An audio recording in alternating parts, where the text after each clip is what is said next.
Chapter 1. Amidst the swirling yellow sands, the parched and sweltering desert, Crocodile staggered towards Luffy, the crimson liquid dripping from his golden hook instantly evaporating upon contact with the sand. Straw Hat Luffy, today shall be your final resting place. Crocodile leaned forward, his gaze fixed upon Luffy, a manic grin stretching across his face as he raised the golden hook high. Luffy struggled to rise, his eyes locked onto the deadly golden hook poised to pierce him. In this critical moment, an extraordinary phenomenon unfolded. The previously clear and blazing sky was suddenly cloaked by ominous clouds. This was not merely an occurrence in Alabasta, it encompassed the entire pirate world. What's happening? Is it the end of the world? Fear gripped everyone as they gathered outdoors, their faces etched with terror. At that moment, a colossal screen materialized in the air. Under the anxious and startled gazes, the screen illuminated. Then, an image emerged before the crowd. One of the four emperors, Kaido. Kaido appeared on the enormous screen, half supporting his kanabo. On Onigashima. Captain, look, it's the captain. The beast pirates erupted into a frenzy. No way. Could this phenomenon be caused by Captain Kaido? Impossible, right? Our captain is renowned as the strongest creature across land, sea, and air. What they did not realize was that even Kaido himself was momentarily bewildered, lowering his sake bottle and gazing quizzically at his own image. In the next instant, a voice resonated from the giant screen.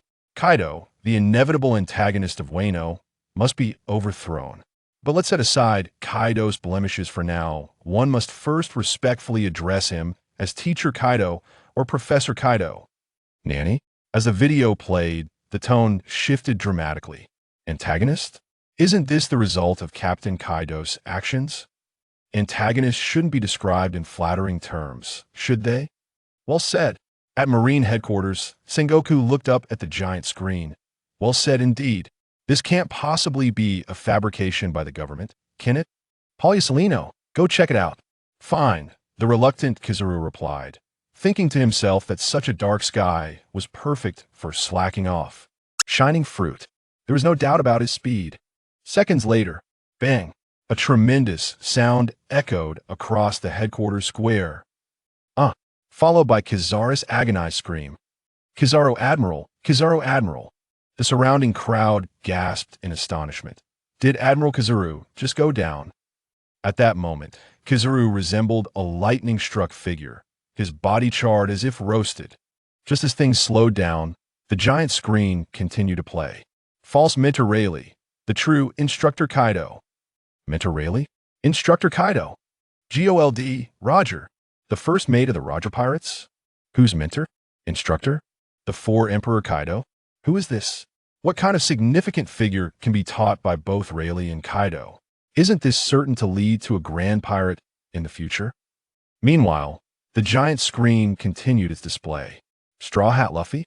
Crocodile looked up at Luffy's image on the screen, then down at Luffy himself. The golden hook that had just aimed to end Luffy's life hesitated momentarily.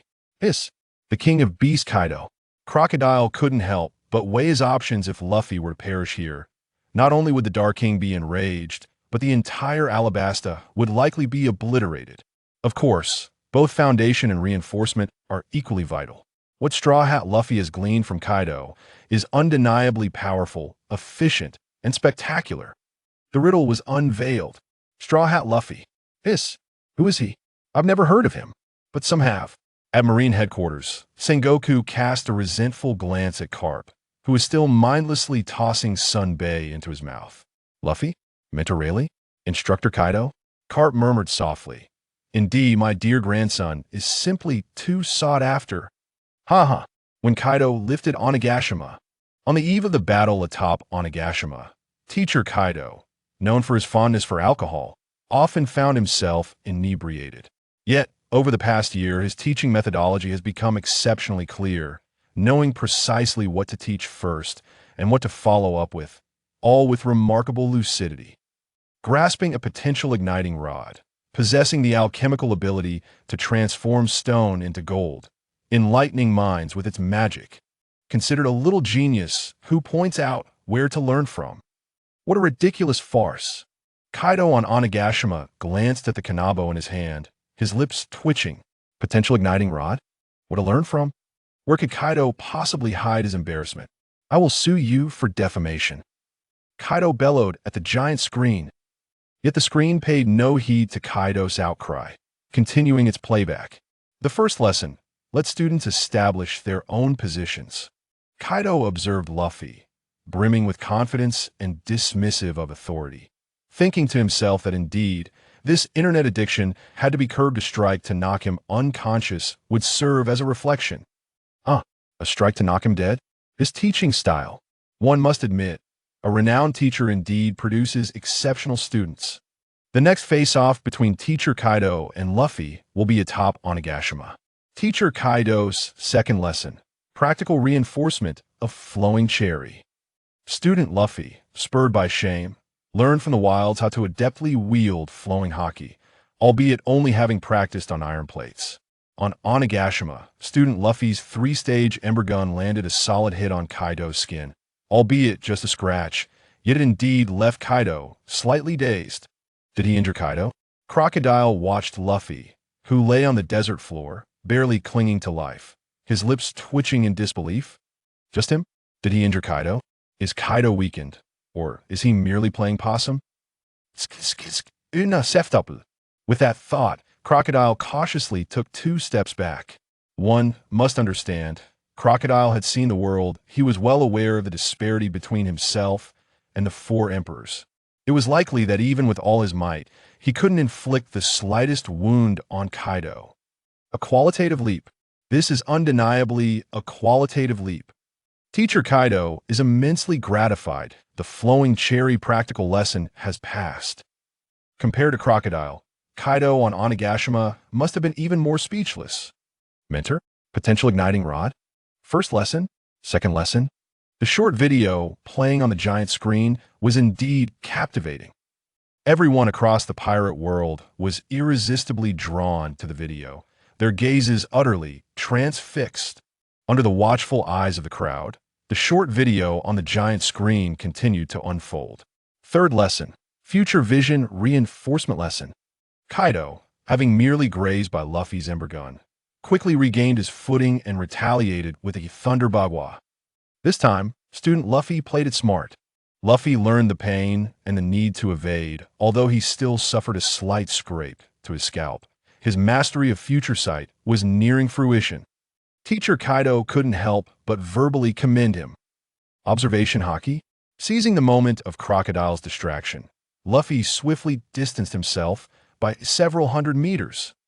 Gasping for breath, he gazed up at the video on the giant screen. Then the 5 greatest eras officially waged war against the dual 4 emperors, and chaos erupted atop Onigashima. 5 greatest eras, duel for emperors at war?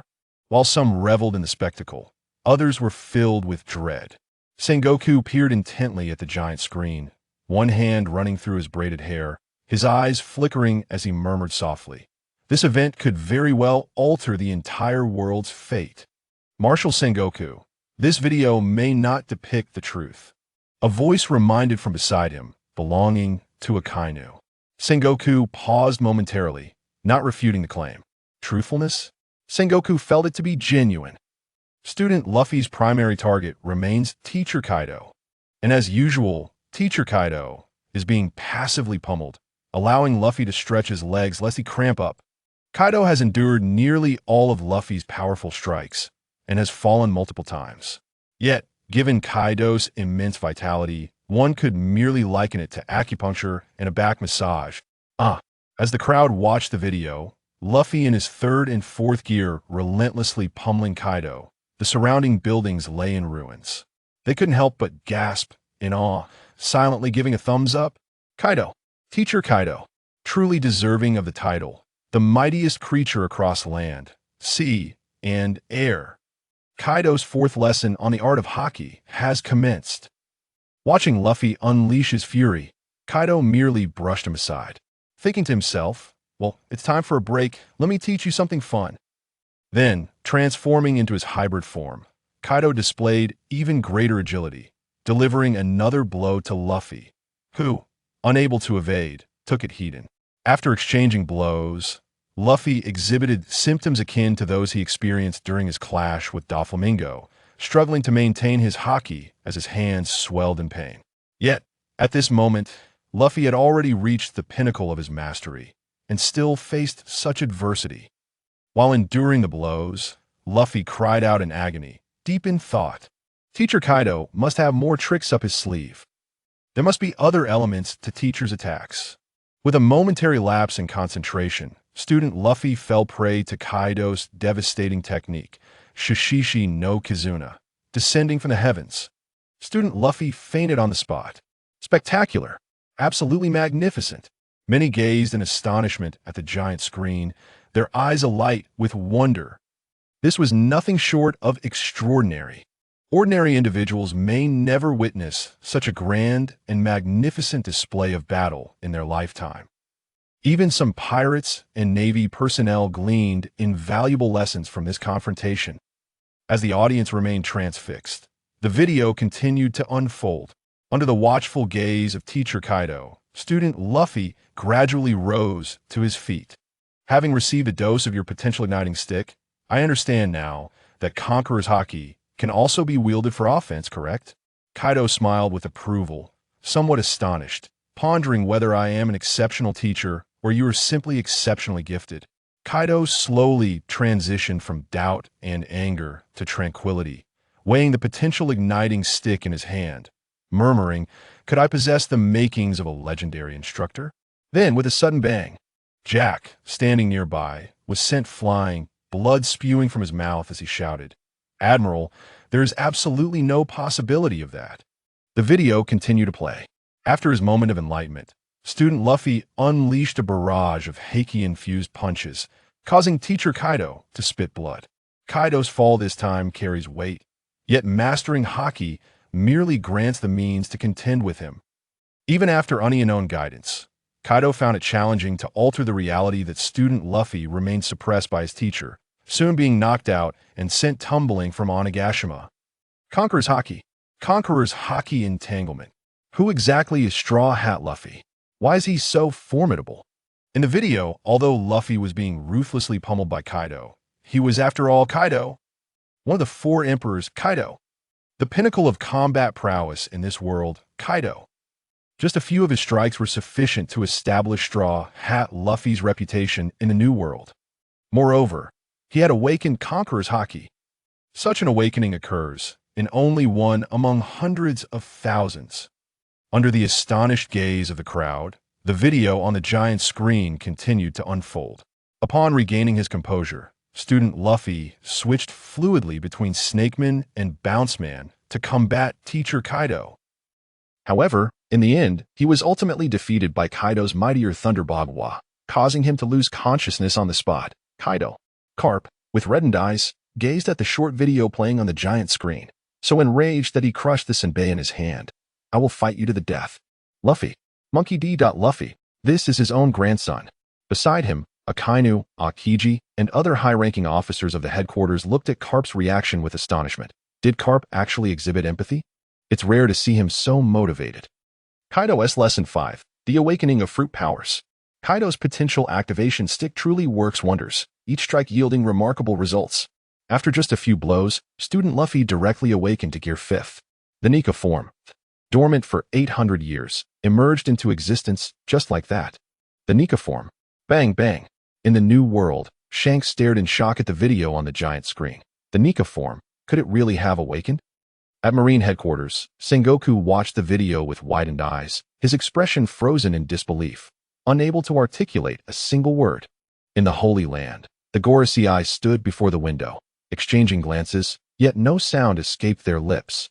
Inside a towering structure, a tremendous aura surged forth, the Nika Fruit. Good, good, good. Even Kaido was taken aback. Each strike felt like opening a blind box, revealing something unexpected. The two immediately engaged in a Tom and Jerry-style battle. After all, Kaido aspired to be Joy Boy, and their skirmish was filled with joy. Perhaps Kaido sensed his time was short and hurriedly began to deliver some closing remarks, preaching truths. Closing remarks. Preaching truths. Come, don't stop. The audience watching the short video grew increasingly excited. The dazzling battle scenes and excellent commentary were truly captivating. The giant screen did not disappoint, soon resuming its playback. Kaido's Lesson 6. The truth that exists in the world. Truth? The truths imparted by the Yonko made ordinary people, pirates, and even Marines swallow hard in anticipation as they gazed at the video on the giant screen. Kaido's mentor articulated that Roger was not a fruit user, thus demonstrating that fruit powers are not a requisite for becoming a king. Only Haki can transcend all. The combat prowess of Haki, surpassing everything. Almost 90 of the viewers widened their eyes. Outside the new world. Disregarding the 4 Cs, many in the first half of the Grand Line were likely unaware of Haki's existence. Kaido had indeed become a mentor to everyone. From now on, who wouldn't he refer to him as Teacher Kaido? Student Luffy, watch closely, I shall demonstrate this time. In the video, Teacher Kaido swung the potential activation stick, shouting loudly, Great Thunder Bagua. This was one of Kaido's trump skills. Now, facing the exceptionally gifted Student Luffy. He felt no need to hold back. The move struck Student Luffy, sending him soaring into the sky. But Student Luffy extended his arm, firmly grasping Kaido's chest. Luffy's body gradually vanished into the clouds. And Kaido, with concern, shouted, Let go. You'll only expose your position like this. At this moment, everyone in the pirate world was moved to tears. They gazed at Kaido in the video, fists clenched. Teacher Kaido is so dedicated. Indeed, even at this moment, Teacher Kaido was still teaching. Still teaching, still teaching. Soon, a colossal fist comparable to Onigashima emerged from the clouds. It was time to settle things. Witnessing this, Kaido in the video was already numb. Yet, he had no regrets, for he had imparted everything. As the enormous fist was about to descend upon Kaido with tremendous force, the screen abruptly cut off. But soon, the extinguished black screen flickered back to life. A brief summary. Teacher Kaido's canes produced exceptional disciples. 1 strike instills courage. 2 strikes bring forth terror. 3 strikes enhance perception. 4 strikes lead to enlightenment in Haki. 5 strikes awaken fruit powers. 6 strikes etch the truth into memory. The combination of the 3 types of Haki, fruit awakening, and elucidating the truth. One cannot deny that Teacher Kaido's teachings are truly comprehensive. Oh dear, the potential activation stick. A name well-deserved. Teacher Kaido, truly worthy of the title. On Onigashima in the New World, Kaido gulped down a large mouthful of strong liquor, his anger surging as he gazed at the giant screen. The people around him looked at Kaido with eager eyes. More precisely, they were fixated on the potential activation stick in Kaido's hand. 6 strikes, 1 Sea Emperor. Who wouldn't he want to give it a try? Yet only the unconscious Jack nearby knew that such a possibility was non-existent. Roar. In an instant, Kaido transformed into his Azure Dragon form, soaring towards the giant screen at breakneck speed. The once darkened sky appeared to ignite. Kaido exhaled flames, scorching the giant screen. A few breaths later, the flames ceased. Yet, the giant screen remained unscathed. The next moment, a massive bolt of lightning descended from the heavens, enveloping Kaido completely. Kaido was mercilessly drenched in lightning. When the lightning dissipated, Kaido had nearly lost consciousness. In contrast to Kaido's outrage. At Marine headquarters, Sengoku's expression was grave as he observed Carp, who was still carelessly munching on senbei. Sengoku was well aware of the situation regarding Luffy. Initially, he hadn't considered Luffy a threat. But now, everything had changed. The sudden revelation of the Nika Fruit was undoubtedly a calamity for the currently weak Luffy. And how would Carp choose at that moment? As Sengoku speculated, the Holy Land had already opened the towering Iron Gate. Sat upon the throne. The Gorosei knelt before the throne, lacking even the courage to meet M's gaze. You know what to do. Go. The cold, emotionless words seemed to transcend time and space, sending a shiver down the spines of the Gorosei. Understood, they replied in unison. At this time in Alabasta, Crocodile looked skeptically at Luffy, who was still gasping for breath not far away. His expression turned mocking and indifferent. He had genuinely sensed that Luffy's current strength was far from formidable. Moreover, Crocodile had discerned from the video that Luffy would undoubtedly not be Kaido's disciple, and Kaido could not possibly be Luffy's mentor. Therefore, today, Luffy was destined to die. However, the next moment, an unexpected occurrence transpired. A beam of light descended from the heavens, enveloping Luffy within. Crocodile squinted at Luffy, now engulfed in the radiant light, and saw Luffy's muscles bulging. Crocodile couldn't help but gnash his teeth on his cigar. Strength. Crocodile could sense Luffy's power ascending rapidly. Bang! Suddenly, a powerful dark red haki erupted from Luffy, overwhelming Crocodile with an immense sense of pressure that made him sink slightly. Acting decisively, Crocodile knew he could not afford to wait any longer, transforming his entire body into sand, appearing instantaneously before Luffy, aiming a toxic golden hook at him. Yet unexpectedly, in the next second, Luffy slightly sidestepped. The golden hook passed right through him. The observation haki awakened. Crocodile's pupils constricted sharply, and in the next moment, Luffy's fist was already in front of him. Bang! With a resounding impact, Crocodile was sent flying. The Conqueror's haki awakened. Before Crocodile could steady himself, Luffy had entered the Nika form. Instantly, he appeared before Crocodile. With a gentle punch, the next moment was beyond Crocodile's comprehension. He had completely lost consciousness. Ha ha! All that remained was Luffy's joyous laughter, bouncing on the surroundings like a springboard. The Nika Fruit awakened. The Sun God Nika form. With the awakening of the Nika form, Luffy effortlessly pummeled Crocodile. Shortly after Luffy trampled over Crocodile, the Straw Hat crew set sail once more. The giant screen in the sky began to flicker again. Everyone looked up at the giant screen in anticipation, their faces brimming with excitement. This time, who knows what shocking news will be broadcast to the world. Soon, ominous headlines appeared on the massive screen. The Straw Hat Pirates' identities have been revealed. It turns out they are a group of privileged offspring embarking on a leisurely voyage. The Straw Hat Pirates? Once again, the Straw Hat Pirates. Indeed, I had never heard of them. Are they truly formidable? The denizens of the pirate world couldn't help but engage in animated discussions, for they had never known of the currently obscure Straw Hat Pirates. With puzzled expressions, the crowd gazed up at the enormous screen. The backgrounds of 8 members of the Straw Hat crew had already been confirmed, and they were anything but ordinary. Initially, I thought One Piece depicted the journey of hard-working youths pursuing their dreams. Yet it turns out to be a group of privileged Saiyans merely enjoying a seafaring adventure. Privileged Saiyans going to sea? What, do the privileged need to become pirates? Soon, someone voiced their confusion, but another quickly provided an explanation. Regardless of their endeavors, it is to be expected of the privileged hiss. That makes sense. Captain Monkey D. Luffy of the Straw Hat Pirates. His grandfather is the naval hero, Vice Admiral Monkey D. Garp. What? The revelation struck like thunder. The naval hero, Garp. Luffy is actually his grandson, and he has gone to sea as a pirate. The atmosphere was charged. Outside the Marine headquarters, Sengoku looked up at the screen, unable to contain himself as he slapped his forehead, and shouted at Garp. Garp, look at the mess you created. Nearby, admirals, vice admirals, and soldiers wore expressions of astonishment as they stared at Garp, seemingly waiting for his rebuttal. Ha ha ha ha ha. Who would have thought it would be exposed? To everyone's surprise, Garp touched the back of his head and candidly admitted it. Off the coast near Alabasta, the Going Merry floated upon the waves. Zoro, Nami, and the others stood at the forefront of the deck. Their expressions a blend of shock as they stared at Luffy, with Nami being the most astonished. Others may not have comprehended the significance of the naval hero Garp, but Nami was different. What? Luffy, Garp is actually your grandfather.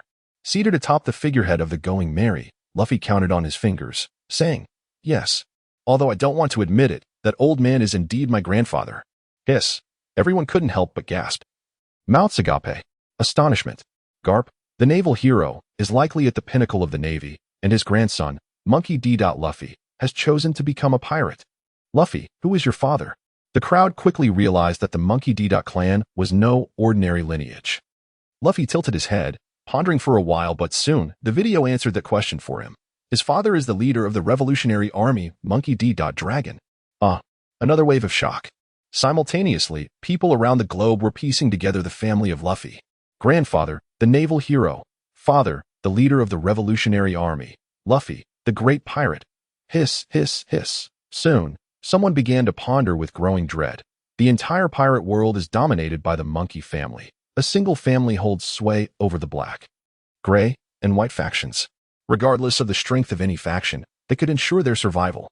The crowd couldn't help but break into a cold sweat, determined that they would flee upon encountering the Monkey clan. Especially Monkey D. Luffy. If they truly provoked him, would they not face the wrath of all 3 factions? And this was not the end. The video continued to play. The guide to the pirate's path is none other than one of the 4 emperors. Red-haired Shanks. Damn, this background, is it not invincible? In an unknown sea of the new world. Ha! Captain, look, That little brat from Fusha village has really made a name for himself. Red-haired Shanks looked at the video of Luffy, then glanced down at his gently swaying sleeves, a slight smile gracing his lips. The revelations kept coming. Luffy's older brother is none other than Protagonist, the 2nd Division commander of the Whitebeard Pirates. His second brother is Sabo, the 2nd in command of the Revolutionary Army.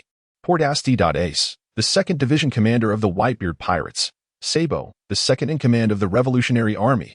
These two pieces of information, in comparison to the previous, were indeed somewhat less impressive. But Sabo. At the same moment, in a different time and space, two exclamations rang out simultaneously. Luffy and Ace were both stunned for several seconds before regaining their senses. Sabo? Sabo is still alive. In the territory of the Revolutionary Army, Sabo, who was watching the video, suddenly clutched his head and cried out in pain. The next moment, he fainted. His sister-in-law was greatly concerned, and after being checked by Dragon, she finally felt relieved to carry her ailing husband back inside to rest. This formidable background is indeed hard to believe. Furthermore, Joy Boy, the sun god Nika, and the original Gum Fruit entering the mythical Zoan-type Nika form. This endowed Luffy with an even more powerful background. Sun god Nika, Joy Boy, the Gum Fruit in its mythical Zoan form. Each of these revelations alone would be enough to cause a seismic shift in the world. Yet now, they all converge upon Luffy. The entirety of the pirate world is now rendered speechless, gazing blankly at the screen. The captain of the Cat Pirates once said, in ancient times, slaves firmly believed that one day, a legendary warrior would appear to rescue them. The sun god Nika. He would be a warrior who liberates everyone from suffering and brings smiles. Ever since Luffy set sail, the Straw Hat crew has consistently aided suffering friends in their liberation from hardship, and the inevitable feasts that follow cleverly embody the essence of enjoyment. Without a doubt, Straw Hat Luffy has inherited the will of Joy Boy. He has inherited the will of Joy Boy. Somewhere unknown, Vegapunk gazed in shock at Luffy on the giant screen. Previously, during his duel with Kaido, Luffy's transformation into Nika had already left Vegapunk astounded and suspicious. And now, Vegapunk looked up, utterly stunned, exclaiming, God. He is just like the legendary god. The Gum Fruit. In the ancient Devil Fruit Compendium, there was no record of the Gum Fruit at all. Likewise, on the Going Merry. Robin observed Luffy beside her, beads of sweat forming on her forehead. The liberating warrior who always brings smiles, Joy Boy. Also known as the sun god Nika. The video did not delve into excessive explanations and instead transitioned to the first mate of the Straw Hat Pirates. Zoro, the 2nd generation first mate. Zoro. First mate. The moment this was uttered, some aboard the Going Merry laughed while others began to weep. Zoro glanced at Sanji with disdain, saying, See, I am the first mate. You cook. I spit. Sanji was the first to dispute, shouting back at Zoro, You're nothing. Zoro shrugged his shoulders, not bothering to continue the argument, exuding an air of the facts speak for themselves. The video did not directly introduce Zoro, but instead featured the silhouette of Kinemon, which reminded me of the time I saw Frost Moon Odin. In memory, the profile of Frost Moon Odin was almost identical to Zoro. Therefore, it is highly likely that Zoro's biological father is indeed Frost Moon Odin. Frost Moon Odin is a member of the Kazuki family and the last daimyo of Wano, alongside the former ruler. Father. Previously, Zoro had been arguing with Sanji over the position of first mate. Now he murmured softly, Wano? Frost Moon Odin? Zoro had never known who his father was and had never cared. Yet now, Zoro silently noted the name Frost Moon Odin, and Wano seemed to be Zoro's destined home. Images flashed by. The existence of the Straw Hat Pirates filled with speculation. Navigator Nami. Nami. How beautiful. The denizens of the pirate world gazed up at Nami's picture on the giant screen, their mouths watering. Aboard the Going Merry. Ah, what about me? Nami instantly clasped her hands together, fervently praying, Please, grant me a way out. Yet the video on the giant screen appeared to be oblivious to Nami's pleas. Nami. Suspected ancient weapon, the Heavenly King. Nanny. Nami's eyes instantaneously widened with astonishment as she pointed at the colossal screen above, exclaiming emphatically, Defamation. I shall see you for defamation. The king? Nami let out a resigned chuckle. Me? Am I worthy of such a title? Yet the video continued to play relentlessly, indifferent to the plight of those around her. Among the images was the Underworld King, a battleship intended for the conquest of land. The Sea King, a vessel for dominating the oceans, and the Sky King, presumably designed for supremacy in the skies. Many had likely heard of the legendary three great weapons of antiquity, and as they turned their gaze back to Nami, the fervor in their eyes had nearly extinguished. The king. This was one of the ancient three great weapons. Who would dare act recklessly? Was life not at stake? Nami, endowed with an extraordinary aptitude for geography, could even predict climatic changes along the unpredictable Grand Line through her keen intuition. This suggests that Nami, akin to the Sea King, might have inherited her remarkable talents from her lineage, potentially linked to a king who made a pact with Joy Boy centuries ago. A king? A ruler connected to Joy Boy? On the merry-go, Luffy shouted towards Nami. Nami, you are a king too. And you have made a pact with that Joy Boy. I knew it. You are my navigator. Nami, resting her chin on her hand, began to doubt herself. Could it be that I truly am the Sky King? Who isn't a king in their own right? However, the video had yet to conclude. The sniper of the Straw Hat Pirates, Usopp. What? On the merry-go, Usopp covered his face, frantically fleeing across the deck. Why am I in this too? No. The colossal screen showed no mercy to Nami, so how could it possibly spare Usopp? Compared to the exalted backgrounds of Luffy, Zoro, and Nami, Usopp's origins suddenly seemed rather simplistic, simple. Upon hearing this, the denizens of the pirate world collectively exhaled in relief. Finally, a person of untainted lineage has emerged. Each powerful background could instill sheer terror in one's heart. Usopp's father is none other than Jesus Burgess, the third in command of the red-haired pirates. Damn it. A father, the third in command of the red-haired pirates? You dare to label such a background as simple? That's utterly insane. The terror was palpable, and many pirates sailing the seas could not help but gaze skyward in lament.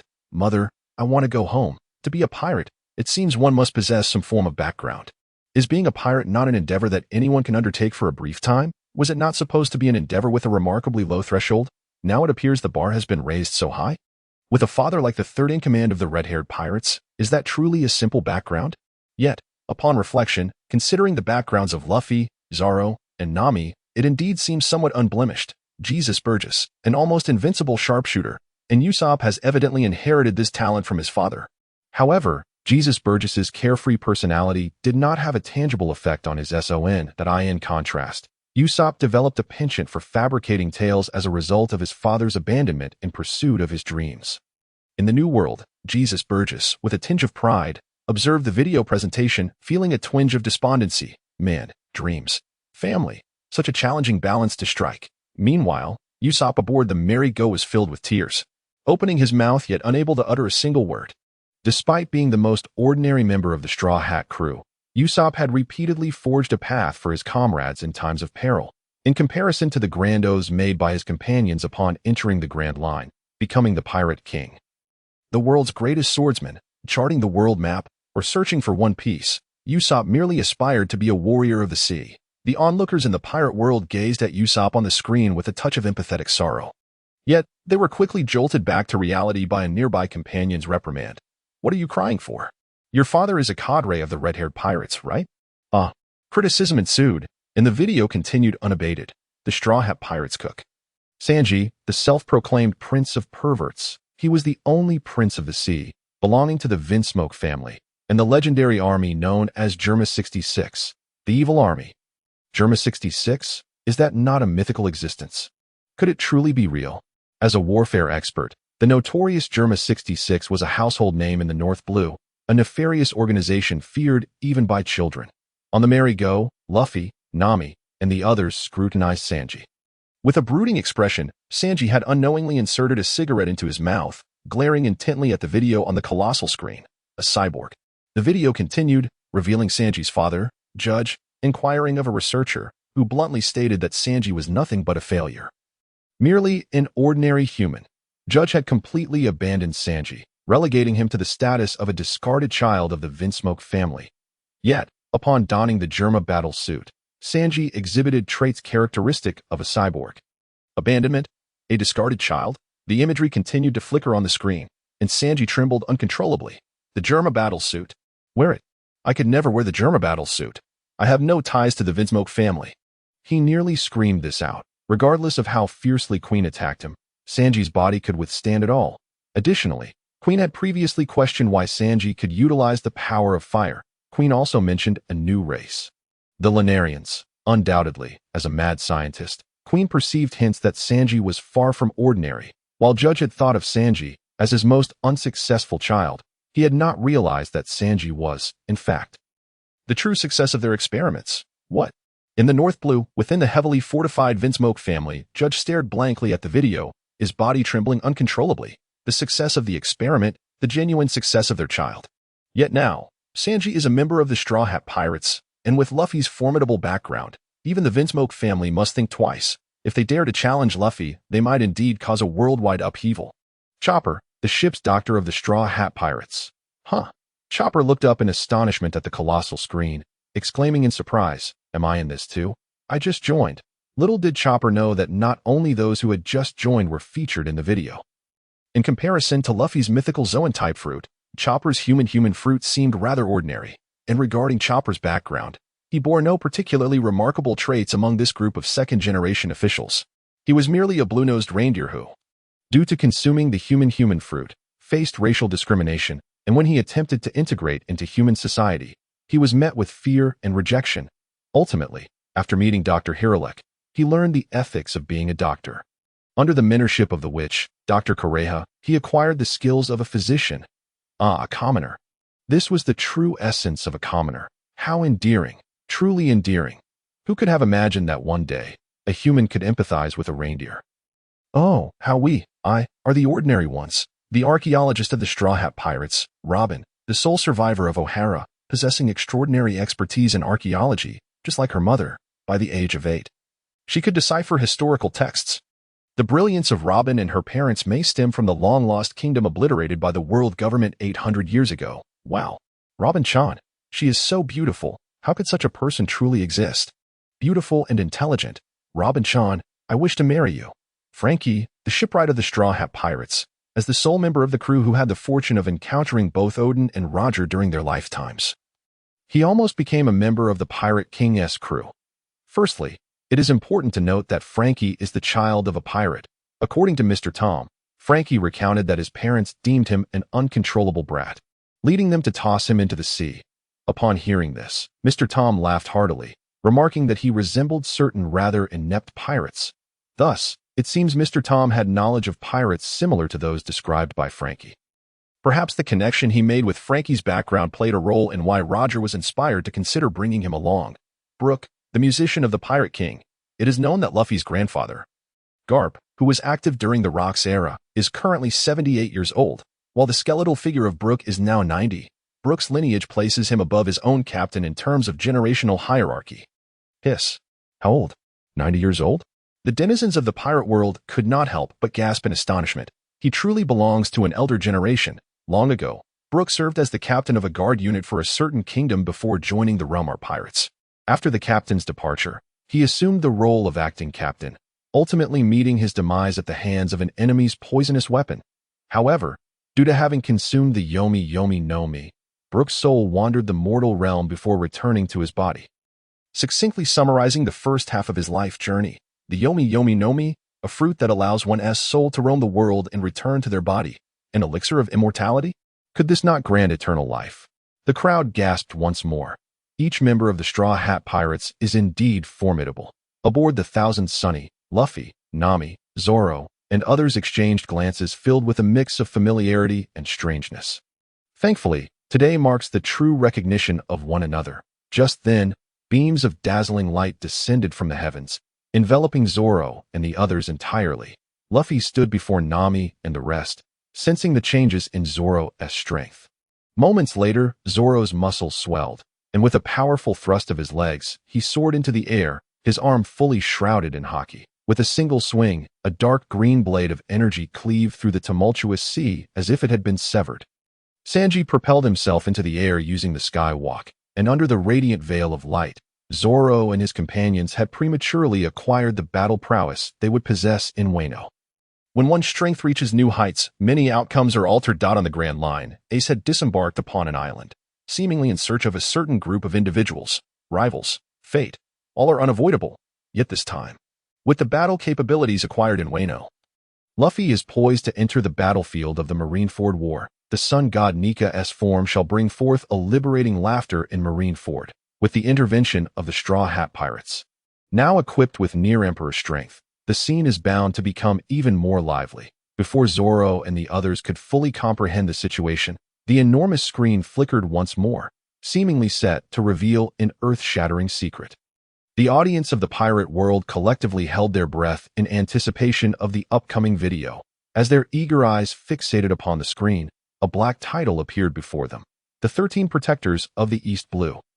Standing upon Straw Hat Luffy, smashing a bottle upon the head of the Emperor Red-Haired. The moment the title emerged, it ignited fervent discussions among the crowd. Standing upon Straw Hat Luffy, smashing a bottle on Red-Haired. Hiss. Is this truly the East Blue? Is it not said to be the weakest sea? The 13 Protectors of the East Blue, the Bandit King of the Mountain, the Fist Saint, the Axe Emperor, the Stick Girl, the Claw Master, the Footman, the Blacksmith, the Sword God, the Sword Saint, the Near Sea King, the Martial Artist. Anything can be akin. The Lone Sword Master. Names and images flashed by, causing the crowd to gulp in astonishment. King? Saint? Emperor? Master? God? Merely hearing these titles seems to eclipse even the 4 emperors of the sea. Could it be that the East Blue is truly a hidden treasure trove? Is becoming an emperor of the sea simply a ticket to witness the entrance of the 13 Protectors of the East Blue? The video did not linger and continued to play. The Bandit King Sig, wielding the supreme Blade Sun Bear sword. He unified the bandit realm over 20 years ago, he once boldly proclaimed, with Roger as the Pirate King. I shall reign over the Red Line. After Sig single-handedly annihilated 8 million pirates, he earned the subsequent bounty of 8 million. The Bandit Realm? Hiss? The Red Line Emperor reigns supreme? Slaying 8 million pirates only nets an 8 million bounty? The crowd murmured in disbelief, deeming it outrageously arrogant, and yet, to have killed 8 million, only to receive a bounty of 8 million. Sig had previously dispatched 56 pirates of the sea like Red-Haired. Having eliminated 56 of the original 60 emperors of the sea, he paved the way for the current 4 emperors landscape. Nanny. He eliminated 56 emperors of the sea? 60 emperors of the sea. In that moment, the crowd was left unsure whether to laugh or cry, for they had never even heard of the 60 emperors of the sea in the New World, within the territory of the red-haired pirates. Laughter erupted as crew members jeered at Shanks. Captain, look, Sig is the Bandit King. Ha! This is hilarious. He took out 56 emperors of the sea. Even Shanks chuckled and shook his head in amusement. Windmill Village. How nostalgic. I wonder if it's the sake from Windmill Village or the people of Windmill Town that I miss. Later, when Sig retreated to Windmill Village, he dared to stand upon Straw Hat Luffy and smashed a bottle upon the head of the Emperor Red-Haired. Ultimately, he was devoured by the Near Sea King, marking the fall of a legendary Bandit King. His demise was not unjust. Indeed, to provoke the most powerful offspring of a noble and the Emperor Red-Haired while expecting to live is but a folly. The Fist Saint Daiden and the God of Fist, Carp, are sworn siblings, hailing from the same lineage of the Iron Fist sect. In Windmill Village, where the flowers bloom abundantly, Daiden and Carp gaze at the grand screen displaying their introduction, both exclaiming in unison, siblings? Iron Fist sect? Is that true? Once, they fought side by side in the Battle of God Valley, nearly sending the young 4 Emperor Big Mom into a state of utter despair. After that battle, she was hailed as the strongest woman in the world. Now another voice joins in the astonishment. Big Mom herself, on Cake Island in the New World. Did I really get beaten to a pulp? Is it me? Not long after, Daiden secluded herself in Windmill Village to care for Ace and Luffy on behalf of her brother, imparting to the 2 brothers the techniques of Fire Fist and Rubber Fist. It turns out that the legendary Daiden is indeed the first master of Straw Hat Luffy. No wonder Kaido's potential was so thoroughly unleashed. She laid the solid foundation after the war on the top. When Carp returned to Windmill Village, an enraged Daiden shattered Carp's invincible iron block with her iron fist, causing him to bleed profusely from his head, showcasing her profound martial arts prowess. Carp, bloodied and bruised. In the tavern of Windmill Village, the crowd instinctively began to distance themselves from Daiden by 10 meters, gasping in shock. Hiss, to think she could batter Carp to such a state. With such power, would she not be more than adequate as a Marine Admiral? Daiden stood amidst the gathering, gazing down at her own fist. Is she truly the God of Fist? Shortly thereafter, unbeknownst to her, she found herself before a wall, delivering a powerful punch. A scream erupted, accompanied by a string of profanities. Damn you. You lied to me. The Axed Emperor, Monka, had once challenged the Ten-Blade-style captain, Hawkeye, and lost his chin and right hand, but fortune smiled upon him as he gained the recognition of the Pangu Axe. which became his right hand, the Axed Emperor, Pengu Axe, Supreme Great Blade. This was all utterly unheard of. At this moment, skepticism arose among the crowd. Is this real? Why does it feel like this video is just nonsense? Soon, the one who voiced doubt received a slap from a bystander, pointing at the flickering images on the screen. Pictures don't lie. Can a video even be edited? That makes sense, they concluded, affirming its authenticity. Currently, only 3 individuals have broken Carp's invincible iron block: the god of Fist Daiden, Carp's grandson Straw Hat Luffy, and the Axed Emperor Monka. The legendary Axed Emperor has emerged, and having evaded the Marines, he might be on the path to challenge Hawkeye. Such terrifying strength. It seems the new world is even safer than the East Blue. No longer shall we venture to the East Blue. The video's broadcast has unknowingly inflicted considerable damage on the tourism industry of the East Blue. The Bamboo Girl, Yalata, the elder sister of Yamato, the eldest daughter of Kaido and Big Mom, Nani? Kaido Big Mom. 2 emperors entangled in a scandal? This is truly earth-shattering news. Having been sent to the most perilous East Blue for training since childhood, she carved out a name for herself wielding a family heirloom wolf fawn club. And after consuming the slippery fruit, her club became invincible with its added lubrication, slander. In the new world, Kaido and Big Mom shouted at the grand screen, "Slander! I shall sue you for defamation. Big Mom, return my innocence. Kaido, restore my innocence. Boo-hoo, Big Mom. Ugh, my honor." Unbeknownst to them, 2 lines of tears streamed down Kaido's face. The surrounding subordinates stared at Kaido in disbelief, their expressions utterly captivating. They could not help but feel curious. Big Mom, how could the mighty Kaido endure this? Hawkeye, the only 10-blade swordsman in existence, wielding the most unconventional supreme great blade, the 10-claw blade. The Marines crafted the shave technique based on his silent steps. He once defeated the Axed Emperor Monka before he gained fame and severed his right hand. 10-claw blade? Supreme Great Blade, another formidable weapon. And look, he is also the founder of the Marines' 6 styles. Indeed, he not only severed the Axed Emperor's right hand, but is yet another unparalleled powerhouse, the footman Zeph, once renowned alongside Carp as the fist and foot duo, Nani. Another figure of equal renown to Vice Admiral Carp. Someone in the crowd slapped their forehead. I remember, Vice Admiral Carp is also from the East Blue, isn't he? Could it be that the Iron Fist sect truly exists? I have a feeling it does. Otherwise, how could so many strong warriors arise? The surrounding crowd nodded in solemn agreement. Shall we all head to the East Blue to seek apprenticeship? Join the Iron Fist sect? According to legend, all martial arts in the world stem from Carp, and the unparalleled footwork belongs to Zeph, the founder of the Marines' 6 styles, Gale Foot. The world believes the shoe prints on Dragon Nest's face were left by Carp. But in truth, they were imprinted by Zeph while teaching Dragon the Wind God Foot. Huh? Gale Foot, another founder of the 6 styles. Is it possible that the Marine 6 styles were learned from pirates? At the Revolutionary Army's base, the awakened Sabo and his sister looked up, scrutinizing the tattoo on Dragon's face. They could not help but say, the more they looked, the more it resembled a footprint. They mumbled to themselves, yet dared not voice their thoughts. Meanwhile, Dragon lamented his past decision, regretting the moment he impulsively got such a tattoo. The blacksmith Gung Shiro. Gung Shiro appears as a dojo master.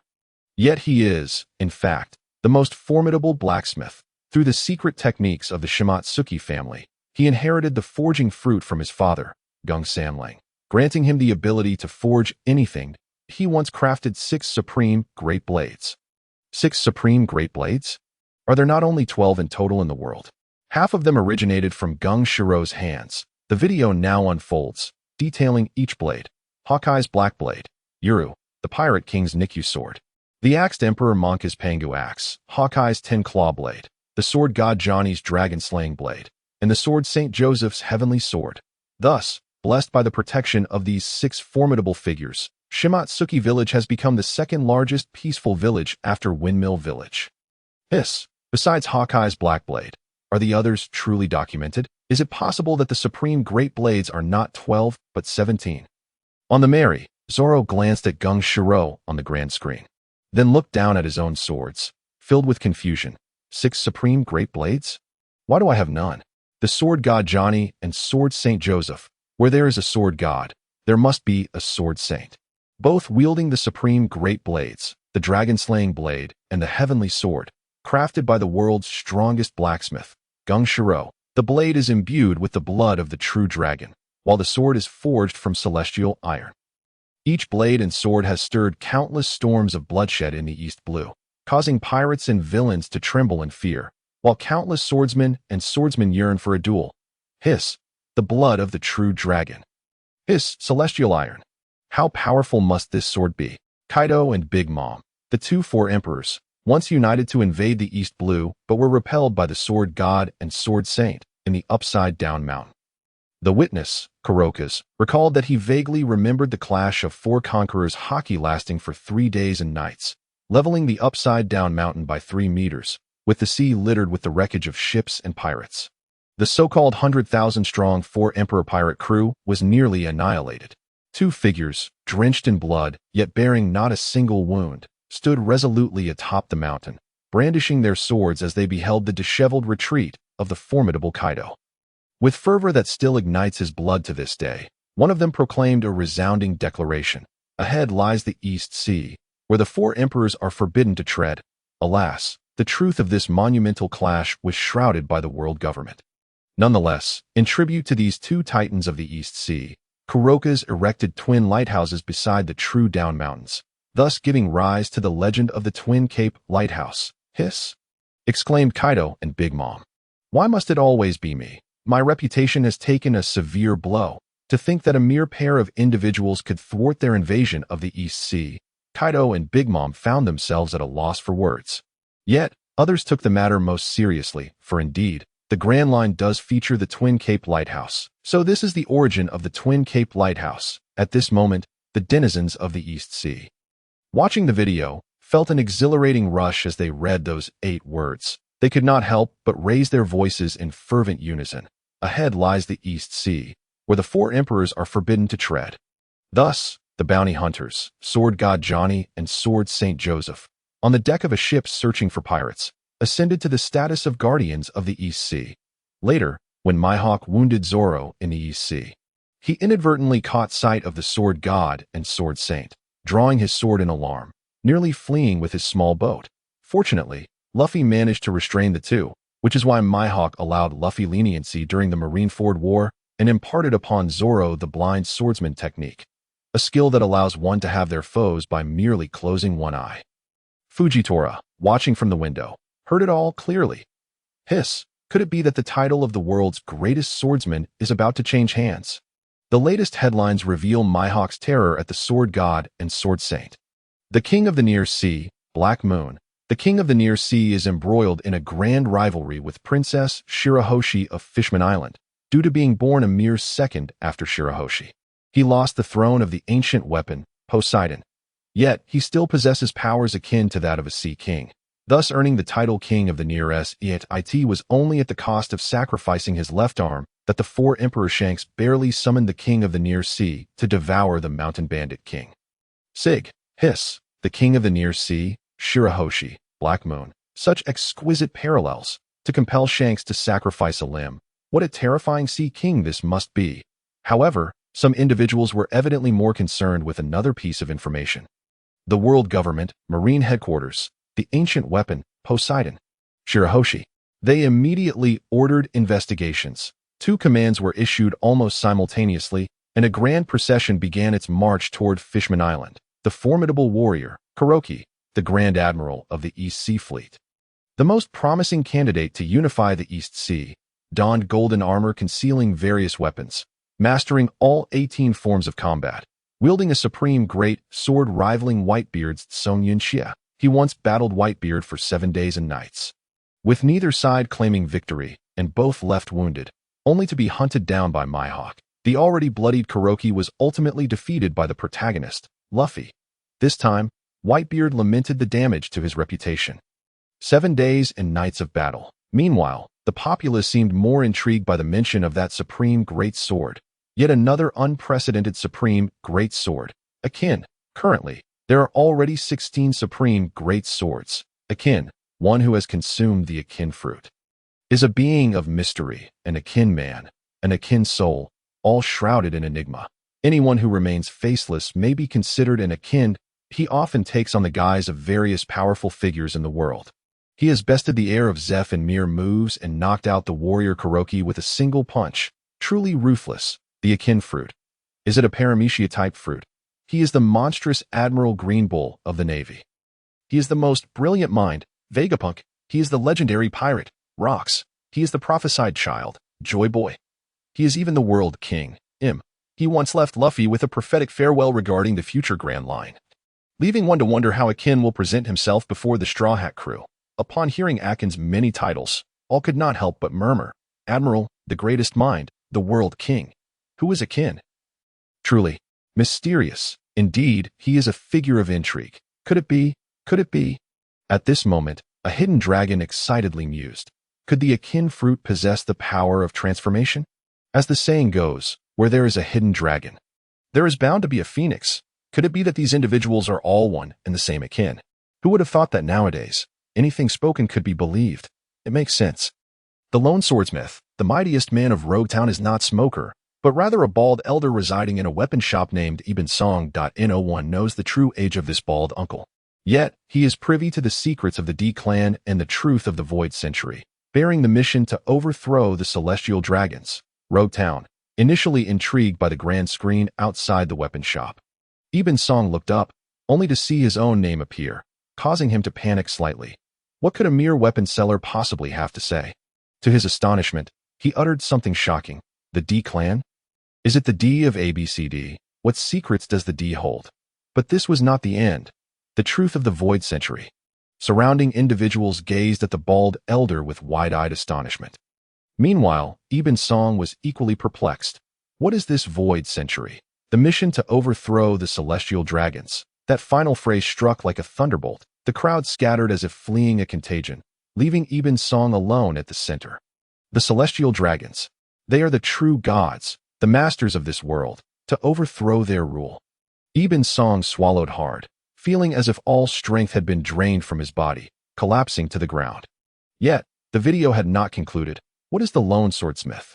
It is a mysterious profession passed down from the lineage of the Ghost Valley, which vanished 800 years ago. He lends renowned swords or devil fruits to target individuals, leaving behind a cryptic prophecy. Once the prophecy comes to fruition, the target must repay the lone swordsmith with a price. What power is this? Surrounding onlookers, reveling in the spectacle, began to discuss animatedly. Such a profession is rather terrifying. Is it not? Could he be a prophet? As the 18th generation lone swordsmith of Ghost Valley, Ibn Song can orchestrate grand strategies from the comfort of his home, with figures like Roger, Whitebeard, Luffy's father dragon, and even Zoro serving as his pawns, and his opponent, the World King, Im. Ibn Song once single-handedly eliminated over 1,000 CP assassins sent by him in a single night, leaving only the weakest among them. Fuzz Fufu, to return and report. Poor Fuzz Fufu, having previously failed to escort the rubber fruit effectively, was cast into the depths of the sea prison by the furious Im. Could this truly be the real hidden power? Roger, Whitebeard, Dragon. Who among them is not a legendary figure of unparalleled renown? Yet they can only serve as Ibn Song's pawns in a game against the World King Im. The mere mention of Im's name is enough to silence all. A true powerhouse. Only Ibn Song raised his head, ashen-faced, gazing intently at the grand screen. Soon, the video began to recount the illustrious deeds of Ibn Song. When Roger set sail from Rogue Town, Ibn Song had lent him the supreme great sword ace, prophesying that he would reach the final island and become the Pirate King. Ultimately, Roger ignited the great pirate era during his execution in his homeland. Monkey D. Dragon met Ibn Song during Roger's execution, acquiring the most ferocious Logia-type fruit, the Wind Fruit. Upon learning that he would become a great thinker and revolutionary leader, Dragon resolutely turned away from a future as a marine admiral, embarking instead on a path to lead the people in rebellion against the celestial dragon's rule. Zoro, by chance, arrived at the weapon shop to purchase a sword, where Ibn Song instantly recognized him as a once-in-a-century swordsman prodigy. Thus, he deliberately set the stage for Zoro to acquire the cursed sword, Inma, and the fine blade, Snowwalk, prophesying that he would become the world's greatest swordsman. With a hiss, the entire weapon shop was swiftly surrounded by Navy soldiers. Ibn Song swallowed hard in resignation. A fierce wind surged. Once the chaos subsided, Ibn Song had vanished without a trace. Thus, the legendary tale of Ibn Song began to circulate throughout Roguetown. A figure of unparalleled significance, the massive screen slowly lowered its curtain. Yet this time, it did not cast any beams of light. Time ticked away. After the screen showcased the tale of the 13 protectors of the East Sea, it fell into silence, devoid of any movement. The world of pirates gradually returned to tranquility. In the city of Water 7, within a tavern, Luffy was engrossed in devouring the food before him. An elderly man donning a dog-headed hat, legs spread wide like a cross, stealthily approached like a thief, his fist raised. He swung down with force. Bang! A resounding crash. The wooden round table shattered instantly, while Luffy was merely inches away from this iron fist. As Luffy turned around, he could no longer care for the meat in his mouth, instantly leaping several dozen meters away, his face a mask of terror as he gazed at this dog-headed old man. Grandpa? Grandpa? In that moment, all eyes were fixed upon them. Carp scratched the back of his head, slightly embarrassed. Hello, everyone. However, Carp quickly regained his composure and shouted at Luffy. Luffy, you truly are stealing the spotlight, appearing in videos and causing a ruckus at Judicial Island. With that, Carp ceased to conceal his intentions. His right hand quickly enveloped in haki. Like a cannonball, he charged toward Luffy. Grandpa, let me show you how I've grown. Luffy, too, held nothing back. Haki, flowing cherry blossom haki, conqueror's haki entwined. He employed them all. A punch was thrown. The two fists collided. The immense shockwave reduced the surrounding structures to ruins for dozens of meters. Moments later, the clash concluded, and both retreated several dozen meters. Luffy's current strength undoubtedly placed him among the elite. Of course, Carp had not exerted his full power. He merely sought to test the waters, not wishing to harm his beloved grandson. Pirates. Marines. A grand confrontation loomed. Hoo-hoo. Yet, unexpectedly, at that moment, both Luffy and Carp began snoring heartily before the crowd. Are they asleep? Just like that. The awakening came from the voice emanating from the giant screen, counting down the 4 top brutes of One Piece, challenging admirals, tearing apart the 4 emperors. Who do you think I am? Bring the ship closer. The long-absent giant screen flickered back to life. The opening was explosive. Challenging admirals? Tearing apart for emperors? My goodness, this must be another shocking headline for the pirate world. Clap. Listening to the murmurs surrounding them, the grandfather and grandson approached, rubbing their bleary eyes, looking up at the giant screen. Ahead stood Jack, leaning against a ship, while behind him, kid with a severed arm. In the pirate world, there exists a peculiar profession, those with iron heads who are unstoppable, relying solely on their reckless exploits. Occasionally shining brightly, yet more often than not, facing setbacks. Of course, such talents are rare, but they certainly exist. Jack? One of the 3 major figures of the Beast Pirates, Jack? Kid with a severed arm? Who is Kid? Haven't you heard? The strongest supernova with a bounty of 315 million. 315 million berries? Strongest? I refuse to accept it. In terms of strength, who could possibly rival Straw Hat Luffy? Soon, as the crowd continued their discussions, the video on the giant screen began to play. The top brute, Jack. Jack, as the weakest of the Beast Pirates' major figures, became a symbol of courage and spirit in the Grand Line with his infamous line. Who do you think I am? Bring the ship closer. In the New World, on Onigashima. What? As one of the weakest major figures, Jack, upon seeing the introduction in the video, immediately went into a frenzy. Weakest? Am I the weakest? Queen, am I the weakest? Jack shot a frustrated glance at Queen. Moments passed out and no response. Ashura, am I the weakest? Jack turned to Ashura. Still no answer. In desperation, Jack could only place his hopes in Kaido. Boss, am I the weakest? Naturally, Kaido, as Jack's big brother, could not ignore him. Yes, the reply was swift and decisive. There may be several potential kings of the pirates, but there is only one king of the sea, although Jack is the weakest among the calamities. He boldly challenged the Marine fleet, which boasted Fleet Admiral Sengoku, Admiral Fujitora, and Vice Admiral Tsuru, single-handedly opposing the might of the nation. Nani, Queen, Ashura, and others. Even Kaido looked at Jack in astonishment. Are you tired of living? Sengoku, Admiral, Fu. With such a lineup, even Kaido would have to weigh his options. Yet at that moment, the subordinates of the 100 Beasts Pirates, all renowned for their recklessness, raised their weapons and shouted to the heavens. King of the ship. Jack, King of the ship, Jack. Those unaware might have thought that King of the ship was indeed a king. Jack, from that moment, became a household name, soaring to the pinnacle of his career. For a long time, he dominated the rankings of the top brutes in the pirate world. In terms of strength, Jack does not particularly outshine Queen or Ashura, yet his physique is extraordinarily robust. Jack possesses the ancient Zoan-type mammoth fruit ability, which grants him the formidable resilience of the mammoth, while he is also a fishman. The fishman is a formidable carnivorous deep-sea fish, and Jack's recklessness is ingrained in his very bloodline. Fishman, one of the three major figures of the beast pirates. Jack is actually a fishman. The people of the pirate world could not help but scrutinize the video of Jack, even widening their eyes in surprise. This doesn't seem right. He doesn't resemble a fishman at all. The fishman race is also a symbol of great vitality in the pirate world. As a devil fruit user, Jack's ability to survive underwater is precisely due to this. With so many buffs, Jack is simply unstoppable in his recklessness. Unstoppable? No way. Could it be? Could it be that Jack has done even more outrageous things? The crowd swallowed hard, their eyes glued to the giant screen as the video played on. After challenging the Marine Dream Team, he brazenly confronted the strongest creature, the Elephant Lord. As a result, Jack was sent flying with a single blow. Elephant Lord? This kid dares to challenge the Elephant Lord.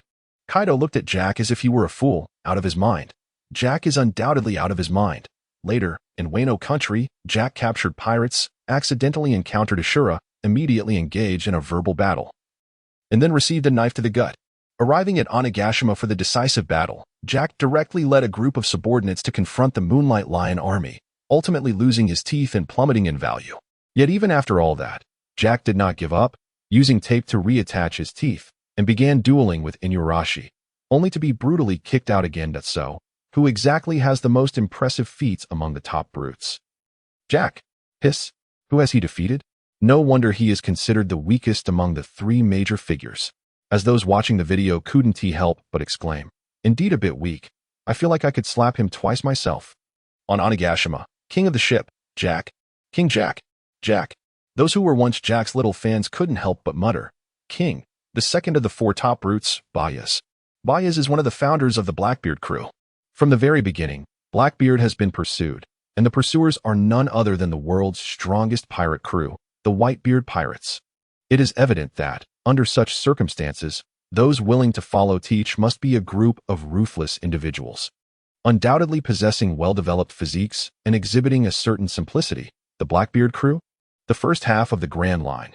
Pirates, ha ha ha. With a rugged appearance and adorned in jewels, Blackbeard gazes at the immense screen displaying a video. The entrepreneurial team of the Blackbeard crew. Ha ha ha. I like it. Meanwhile, the expression of Burgess beside him becomes somewhat strained. Well-built yet simple. With Jack as a previous example, Burgess is acutely aware that such a brute is certainly no exaggeration. The New World. Upon catching a fleeting glimpse of Blackbeard in the video, Whitebeard's demeanor instantly darkens. Marco, as Whitebeard's most cherished son, promptly declares, Dad, Ace is definitely fine. Whitebeard remains silent, merely nodding gently. The Grand Line.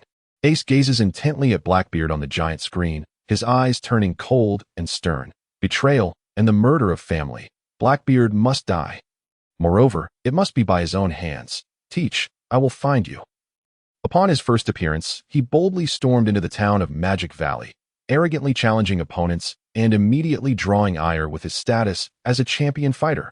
Had it not been for Nami's intervention, he would have been thoroughly beaten by Luffy and Zoro.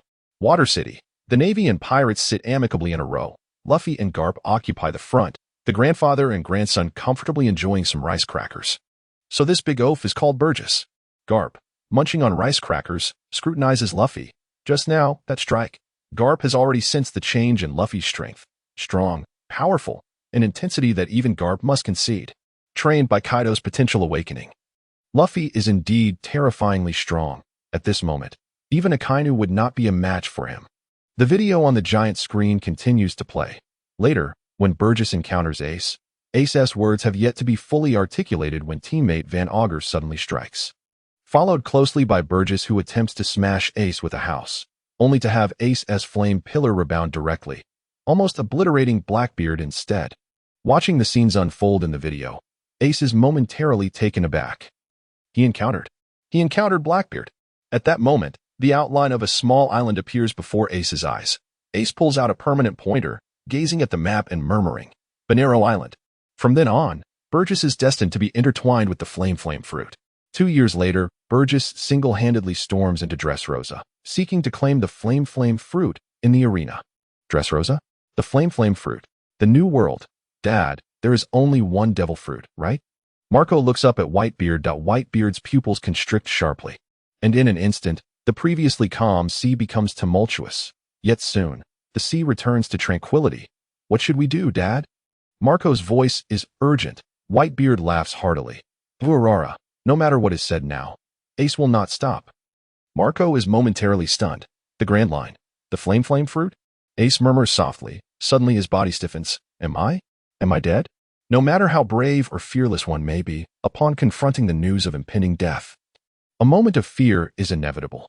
After a brief pause, Ace raises his gaze toward the distant island, his resolve growing stronger. In the face of perseverance, death seems far less daunting. Water City. Luffy watches the footage of himself. A look of excitement on his face. For Luffy, who lacks common sense, he is unaware of the depth of the situation. Beside him, Garp appears somewhat dazed, the lines on his face more pronounced with age. Consequently, Burgess encounters Sabo. In their first encounter, Burgess is utterly demolished by Sabo's Dragon Claw Fist. In their second encounter, Burgess is sent flying by the Flame Dragon Claw Fist. Since meeting these three brothers, the brute Burgess has been consistently at a disadvantage. Nemesis. A true nemesis. The bewildered citizens of the pirate world gaze helplessly at Burgess in the video.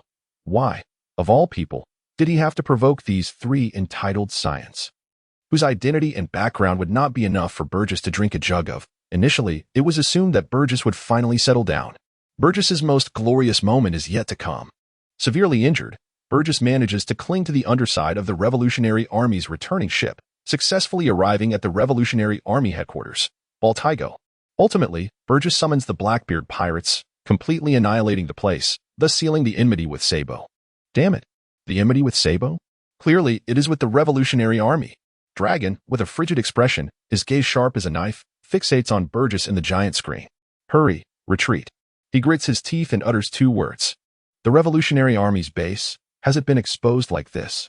What other option is there but to retreat?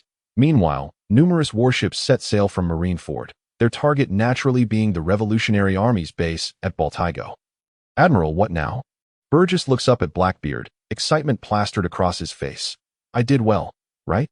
Blackbeard can only nod helplessly, inwardly cursing Burgess countless times. What did you do well?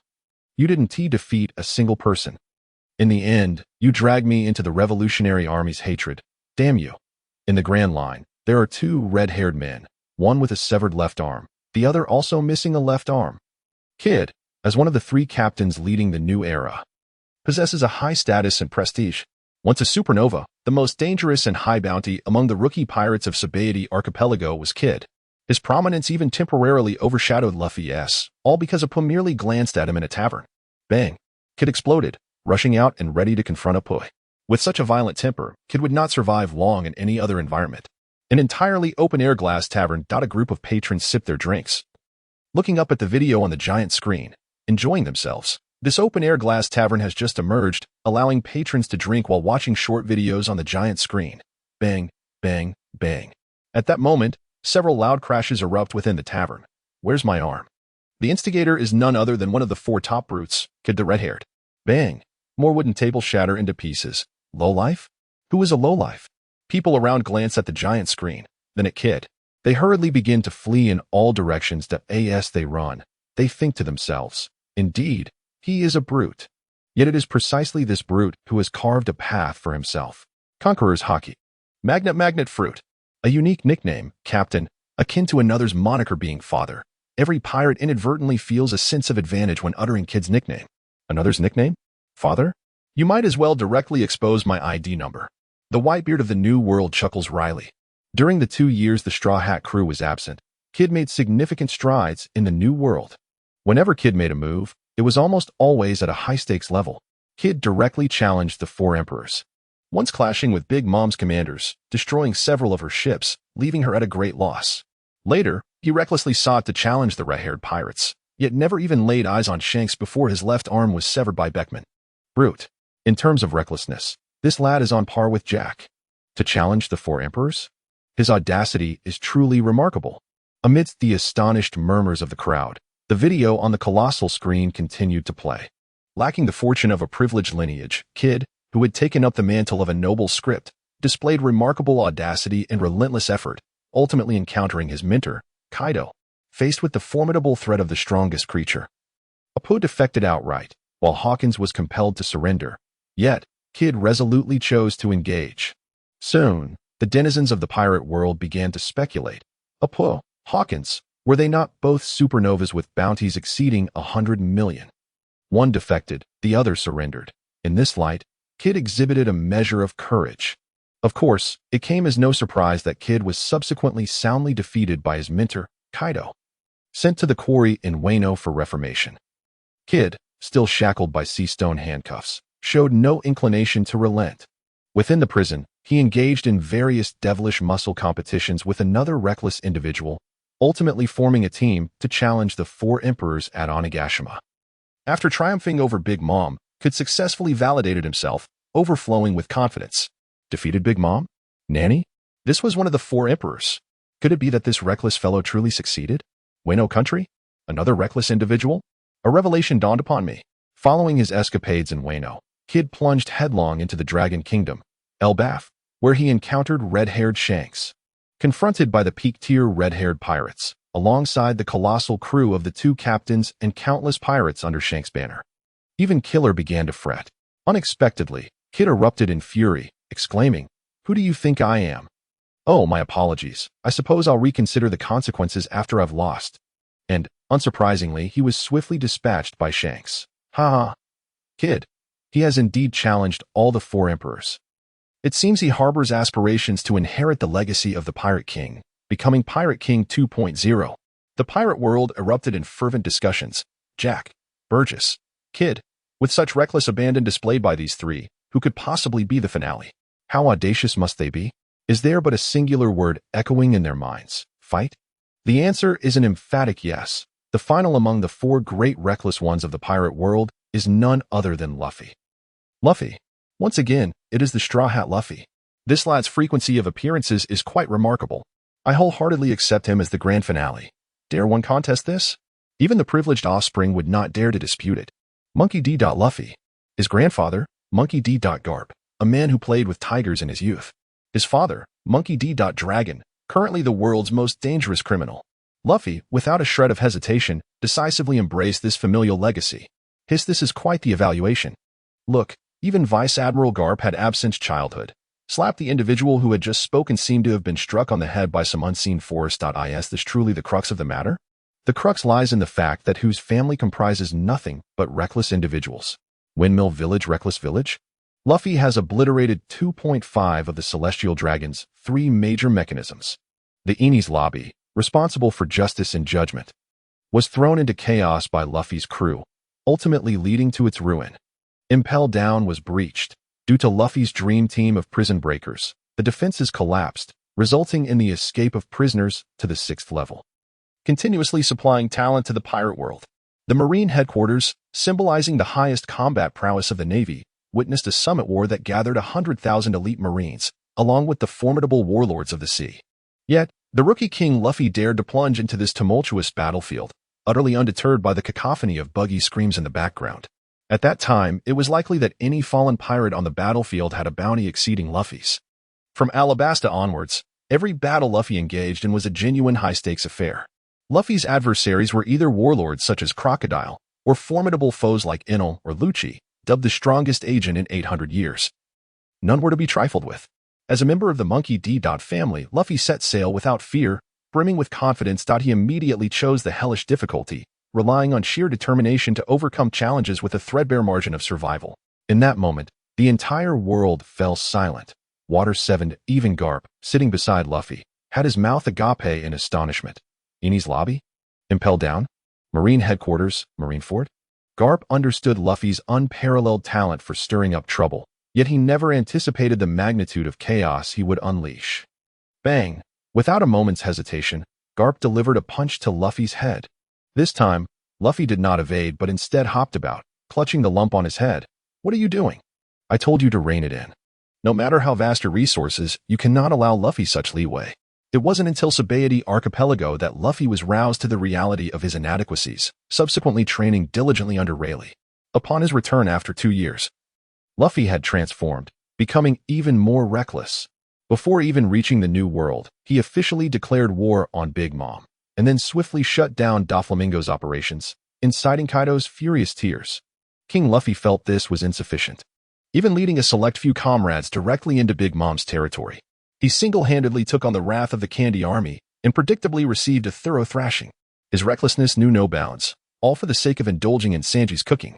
Wah wah wah, Luffy truly. I am moved to tears, reckless and gluttonous, an unbeatable combination. Since stepping foot in Wano, Luffy has been a whirlwind of chaos, utterly disrupting law and the strategies of other allies. He confronted Kaido, leaving behind a legendary legacy of thunderous clashes. During the Onigashima raid, Law learned from past experiences. With Luffy and Kid, two recklessly bold individuals, they broke through head-on. Note, there is absolutely no implication of drawing fire in a foolish manner here. Luffy and Kid successfully completed their mission. After all, this is their very nature. They performed in their true colors. Ha ha ha. Indeed, this is not a case of hiding silver. The fool who attracts fire, as expected, is a talent born to be useful. Recklessness has its own utility. Banero Island, what a pity. Ace, Blackbeard, stood at the center of the island. Behind him loomed the endless darkness birthed from the dark fruit. Perish in the shadows. Great flame ring, scarred and battle-worn. Ace roared, fiery flames enveloping him entirely, instantly transforming him into a colossal fireball. Flames, blazing, radiant, dark water, sinister, shadowy. The clash of these two forces obliterated the surrounding structures with shockwaves. As for the outcome, it appeared unchanged. After an indeterminate period, Luffy sat cross-legged upon the little lion, the Thousand Sunny sailing towards the next destination indicated by the eternal pose. Bubbles surrounded the island. Sabaody Archipelago. Luffy and his crew encountered the training ground arranged by Uncle Kizaru. But now, empowered with the 3 forms of Haki, and having awakened the sun god Nika form, Luffy's power rivaled that of the Calamities, Zoro, and Sanji. Who fears whom, it is truly uncertain. At the very moment Luffy and his companions set foot on the island, the colossal screen in the sky flickered back to life after a long silence that in mere seconds. All individuals in the pirate world gathered in the streets, aboard ships, or in any spot from which the giant screen was visible. This was monumental news. Each revelation sent shockwaves through the populace, and the screen seemed determined not to disappoint the audience. Under the watchful gaze of the crowd, a black title gradually emerged. One finger repels Marco. A clash with Kizaru sends Blackbeard reeling. A comprehensive review of Rayleigh's 11 strikes. You cannot provoke the remnants of the bygone era. Sure enough, upon the title's unveiling, a chorus of gasps erupted. The Dark King Rayleigh. The right-hand man of Pirate King Roger? One finger repels Marco. Is Marco not the captain of the Whitebeard pirates? A clash with Admiral Kizaru. Hiss, repelling Blackbeard? Blackbeard? Who is that? I have never heard of him. Yet he can be mentioned in the same breath as Marco and Admiral Kizaru. It is perhaps not surprising that many are unaware, as Blackbeard has yet to attain fame. However, that will soon change. Blackbeard is on the verge of becoming renowned across the seas, only to be ultimately vanquished by the combined might of 3 factions. Amidst the murmurs of the crowd, the colossal screen flickers to life. Just how formidable was the right hand of the king? Rayleigh fought alongside Roger throughout his life, yet as decades have passed, many past events have either been buried in history or erased, with the world on the brink of forgetting the dread name of the Dark King. Yet trouble always comes knocking, and even Rayleigh, who has withdrawn from the world for decades, is compelled to fight once more for the sake of the younger generation. Against his will, he is drawn back into the chaos of the times. Sabaody Archipelago. Outside a tavern. An elderly man with silver hair stands shoulder to shoulder with a captivating beauty. Against his will, he is drawn back into the chaos of the times. The reputation of the Dark King. Rayleigh, your reputation is quite esteemed. Looking at the footage of a younger Rayleigh, Shucky cannot help but stifle a laugh. Rayleigh, gazing at the images on the colossal screen, feels his lips twitch. Heaven forbid, let my current self not appear. Otherwise, as fate would have it, before Rayleigh's words even fade, the video reveals him standing proudly, confronting Blackbeard.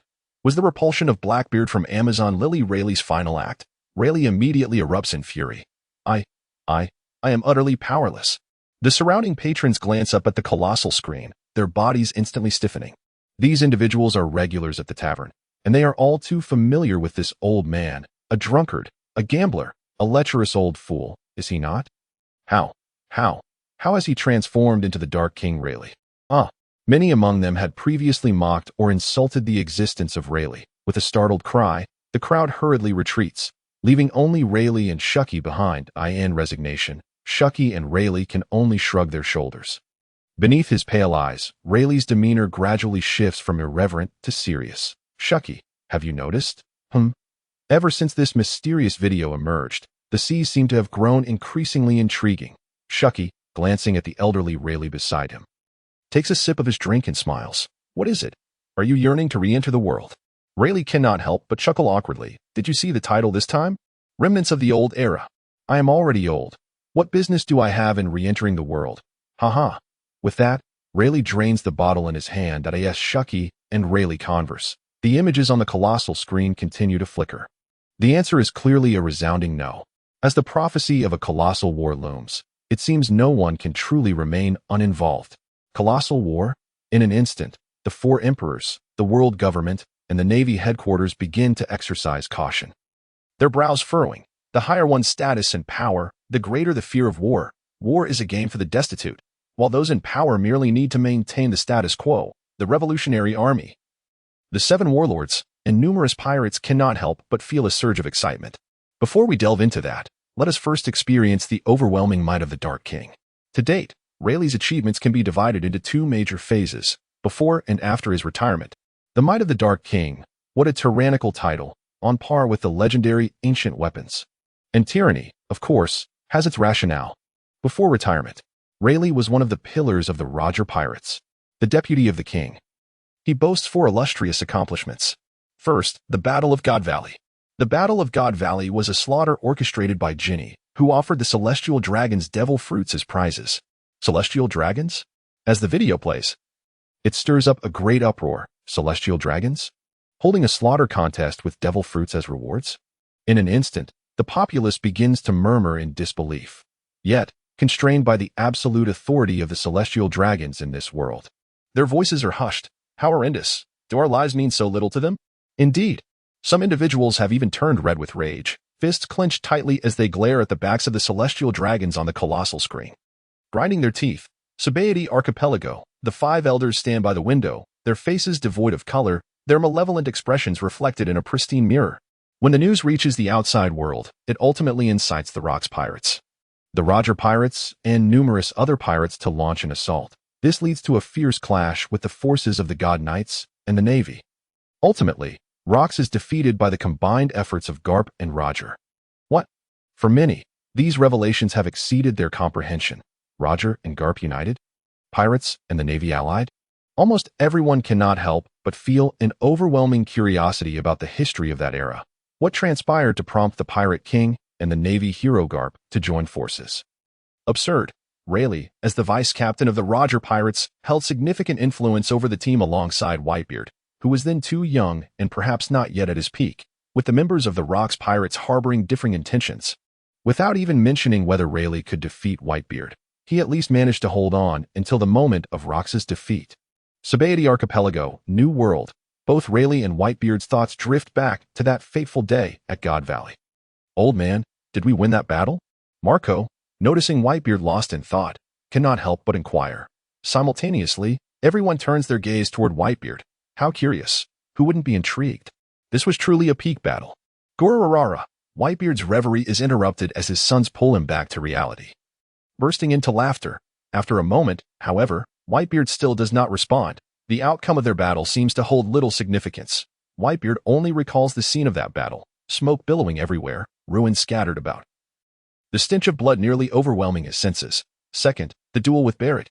Rayleigh, out of the name of the mediocre master, duels with the 15-year-old Barrett, aiming to teach him a lesson, resulting in a draw.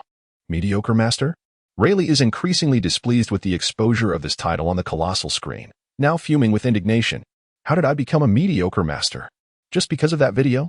That muscle-bound fool Kaido is a mentor, and I am deemed a mediocre master. Where is the justice in that? Luffy. Rayleigh grits his teeth. You better not cross paths with me. Just wait and see if I don't teach you a lesson. Rayleigh, Before his words can fade, a startled cry erupts from below the tavern. Rayleigh and Shucky look down. A straw hat, green moss hair, blonde curls, a devilishly handsome figure, a perfect match with a stunning woman. A pervert clad only in underwear, a skeleton, a long-nosed creature, a raccoon pet. In the next moment, Luffy, I will challenge you. Third, the duel with the Golden Lion. 27 years ago, the Golden Lion led a fleet to hunt down Roger's ship, seeking the ancient weapon information held by Roger, inviting him to conspire for world domination. Golden Lion, another infamous pirate, a remnant of the old era. Indeed, if they possessed peak power, how formidable they would be. At the time, the ship's doctor, Kureha, had already boarded, and despite knowing Roger was suffering from a terminal illness, the Roger pirates were still preparing for their final voyage, who had time to indulge in the Golden Lion's whims. Before Roger could speak, his comrades, including Rayleigh, had already guessed their captain's response. The Roger pirates clashed with the Golden Lion pirates. However, due to Roger's terminal illness and being outnumbered, he found himself in a dire situation. Fortunately, a tremendous storm struck, causing significant losses to the Golden Lion's fleet, allowing Roger and his crew to escape. Underneath the colossal screen, the crowd stares wide-eyed at the unfolding spectacle. A magnificent scene. Peak combat power. Such a level of battle is a rare sight to behold, especially for these ordinary people. If they had been standing at the battlefield at that time, the mere aftershocks could have been enough to bring them to the brink of death multiple times. Truly, it is a magnificent era. As the video concluded, the crowd couldn't help but exclaim. The confrontation with the Whitebeard pirates, merely a year later, from an encounter that took place 26 years ago, when Roger's crew met the Whitebeard pirates on a certain island. Odin was the first to set foot on the island. Rayleigh and Jabba were poised for battle, but the impatient Roger seized the opportunity. Subsequently, both sides engaged in a fierce battle that lasted 3 days and nights. Rayleigh immediately unleashed his unparalleled technique, akin to chopping vegetables, as the new recruit of the Whitebeard pirates, Marco, advanced to challenge him in his phoenix form, with just a single finger, merely a single finger. Rayleigh halted Marco's full force assault with one finger and disdainfully laughed, declaring that he had always been serious. This battle marked the pinnacle of Captain Roger's career. In the year that followed, during their final voyage, Roger's health deteriorated, and the Roger pirates never again faced such high-intensity combat. Arrogant, how audacious, to dare withstand Marco's attack with just a finger, and to smile condescendingly. Sabaody Archipelago, outside a tavern on the second floor. Luffy and his crew, along with Rayleigh and Shucky, lined up for battle. Luffy glanced at Rayleigh and pouted. Is he really that strong? I don't feel like it. In any case, a single phrase can infuriate a man. Just 2 words, not strong enough. Rayleigh looked at Luffy. If looks could kill, Luffy would have been dead long ago. As for why he didn't take action, Rayleigh indeed sensed that Luffy's abilities were not to be underestimated. As a crew that has roamed the seas for decades, ultimately being the first to circumnavigate the globe and achieve such monumental feats, Rayleigh must have experienced more than 4 battles alongside Roger's crew.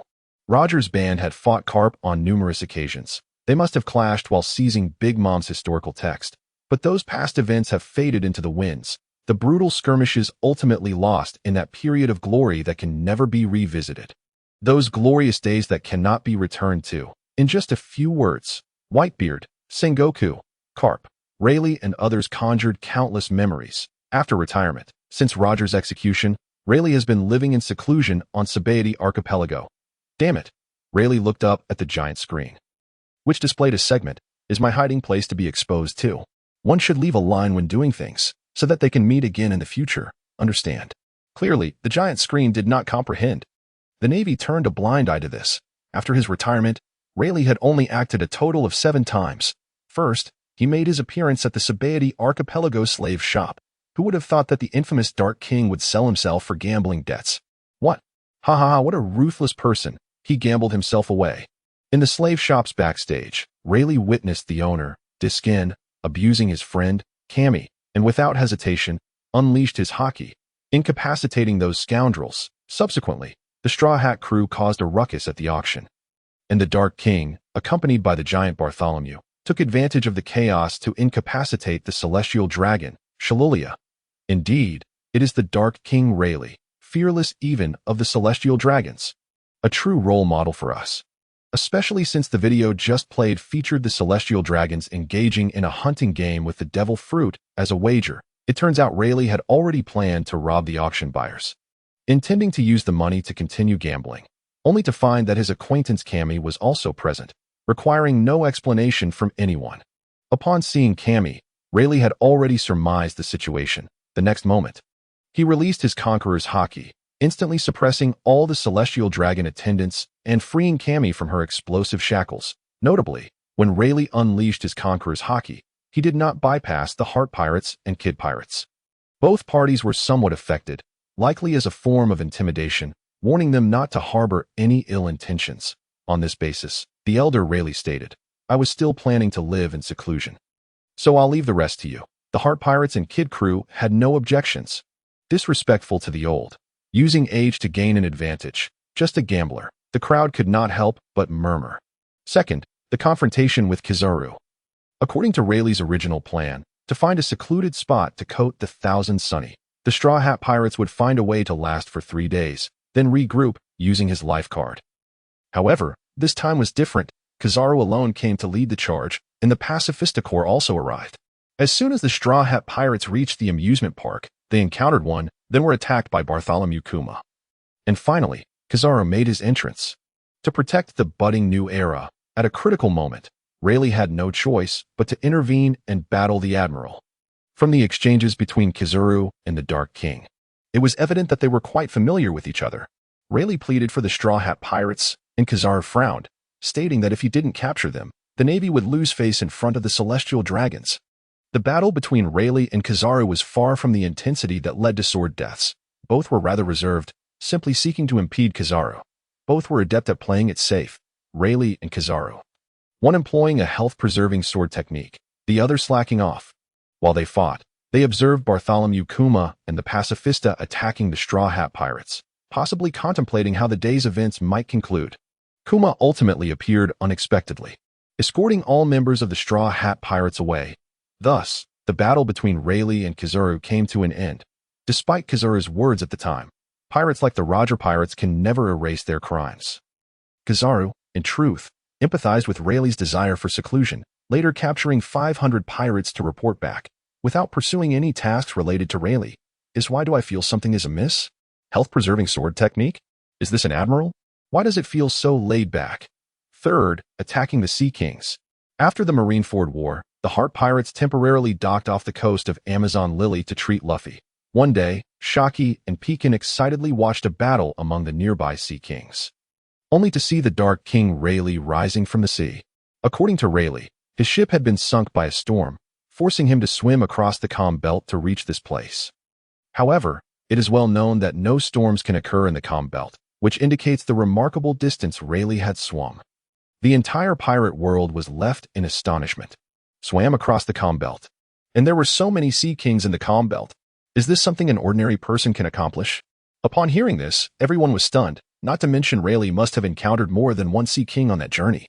Finding the calm belt, known as a Sea King's nest, and making it through is truly formidable. After all, the Dark King could accurately locate Amazon Lily without even a ship. It seems he made quite a few visits in his youth. Likely related to playing chess with the previous empress. Who has been young and reckless? Outside the tavern, Shaki unhesitatingly shot Rayleigh a glance. It seems he won't be getting lucky tonight. Fourth, attacking the marine base. It is highly probable that Kuma was the first to propose that the Straw Hat Pirates train for 2 years, suggesting Rayleigh go to Amazon Lily. After reaching a consensus with Luffy, the Dark King and Jinbei took the Straw Hat lads back to Marineford to pay tribute to the fallen Whitebeard and Ace. What? The shocking news was inadvertently revealed. Ace and Whitebeard have fallen. Fallen dead, Ace and Whitebeard. Shock. The entire pirate world was in disbelief. In the New World, Whitebeard stood proudly on the Moby Dick, wielding his polearm, the Murakamajiri. His body was adorned with countless nutrient fluids. This frail body had endured too many battles and was on the brink of collapse. All along, Whitebeard had relied solely on his unwavering willpower to reach this day. Old man. This news was a seismic shock for the Whitebeard pirates. The old man is dead. How could this be? Even Whitebeard himself was taken aback, staring at the video of himself falling. No one can accept their own demise.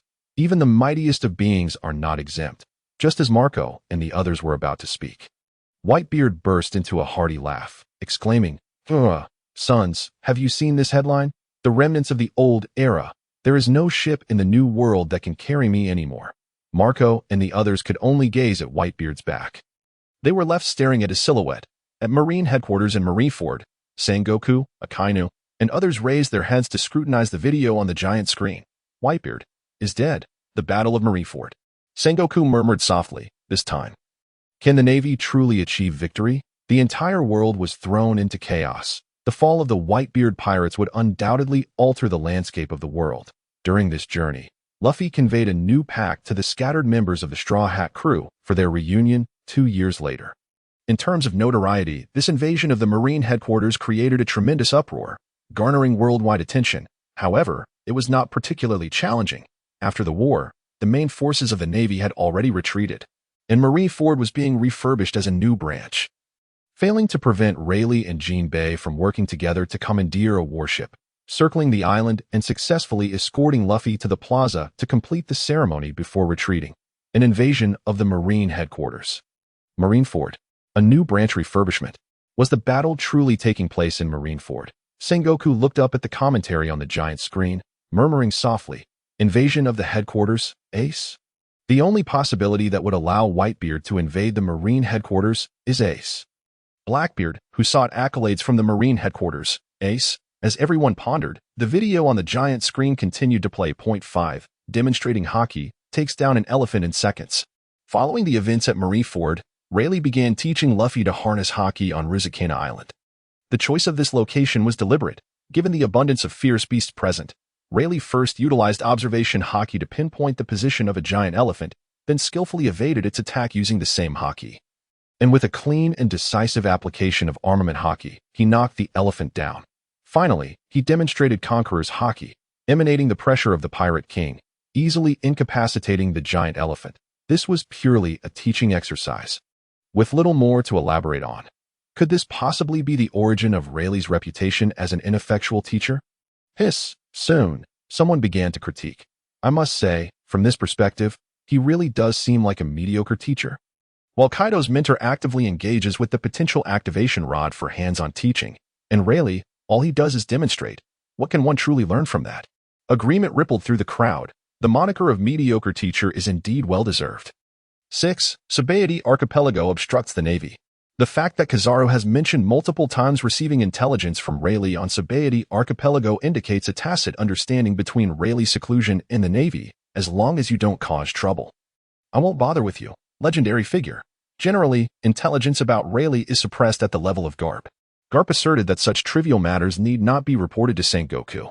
At Sabaody Archipelago, Rayleigh originally sat in the distance, watching the now-grown Luffy and others battle the Navy, seemingly not intending to intervene, as the Straw Hat crew at that time was remarkably strong. However, reflecting deeper, during the Battle of Marineford, Rayleigh watched the entire fall of Whitebeard from the sidelines. The new era ships could not accommodate the remnants of the old era. This sense of desolation was enough to ignite a person's ambition. The ships belonging to the remnants of the old era had long since departed. And Luffy, as a student, engraved Rayleigh's kindness in his heart, with heartfelt farewells and declarations of becoming the Pirate King, causing Rayleigh to be overwhelmed with tears. Go and reach the pinnacle. Rayleigh could not allow his disciple to be pursued by the Navy in haste. Memories of grandeur surged anew, reviving faded recollections. In the next moment, Rayleigh drew his sword, drawing a line between life and death, compelling the thousands of troops clad in white robes. My disciple is setting forth. Grant him your respect. Whoa, for reasons unknown, I felt like crying. Indeed, the mediocre teacher truly is a mediocre teacher. Yet, it seems he is rather good to his student. Luffy. Whoa. How could Luffy be so fortunate to encounter such exemplary teachers? 7. Amazon Lily dissuades Blackbeard's crew. Rayleigh, as a retired elder, has only engaged in minor skirmishes in his previous 6 appearances. It was only during the reinforcement of Amazon Lily that Rayleigh truly brewed a mighty confrontation. Prepared to stake his life. As the Navy surrounded the land of women, the Blackbeard pirates forcefully intervened, capturing the Empress. Yet, the few subordinates they had painstakingly chosen were petrified, momentarily leaving Blackbeard in a predicament. From the case of seizing genuine devil fruit abilities, it is evident that the theft of devilish powers can only occur shortly after the ability user's death. After a struggle, just as they were about to ruthlessly abandon their subordinates and kill Hancock. The Pirate King entered, radiating an aura of infinite malice. In years past, Marco could be repelled with just a finger in front of Rayleigh. Not to mention Teach, a mere intern. Even though Teach has now ascended to royalty, the fear of his elders still lingers. Just as during the Battle of Marineford, when he was under Whitebeard's control, he begged for mercy. Could he truly face the Pirate King without his subordinates? Blackbeard decisively refused and immediately agreed to release the Empress, proposing a swift retreat from Amazon Lily. Even the emperors were thus, let alone a vice admiral leading the charge. The Navy dared not provoke them. Thus, a war was abruptly halted. However, the Pirate King ultimately aged. In the post-war review, he personally acknowledged that he was no longer Blackbeard's match. The era belonging to Roger, the Pirate King, and Navy hero garb has truly passed. The individuals capable of shaping this era are solely those who live in the present. Figures from the old era are always so full of ambition. Even as the giant screen dimmed, the crowd remained restless. The four emperors? Blackbeard? What kind of ability is it to steal another's devil fruit powers? Everything has changed too swiftly. Yet, those in high positions, caught up in this incident, seem to have grasped a great deal. Old man, look quickly, Ace's life paper is about to burn out. Diamond Joza rushed anxiously to Whitebeard's side. Whitebeard looked down, connecting the dots with the content of the video on the giant screen. It seems that soon, a monumental event is set to unfold in this world. An event that would send shockwaves throughout the Grand Line. In the first half of the Grand Line, on an uncharted island, Blackbeard, Burgess, and others stared blankly at the video on the giant screen. Shock, elation, roaring laughter. These expressions flickered across Blackbeard's face. The death of Whitebeard signifies that he will possess the power of the Tremor Fruit. The four emperors. The video declared that he is about to become one of the four emperors. Captain, what shall we do next? Burgess beside him was equally exhilarated, convinced that he had not misjudged his man. Following Blackbeard will undoubtedly lead to prosperity.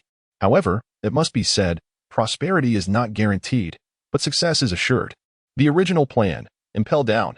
Blackbeard grinned widely. Since the outcome is so favorable, why not pursue it? At Marine headquarters, Admiral, there is no need for hesitation. In a conference room, Akainu, cigar in mouth, stared resolutely at Sengoku. The fall of Whitebeard is worth any price. Is it worth it? Sengoku's fingers tapped the table. Deep in thought. After an indeterminate time, Sengoku turned to Tsuru. Tsuru slowly began. The headquarters will become a new branch. Thus, our losses will be significant. Then, Tsuru pivoted the conversation. However, I also agree to continue executing this plan. The elimination of any one of the four emperors would greatly uplift our navy and the entire world. Let us be more cautious. Soon after, Akainu spoke again. Admiral, what about Sabaody Archipelago, if Rayleigh is present? Kizaru alone may not suffice.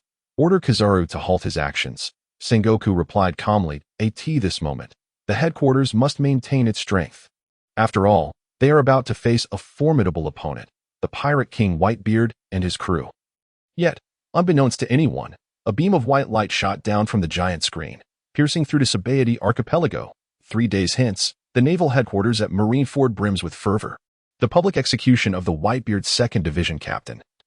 Ace sends shockwaves throughout the world. In the New World, within Whitebeard's territory, pirate ships line up in formation, led by the Moby Dick, each vessel encased in layers of transparent film. Set sail, they declare, with Marineford as their target. At the forefront of the Moby Dick stands Whitebeard, wielding his weapon, the Yoru, with a voice resonating with authority. In an instant, the once tranquil sea begins to ripple. One by one, the pirate ships submerge beneath the waves.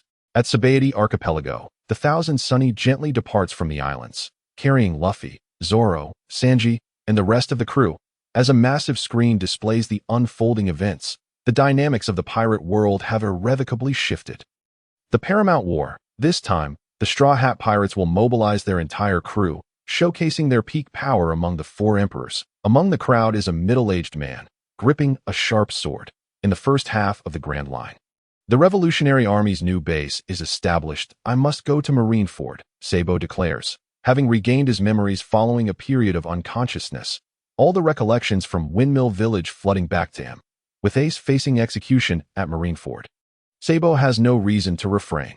Dragon gazes down at Sabo, whose resolve is unwavering. They are not merely heading to any location, but to the very heart of the Navy, the naval headquarters, a place fraught with peril. Seeing Dragon's silence, Sabo turns to leave the room, undeterred by the prospect of facing death alone. Dragon watches Sabo's retreating figure, his calm yet penetrating voice reverberating through the conference room. "Sabo, I will accompany you." Sabo halts abruptly, his eyes unexpectedly welling with tears. At the naval headquarters, the ranks of rear admirals, vice admirals, and admirals converge, all gathered for the impending battle. In the square, soldiers bustle about, preparing for the imminent conflict. Beyond these factions, others observe from the shadows. The red-haired pirate's ship departs the New World, while the Big Mom pirates and the Beast pirates stir with anticipation as the atmosphere thickens with foreboding. The long silent screen resumes its display. Suddenly, the world becomes animated once more, as eyes are fixed upon the screen, eager for the latest intel, the most bizarre abilities, the most inflated ambitions, the inheritor of Roxwell, the most dangerous faction in the Grand Line. A review of the Blackbeard pirate strength unfolds. With a thunderous opening, the recent information appears to focus entirely on the Blackbeard pirates, the newly ascendant emperor. This wave of notoriety has certainly left Blackbeard overwhelmed. However, the path ahead is fraught with potential pitfalls that in this world. Dangerous dark forces emerge one after another. During the brutal Paramount War, Blackbeard rapidly rose to prominence, replacing Whitebeard, bringing forth a dark storm upon the Grand Line. Blackbeard has usurped Whitebeard. Once more, the Paramount War is upon us. At the naval headquarters in Marineford, Sengoku and Tsuru stand outside the Admiral's chamber, their brows furrowed as they gaze at the enormous screen above. What has transpired in the Paramount War that enabled Blackbeard to supplant Whitebeard? Has the so-called strongest man in the world truly fallen? With their minds clouded by confusion, Sengoku and the others fixate on the screen, yearning for further revelations. Blackbeard, akin to Nika's nemesis, continues to evolve, as the intertwined fates of Black and White are destined to clash fiercely in this struggle. The Blackbeard pirates bear a distinctive emblem of 3 skulls, which has long sparked suspicion of possessing 3 souls or 3 hearts. Perhaps this is why Blackbeard, Teach, can survive without sleep. 3 souls, 3 hearts? In that moment, the pirate world is left in awe. To be able to forego sleep implies that Blackbeard possesses double the time for training compared to others. As speculation swirls, the screen continues to flicker with images. The captain's style profoundly influences the overall character of the crew. Within the Blackbeard pirates, most of the officers are formidable individuals with grand ambitions, inherently rebellious.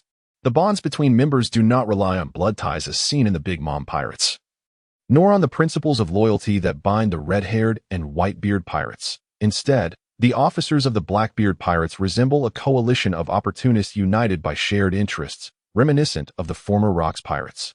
With this declaration, the gaze of the Navy and the world government suddenly fixates upon the Blackbeard pirates. The Rocks pirates, the headquarters, and the world government will not allow their resurgence. Blackbeard's actions continue to echo the will of Rocks. His ship is named the Saber of Jybeck, drawing its name from Rocks D. Jybeck. The flagship of the Blackbeard pirates bears striking resemblance to Rock's vessel.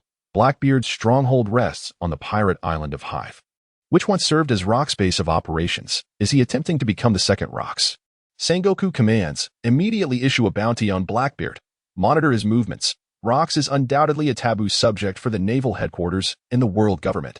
No one may touch this matter. Following his occupation of Hive Island, Blackbeard has engaged in rampant slave trading, amassing the capital for dominance. Furthermore, the Blackbeard pirates are relentlessly hunting for devil fruit users.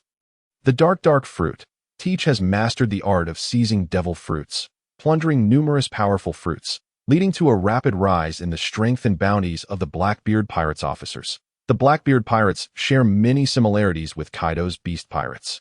However, what the Blackbeard pirates possess are genuine devil fruits, incomparable to counterfeit products. Should Blackbeard aim to create a true army of devil fruit users, the threat level will be extraordinarily formidable. Defamation, Kaido bellows at the screen. Damn it, counterfeit products? Your whole family is a sham. Kaido has repeated the word defamation countless times. For others, this screen may unveil intelligence. Yet for Kaido, it feels like sheer slander, a personal affront. It seems to target him directly. Kaido the mentor, the potential enhancer, the fool's subordinate, the ship King Jack, and the connection to Big Mom. Defamation, pure defamation. As Kaido rants, the video on the screen continues to flicker. The Blackbeard pirates pursue a path of unadulterated piracy. Blackbeard has merely constructed several massive wooden warships, each captained by a core officer.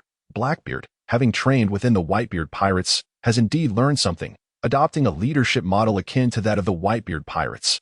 Blackbeard himself is referred to as Admiral, supported by the formidable strength of this powerful fleet. The spectators of the pirate world gaze up at the introductions of Blackbeard, as if witnessing the dawn of a new maritime sovereign. The unadulterated path of piracy elicits intrigue among many. The screen begins to introduce the members of the Blackbeard pirates one by one. The opening is nothing short of shocking. Admiral Marshal D. Teach, alias Blackbeard, wielding the most fearsome Logia power of the Dark Fruit, simultaneously possessing the strongest paramecia ability, the Quake Fruit. He stands as the sole dual fruit user in the entire pirate world, the pinnacle of all devil fruit users. With a bounty of 3.996 billion berries, a revelation that is bound to astonish the world. Damn it, you've exposed my entire fortune. A wooden pirate ship glides over the calm sea, its destination seemingly the underwater prison. Impelled down, Blackbeard stands on the wooden deck, fists clenched, fixated on the screen displaying his image, veins bulging on his forehead. However, in the next instant, a flicker of astonishment crossed Blackbeard's face. The tremor fruit? This was quickly followed by an overwhelming excitement. Ha ha ha ha. I did it. Could it be that I have succeeded? The tremor fruit. This has been Blackbeard's long-cherished scheme.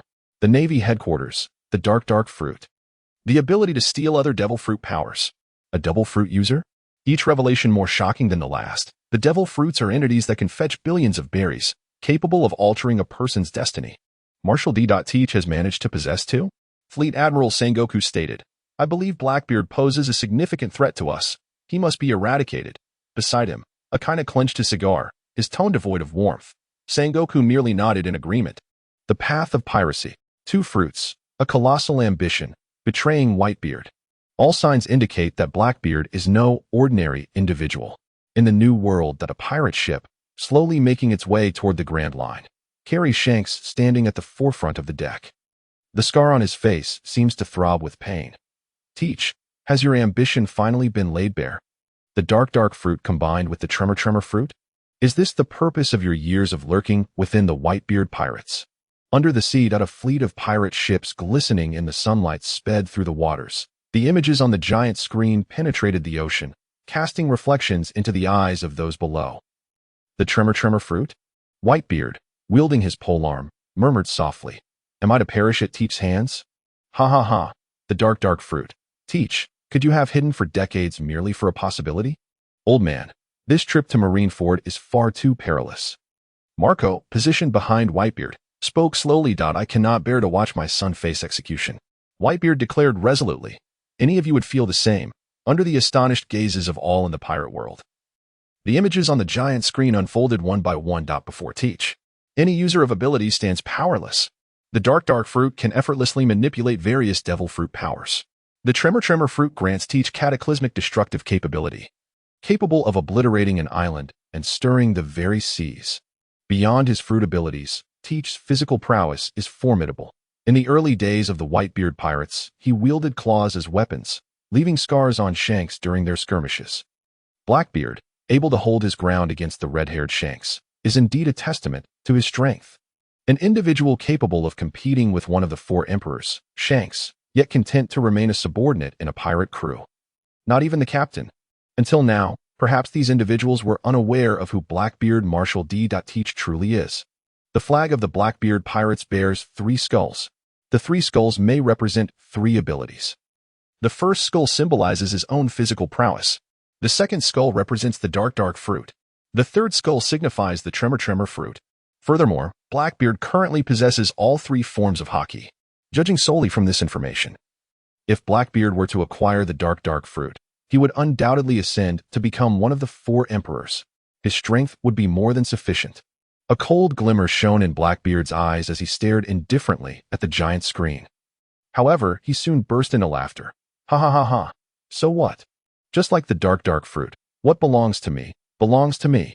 Under Blackbeard's voice, the images on the giant screen continued to flicker. The first fleet captain and helmsman of the Blackbeard pirates, Burgess, the champion of combat, one of Blackbeard's founding team members. During the Dressrosa battle, He attempted to seize the flame fruit, but was thoroughly defeated by Sabo, ultimately resulting in failure. Burgess? The crowd watching the video couldn't help but exclaim, Burgess. I know this person well. The successor to the Pirate King. One of the 4 great brutes. Subsequently, he acquired the exceedingly formidable Rumble fruit, belonging to the Paramecia type, which grants its user unimaginable strength. As a fighter, each of Burgess's moves relies on sheer power, making this fruit a perfect match. In his battle against Law, he effortlessly lifted a mountain, and he possesses an incredibly combative nature, reminiscent of Whitebeard Pirate's Diamond Jozu. Ha ha ha ha. Burgess, standing beside Blackbeard, couldn't help but laugh with excitement. The Rumble fruit? Ha ha ha, Captain, am I about to rise to prominence? Captain, you have indeed become the 4th Emperor of the Sea. And as a founding member, does that not make me the Vice Emperor? Vice Emperor? Blackbeard, perplexed by Burgess's audacity, found it difficult to extinguish the enthusiasm of this founding member. Beside him, Blackbeard could only nod helplessly. Individuals like this simpleton could hardly foresee that once this video aired, the path ahead would be fraught with challenges. Now, Blackbeard merely hoped that the footage on the giant screen would cease to be revealed. Grant him a chance for survival. Yet the giant screen clearly paid no heed to his pleas. The second fleet captain of the Blackbeard Pirates, Shiryu, the former chief warden of Impel Down, known for his cruel bloodlust, notorious for slaughtering inmates within the prison, he had once been incarcerated by Magellan on the 6th level, a representative figure in the escape saga of the 6th level of Impel Down. Dubbed Shiryu of the Rain, this nickname is tied to his sword, Rain. The sheath is crimson, and the blade gleams with a red light, giving it the appearance of a bloodthirsty demon sword. Shiryu is merciless and cold-hearted, making him the second in command of the Blackbeard Pirates. Nanny? Burgess shouted at the giant screen featuring Shiryu of the Rain. The second in command? What qualifies you to be the second in command? Are you a founding member? Captain, who do you say is the second in command of our pirate crew? Blackbeard, clearly unwilling to engage with Burgess. Captain, you must say. Yet Burgess showed no signs of relent. Blackbeard remained silent. Captain, please speak. And Burgess continued to press Blackbeard with questions. You. In exasperation, Blackbeard could only acquiesce to Burgess. 2 years later, the Blackbeard Pirates eliminated Absalom, the user of the transparent fruit, acquiring its power. He became a stealthy swordsman, capable of ambushing foes without a trace, rendering all he touches transparent. Outside Impel Down, Warden Magellan gazed up at the giant screen with a face full of cold fury. An escape? The 6th level escape? Other than the legendary Golden Lion Shiki. This had never been heard of before. How could he, the esteemed warden of Impel Down, maintain his standing in the Navy headquarters after this? Uncle can endure, but Aunt cannot tolerate this. Shiryu of the Rain. It seems you cannot be allowed to live. Magellan's eyes were icy, his tone menacing. To become the warden of Impel Down, one must be no ordinary individual. Ruthlessness is merely a basic requirement? On the Sunny, Sanji stamped his feet on the deck in frustration. Such a waste. Is this how the transparent fruit is to be utilized? Vanishing without a trace. And you chose to be a transparent swordsman, ambushing foes silently. What a sheer waste. Sanji's indignation reached a boiling point as he vented his frustrations at the transparent fruit's misuse. Alas, the more one desires something, the less it belongs to oneself. The 3rd Fleet Captain of the Blackbeard Pirates, Sniper Van Augur, one of the founding members of the Blackbeard Pirates, boasting a bounty of 64 million berries 2 years ago, known as Soundless. Possessing extraordinarily rapid shooting speed, he had once shot multiple vital points on Ace within an incredibly short span. Van Augur possesses exceptional marksmanship, able to silently aim at targets kilometers away. 2 years later, Van Augur consumed the exceedingly overpowered teleportation fruit. Unlike the elementalization of the Logia type, the teleportation fruit allows instantaneous relocation of spatial positions and can even bring others along. The teleportation fruit and Van Augur's sniping identity are a match made in heaven, assisting him in finding the most advantageous sniping positions. Old Van, the teleportation fruit.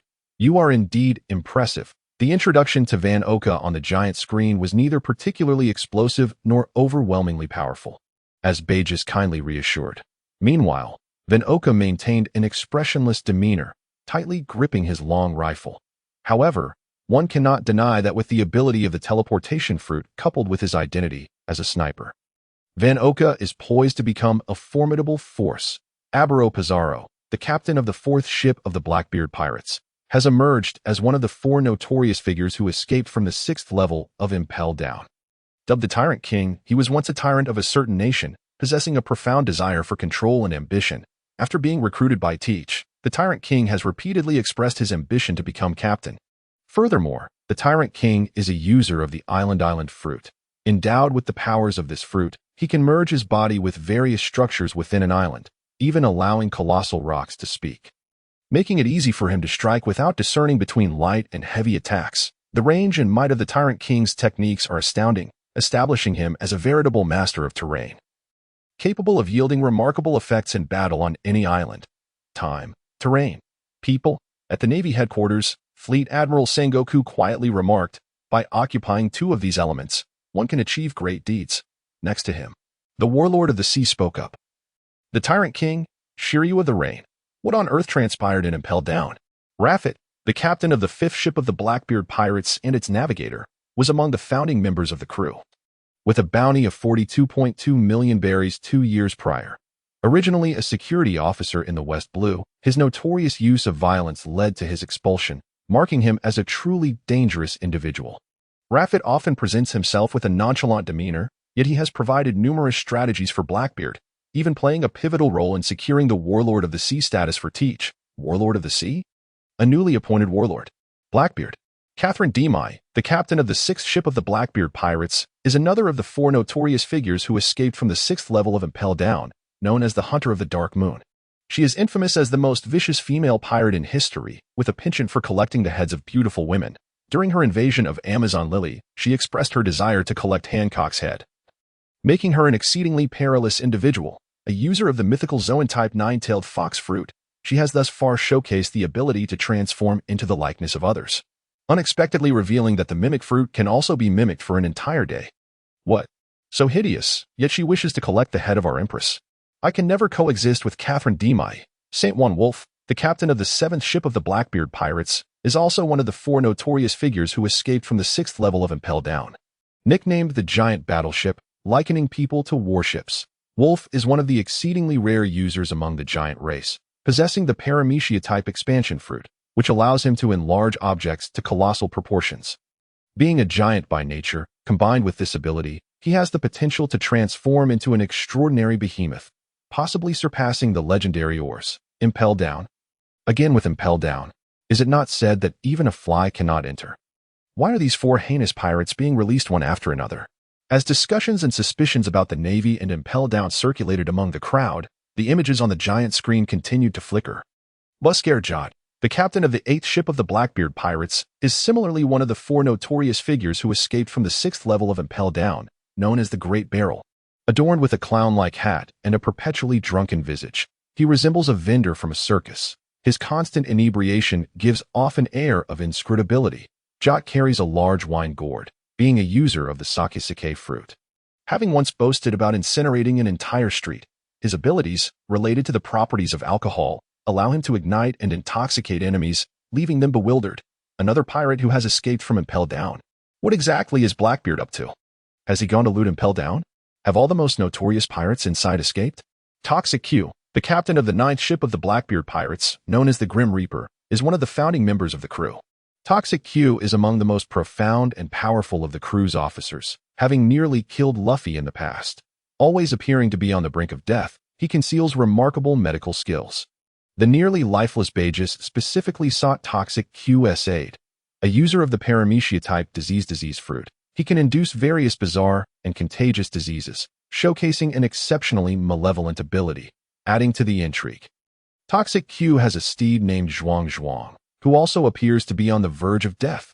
2 years later, after being fed the animal-type horse fruit, mythical Zoan variant, he gained the ability to fly. Consequently, Toxic Q transformed into a viral weapon capable of aerial movement. Although he serves as the ship's doctor, his danger level is on par with that of other officers. How impressive, truly astonishing. One cannot help but marvel at the Devil Fruit crew. Even a horse possesses the powers of a Devil Fruit, not just any, but a mythical Zoan, transforming into a Pegasus, truly enviable. Established Emperor crews each possess their unique abilities. The Big Mom pirates are predominantly Paramecia users, While the beast pirates favor animal types, the Blackbeard pirates, however, resemble a hodgepodge, featuring formidable users from all three categories of devil fruits, forming a more powerful collective of abilities. The Blackbeard pirates stand in stark contrast to the red-haired pirates, who excel in hockey. The rivalry between red and black harbors a sense of destiny even stronger than that of the white and black conflict, the red-black rivalry. The competition between Shanks and Blackbeard. Is Blackbeard's rise truly unstoppable? The white-black rivalry. Whitebeard. Following the conclusion of the footage on Blackbeard, the giant screen did not cease its display. It continued to play on. A new black title emerged on the screen. The Immortal Legend of the Pirate Pinnacle. I am known as Whitebeard. The Immortal Legend of the Pirate Pinnacle. As these 9 characters appeared on the giant screen, a wave of astonishment swept through the entire pirate world. Who among them can bear the weight of these 7 words? Yet, as the phrase "I am known as Whitebeard" followed, the populace of the pirate world fell utterly silent. Who would dare utter a negative word? Amid the crowd's awe, the video on the giant screen began to unfold slowly. In the world of pirates, the sea is the source of all. It is said that the great pirate era culminates at the end of the Grand Line, where the legendary treasure, One Piece, is hidden. Those who discover One Piece may ascend to the title of Pirate King, ruling the seas. In pursuit of this elusive treasure, countless pirates have ventured forth, dedicating their lives to drifting upon the ocean. Adventure is a prevalent theme in the pirate world, yet beneath the seemingly romantic and passionate backdrop, the majority become pirates more out of necessity than desire. A few words encapsulate the stark reality of the pirate world. Pirates, revolutionary army. Who among them does not live a life dancing on the edge of a blade? If survival were assured, who would willingly embrace the risk of death? Whitebeard. Edward Newgate was among those who actively chased the waves in this tumultuous tide. He was born on an island called Sphinx in the Grand Line. Due to extreme poverty, he could not pay the heavenly gold, nor could he join the world government, like many non-allied nations. This island quickly descended into lawlessness, with pirates and human traffickers running rampant, leading to the nation's demise and an increase in unfortunate orphans, of which Whitebeard was one. In such chaotic surroundings, the orphans, having lost everything to survive, banded together, with the naturally tall and strong Whitebeard emerging as their leader. In this lawless territory, Whitebeard had to resort to stealing food from others to barely sustain himself and his companions.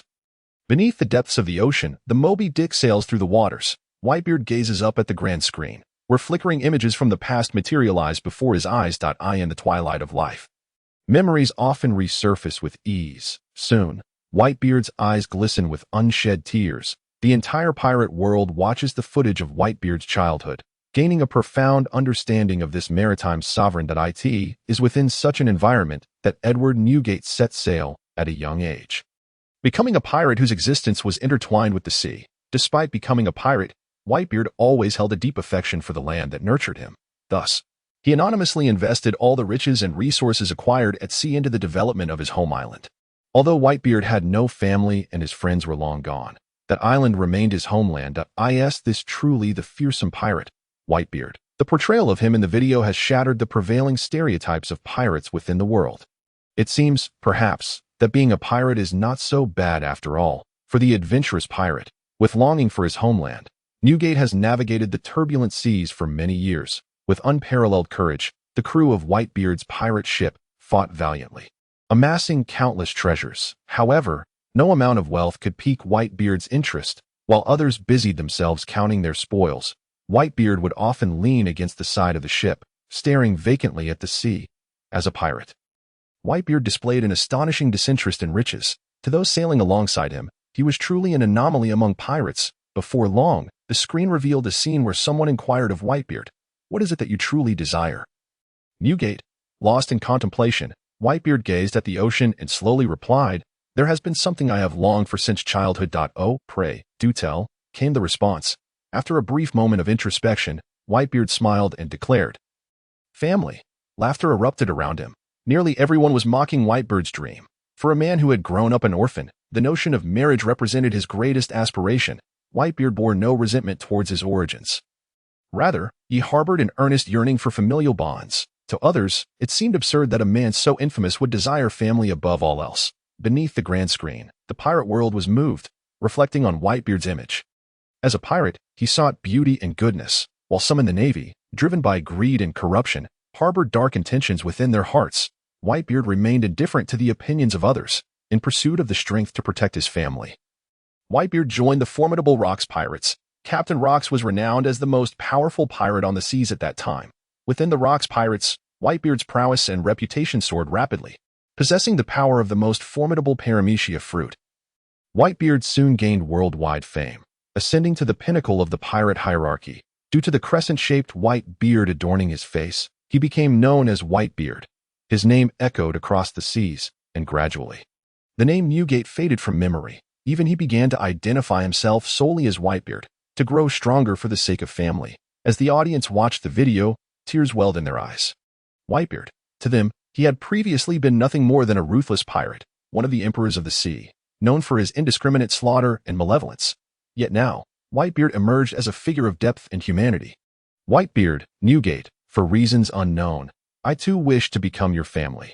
In an instant, Whitebeard garnered a fervent fanbase across the pirate world, a legion of devoted sons. Before long, Whitebeard acquired the strength to protect his family.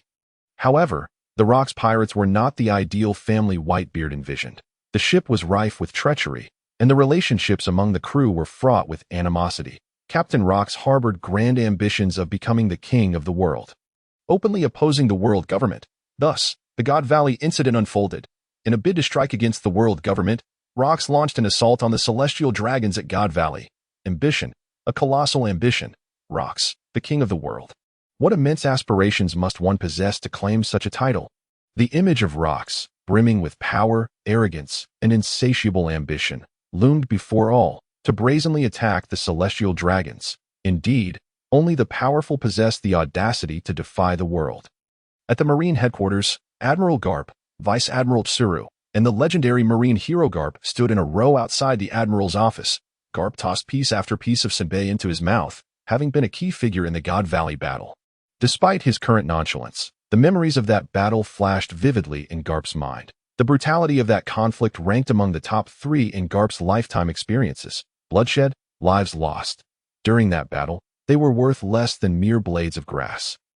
The God Valley battle. To protect the celestial dragons and their slaves, the legendary Vice Admiral Garp joined forces with the great pirate Roger to defeat the Rocks pirates. The notorious Rocks pirates, hailed as the world's strongest pirate crew, were thus annihilated. Following Rocks' demise, the seas entered an era of chaos and contention. Whitebeard raised his flag, establishing the Whitebeard pirates, as the scars upon his body multiplied. A multitude of companions gathered around Whitebeard, whom he cherished as his beloved family. The experiences he had during his time with the Rocks pirates instilled in Whitebeard a singular, unwavering rule: the prohibition of harming crewmates. The Whitebeard pirates gradually emerged as one of the most formidable pirate crews upon the seas, with Whitebeard, Roger, and Shiki becoming the 3 legendary pirates. The tale of Whitebeard's rise to prominence. This is indeed the living chronicle of Whitebeard's ascension. The trajectory of life, the course of fate, the choices of existence. Every aspect of Whitebeard's journey was laid bare upon the grand screen. The 3 legendary pirates. Many in the pirate world could not help but discreetly wipe away tears, softly murmuring, "It turns out that even the mightiest beings possess a tender side, and they too are but ordinary individuals." One fateful day, the Whitebeard pirates encountered the Roger pirates upon the vast ocean.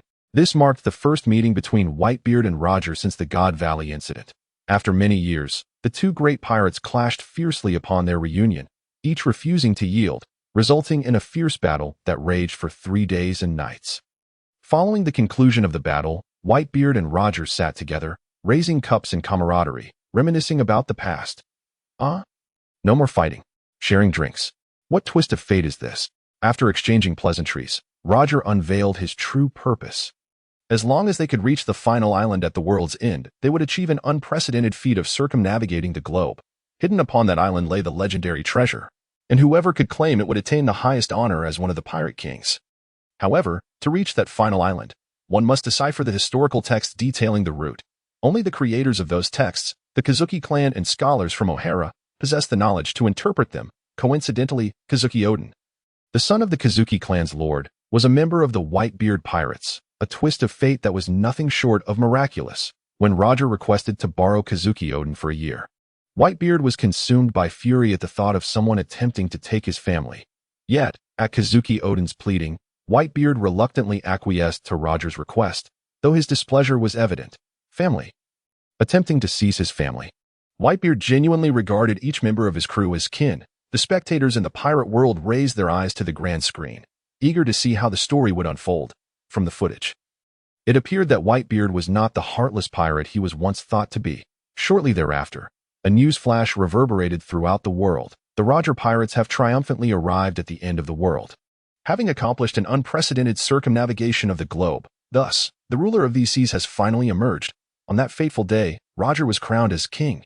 Yet, when the true treasure revealed itself before Roger's eyes, all erupted in laughter. "Joy boy, the treasure you left behind is truly remarkable." In honor of this, Roger named the final laugh tale. In an instant, the entire pirate world was set ablaze with excitement. One Piece, the genuine treasure. Truly astonishing. An endless bounty? A fortune that could last a lifetime? The denizens of the pirate realm gazed upwards at the grand screen, their previously moved expressions morphing into fervor. Treasure. This is the authentic treasure. Could it be that One Piece truly exists? It is easy to imagine that a new wave of piracy is about to commence. At the very moment the world was engulfed in fervor, the pirate king Roger chose to retire gracefully, officially announcing the dissolution of the Roger Pirates. Shortly thereafter, Roger vanished from the public eye, leaving no trace. Months passed since Roger had sought out Whitebeard for a drink. The two sat beneath a cherry blossom tree for several days.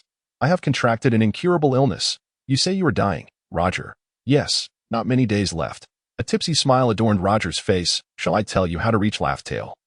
"Whitebeard, I am aware, yet I have no intention of going, as I am not interested." Whitebeard politely declined.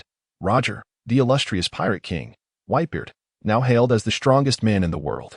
The tone of their conversation appeared rather mundane, akin to two old friends reminiscing. Yet the content they exchanged was enough to send shockwaves throughout the world. How to reach One Piece. And Whitebeard, on the other hand, regarded it with disdain. Perhaps Whitebeard is the sole person in the world who holds One Piece in such contempt.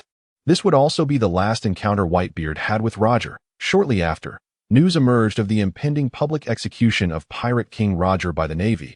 On the day of the execution, under the gaze of the entire world, the Pirate King proclaimed loudly, "Do you wish for my treasure? If you desire it, take it all, seek it out, for I have placed everything in the world there." Aware that his days were numbered, Roger propelled the dawn of an era with his very life, ushering the world into the great pirate era. "Do you wish for my treasure? If you desire it, take it all, seek it out, for I have placed everything in the world there." Thus began the saga of the great pirate era, over the span of 2 decades, as a top-tier powerhouse of the old era. Whitebeard stepped into the new age, becoming one of the 4 emperors of the sea, universally acknowledged as the strongest man in the world. He was even dubbed a living legend. However, Whitebeard understood that no matter how strong an individual may be, one is ultimately constrained by the limitations of a single heart. Humanity will inevitably face death. The denizens of the pirate realm gazed at the images flickering on the grand screen, slowly becoming immersed in the spectacle. As if stepping into the very scene itself, time passed, and the once mighty Whitebeard, approaching his twilight years, no longer possessed the vigor of his youth. Whitebeard could even feel his life gradually waning. His towering figure of 6 feet 6 inches had transformed from a weapon of battle into an aging burden, relying daily on intravenous drips and oxygen tubes for sustenance, cared for by attending doctors and nurses. Yet, regardless of his condition, Whitebeard remained universally recognized as the king of the seas. After Roger's death, people heralded the new era as Whitebeard's age, and Whitebeard was deemed the most likely candidate to discover One Piece and ascend as the Pirate King. However, he held no interest in that long-vacant treasure. Now, he had established the dream of a grand family upon the seas. As his crew consisted of those despised by the world, Whitebeard's view of them as family and sons garnered admiration and gratitude, leading them to affectionately refer to him as Old Dad. In the twilight of his life, Whitebeard wished only to spend time with his family. Touching. It is indeed moving, isn't it? Can it be that someone would truly be indifferent to One Piece?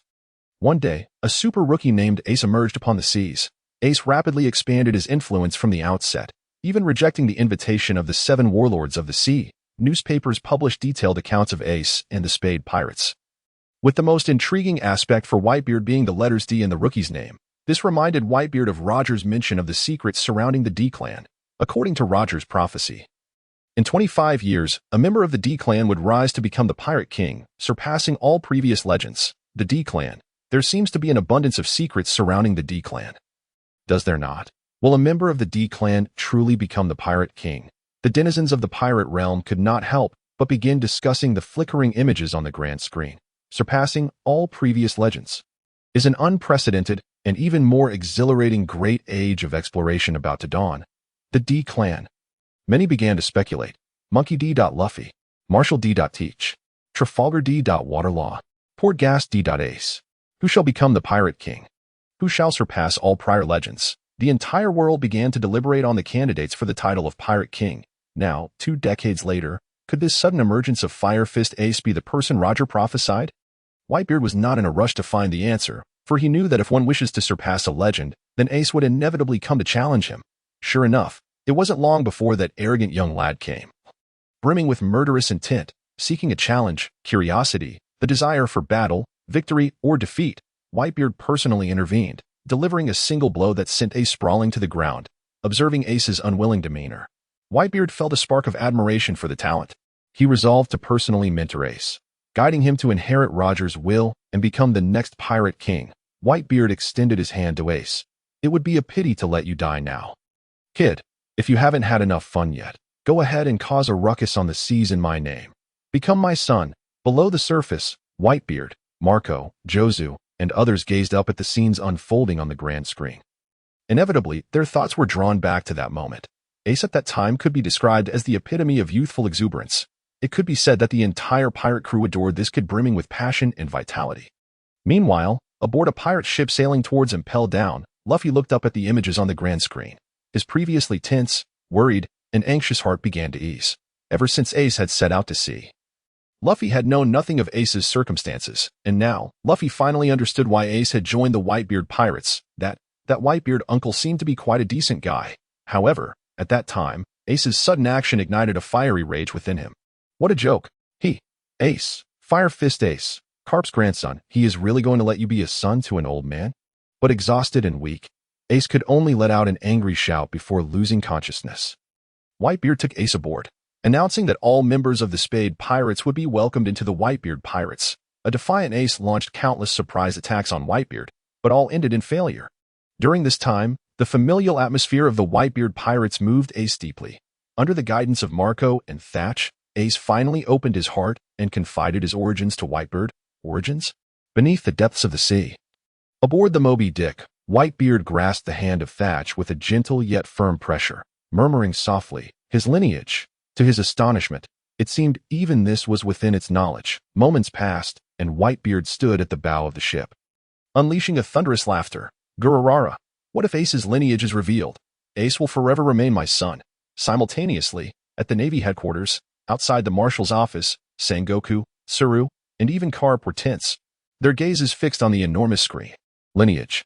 Carp was well aware of Ace's heritage, while Sengoku, Tsuru, and other high-ranking naval officers had only just been apprised of this astonishing revelation. Would this sensational scoop, this monumental lineage, truly be exposed? Ace's true name, Joel D. Ace. The entire pirate world buzzed with speculation, whispering amongst themselves.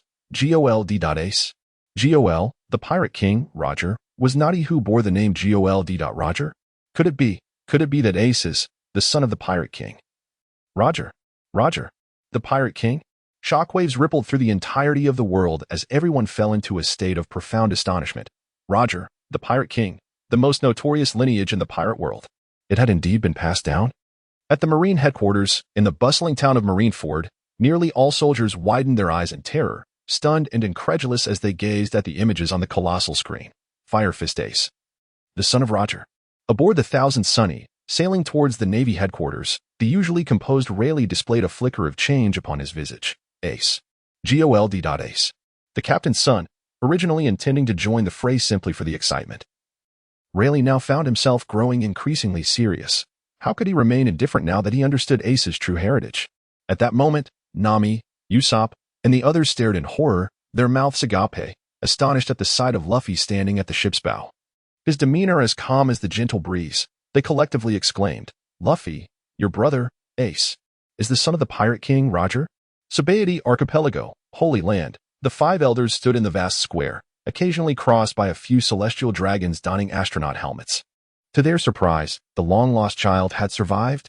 Indeed, They had believed that all potential threats during that time had been eradicated. What now? If a public execution was to be carried out, victory was imperative. Among them, an elderly man cradling a blade spoke firmly. Be prepared to support Marineford at any moment. In the new world, Joel D. Ace.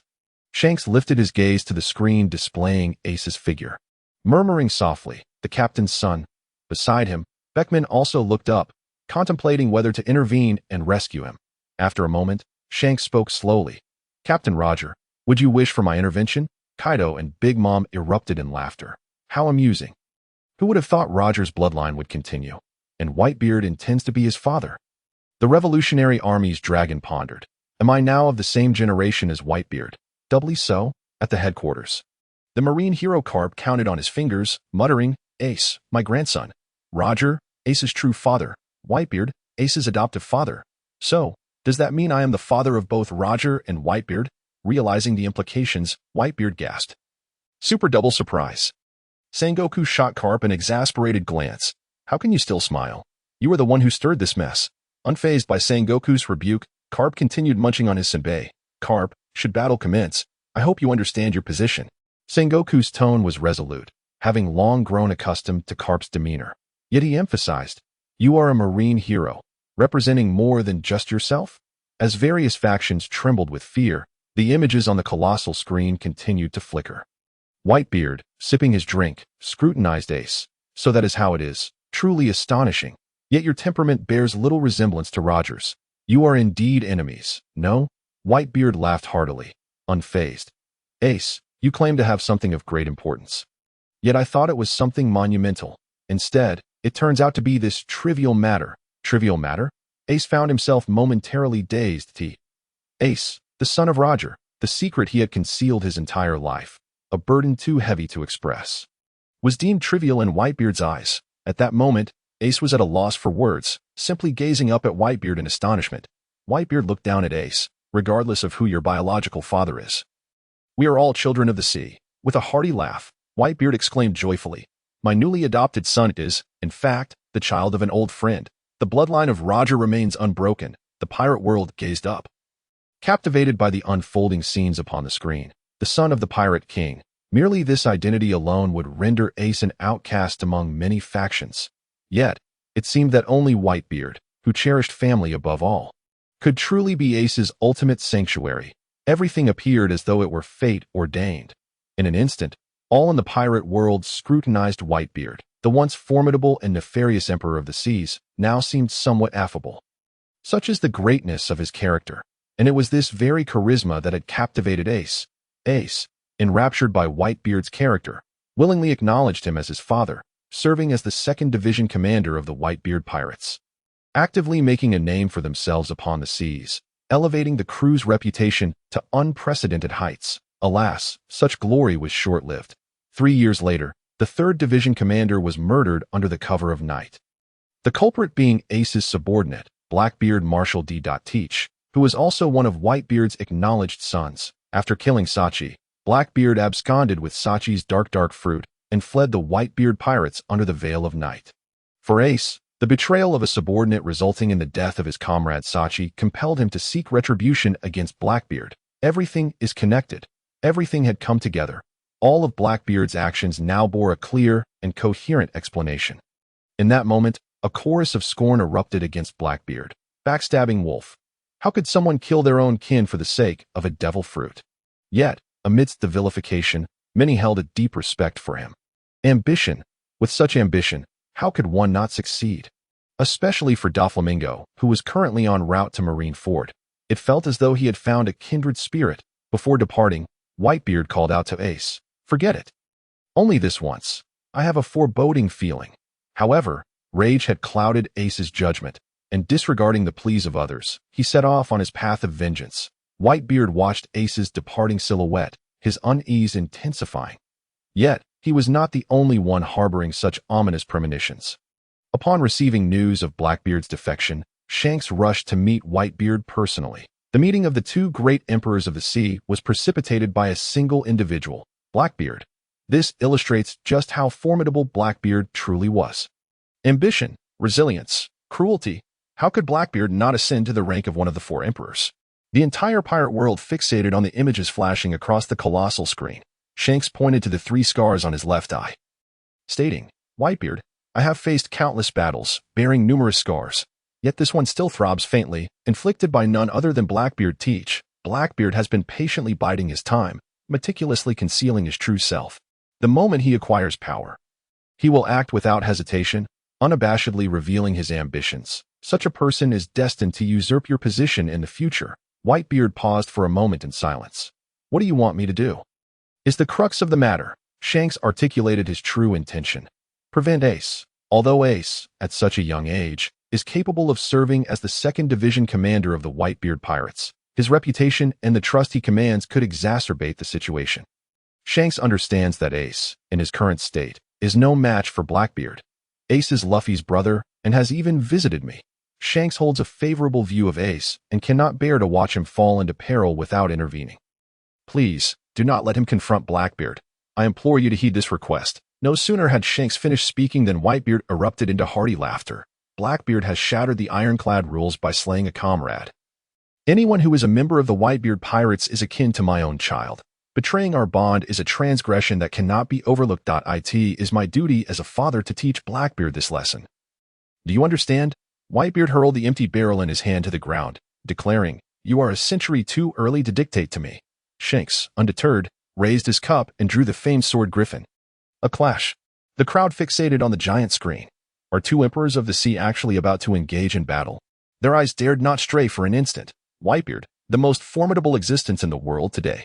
Red-haired Shanks, the youngest among the 4 emperors. What kind of collision will ensue? At this very moment, ordinary folk, the Navy, the 4 emperors, the 7 warlords of the sea, and even the celestial dragons gazed up at the giant screen.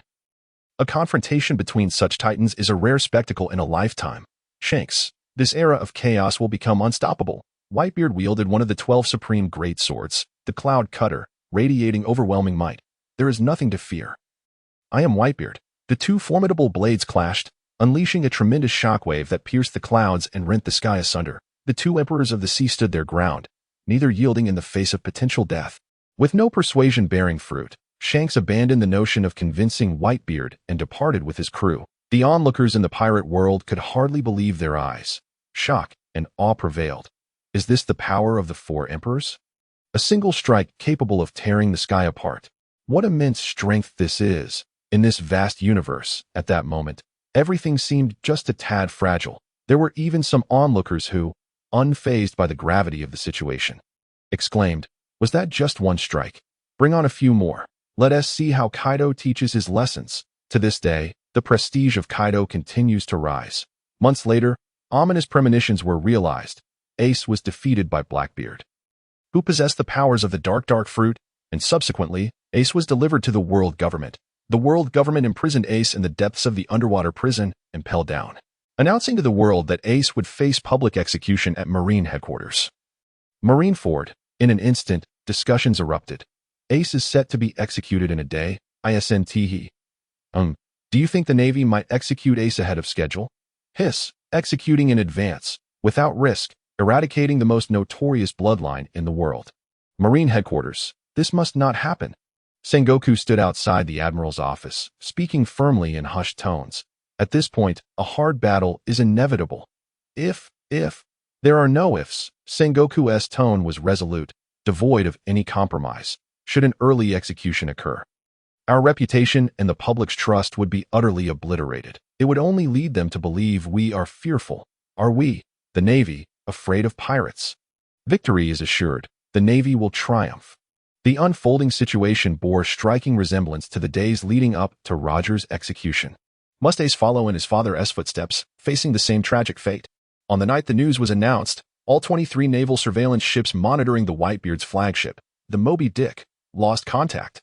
Simultaneously, Whitebeard's other pirate crews began to stir, signaling a formal declaration of war. Declaration of war. A formal declaration of war between the pirate emperor and the Marine headquarters. Victory is assured. The Navy will triumph. Under Sengoku's leadership, along with high-ranking naval officers. The cry of Navy victory began to resonate throughout the headquarters square. The Navy raised the highest alarms, establishing formidable defenses at Marineford. 3 admirals, 16 vice admirals, the 7 warlords of the sea, 100,000 elite marines. This would be the largest battle to date. Regardless of the outcome, this monumental clash would undoubtedly alter the world's landscape. Elite forces. This is the epitome of the Navy's strength. Beneath the deep sea, pirate ships surged toward Marine headquarters. Whitebeard stood at the helm, flanked by Marco, Jozu, and others. Old man. Ha ha ha. Launching an assault on Marine headquarters. Marineford, we might just be one of a kind, right? Gurara, the Navy seems to take us quite seriously. This is the full might of the Navy. Victory is assured. The Navy will triumph. The cheers grew increasingly invigorating. The tightly shut gates of Marineford could not impede the arrival of the Whitebeard pirates. On the day of the execution, Whitebeard enveloped all his ships in a film, stealthily advancing from the depths of the sea directly into the inner bay of Marineford. Film? Stealth? Sengoku reacted with remarkable swiftness. Quick. Keep a vigilant watch on the underwater situation. Upon detecting any anomalies, fire immediately. Orders poured forth from Sengoku. The elite soldiers executed their commands with precision. Facing the terrified gazes of the soldiers, Whitebeard slowly ascended the bow of the Moby Dick. His blade aimed squarely at Marine headquarters. Behind him stood 43 pirate crews from the New World, 3 admirals, 16 vice admirals, the 7 warlords of the sea, 100,000 elite marines, versus the 43 pirate crews from Whitebeard's faction in the New World. A monumental battle was imminent. Everyone held their breath, transfixed by the giant screen. Whitebeard glanced toward Ace on the execution platform and asked, "My dear son, are you all right?" As familiar faces from the past appeared before him, Ace was thoroughly flustered, shouting, "It was I who disregarded your warnings and ventured out. Why won't you abandon me? It is my own recklessness that has led to this." "No." Whitebeard interrupted Ace. "It was I who sent you." "My son." The moment Whitebeard decided to allow Ace to pursue Blackbeard, he had already resolved himself. Regardless of the mistakes his child committed, he, as a father, would bear the burden alone. Whoa. Whitebeard. Newgate. Truly, he is the mightiest man in the world. As the crowd watched the exchange between Whitebeard and Ace on the giant screen, their hearts ached with emotion. The bond of blood may not even compare. As the wielder of the Tremor Fruit, Whitebeard could shake the seas with his fists, summoning tsunamis. Under Whitebeard's command, towering waves surged toward Marine headquarters. This is the power of Whitebeard, capable of decimating the world. Witnessing the monstrous waves rushing toward Marineford on the giant screen, the crowd finally grasped the true extent of Whitebeard's might. One strike, just that one strike, it could likely obliterate a small island. The expression on Admiral Sengoku's face grew grave. He had not anticipated that 50 years later, Whitebeard, despite his advanced age, still possessed strength rivaling natural disasters. As the tsunami threatened to engulf all of Marineford, Admiral Aokiji could no longer remain idle. He activated his Ice Fruit powers, utilizing the moonwalk to traverse the air. Ice Age. Kuzan froze the waves into solid ice. While the tsunami was halted, the frozen surface became an excellent platform for the pirates.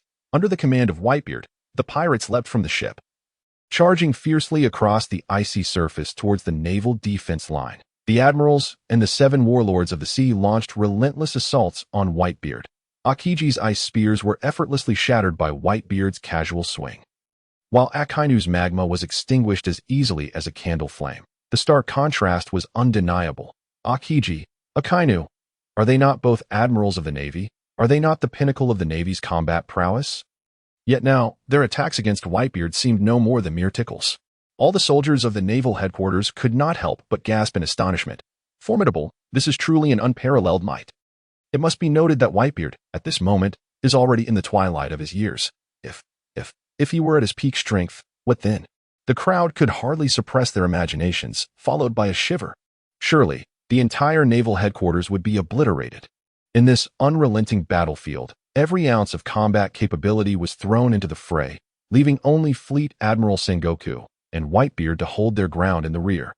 As comrades fell before them, they pressed forward atop their fallen brethren.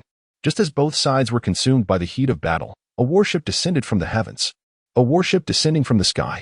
In such a conflict, could there be anyone foolish enough to join the fray? Curious eyes turned to the massive screen, revealing none other than Monkey D. Luffy and the prisoners from Impel Down. Freshly escaped. Luffy. The Straw Hat Luffy. Monkey D. Luffy. the so-called strongest second-generation noble. Then it's all good. Crocodile, who had suffered a crushing defeat at the hands of Whitebeard and harbored deep resentment, had come to Marineford with Luffy. One of his motives being revenge against Whitebeard. Seeing the Whitebeard pirates engaged in fierce combat at the front lines, with only Whitebeard holding the rear alone, Crocodile seized the opportunity to transform into sand and attempted to launch a sneak attack from behind. Long time no see, Whitebeard. Crocodile lifted his venom-laden needle, striking down towards Whitebeard's neck. What a fool who cannot learn from his lessons. Whitebeard did not even glance back, disregarding the threat behind him entirely. A sound of air slicing came from the right, as Luffy, enveloped in steam, inserted himself between the two, blocking Crocodile's attack. Why are you protecting Whitebeard? Crocodile demanded. Luffy, now in gear second, warned, you shall not lay a hand on him. For Ace holds great affection for this old man. Upon hearing Ace's name, Whitebeard cast a sidelong glance at Luffy, when he noticed the straw hat that belonged to Shanks resting behind Luffy. Memories of his conversation with Shanks flooded back. A man like you, leaving an arm behind in the East Blue, would astonish anyone who hears it. What kind of enemy did you give it to? I wagered it on the New Era. So this is Ace's brother, Straw Hat Luffy. Understanding dawned upon Whitebeard's face. You came to save your brother, did you not? Whitebeard, intrigued, sought to test this individual whom Shanks had wagered the future upon. Indeed, you know who your enemy is, do you not? Whitebeard feigned anger. A fool like you could lose your life. However, Luffy, undaunted, retorted furiously, you look down on others. Whitebeard, what a bore. This is not for you to decide. I know you want to be the Pirate King, right? Subsequently, Luffy placed his hands on his hips and bellowed, it is I who will become the Pirate King. Below the sea, gazing at Luffy on the giant screen. Even Whitebeard was momentarily taken aback. This kid? Then Whitebeard burst into hearty laughter. Gururara, Monkey D. Luffy, is it? Gururara, an amusing lad, I shall remember you. At that moment, even Marco, standing behind Whitebeard, couldn't help but smile slightly, as expected. Anyone who can be Ace's brother must certainly be a bit reckless. Ha ha, Luffy. Captain, I increasingly feel you did not gamble in vain. Is that so? Ha ha. Shanks glanced at his severed arm out of the corner of his eye. Ha ha, what a kid. Carp watched the images on the screen, clutching his belly in laughter, nearly shedding tears. Only Luffy could dare provoke the existence of Whitebeard like this. How can you still laugh? Sengoku, already fuming, could not help but feel his braided hair stand on end at the sight of Carp still chuckling. Luffy's actions terrified all the pirates and Navy personnel present. It must be noted that since Whitebeard's reign over the seas, no one had ever dared to challenge him in such a manner. Whitebeard and Luffy faced each other for a long while. Soon, a satisfied smile spread across Whitebeard's face. How audacious, if you dare to hold me back. I shall not spare you, snotty little brat. Who would have thought? Luffy did not regard Whitebeard in the slightest. I will save Ace according to my own plan. Ace, I will save him. The audacity of the Straw Hat Kid to engage in equal dialogue with Whitebeard astonished countless onlookers. As an unexpected ally, Luffy brought forth critical intelligence. After certain preparations were made, the Navy would execute Ace ahead of schedule. But Whitebeard immediately discerned that this was a ploy by Sengoku to instigate their anxiety by deliberately leaking information. Fleet Admiral Sengoku was known as a brilliant strategist, adept at defeating enemies through cunning. Monkey D. Luffy. The sun god Nika form. Indeed, he is a formidable character. At that time, Luffy was likely just a supernova with a bounty exceeding 100 million. Yet he dared to converse equally with the so-called strongest, Whitebeard. Truly, he must not value his life. The video on the giant screen had completely captivated everyone's attention. They could not tear their eyes away, fearing they might miss a thrilling moment. The first step of the strategist, leaking information. The second step of the strategist, sowing discord. While the two factions were locked in a fierce battle, he secretly instructed Akainu to meet with Squard, a subordinate of the Whitebeard pirates. Akainu revealed to Squard that Portgas D. Ace was, in fact, the son of the Pirate King, Gold. Roger. To save Ace. Whitebeard had signed an agreement with Sengoku, pledging not to attack Ace or any of Whitebeard's crew. In exchange, the pirates of the New World would be obliterated. Squard's former crew was annihilated by Roger himself. For many years, Squard had harbored resentment against Roger. Moreover, Whitebeard had concealed from him the fact that Ace was Roger's son. Squard, having fallen for Akainu's deceit, approached Whitebeard. Caught off guard, Whitebeard was pierced in the abdomen by Squard's long sword. Quick, bring Squard to me. Beneath the depths of the sea, shadows darted from the Moby Dick. Soon, Marco appeared, escorting Squard before Whitebeard. Terrified, Squard knelt on the deck, tears streaming down his face, like a puddle of mud, mumbling repeatedly, "Why? Why? Dad, why didn't you tell me Ace is Roger's son? Dad, you knew all along that I hate Roger." Whitebeard looked down at Squard, offering no words, but instead enveloped him in a tight embrace. In Whitebeard's puzzled gaze, Squard revealed the reason for his actions. "Do you know what you have done, Squard?" Whitebeard raised his left hand and brought it down heavily. "To turn against your father in arms, you are an exceedingly foolish son." Squard shut his eyes in despair. Yet what awaited him was a warm embrace. Whitebeard held Squard tightly. "Even if you're a foolish son, I still love you." Whitebeard said, "Squard, I deeply sense your hatred for Roger. How absurd is the notion that a father's debts are inherited by his children.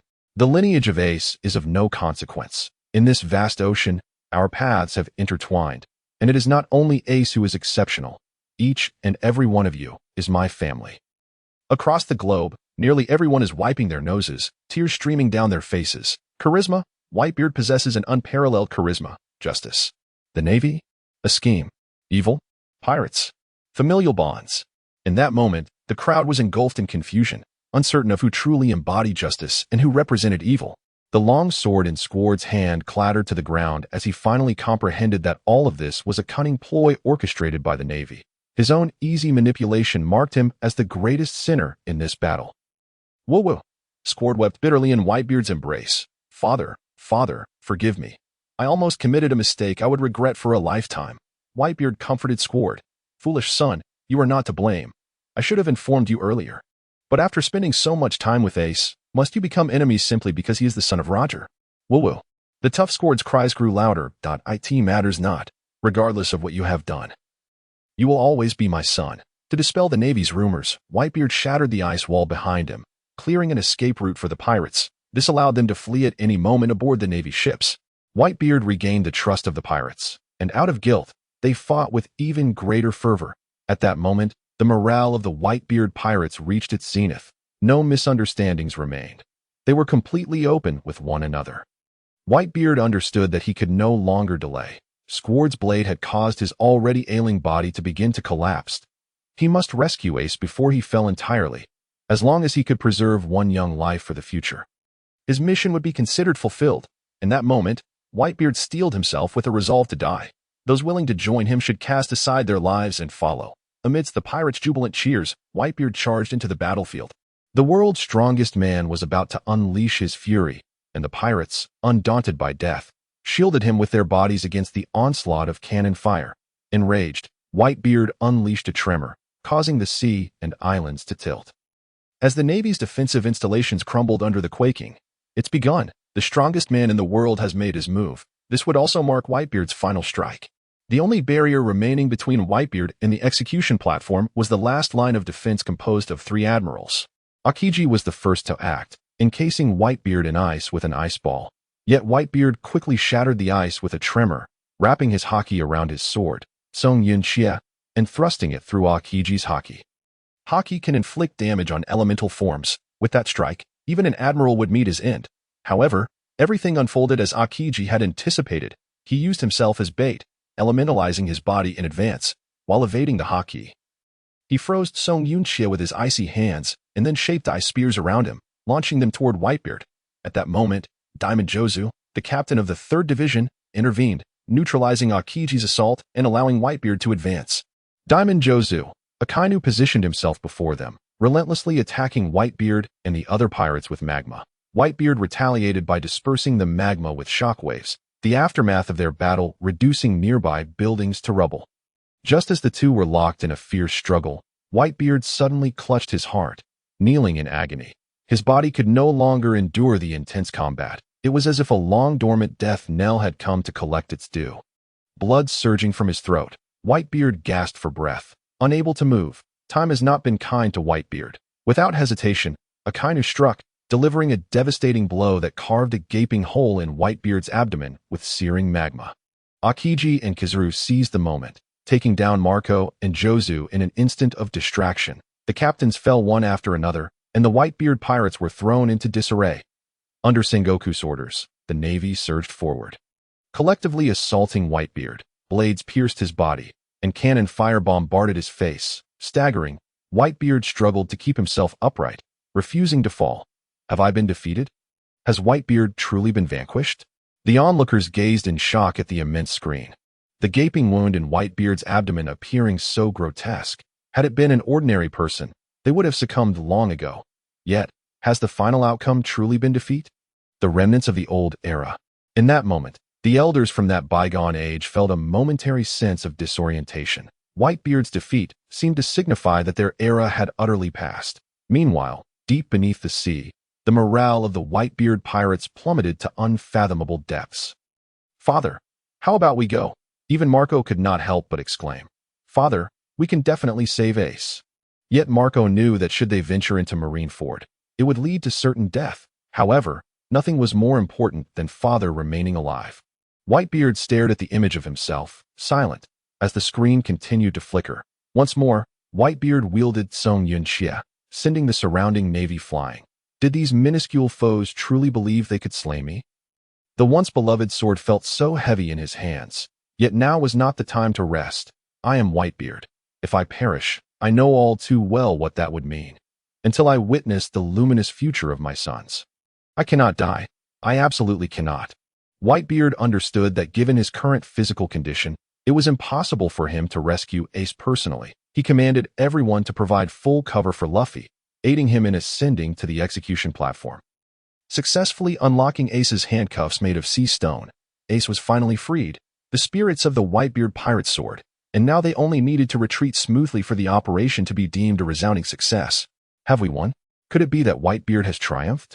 This battle had been fraught with twists and turns, and everyone stared intently at the massive screen. Yet Whitebeard gazed toward a more distant future. Soon arriving at a decision, to atone for his prior betrayal of Whitebeard, Squard piloted a land ship equipped with external wheels toward the Navy headquarters, intending to sacrifice himself to cover his comrades' escape. The land ship charged toward the Navy headquarters with unstoppable momentum. Just within reach, Whitebeard appeared on the critical path, halting the land ship with a single hand. "Squard, do you understand how unfilial it is to let a white-haired man send a black-haired man to his grave?" Whitebeard stood before everyone, leaving only his silhouette. "Listen well, I am now issuing my final command as captain. This is where we part ways. All of you must survive and return safely to the New World." The pirates, incredulous, asked, "Father, do you intend to die here?"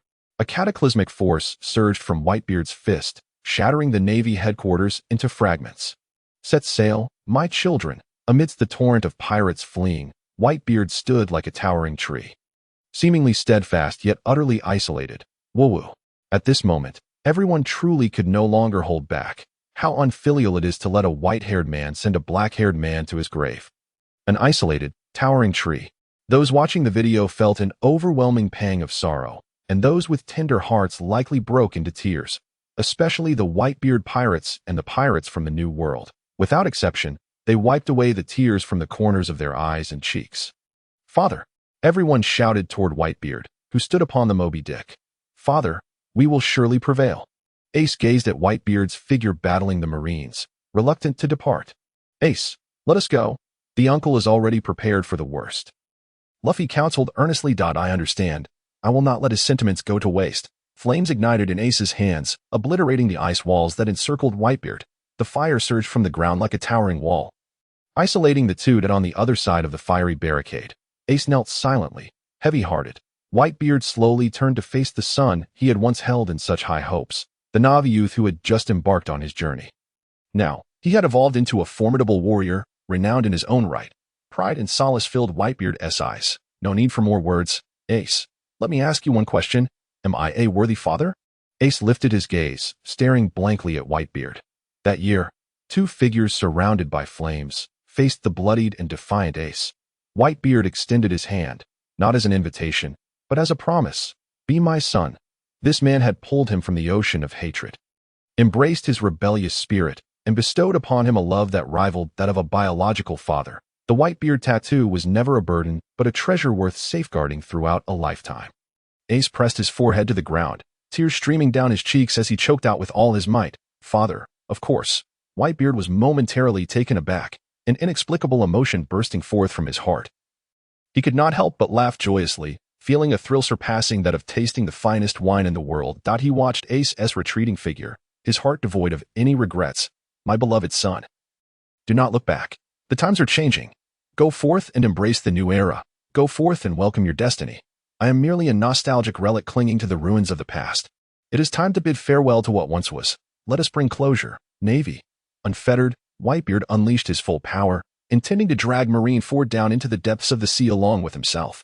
The sounds of weeping spread throughout the pirate world, akin to an unstoppable plague that it was utterly inescapable. Father, these two syllables carried immeasurable weight, and Whitebeard had genuinely fulfilled that role.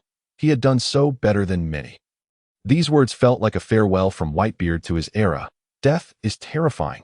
Yet, it is not so fearsome. For Shanks, he sacrificed his arm in the East Blue, wagering it for Luffy and for Whitebeard. He left his life in Marineford, granting Ace the hope of living, a vibrant life ready to welcome the new era. The scene did not conclude. It continued to unfold, even as many had lost the courage to witness it. They were unaware that, despite Whitebeard being a pirate, they did not wish for his demise. Akainu, who sought Ace's life, showed no hesitation, pursuing the retreating Ace and shamelessly insulting Whitebeard. Akainu depicted Whitebeard as the vanquished of a bygone era. A cowardly wretch terrified of death. Ace, indeed provoked, engaged Akainu in a life-and-death duel. Ultimately, in a bid to protect his brother Luffy, Ace was mortally wounded by Akainu's attack. Akainu. In an instant, all eyes turned to Akainu on the giant screen. He must die. The members of the Whitebeard pirates glared fiercely at Akainu on the screen, having already chosen his grave in their hearts. Meanwhile, many ordinary citizens, once sheltered by the Navy, clenched their fists tightly. Their eyes blazing with fury directed at Akainu. At Marineford, Akainu, biting his cigar, fixated on the scene unfolding on the screen. One strike pierced through Ace's chest, extinguishing the cursed bloodline of Pirate King Roger. Despite the absence of cheers from the soldiers in the square, a smirk played at the corners of Akainu's mouth. This was the dream he steadfastly pursued, an absolute justice, unrecognized by anyone else. Upon realizing Ace's death, this man, indifferent to his own grievous wounds, shed tears at that moment. Whitebeard appeared behind Akainu, his rage simmering to the brink of explosion, and with a punch, a kick, a blade. In an instant, Akainu, battered and bloodied, struggled on the ground. Enraged, Whitebeard disregarded Akainu's counterattacks. He was resolved to kill the perpetrator before him. Whitebeard clenched his fist, his fury channeled into a single blow that struck Akainu's side. Shattering his body, the vast expanse of Marineford was cleaved in two by that strike. Akainu lay crumpled on the ground, as the earth, split asunder, swallowed him up, dragging him into the sea. Even as he beheld the video of himself on the brink of death, Akainu displayed no hint of regret. Beside him, Sengoku gripped the nearly unruly Carp tightly. Carp, witnessing the death of his adopted grandson Ace, was livid, veins bulging on his forehead. If not for Sengoku, Carp might have obliterated Akainu long before the War of the Best could commence. Amidst the chaotic battlefield, a familiar laughter echoed from above. Whitebeard looked up, and before him lay the loathsome visage of Blackbeard. All of this was instigated by this man, Whitebeard, seeking to fulfill the desires of the fallen. Aimed to confront Blackbeard. Yet, Blackbeard's dark fruit rendered all powers ineffective. With arrogance, Blackbeard taunted, "It's futile, stop struggling, old man." However, Blackbeard failed to realize that the preceding attacks were merely a ruse. As soon as he exposed a weakness, Whitebeard struck with his blade upon his shoulder. The blow caused Blackbeard to writhe in agony on the ground. Whitebeard seized him by the throat. "Your arrogance, pride, and recklessness are your vulnerabilities." Whitebeard unleashed his power once more. Indifferent to Blackbeard's pleas for mercy, the shockwave erupted upon Blackbeard's head. This blow could have been fatal, yet due to Whitebeard's waning strength, he narrowly escaped death. Barely clinging to life, Blackbeard trembled on the ground. Ordering his men to converge upon Whitebeard, Whitebeard silently endured the tempest of attacks. Blackbeard gazed at the scenes unfolding on the screen, especially fixating on Whitebeard's face, laughing maniacally. "Old man, ha ha ha. Your fruit, your will, I shall inherit it." In that moment, Whitebeard recalled Roger, who had passed long ago, and the conversations they shared beneath the cherry blossom tree while drinking. Finally, Whitebeard opened his eyes slowly, glaring at Blackbeard. "The man Roger awaits will not be you. Teach, just as there exists someone capable of inheriting Roger's will, one day, there will also be those to carry Ace's will. Even if the bloodline is severed, their flame shall not be extinguished. The powerful figures of that era appeared one by one in Whitebeard's mind, each passing down their legacy, and someday, someone would rise to shoulder the history of the past centuries and challenge this world. That day shall inevitably come. Seeing the fear in Sengoku's expression, Whitebeard revealed a final smile, inhaling deeply before announcing to the world watching this war, One Piece truly exists. If Pirate King Roger was the one who discovered the door to the New World, then Whitebeard is the one who pushed it open. Reflecting on his journey thus far, initially driven by the will to survive, he later found a family, a crew. That voyage now felt like a beautiful dream. Whitebeard quietly closed his eyes. Even in death, he stood proudly upon the earth, gripping his naginata, resembling a slumbering war deity. His tightly shut eyes seemed poised to unleash fury at any moment, reducing foes to ashes. Regardless of life or death, this man remains an everlasting legend upon the seas. At the age of 72, Edward Newgate, known as Whitebeard, endured 267 cuts, 152 gunshots, and 64 cannon blasts in this battle. Despite this, his back bore no scars, for throughout his piracy, he had never left behind the shame of fleeing. The sea was the origin of everything, and no matter what grand tales the new era may unfold, people shall forever remember this era as the Age of Whitebeard. Legend. The legend of an era seemed to draw its curtain. One Piece truly exists. Who knows how many will flock to it? In the world of pirates, everyone whispered softly. If Roger brought a fervent enthusiasm for the One Piece to this era, then Whitebeard bestowed upon it a fleeting warmth of familial affection. As the curtain fell on the grand screen, the people of the pirate world remained in a prolonged state of astonishment that in the past, they could only witness the brutality and bloodlust of pirates. Yet now, they beheld more of Whitebeard's deep affection and tenderness. It turns out that even among pirates, there exists a semblance of kinship. After a brief interlude, just as the crowd was preparing to disperse, the grand screen inexplicably flickered back to life. Look, the crowd instinctively gazed upwards. Quick, look, the grand screen illuminated once more. Could it be that a new video is about to be unveiled? Soon, before the captivated audience. Black subtitles flickered across the screen. Sun God Nika Luffy, alongside Dark King Rayleigh, wreaks havoc in the world's foremost prison, Impel Down. In an instant, astonishment echoed throughout the entire pirate world. Sun God Nika Luffy, Dark King Rayleigh? The two of them causing chaos and Impel Down. The world was swiftly divided into two factions. One side naturally supported Luffy and Rayleigh, with Bartolomeo, Luffy's most fervent admirer, exclaiming, "Luffy is unbeatable. This time, Luffy will surely triumph." Besides these ardent fans, there were also rational supporters. The Straw Hat Pirates have been shining brightly in Water City. Although they have yet to awaken Nika's form, they could already crush CP9 with a single hand. Indeed. Moreover, they have even defeated Moria. At this point, Straw Hat Luffy could be regarded as the most formidable and sought-after supernova, couldn't he? Though he has not yet awakened Nika's form, Luffy, under the enveloping white light after the video concluded, had already awakened to Nika's form. However, it was unnecessary for Luffy to reveal this against lesser foes like CP9 and Moria. He could crush them effortlessly with one hand. Yes, indeed. And let us not forget Rayleigh. He was the right-hand man of the Pirate King. His every move is of world-class caliber. Of course, there were also many who doubted the capabilities of Straw Hat Luffy and Dark King Rayleigh. Impel Down. This is reputed to be the world's foremost prison. Can an old man and a supernova truly infiltrate Impel Down? What a laugh. Impel Down. Straw Hat Luffy. The warden, Magellan, looked up at the grand screen, muttering to himself, should I stop them or not? Beside him, Hannibal wore a look of sheer astonishment. Straw Hat Luffy, he is the grandson of Garp. With such a background, even Magellan wouldn't dare to intervene. If Luffy is harmed, wouldn't Garp come to Impel Down? At the very least, wouldn't the leader of the Revolutionary Army bring troops to attack Impel Down? Hiss, hiss. And what if Luffy's formidable mentor Kaido were to intervene? Moments later, Vice Warden Hannibal lifted his gaze towards Magellan and resolutely declared, Warden, you must take action. Overseeing Impel Down is your duty. Magellan looked down at Hannibal, perplexed, wondering why Hannibal was so adamant about justice this time. Am I now the one in charge of security? Hannibal unabashedly revealed his ambitions, chuckling to himself. Magellan, on the other hand, was left speechless. What could he do with such subordinates? However, it was long before Hannibal expressed his disappointment. Alas. When will the scenes from the video appear again? Just as everyone anticipated that the footage would be a mere reveal or a recollection, A terrified shout rang out from outside, impelled down. Quick! Look, the video is showing something. In the video, Luffy, Zoro, Sanji, and the others gazed up, equally perplexed at the grand screen. The next moment brought astonishment. Luffy pointed at the screen and shouted, "Look, look, it seems to be us." Zoro, Sanji, and the others looked up and down. Luffy, bouncing around like an unworldly monkey, left the crowd in sheer shock.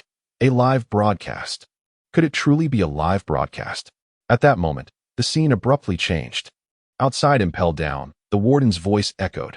"Warden, it seems to be us." Domino, standing nearby, pointed at the calm sea, exclaiming, "Quick, look, is that a pirate ship? It looks like the Thousand Sunny." Finally, the scene shifted once more. A young man stood at the bow of the Thousand Sunny. On board the Thousand Sunny, a young man with a head full of black hair and wearing black glasses appeared. As the image emerged, the entire pirate world erupted in uproar. Look, look, this person looks somewhat familiar. Almost simultaneously, at the Navy headquarters, chaos ensued. Sengoku and Garp exclaimed in unison, "Rayleigh!" In the New World, on Onigashima, Kaido, gripping his potential amplification stick, nearly dropped his jaw in shock. "Rayleigh? Is that really Rayleigh?" On Cake Island, Big Mom momentarily paused her action of tossing cake into her mouth, filled with astonishment. "Ah, Rayleigh?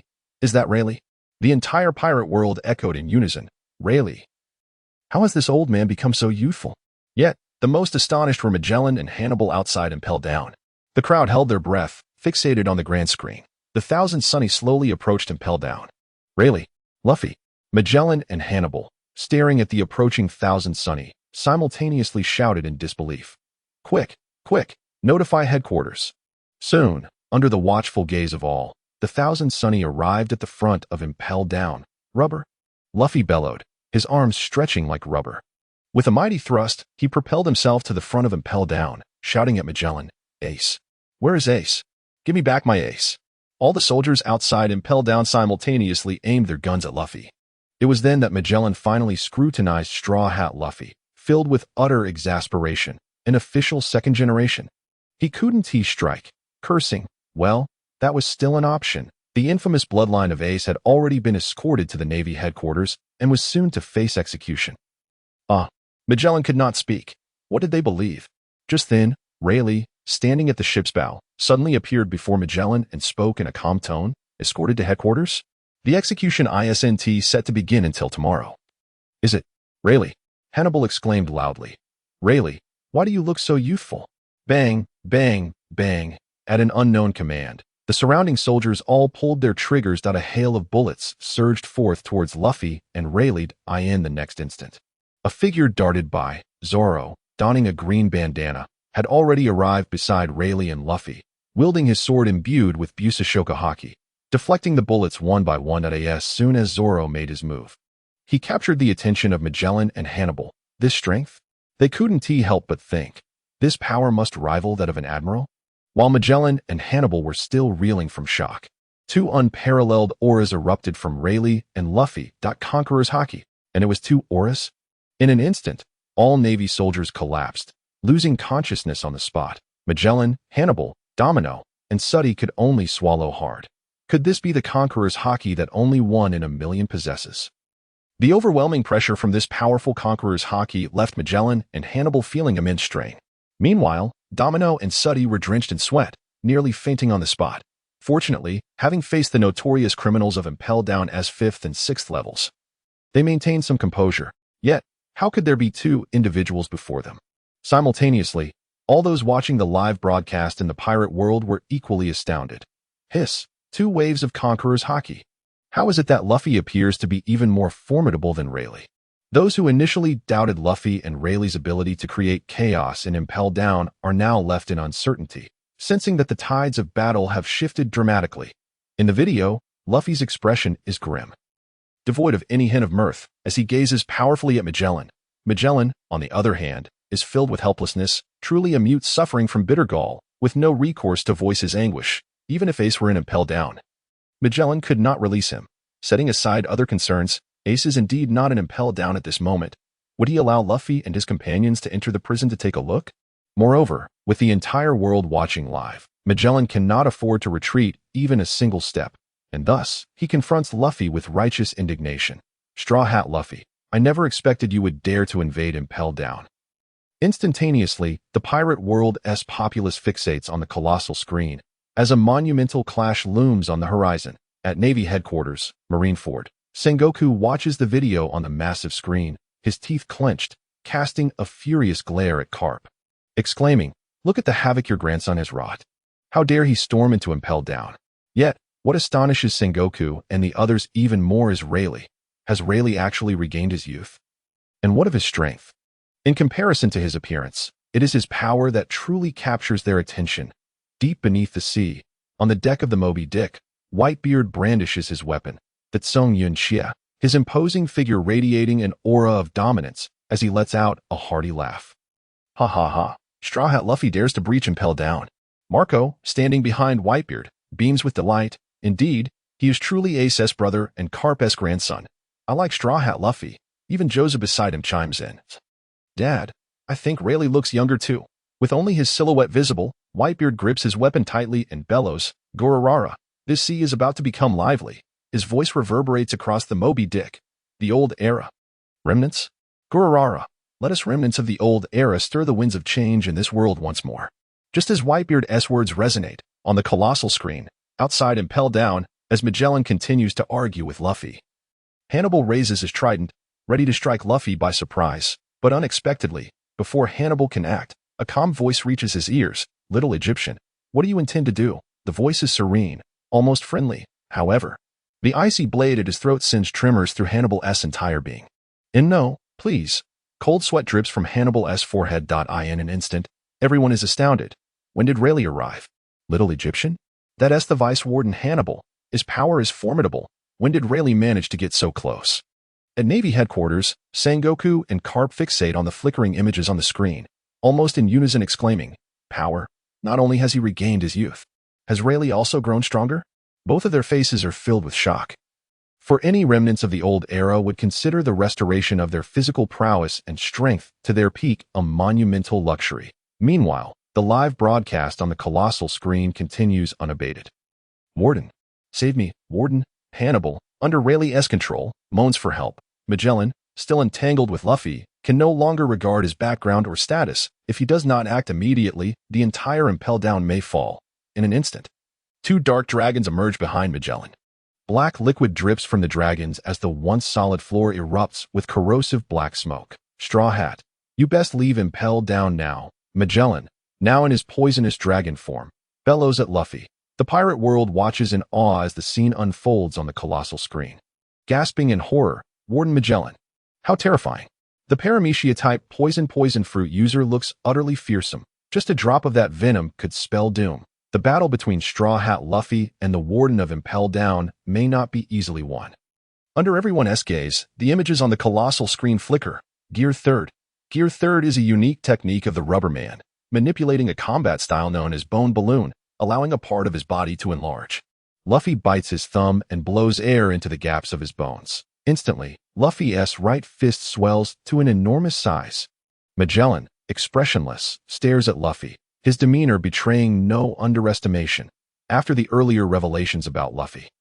Not only Magellan but the entire pirate world has gained considerable insight into Luffy's background and power, the sun god Nika form, comparable in strength to the Four Emperors Kaido. One punch to knock Kaido unconscious.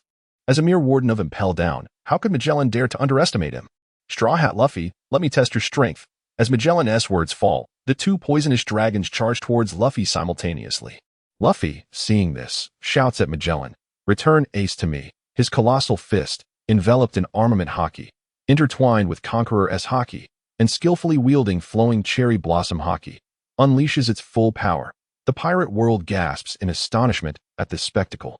Luffy, the slender figure of the monkey, can unleash such immense strength? Those two poisonous dragons from Warden Magellan appear formidable as well. Yet, contrary to the speculation of the pirate world, the battle does not unfold as fiercely contested. With overwhelming momentum, Luffy's fist demolishes the poisonous dragons upon contact, shattering them to pieces. Ignoring the corrosive effects of the venom, a thunderous crash resounds as his fist, layered with haki, connects with Magellan's face. One punch. Just one punch. The Warden of Impel Down is nearly defeated. Defeated. Just like that?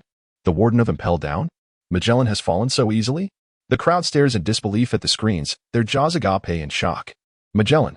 By my word, this is Magellan, whose power rivals that of an admiral. Just one hit?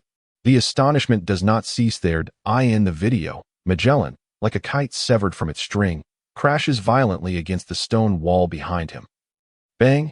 A resounding impact. As the smoke from the collision dissipates, Magellan rises, blood trickling from his mouth, summoning all his strength to stand. Warden. Warden, please don't die. Hannibal, still under Rayleigh's control, stares blankly at the scene of Magellan being sent flying by Luffy's punch. Utterly incredulous. Although Hannibal has coveted the Warden's position for many years, he is well aware of Magellan's strength. Coughing, he sputters a couple of crimson droplets. Luffy strides forward, his aura exuding superiority. For reasons unknown, Luffy now possesses a semblance of the Four Emperors' might. Vision and strength are indeed deeply intertwined. Monkey D. Luffy, Magellan, watching Luffy approach, intones solemnly, Ace is not an Impel Down. He has already been transported to Marine headquarters. Marineford, Luffy utters not a word, steadily advancing toward Magellan. Under the gaze of the crowd, Luffy stands before Magellan. In the New World. Ha ha ha ha, the little snot-nosed kid from Windmill Village has finally grown up. Aboard the red-haired pirate crew, Shanks gazed up at the colossal screen displaying Monkey D. Luffy, a paternal smile inexplicably gracing his face. Meanwhile, at the Revolutionary Army's base, a vessel lay anchored at the port, where only Sabo and Dragon stood upon the deck. Luffy has become incredibly powerful, Sabo exclaimed, his eyes fixed on the screen. Dragon, though silent, wore a look of deep satisfaction. On the screen, Luffy stood defiantly before Magellan, locking his gaze onto him. Magellan, resolute and unwavering at the gates of Impel Down, declared, "Step aside, let me in." As the Warden, he showed no signs of retreat, his body exuding toxic venom as he swung his massive fist toward Luffy. Luffy, merciless in his response, unleashed a punch enveloped in all three types of hockey armament. Conqueror S and Observation. Their fists collided with a thunderous impact, shredding Magellan's attire and shattering the bones in his right arm. Magellan cried out in agony, sweat pouring down his face as blood gushed forth. At Marine headquarters in Marineford, the atmosphere was tense. Carp, Akainu, and others stared anxiously at the enormous screen. "Marshal, allow me to assist at Impel Down," Akainu urged, eyeing the grim scene of Luffy poised to breach the prison gates. Beside him, Sengoku, with a furrowed brow, countered, "Assist? The headquarters is on the verge of war, and we have no idea where Whitebeard's crew is. No support. Impel Down is about to face its greatest crisis in history." Sengoku was left with a monumental decision. After a moment's hesitation, his expression hardened. "Support. We must provide assistance, or Luffy will undoubtedly wreak havoc upon Impel Down." As Sengoku pondered, the live broadcast continued unabated. Magellan, trembling, once more stood before the imposing gate of Impel Down. Waves of prison guards surged forth, brandishing swords, knives, and guns as they charged at Luffy and his companions. Yet, against overwhelming strength, their numbers were utterly insignificant. Zoro, wielding his sword, unleashed a torrent of powerful sword energy, effortlessly slicing through the opposition. Roronoa Zoro. The onlookers in the pirate world marveled at the ferocity displayed by the green-haired swordsman, realizing they were witnessing not only Luffy's might but that of the entire Straw Hat crew. In the Grand Line, aboard a ship dubbed the Coffin heading to Marine headquarters, the world's greatest swordsman, Mihawk, observed the scene unfold with a degree of astonishment. Roronoa Zoro? Has he progressed so rapidly? Mihawk recalled their last encounter in the East Blue, where Zoro had not yet been his equal. Now, however, Mihawk sensed that Zoro had become a worthy adversary. "It seems our battle is drawing near," he murmured. Sanji, equally determined, guarded Luffy's flank, showcasing his remarkable footwork and agility. Dispatching foes with ease. On the seas, at the floating restaurant, Zeph looked up at the screen, witnessing Sanji's meteoric rise in power. "Look, Sanji is incredibly strong now. Is he actually hovering in midair? Could this be the Marine's moonwalk?" Moonwalk, one of the 6 powers, was a fundamental skill for geniuses and strong individuals alike. Yet for ordinary folk in the pirate world, mastering any of the 6 powers was nearly impossible. The restaurant's patrons, familiar with Sanji, beamed with pride. Zeph declared that could better not come back without realizing his dreams. The broadcast continued, revealing yet another thunderous punch from Luffy as he struck Magellan, who was now covered in blood. Luffy's right arm appeared to darken ominously, veins turning black as the poison spread through him. Monkey D. Luffy, stand down, or you'll be poisoned too. Magellan struggled to rise, resolutely blocking the gates of Impel Down. With the power of the mythical Zoan fruit, Luffy, having awakened the sun god Nika Fruit and mastered all forms of haki, was now a force to be reckoned with, standing shoulder to shoulder with the emperors of the sea. Magellan was no match for him. In full view of the pirate world, Luffy discarded Magellan like refuse and charged toward Impel Down, the remaining guards proving utterly ineffectual against him. Has Monkey D. Luffy won. Just like that. The onlookers gasped in disbelief as they beheld Luffy's triumphant advance into Impel Down. Their disappointment in the Marines was palpable, yet admiration for Luffy's power was undeniable. Mingled with intrigue about what lay ahead within the prison walls, just as Luffy was about to breach the gates, a sudden anomaly occurred on the screen. A brilliant golden light cascaded down upon Luffy. Admiral Kizaru, came a startled cry from the crowd. Kizaru, embodying justice and a hint of mischief, unleashed a barrage of light beams toward his nephew. Having previously indulged in idleness, he now found himself compelled to act. The broadcast served as an unblinking eye, leaving Kizaru no space for leisure. Just moments before, Kizaru had been penalized for his lackadaisical approach, losing half a year's salary as a Marine admiral. A stable government job he was reluctant to forfeit. As hope rekindled among the crowd, the admiral has arrived. The top-tier might of the Marines will surely overpower Straw Hat Luffy. Yet, amidst the anticipation, a voice echoed, "Don't forget, Dark King Rayleigh has yet to make his move." At that moment, a figure darted across the screen, intercepting the barrage of light with effortless grace. Rayleigh hovered above Luffy, smiling down at Kizaru. "Luffy, go save Ace. I'll handle things here." With Rayleigh's protection, Luffy entered Impel Down, and the sound of chaos erupted within the prison. Kizaru glanced at Rayleigh, his lips curling into a smirk. "Oh ho ho, Dark King Rayleigh, you've truly regained your youth. Come on, Borsellino, let me be your opponent." Rayleigh challenged, eager for a worthy match after regaining his strength. Outside the unfolding spectacle, the crowd buzzed with excitement. Rayleigh versus Admiral Kizaru. The odds seemed heavily stacked against Kizaru, facing the deputy captain of the Pirate King, whose formidable prowess and extensive combat experience were bolstered by his peak abilities. The pirate world held its breath, eyes glued to the screen, fearing to blink lest they miss a moment of the impending clash.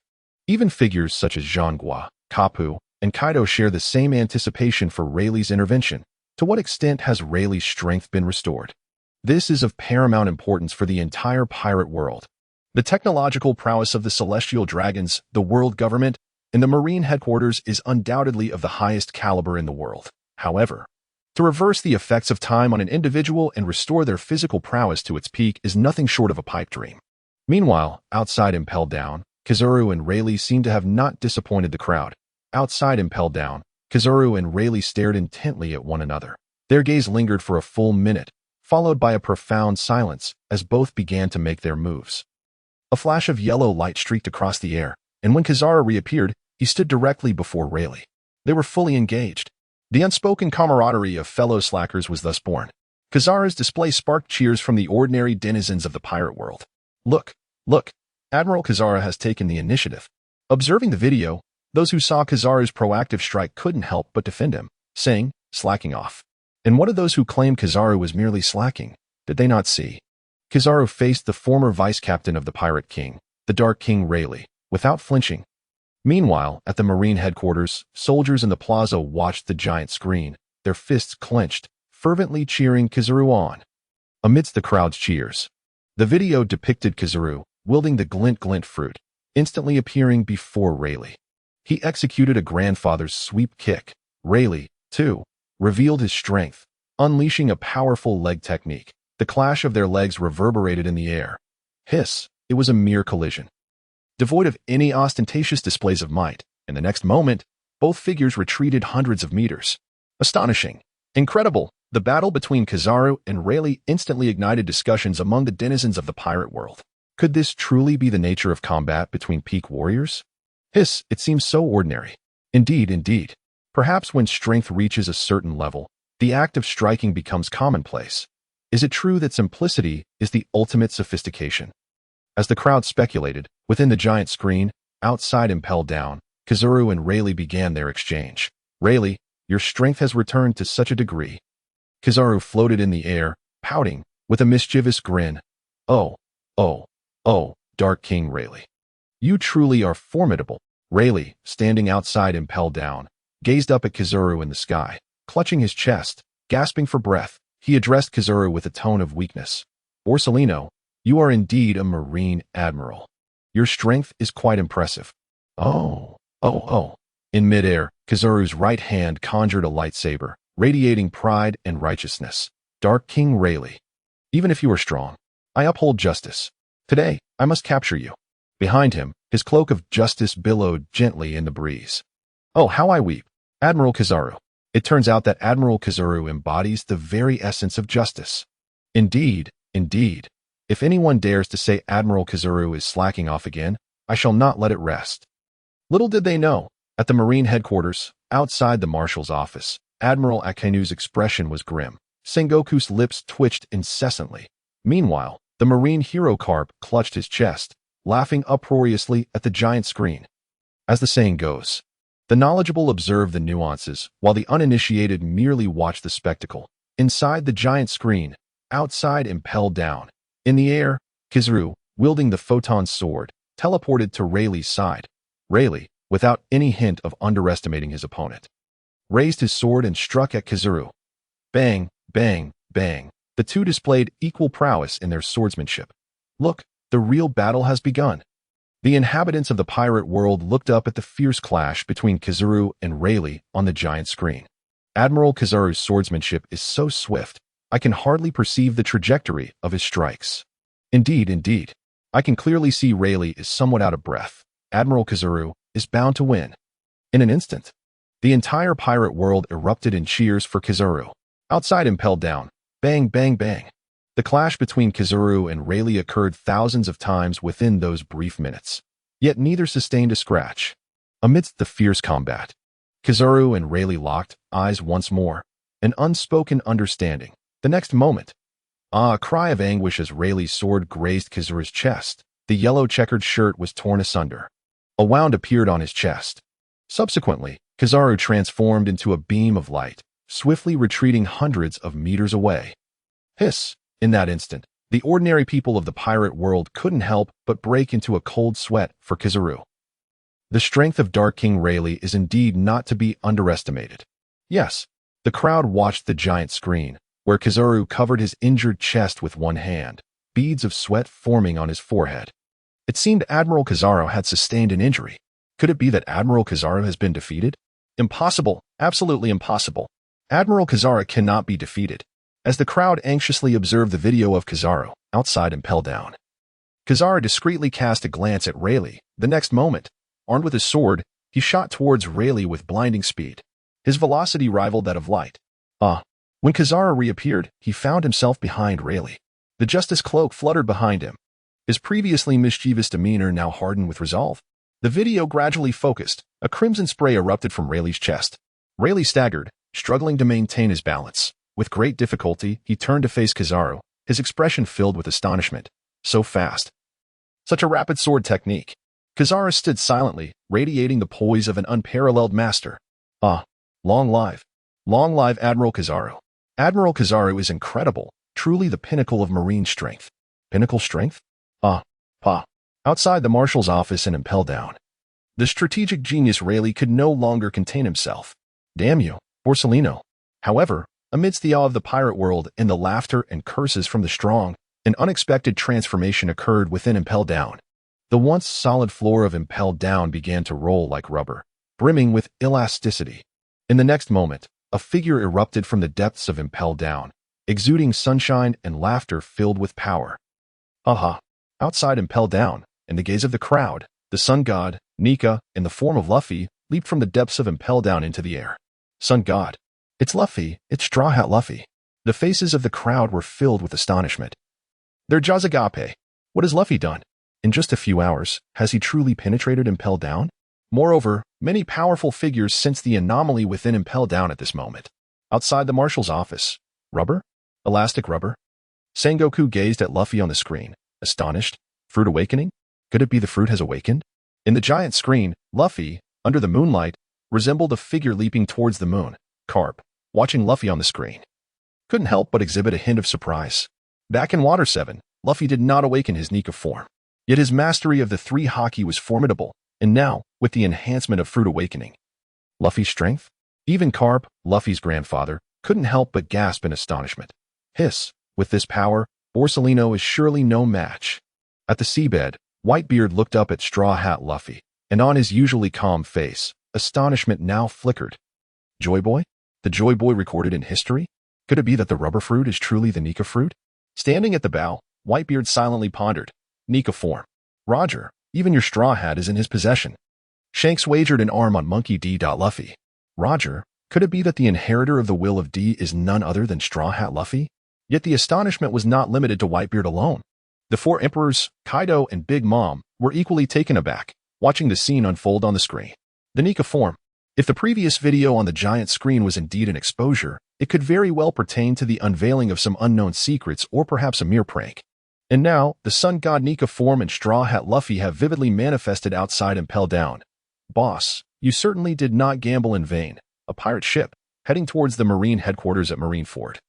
Carries red-haired Shanks at the forefront of the deck, gazing at the footage of Luffy transforming into Nika. His expression inevitably reflects a complex mix of emotions. Among the crowd, someone suddenly exclaims, "Look, look, Straw Hat Luffy is holding someone." In an instant, all eyes are fixated on the giant screen. It appears that there truly are captives. Those individuals seem to have been taken hostage by Luffy. Outside Impel Down, Luffy, resembling a kite severed from its string, plummets towards the prison. Bang! A thunderous crash resounds as a deep crater instantly forms upon the hard floor of Impel Down, accompanied by three anguished wails. Ah. Who are you? We truly do not know, Ace. Amidst the cries, Luffy has reached Rayleigh's side. Rayleigh gazes at Luffy in his Nika form with evident surprise. However, what astonishes Rayleigh even more is the sight of Luffy's wounds, crimson liquid continuously flowing from his body. As the video zooms in on Luffy, the crowd cannot help but exclaim, "Look, look, Straw Hat Luffy is injured. Who could possibly inflict harm upon him? I knew it. There must be formidable beings imprisoned within Impel Down." Outside Impel Down, as the smoke gradually dissipates, three shadowy figures emerge. To call them mere figures seems inadequate. The three individuals are a gruesome sight, their bodies marred and bloodied, their clothing tattered. Under the astonished gazes of the crowd, the video on the giant screen chooses to focus on each one individually. The first unfortunate soul, a tall, slender figure with white hair braided into two pigtails, dressed in a crimson shirt and blood-red trousers. Draped in a voluminous scarlet cloak adorned with a checkered pattern, a blue rose resting on his neck, crimson eyebrows, and a golden chain dangling from his mouth. Who is this? He appears to be an aristocratic elder. Perhaps a vampire? In an instant, the pirate world buzzes with speculation about the identity of this unfortunate soul displayed on the giant screen. Then, the video shifts its focus to the second unfortunate soul, a tall and robust figure. His right ear shattered, sporting protective earmuffs, with extensive scars adorning his left side, clad in military attire. On the collar of his uniform, he bears insignia symbolizing military honor, and his left arm showcases a distinctive emblem. Such a powerful physique. This person exudes strength. Hiss. He is undoubtedly not a simple character. He appears far stronger than the previous elder. Meanwhile, Rayleigh, standing beside Nika form Luffy, is momentarily taken aback. Next, the giant screen reveals the third unfortunate soul, an immensely large figure. Wearing a helmet resembling a red chicken comb, one of its horns broken, with green hair and a beard, his body covered in frost. Hiss. This individual looks formidable. Indeed. A giant? This is a powerful member of the giant race. But why is he covered in frost? The pirate world buzzes with discussions. Who are these individuals? Yet being imprisoned and Impel Down surely indicates their formidable existence. Why is it that none of them are familiar to us? As if the giant screen can hear the crowd's murmurs, it responds. The gates of Impel Down slowly open. The first to appear are three figures. One bites a cigar, his right arm replaced by a golden hook, the former warlord of the sea. Crocodile. Following closely is Buggy the Clown, one of the future emperors, renowned for his mastery of haki. At the center stands Jinbei, the former warlord and future member of the Straw Hat Pirates. The appearance of these figures stirs a flurry of discussions among the crowd. Crocodile. Jinbei. Were the former warlords also imprisoned in Impel Down? Meanwhile, someone gazes at Buggy, who stands beside Jinbei, tilting their head, scratching their hair, and pondering for a long while. Who is that clown? Who is the clown? Just a clown, of course. The circus clown. Behind these three, a line of previously displayed figures appears on the giant screen. all clad in prison garb, shackled with sea stone handcuffs. Notably, they all share the same identity. The members of Blackbeard's crew previously revealed in the video. Outside Impel Down, the entire pirate world watches the video with astonished eyes, particularly fixated on the figures behind Jinbei. Look, it's Alvaro Pizarro and Katarina Devon. These individuals seem to be the members of Blackbeard's crew previously exposed. Indeed, also St. JB. The last person is Basque GB. Did Straw Hat Luffy manage to capture all of Blackbeard's crew? The crowd gazes up at the video, engaging in animated discussions. In truth, as the pirate world speculates. Earlier, during the battle between Rayleigh and Kizaru, Luffy had stormed into Impel Down. Now, in his current formidable state, Luffy enters the prison as if it were an unguarded realm, with a flurry of blows. Once he steps inside, the chaos within is immediately evident. On the 6th level, Luffy shouts directly at the prisoners, "Where is Ace? Has anyone seen Ace?" However, no one responds. Naturally, Luffy is not one to accept defeat. He unleashes a barrage of strikes upon Impel Down. On the giant screen, outside Impel Down, the 3 unknown criminals lay unconscious in the crater. The 4 members of Blackbeard's crew stand dazed behind Jinbei, Buggy, and Crocodile. At this moment, the video focuses on Kizaru, adorned with yellow sunglasses and stained with blood. He gazes blankly at the giant screen. Why is the video focusing on me at this moment? The pirate world stares at Kizaru on the giant screen, erupting in fervent shouts. "Admiral Kizaru, it's up to you now. Hurry up, capture Straw Hat Luffy." On the giant screen, outside Impel Down, Kizaru looks at the screen with a complex expression. Is it really me? Should I take action? He then glances at the current situation. The Dark King, Rayleigh, Nika Fruit Luffy, an unconscious Magellan, and the terrified Hannibal with no means of assistance. Is it truly necessary for him to intervene? Kizaru contemplates. Must I face both Rayleigh and Luffy simultaneously? At this moment, Rayleigh and Luffy simultaneously direct their gazes towards Kizaru. Given the circumstances, Kizaru has no choice but to act. A flash of yellow light streaks through as Kizaru charges forward, launching an assault on Rayleigh and Luffy. Since death is inevitable, he might as well die with honor. As he rushes towards them, Kizaru shouts, "Come on! If you dare to intrude upon Impel Down, then you shall remain here." On the giant screen, the pirate world gazes up at the spectacle, filled with profound respect for Kizaru at this moment. Fearless, undoubtedly embodying a spirit of unparalleled courage, Admiral Kizaru. To dare confront both the Dark King Rayleigh and Luffy simultaneously. Admiral Kizaru is undoubtedly the most principled of all admirals. From now on, anyone who dares to claim Kizaru is slacking off shall face my wrath. Outside Impel Down, as Kizaru's words echo, his figure has already arrived before Rayleigh and Luffy. His speed is astonishing. Yet, for Rayleigh and Luffy in their current states, it still feels somewhat slow. Bang! Luffy, without holding back, unleashes a punch enveloped in armament haki, infused with Conqueror's haki, directed at Kizaru while shouting furiously, "Return Ace to me." A resounding crash follows, accompanied by a scream of anguish as Kizaru is sent hurtling like a meteor. Bang! Another deafening impact resonates as Kizaru crashes down onto the ground of Impel Down. No reply ensues. The yellow ape lay sprawled upon the stone slab, his eyes remaining resolutely closed. The once vibrant yellow sunglasses now lay shattered. As the colossal screen focused intently on the yellow ape's visage, the expressions of those within the pirate world turned to a state of stunned disbelief. Had he succumbed to unconsciousness? Come on. Admiral Yellow Ape, rise to your feet. How could the formidable admiral fall so easily? Outside Impel Down, the yellow ape, burdened by grievous injuries, lay on the ground, internally murmuring, "Surely, this time, I am safe." My performance was so convincingly realistic. No one should suspect a thing. Meanwhile, Luffy gazed down at his own fist in astonishment, lifting his gaze to Rayleigh. "Uncle, is the Admiral truly this weak?" Luffy felt as though his strike had barely grazed the yellow ape.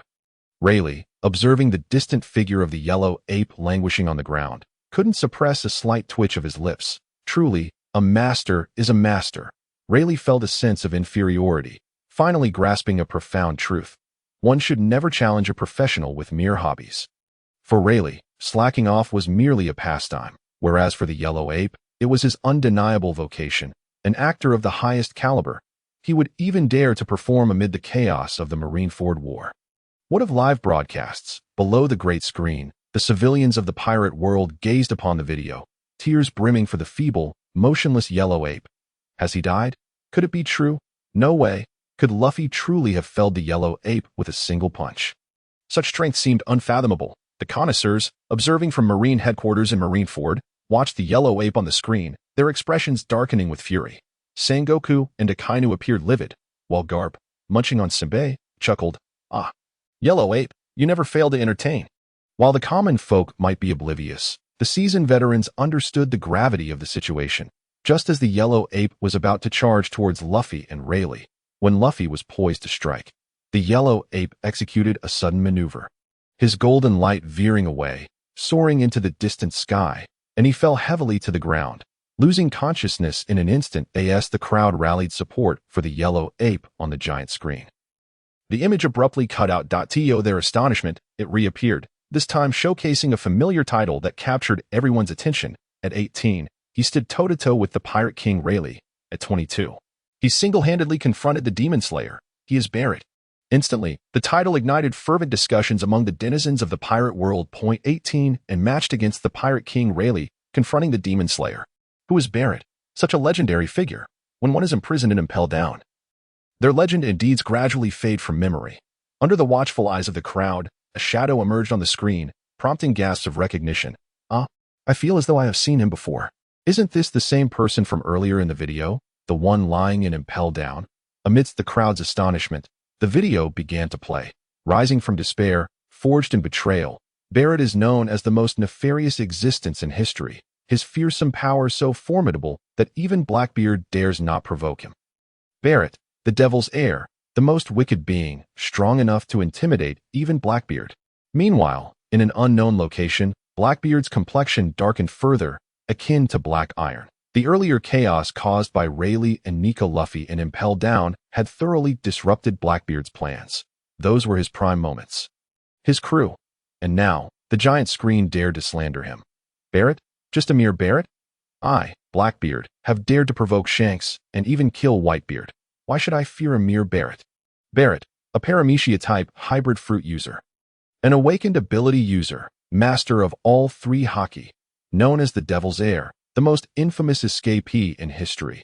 A former member of the Roger Pirates, as the titles flashed across the screen, each more intimidating than the last. The pirate world stared in awe at the giant screen, jaws agape, repeatedly murmuring, "A Paramecia-type devil fruit? That certainly sounds impressive." The Paramecia fruit, when compared to the previously revealed Nika Fruit, Dark Fruit, and other Logia fruits, seemed less shocking. But an awakened ability user, the crowd's fear grew as they fixated on the screen. Yet, the awakening of a fruit alters everything. There are no worthless fruits, only inadequate users, to achieve awakening. Even the most mundane Zoan fruit can rival the strongest of foes. Being a former member of the Roger Pirates, what does it say about one's strength to have been a crewmate of the future Pirate King? At this moment, all eyes were fixed on the giant screen, eagerly anticipating what was to come next. Barrett was born in the unceasingly war-torn lands of the Grand Line. Growing up amidst conflict had sculpted him into a towering figure. His gaze fierce and relentless in its pursuit of power, the baptism of gunfire had shattered his right ear, necessitating a protective cover, while the left side of his body bore ghastly scars from the Demon Slayer's cannon fire.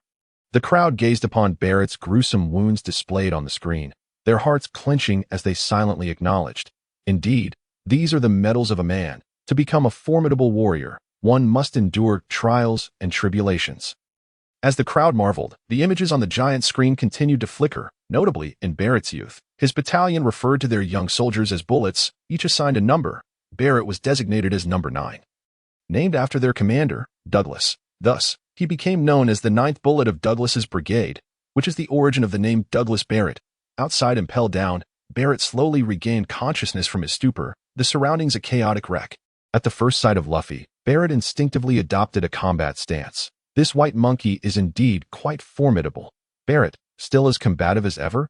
Just then, a familiar voice resonated in Barrett's ears. He paused momentarily. Glancing over his shoulder, in the next instant, his pupils dilated in shock. Rayleigh? You look younger. Before Rayleigh could respond, Barrett surveyed his surroundings, astonished by the changes. Magellan, the yellow ape, Hannibal, and a host of naval guards lay strewn across the ground. Above them, a giant screen loomed, displaying information about Barrett himself. Barrett's physiological prowess in terms of strength is astonishing, to say the least. One could easily claim he is the pinnacle of this world. Is this really me? Barrett pondered in disbelief. What is this video? How could it possibly know of me? And why is it praising me? As these words escaped his lips, the entire pirate world erupted in chaos. Strength, the pinnacle of the world. In the new world, on Onigashima, Jack the Drought Hunter bellowed defiantly at the screen. Where have you put my captain? My captain is the strongest being on land, sea, and air. Upon hearing this, Kaido's lips curled into a slight smile. Jack, noticing this, realized that his captain enjoyed such flattery. Yet the world's most powerful entity, Kaido's expression turned one of satisfaction, evidently. His affection for Jack the Drought Hunter had not gone unrewarded. Yet, as the world's foremost mentor, bang! With a resounding crash, the potential boosting rod struck Jack's head, and Kaido's face contorted with indignation. Truly, I have misjudged, my dear son. Utterly disappointing. The video upon the giant screen continued unabated. Barrett, forged in the crucible of battle from a young age. Even though Barrett was later captured and imprisoned, his relentless pursuit of power never waned. For a full 20 years, day after day, he remained steadfast in his physical training. Advancing beyond the city walls, Barrett, your dedication to strength is truly unwavering. Rayleigh approached Barrett step by step, soon standing beside him. Upon seeing Rayleigh, who was of similar age yet appeared even younger, Barrett was momentarily taken aback. Eventually muttering in astonishment, what on earth has transpired over these years? Rayleigh, observing Barrett's shock, felt a pang of nostalgia, recalling how Barrett had been just a child back then. Yet, unsure of how to respond, he could only slowly say, "You will gradually come to understand." Meanwhile, not far from Barrett, Luffy shouted, "Hey, big guy, don't forget the promise you made to me." He then turned to Rayleigh and added, "Uncle Rayleigh. He should honor his word, right?" Honor his word. Rayleigh glanced at Barrett and then at the two figures lying on the ground, his lips twitching involuntarily. A promise.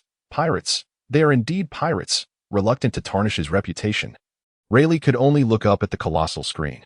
The images on the screen continued to flicker. Barrett, a man who, without relying on hockey or devil fruits, could crush numerous supernova monsters solely through sheer physical strength. In summary, Barrett's power dimension is rated S. Now returned to his normal form, Luffy watched the video, tilting his head. Power dimension S? It seems rather ordinary to me.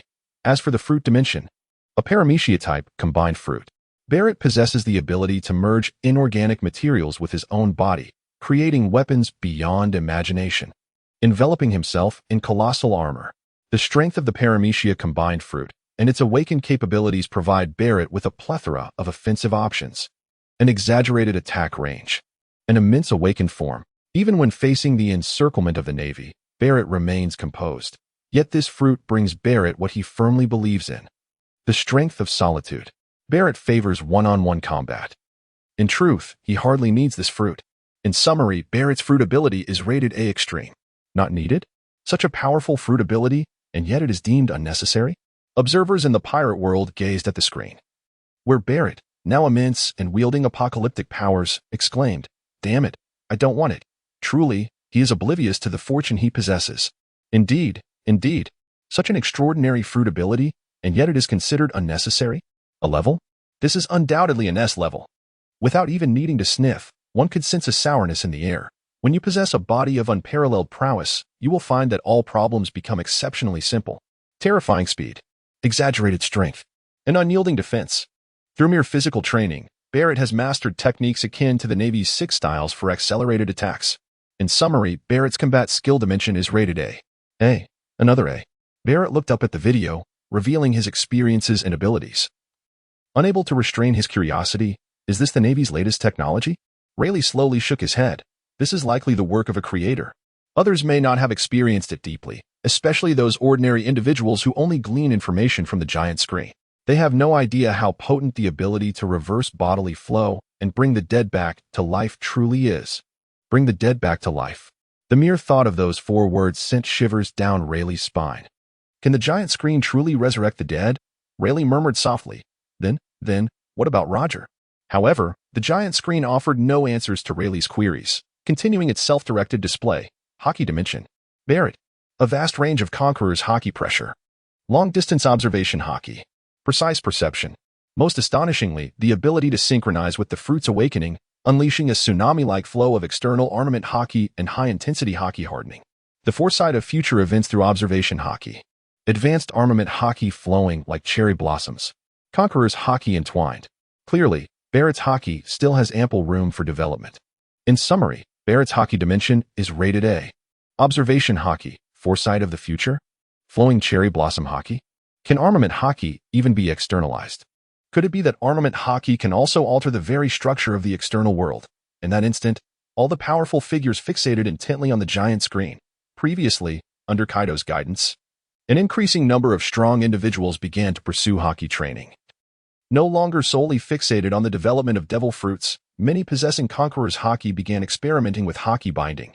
Now, the video has commenced its dissemination. Moreover, it showcases the flowing externalized armament haki. How could this not astound others? This giant screen appears to serve as a popularization tool for the common folk, allowing them to vividly witness the capabilities of the strong. To grasp the true nature of these seas. The level of danger. Barrett, at merely 15 years of age, he joined the Roger Pirates as a challenger, possessing terrifying strength that could almost rival Rayleigh himself. At that time, Barrett was at most 18 years old.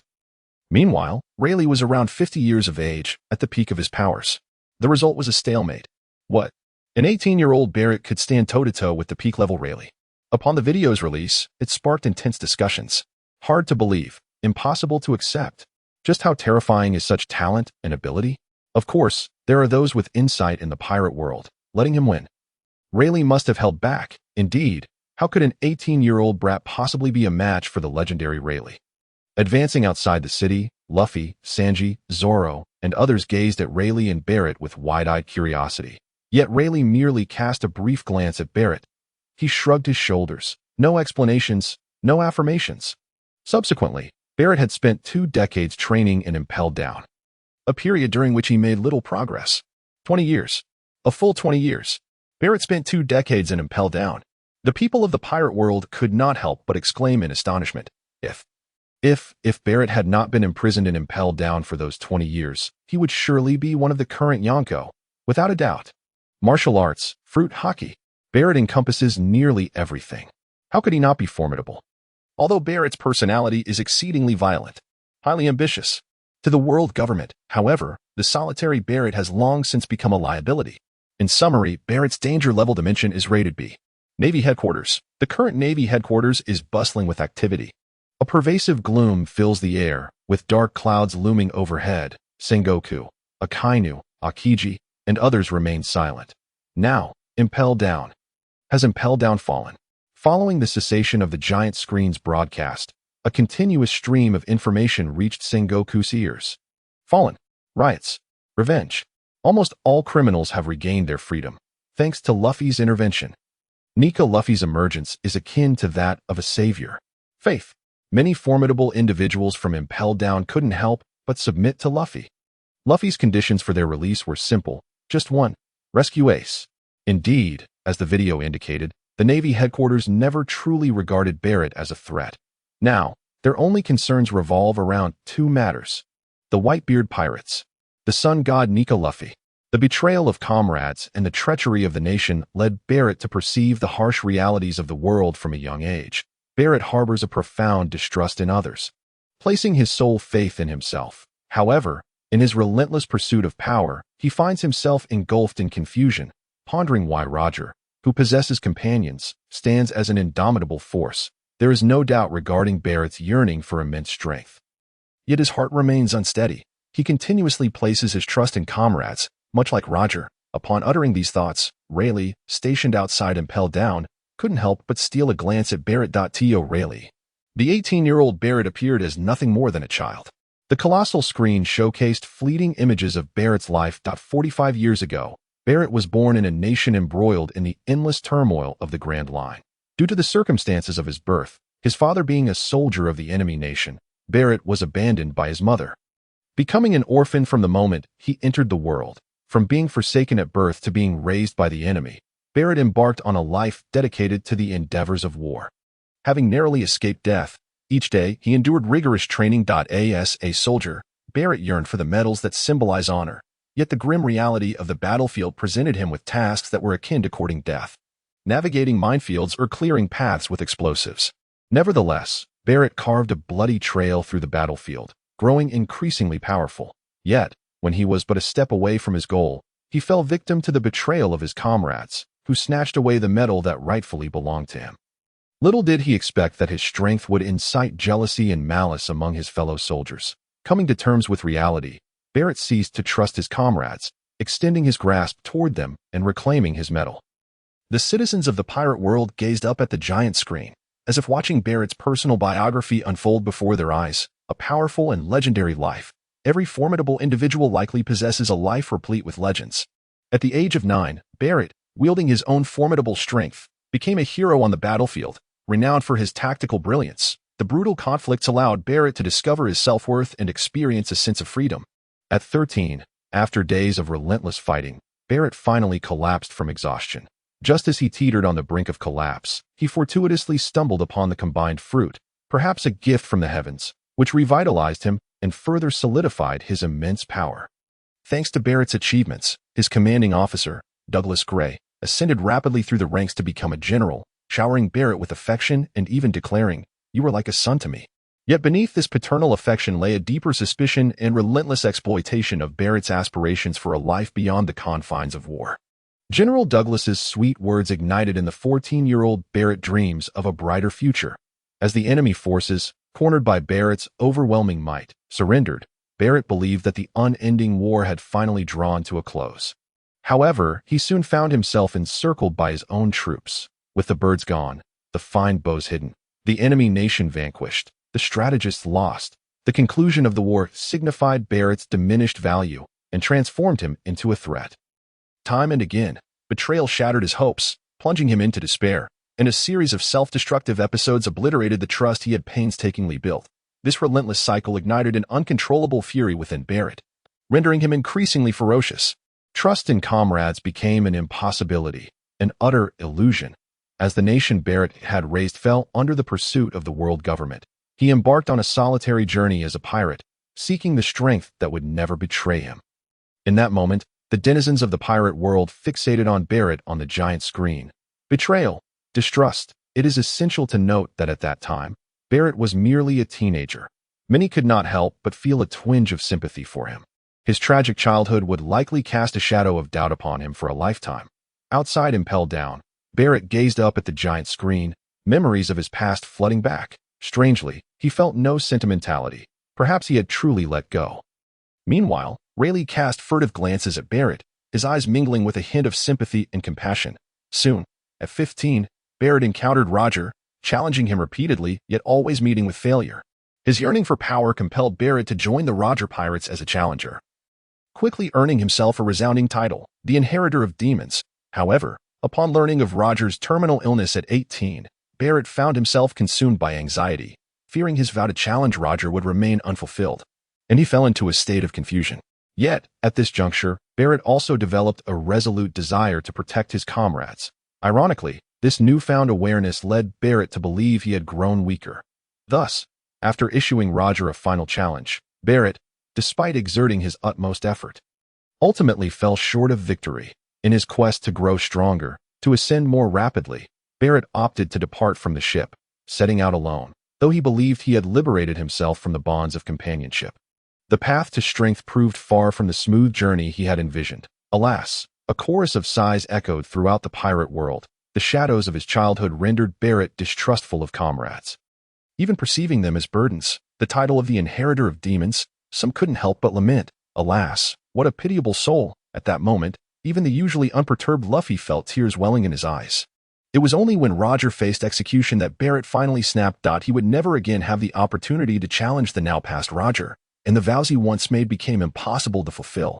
Stripped of purpose, Barrett descended into madness, wreaking havoc upon the seas. Ultimately, in response to Barrett's rampage, the Navy issued a Demon Slayer order. Following a fierce confrontation, the 22-year-old Barrett sustained grave injuries and was imprisoned in the underwater prison. This confinement lasted a full 20 years. During his time in prison, Barrett's mind matured. He ceased to dwell on the regrets of duels with the deceased. Instead, he set his sights beyond logic, striving to become the mightiest pirate king.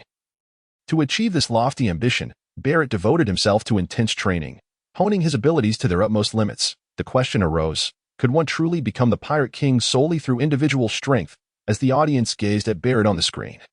Their sentiments shifted from fear and admiration to a sense of pity, strength, companionship. For the majority, the latter seemed to hold greater significance. Just as outside impelled down, Luffy swiftly leaped to the bow of the Thousand Sunny, shouting resolutely to Rayleigh, "Uncle, let's go. We must rescue Ace." His voice resonated with unwavering determination. Navy headquarters. Marineford. Ace. I'm on my way. In an instant, the Straw Hat Pirates, Rayleigh, and a shipful of pirates set forth alongside several naval vessels, embarking on an epic migration. As the video concluded, the giant screen gradually descended. Barrett remained rooted in place, seemingly lost in the recollections of his life. Anyone witnessing their own autobiography would find it difficult to remain untouched. Minutes later, Barrett fixed his gaze upon Luffy's silhouette. With a sudden burst of energy, he propelled himself to Rayleigh's side. "Comrades? Perhaps I shall trust once more? White Monkey, I hope you do not disappoint me, and that you can protect your comrades." As the giant screen darkened, the denizens of the pirate world, after reflecting on what they had seen, began to prepare for their departure. Yet unbeknownst to them, the true tempest upon the seas was only just beginning. At the Navy headquarters, Marineford, within the Marshal's office, the high-ranking officials of the Navy had gathered. Admiral Sengoku, Vice Admiral Tsuru, the legendary hero Garp, and the three admirals, Akainu, Akiji, while Kazuru had yet to return to headquarters. Marshal, Straw Hat Luffy, and a host of impelled-down criminals are en route to Marineford. The naval strategist, Crane, lifted his gaze towards the somber-faced Sengoku and declared, "Marshal, I have a plan." "What is it?" In that instant, all eyes turned to Crane. Standing at the center of the Marshal's office, she spoke slowly. "Execute the sentence ahead of schedule. Execute the sentence ahead of schedule." Crane's voice, though soft, reverberated within the confines of the Marshal's office, with each individual silently echoing those 4 words in their hearts. Execute the sentence ahead of schedule. Such simple phrasing bore profound implications. While it could lead to chaos for the likes of Monkey D. Luffy and Whitebeard, it would also severely tarnish the Navy's reputation. This signified that the Navy headquarters was trembling with fear. Compelled to act prematurely. Impossible, the radical Akainu vehemently opposed, stating, "No one poses a threat to us." Akainu's resolute voice resonated throughout the Marshal's office. Was it not merely the Whitebeard pirates? The assembly gazed up at Akainu. He continued, "And what of Luffy?" Gasps of disbelief filled the room. How could mere individuals possibly pose a threat?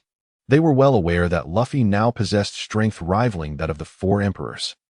Yet Akainu pressed on. What of the Pirate King Rayleigh? Even if he were younger, what difference would it make? Indeed, the mention of the Pirate King Rayleigh deepened the frowns upon their faces, but unexpectedly. Akainu added, "Barrett, merely a clown imprisoned and impelled down for 20 years. Barrett?" This was Barrett. Would not such figures wreak havoc upon the Navy headquarters in Marineford? With such a formidable lineup, one might suspect they could even assault the headquarters. Just as Akainu was about to elaborate on the criminals from impelled down, cough, cough, cough, Sengoku promptly interrupted Akainu's exposition with a cough. His tone was resolute. "Execute the sentence ahead of schedule, Marshal." Akainu clenched the cigar in his mouth, staring at Sengoku in disbelief, eager to continue persuading him. Execute the sentence ahead of schedule. Yet Sengoku exhibited no hesitation, rising to his feet and striding firmly out of the Marshal's office. Outside, Sengoku looked down at the sea of naval soldiers filling the square. His voice booming, "The true battle begins now. Announce to the world. Live broadcast the execution of Ace. In the square of Marineford, any soldier present could be deemed an elite of the Navy, although the plan had been expedited." Every individual executed their mission with unwavering diligence. In a mere half hour, the Navy's live broadcast illuminated every large screen. Sabaody Archipelago, across the globe. This time, it was not merely a projection on a grand screen, but rather screens worldwide that simultaneously lit up. The pirate world, which had intended to disperse, found themselves captivated by the screens. Some even remarked, "What a busy day. Who would have thought we would be so occupied?" Day after day, the large screens broadcasted, followed by smaller ones. Live feeds were followed by videos. Each day seemed to leave no time to spare, either feasting on news or gossip. They were nearly full from all the gossip. Before long, Sengoku appeared on the video. He stood at the center, flanked by the Navy hero Garp and strategist Crane. Portasti. Ace, the 2nd Division commander of the Whitebeard Pirates, the son of Gold. Roger. The unveiling begins. In front of the video, the pirate world was not particularly surprised. This information had long been known. There was nothing shocking about it. But the next words from Sengoku left everyone astounded. Due to the tumultuous seas and unrest in the world, I, the Marshal, have decided upon an immediate execution. Immediate execution? Upon this declaration, the pirate world erupted into fervent discussion. Are they afraid? Has the Navy headquarters succumbed to fear? The viewers whispered amongst themselves, how could they not be afraid? Indeed, they likely feared the Whitebeard pirates and Luffy's crew. TSK. The battle had yet to commence, yet it seemed the Navy was already on the brink of defeat. Amidst the clamor, the broadcast commenced. The heavily fortified marine fort. Mountains of ammunition, resolute naval soldiers, each armed with either blade, sword, or gun. In an instant, the might of the Navy was laid bare. The camera panned. The silhouettes of the three admirals emerged. First, Akainu, then Akiji, finally Kizaru. The appearance of Kizaru elicited gasps of astonishment. Kizaru, look, it's Admiral Kizaru. How wonderful, Admiral Kizaru is still alive. He is truly the embodiment of dedication within the Navy, all across the pirate world. Ordinary citizens gazed at Kizaru in awe. Indeed, look, Admiral Kizaru hasn't even had time to change his clothes. Wounds adorned Kizaru's body, his attire tattered. Even his signature sunglasses lay shattered, coupled with a face etched with fatigue. He appeared as a pitiable old man. Yet, if one were beside Kizaru at that moment, they would hear him muttering under his breath, "What a cursed fate! My life is truly wretched. Just returned, and already back to work?" The live broadcast had already been exhausting. Good heavens, must I exert myself again? Alas, who could blame him for the live broadcast? It was a real-time surveillance for the sluggards. Kizaru seethed with indignation. The grand screen. The live broadcast. Who conceived this idea? If I ever find out, I will surely make them pay. The next moment, Kizaru sighed. It seems I must again devise a way to slack off. Under the gaze of the multitude, the three admirals ascended to their esteemed positions, showcasing the Navy's might. Beneath the execution platform, in the shadowy passageway, Ace, shackled with sea-stone handcuffs, ascended the steps towards the platform. Meanwhile, a pirate ship and several warships sped towards Marineford. Before long, under the watchful eyes of the entire pirate world, the frail and disheveled Ace appeared on the live feed. Execution. In the gaze of the world, Ace was led to the execution platform. The blinding sunlight nearly blinded Ace as he realized how long it had been since he last saw the sun. Overwhelmed, he surveyed the vast naval square, filled to the brim with soldiers, admirals, vice-admirals, majors. Nearly the entirety of the Navy's strength was gathered here. Decapitation. The pirate world fixated on the grand screen, with some ordinary citizens fervently shouting, "Execute Ace! Kill Ace immediately!" To these ordinary citizens, pirates represented nothing but malevolence. They embodied arson, murder, and pillage. Even if there were good pirates among them, they remained ruthless criminals. Thus, executing Ace seemed a means to restore some semblance of peace to the world. In the video, Sengoku stood at the forefront, declaring with authority, "Today holds significant importance for the entire world." Portgast D. Ace, the 2nd Division commander of the Whitebeard Pirates, the son of the Pirate King, Gol. D. Roger. Upon hearing these words, especially in such a public setting, Ace's pupils involuntarily contracted. Beyond the exposure of the video, this was Ace's first time having his identity revealed before an audience. Immediate execution. Sengoku commanded without hesitation.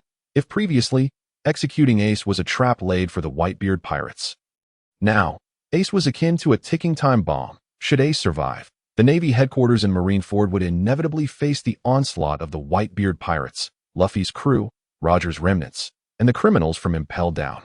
Beneath the execution platform, Doflamingo, donning sunglasses, gazed up at Ace on the platform, murmuring softly, "Sengoku, are you afraid?" The massive figure of Moria bore a contented smile. Ace, brother of Luffy, son of the Pirate King Roger. He was destined to die. Meanwhile, Hancock's expression remained utterly unfazed. Currently, Luffy shares no connection with her, having never even laid eyes upon her. As for Dracula Mihawk, during the live broadcast of the Straw Hat Luffy's chaotic assault on Impel Down, he witnessed Zoro's formidable swordsmanship, prompting him to alter his course. The broadcast remained intensely focused. On the execution platform, the executioner raised his massive blade high to eye in this moment. Ace, devoid of any means to defend himself, faced certain death should the blade descend. For an instant, the entire world held its breath, anxiously watching the looming blade on the screen. A monumental event. Once the blade falls, the very fabric of the world may well shift. Below the execution platform, Garp clenched his fists, his eyes reddening, muscles tensing in anticipation. Sengoku's hand rested firmly upon Garp's shoulder. Should Sengoku release his grip, Garp might truly explode with fury. Garp watched helplessly as the executioner's long knife was raised to its zenith. Then, with a swift motion, it came crashing down. Garp, in utter despair, closed his eyes. His body trembled uncontrollably. How could he bear to witness Ace perish before him? Is this the end? Must it all conclude like this? Is Ace truly to die? After such a prolonged struggle, is it to all culminate here? Meanwhile, drama unfolded across various realms and dimensions. Clang, clang. At Marine Headquarters Marineford, the resounding cry of the Phoenix echoed, a fiery phoenix soaring towards Ace. The onlookers had scarcely any time to react. In an instant, the flaming phoenix struck the executioner from behind Ace. With a scream, a gaping hole was pierced through the executioner's chest, causing him to fall limply to the ground. Crashing down onto the plaza, what transpired? Everything happened far too swiftly. Was it the Whitebeard pirates? Or the Straw Hat crew? Just as the world stood astonished, a small black appeared in Marineford's plaza. In an instant, the dot began to magnify infinitely. Everything unfolded in the blink of an eye. The thousand sunny descended from the heavens. Cans of cola burned fiercely within the ship's hold. It was the Straw Hat crew. Sengoku looked up at the thousand sunny, momentarily taken aback, then gritted his teeth and exclaimed, "Garp, your grandson has arrived." And at that moment, Garp opened his eyes. Ace was unharmed. Subsequently, Garp gazed up at the thousand sunny. His expression a complex tapestry of emotions. To save, or not to save, to live, or to die, faith, or family. Such choices weighed heavily upon Garp's heart. Yet, Luffy's arrival seemed to ignite a flicker of hope within the old man. Garp wished for Luffy to rescue Ace. Bang, bang, bang. The soldiers in the plaza, well-trained as they were, instantly raised their long guns, pulling the triggers towards the soaring thousand sunny. A deluge of bullets rained down. Akin to a swarm of locusts, aiming to engulf the entire ship, a middle-aged man, wielding a longsword, stepped forward with a leisurely grace. With a flurry of strikes, he cleaved the barrage of bullets in twain. Run! Everyone, retreat at once! As the thousand sunny appeared poised to crash onto Marineford's plaza, the soldiers cried out in desperation. They feared being crushed beneath the ship. Just as the thousand sunny was mere inches from the ground, a frail figure suddenly emerged, one hand raised. Bang! Another thunderous sound erupted. Under the tremendous impact from above, a vast crater formed beneath this individual's feet. Yet the ship remained unscathed. As the smoke cleared, a figure stood revealed upon the ship, Luffy. Straw Hat Luffy. The entire Marineford, the whole pirate world, watched in astonishment as they beheld Luffy. Luffy then looked up at Ace on the execution platform, softly murmuring, "Usopp. Thank you. That fiery phoenix just now was indeed shot by Usopp." The so-called desperate Usopp was not merely a title of jest. Soon after, Luffy's voice resonated throughout the vast Marine headquarters. "Ace, I have come to rescue you." At that moment, Luffy stood alone, a slender figure amidst the elite soldiers of the Navy. Not far away stood Fleet Admiral Sengoku. Representing the Navy's might were the three admirals. Countless elite vice-admirals. One man against hundreds of thousands of elite forces. Luffy merely removed his hat, placing it upon the deck of the Thousand Sunny. He did not wish for it to be damaged in the fray. Moreover, Luffy had resolved himself to the possibility of perishing within the Marine headquarters. In that instant, nearly everyone in the pirate world fixated on the video, observing Luffy's silhouette that he appeared so frail, yet so resolute. Meanwhile, at Marineford, on the execution platform, Ace gazed down at Luffy, who was willing to storm into the Navy headquarters to save him. For reasons unknown, his eyes suddenly brimmed with tears. Soon, tears flowed as Ace screamed, "Luffy, are you a fool? Why come to save me? Let me die in peace. It is all my fault for being so headstrong, ignoring Dad's counsel, leading us to this dire situation." Luffy remained silent, yet the soldiers surrounding the plaza had already raised their weapons. Charging in mass towards Luffy, one man's spit could drown Luffy in an instant. On the execution platform, Ace shook his head weakly. As he shook, he lamented. Why? Why, Luffy? You will die. Run away. Ace exerted all his strength to shout at Luffy, who was encircled by the Navy. Ace, what nonsense are you speaking? Luffy similarly yelled back at Ace. I am here to save you. Ace. Just as he spoke, a soldier swung his weapon down towards Luffy. A powerful aura erupted from Luffy, engulfing the entire Marine headquarters. Conqueror's Haki. So potent it seemed to take on a tangible form. Conqueror's Haki, more than mere strength, it embodied an imposing presence, a defiance, an unyielding spirit. And now, faced with hundreds of thousands of elite forces, confronting the 3 admirals, vice admirals, and fleet admiral. What of it? Luffy, seemingly unperturbed, clang. The weapon aimed at Luffy fell to the ground, subsequently accompanied by a chorus of feeble wails. The surrounding elite soldiers collapsed en masse. Conqueror's Haki. The overwhelming force of Conqueror's Haki. The people of the pirate world watched in stunned disbelief as soldier after soldier fell in the plaza. How could one individual possess such power? Not far from the execution platform, the 3 admirals remained seated, exhibiting no visible reaction upon Luffy's grand entrance. Yet in truth, each harbored their own thoughts. Kizaru. Hiss. Straw Hat Luffy. Garp's grandson, Dragon's son, Minter Rayleigh, Kaido. If that punch outside Impel Down had truly landed on me, I would have been severely wounded. Never mind, I shall maintain my facade. Following this, Kizaru deliberately began to breathe heavily. Feigning weakness, Aokiji, Garp's son. I think I shall wait a while. Akainu, damn it. Straw Hat Luffy, Sun God Nika form, Garp's grandson. To hell with it. When it comes to justice, I shall remain resolute. Akainu stood up abruptly. Leaving his seat, Kizaru and Aokiji thought, how refreshing it is to have a colleague willing to fight. In the next moment, Akainu's entire right arm transformed into molten lava, enveloped in armament haki, resembling a ferocious dog's head, lunging towards Luffy with the intent to obliterate him. However, as the world of pirates gazed at the screen, Luffy had already sensed Akainu's advance, his heart filled with long-standing resentment. Come on. Who fears whom?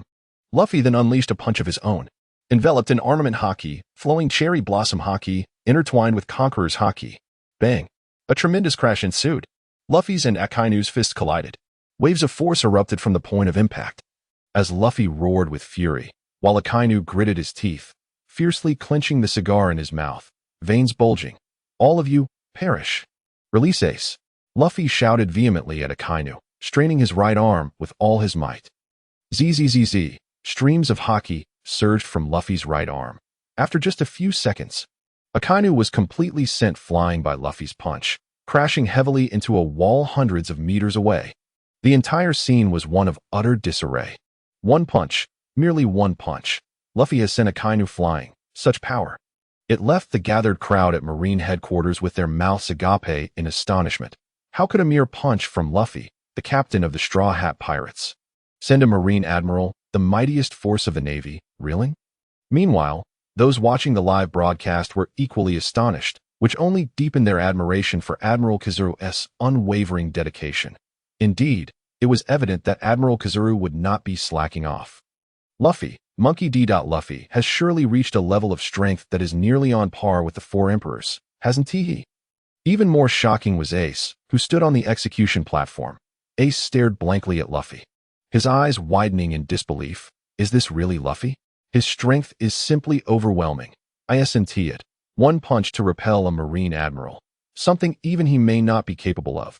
Then, on the Thousand Sunny, Zoro, Sanji, Usopp, Nami, Robin, Brook, Frankie, and Jinbe leapt down, rallying behind Luffy. The Straw Hat crew had assembled. They were now pointing directly at Marine headquarters. The youthful Rayleigh stood on the deck of the Thousand Sunny, casually surveying the bustling Marine headquarters. Casting a glance at the lined-up Straw Hat pirates, a slight smirk appearing on his lips. Companions, this is the essence of true adventure. Sengoku leapt down, confronting Luffy directly. Monkey D. Luffy. This was the first time Sengoku faced Luffy in person. He scrutinized Luffy with a cold demeanor and said, "Do you know where you are? This is Marine headquarters, Marineford. This is not a place for you to act recklessly." Luffy stood tall against Sengoku, unwavering. "Return Ace to me." Luffy fixed his gaze intensely upon Sengoku. In an instant, Crane and Sengoku moved to Carp's side. The three admirals stood behind Sengoku as well. Following were vice admirals like Don Quixote and others. Aside from a few rear admirals, only a handful of exceptionally talented young individuals remained. And then came the warlords of the sea, including Don Quixote da Flamingo. The rest were all bowled over by Luffy's Conqueror's Haki. Such a formidable lineup, it was akin to several mass extermination orders. Even the four emperors would likely think twice about their own capabilities. Yet behind Luffy, Zoro, Sanji, and the others remained serene. Ever since joining the Straw Hat Pirates, they had been prepared to stand against the entire world, even when faced with the elite of the Navy. Fear, that notion simply did not exist. The battle was poised to erupt in the pirate world. Everyone looked up at the live broadcast. Through the screen, one could already sense the ominous atmosphere of impending conflict. Hiss. This atmosphere is terrifying, indeed, to stand against the world. The Straw Hat Pirates, just a handful of individuals, dared to oppose the entire world. The outcome seemed all too clear. Even if Luffy and his crew were strong, they likely could not contend with the entirety of Marine Headquarters, Marineford, Akainu, Aokiji, Kizaru. The three great powers of Marine Headquarters emerged from behind Sengoku. Simultaneously, Zoro bit down on his sword, gripping a blade in each hand, adopting a battle stance. Sanji took a deep drag from his cigarette before pulling it from his lips. Luffy, Zoro, Sanji, the three faced the three admirals directly. Akainu roared at Luffy. Great eruption. Instantly, Akainu's arm transformed into a massive fist of molten lava, hurtling toward Luffy. Wherever it struck, the ground of the plaza was incinerated. This force was capable of obliterating a colossal iceberg many times larger than that of the giant race in an instant. Yet Luffy showed no signs of holding back. He bit his finger, blew into it, and it swiftly grew colossal, enveloped in a tricolor haki. He retaliated with a punch of his own. Bang! A deafening collision echoed as the two forces clashed. The great eruption erupted into countless volcanic projectiles. Each projectile possessed enough power to easily annihilate a supersized warship. Simultaneously, Aokiji's right hand emanated a chilling aura, swiftly forming ice spears that shot toward Zoro at remarkable speed. With full force, Zoro charged at Aokiji, his three swords enveloped in armament haki, moving with incredible speed. Wherever he passed, the ice spears shattered. Kizaru also made his move. I've heard that your legwork is impressive. Sanji, Kizaru mused internally. Let me test your mettle. A flash of yellow light appeared as Kizaru swiftly approached Sanji. The first kick, a preliminary test of Sanji's strength. Bang! Their legs collided, Kizaru thought. This kid's strength seems a bit underwhelming. Bang! Another kick, Kizaru noted. This feels about right. This is his strength. Bang! Yet another kick. Their legs clashed, evenly matched, Kizaru remarked. Yes, this is the right amount of force. Too much power, and it's exhausting. Too little, and I'd be exposed. Everything must be just right to be a competent slacker. Meanwhile, Sanji was left utterly perplexed. Stronger against the strong? Weaker against the weak? Why does it feel like Kizaru's strength is diminishing? At the same time, vice admirals like Don Quixote and others sprang into action. Brooke, Frankie, and the others rushed onto the battlefield. Rayleigh stood on the deck of the Thousand Sunny, looking up at Ace on the execution platform. They bore a striking resemblance. Ace also turned his gaze toward Rayleigh. Their eyes met. The son of the captain? The Dark King Rayleigh? His first mate, perhaps? They both murmured simultaneously. In the next moment, Rayleigh stepped onto the air, intent on approaching Ace step by step. At this time, Carp, standing beside Sengoku, displayed no emotion that he ascended into the air, reaching Rayleigh's opposite. Rayleigh, you've truly become young again? Carp scrutinized Rayleigh with wide eyes, filled with astonishment. How did you do it? I want that too. Who wouldn't he want that? Rayleigh met Carp's gaze, a slight smile forming. Are you going to stand in my way? This is Marine Headquarters. Carp shook his iron fist. I will do everything in my power to stop you. On the execution platform, Ace stared at Carp's back. Ace understood Carp. He had let Carp down. Carp wanted Ace to let go of his hatred and his obsession with his bloodline, but Ace simply could not do it. Carp, then let me remind you of your youthful strength. With that, Rayleigh raised his sword and charged at Carp. With a single swing, whoosh, it was uncertain whether Rayleigh's power had recovered too strongly or if Carp had truly aged. The sword pierced Carp's chest. Scarlet liquid splattered forth. A cry of agony erupted. Carp fell to the ground like a kite with its string cut. Defeated? Carp was defeated just like that. The Marine hero fell so easily. Unbelievable. Carp, the Vice Admiral, lost. The crowd in the pirate world gazed intently at the live broadcast screened at years old. It seems Vice Admiral Carp has indeed aged. It's astonishing that he was defeated in one strike by Rayleigh. However, the truth of the matter is likely known only to those involved. Rayleigh looked down at Carp, who lay on the ground, a slight smile creeping onto his face. Indeed, feelings remain. And Carp, of course, was no fool. His grandson was so capable. It seemed today he truly had a chance to save AS for his own pride. What even is that? Carp had never cared. Not far away, Sengoku was filled with helplessness. But there was nothing he could do. If it were Sengoku's own grandson facing execution today, he would likely react similarly, perhaps even more dramatically than Carp. But now, the entire war was being broadcast live around the globe, and Sengoku could not allow it to end in defeat. Not like this. Just as Rayleigh stepped closer to Ace, in an instant, a colossal Buddha manifested on the battlefield. Sengoku's voice resonated throughout the arena. The sinful bloodline shall be eradicated once and for all. Rayleigh, I advise you to leave this place, or you shall remain here forever. Yet Rayleigh uttered not a word, brandishing his sword as he charged at the Buddha that was Sengoku. If he had remained unaware, it would have been better if he had not come to Marine headquarters. Perhaps it would have been easier. But now that he had arrived at Marineford, what reason did Rayleigh have to allow Ace to perish before his eyes? Marshal. The Marshal has taken matters into his own hands. Without a doubt, the formidable Rayleigh is destined to face defeat.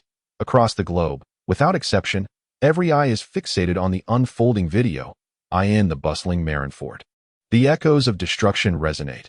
Boom, boom, boom. Small regions are mercilessly ravaged. Buildings collapse with thunderous roars. The pacifists unleash a relentless barrage of laser beams upon Nami, Usopp, and the others. The vice admirals and rear admirals surround them from all sides. Luffy finds himself unable to dispatch Akainu swiftly while simultaneously protecting Nami and the others. Zoro and Aokiji are locked in a fierce stalemate. As for Sanji and Kizaru, the latter clings to Sanji like a stubborn leech, refusing to relent. Kizaru and Garp are truly the actors among actors. Meanwhile, Rayleigh is firmly held back by Sengoku. In that moment, it seems the Straw Hat Pirates are fated for defeat. However, not far away. Upon a small passenger ship, two figures stand undisturbed amidst the chaos surrounding the Navy headquarters. At Marineford, boom, a colossal sound reverberates as torrents of magma rain down, seemingly poised to engulf Luffy entirely. Annihilation? It feels akin to the apocalypse, like a meteor crashing down to Earth. The entire Marineford trembles incessantly, a large-scale area of effect attack. Not only Luffy, but Zoro, Sanji, Nami, and the others are not spared. Already engaged in a fierce battle against the Navy, they now must contend with the cascading magma meteors, leaving them overwhelmed and defenseless. Torrential magma, laser beams sweeping across the battlefield. The commanders and soldiers of the headquarters swarm forth, offering no chance for respite. Defeated? Is it truly the end for the Straw Hat crew? Indeed, no matter how powerful Luffy's crew may be, they cannot possibly contend against the entirety of the Navy headquarters, amidst the murmurs of the pirates. At Marineford, Garp reclines comfortably on the cold floor, secretly peeking with one eye while munching on senbei. Even as his own grandson Luffy is being besieged not far away, Garp remains utterly unconcerned. Kizaru shares a similar sentiment, nonchalantly practicing his leg techniques with Sanji, showing no hint of delight. End of the workday? Hiss.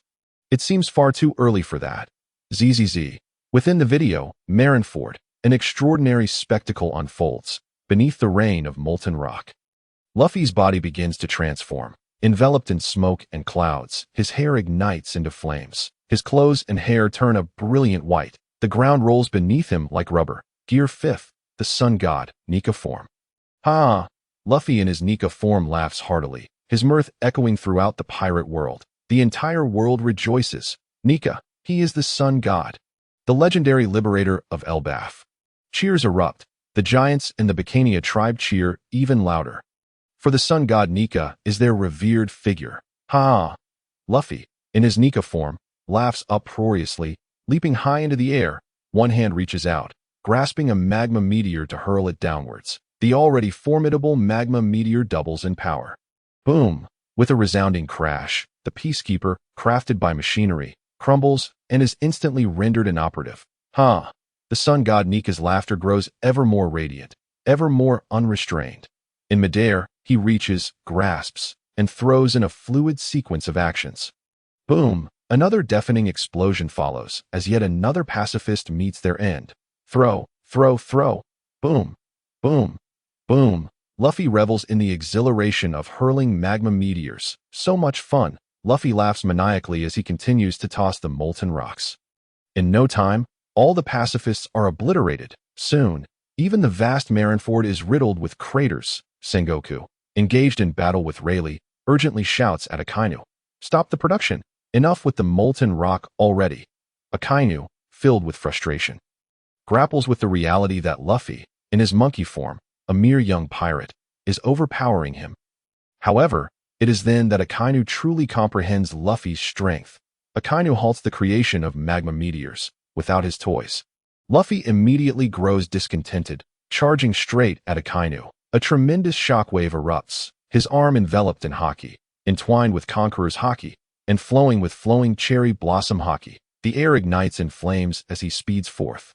Boom! A thunderous sound erupts. Akainu, unable to evade, braces himself against Luffy's strike that it lands squarely on Akainu's face. Puffed! The force of the impact sends Akainu's cigar flying from his mouth, shattering several of his front teeth. Cracks spiderweb across the floor beneath Akainu's feet. In the next moment, a massive pit opens beneath him, leaving him deeply ensconced. Yet, Luffy in his Nika form shows no signs of restraint. His arm extends rapidly, ensnaring Akainu completely, resembling a mummified figure. Then, with a powerful leap, Luffy propels himself into the air as if on a trampoline. Shouting, "Throw him to the ground!" He descends rapidly, leaving the dazed Akainu no time to resist. He crashes down once more onto the ground.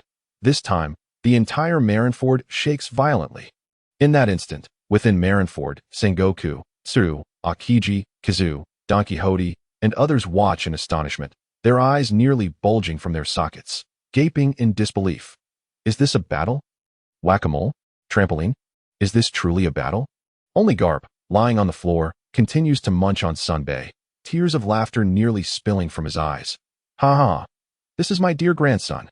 Around the world, those witnessing the live execution are left in a stunned silence.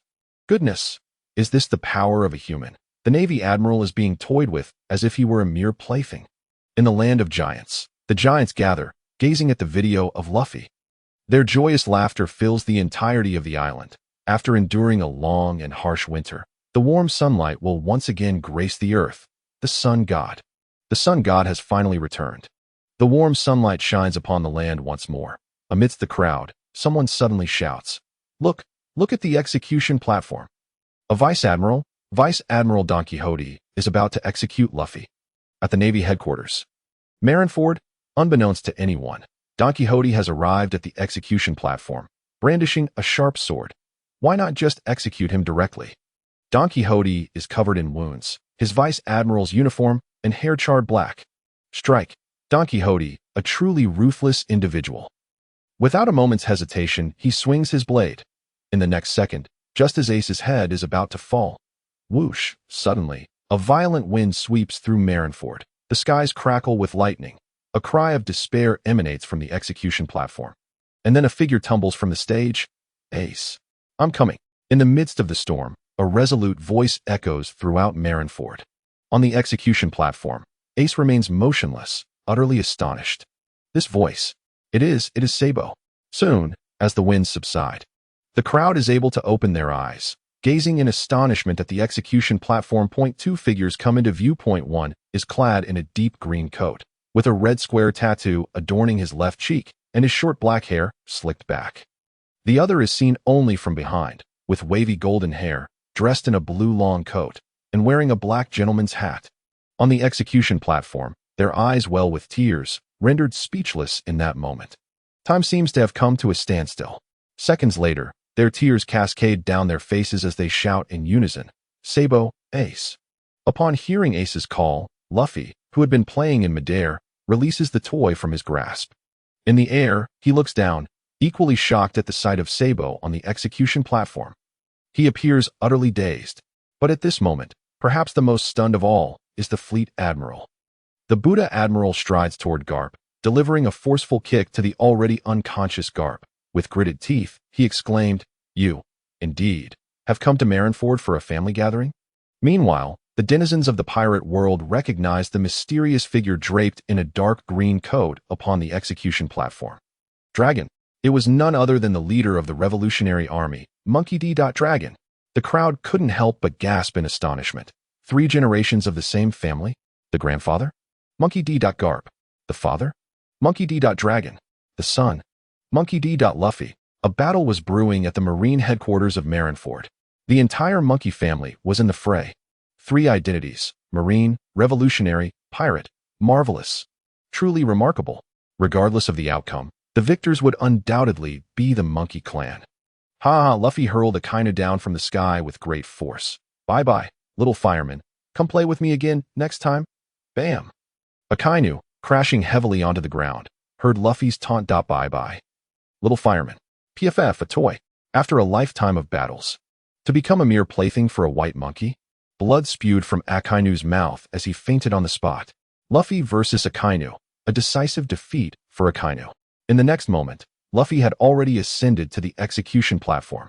Ace, Luffy, Sabo, the 3 exchanged glances.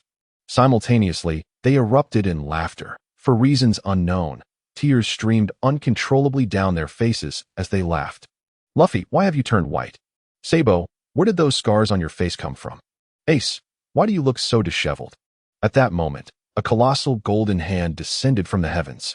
Playing house, are we? A family reunion is one thing, but now you dare to claim kinship here? At this time, Sengoku was practically fuming, wishing to slap Luffy, Sabo, and Ace into oblivion. Each of them was no ordinary foe. Ha ha ha, what a massive and radiant palm. Luffy gazed up at the giant hand. Let me see if I can pierce it with lightning. With that, Luffy propelled himself upwards like a spring, soaring into the sky. On the execution platform, Ace and Sabo looked up at Luffy soaring into the air, their eyes sparkling with excitement. Wow, so cool, ever since Sabo's appearance. Ace's mood seemed to have improved somewhat, and now, the outcome appeared rather nebulous. Under the watchful eyes of the crowd, Luffy soared amidst the clouds, reaching out to grasp a thick bolt of lightning. It resembled a spear of thunder. Subsequently, Luffy bellowed as he dove downward. With force, he thrust it towards the gigantic hand, emanating a golden light. Let's see if you're afraid of electricity. Zzz. The lightning spear crackled against the Buddha's palm, emitting sparks, yet it barely penetrated. Across the world, he withstood it. Look, Fleet Admiral Sengoku endured it. Truly, he is the pride of the Marines. Since the emergence of Nika form Luffy, it seems no one has matched his prowess yet. And Sengoku has succeeded. The Buddha Sengoku has done it. But has he truly succeeded? For it is known that Kaido, the one reputed to have the toughest skin on land, sea, and air, could not withstand Nika form Luffy's assault. How then could the Buddha Sengoku add some haki into the mix? The sun god Nika, wielding a sparkling blue lightning spear, grinned widely and laughed. Ha ha. In an instant, the haki enveloped the lightning spear entirely. Continue. Keep thrusting. Luffy raised the spear and continued to plunge it down. Zzz. A faint mark appeared on the palm of Buddha Sengoku. No penetration. Still no penetration. The entire pirate world gazed up at the live broadcast, with the majority still siding with the Marines. After all, this world is predominantly filled with ordinary people. Many were cheering Sengoku on. Admiral, you must hold on. Yo, Luffy, gripping the lightning spear, continued to exert force, tilting his head in confusion. Is it really that resilient? Hiss, then let me add a little more spice. Flowing cherry haki. Another layer of haki.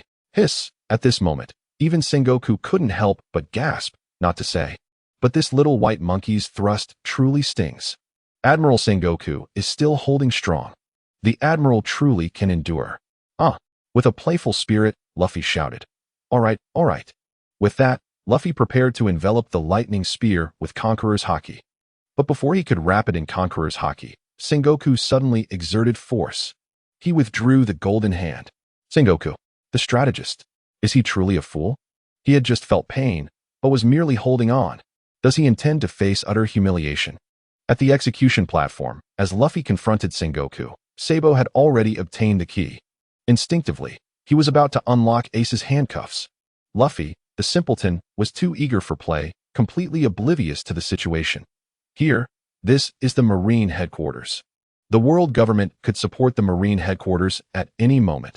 Shouldn't he hurry up and rescue Ace and make a swift exit? Zzz. Just as Sabo was about to unlock Ace's handcuffs, a beam of laser light appeared. Instantly, the key shattered. The key shattered? Destroyed by Kizaru? At this moment, Kizaru still wore a smirk. Now, who dares to say I'm slacking off? Minimal effort, maximal credit.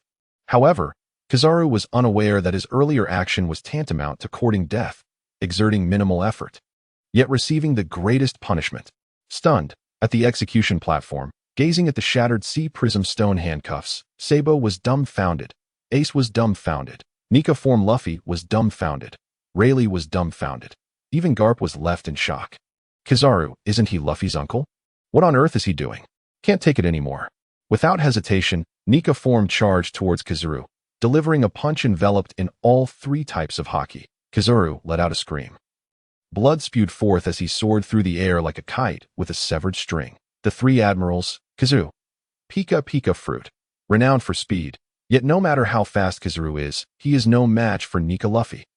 Anyone possessing the natural Nika Fruit would likely be reluctant to hone their physical combat skills, right? In terms of physical prowess, Luffy could toss Kizaru 100 streets away. Boom, another resounding crash. Kizaru crashed heavily to the ground, shaking the earth beneath him. Dragon's Claw. Sabo unleashed another strike at the still reeling Kizaru. Flames ignited on the dragon's claw as it slammed into Kizaru's abdomen. In the deep crater, Kizaru spat out another mouthful of blood, his form slightly hunched. However, before Kizaru could regain his senses, bam, another punch. Rayleigh, riding atop Kizaru, unleashed a series of punches to his head. Kizaru howled in agony, and in mere seconds, his face had swollen to resemble that of a pig's head. Finally, Rayleigh, Luffy, Sabo, after venting their frustrations, Kizaru lay incapacitated in the crater, bloodied and battered. This beating could only be described as a disfigured visage and a contorted mouth. Boom, boom, boom. A fierce wind swept through. In the next moment, Kizaru, with swollen red eyes, slowly opened them, revealing a tattooed face resembling a shoehorn before him. You, Dragon. You, even you? Before Kizaru could finish, Dragon delivered a swift kick. That single kick rendered Kizaru utterly unconscious. Simultaneously, Ace, who had been on the execution platform, was rescued by Dragon and handed over to Rayleigh. The C-prism stone handcuffs, truly the nemesis of any devil fruit user. Defeated. Has the Marine truly lost? The eyes of the pirate world were glued to the live broadcast. The Marine Fleet Admiral, in his Buddha form, stood resolutely before the execution platform. The Marine hero, the eldest of the monkey family. Vice Admiral Garp fainted. The three admirals, Akainu unconscious, Kizaru unconscious.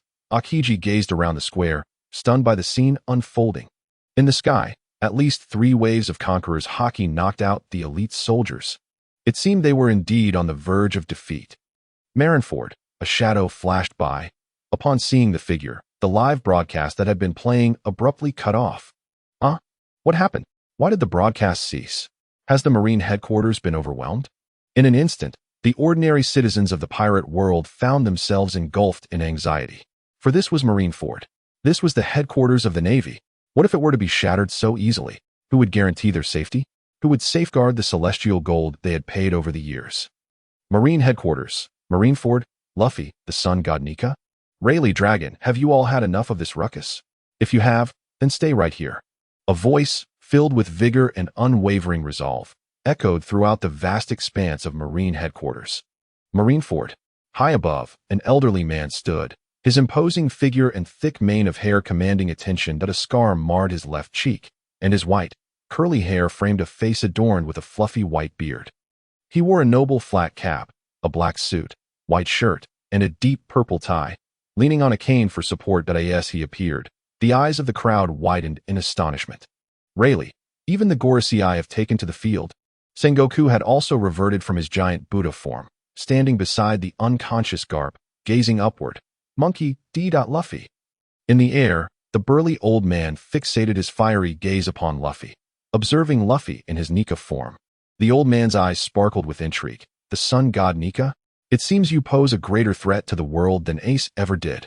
Then, with a fleeting glance, the old man remarked, Straw Hat Luffy. The rumors regarding you are indeed plentiful. You truly live up to the legacy of the Monkey D. family. Haha. Luffy, having seen Ace rescued to his side, jumped excitedly on the ground, exclaiming, Ah, old man, who are you? Before Luffy's words could settle, the long-dormant giant screen suddenly illuminated. Almost simultaneously, everyone in the pirate world looked up to AT this moment.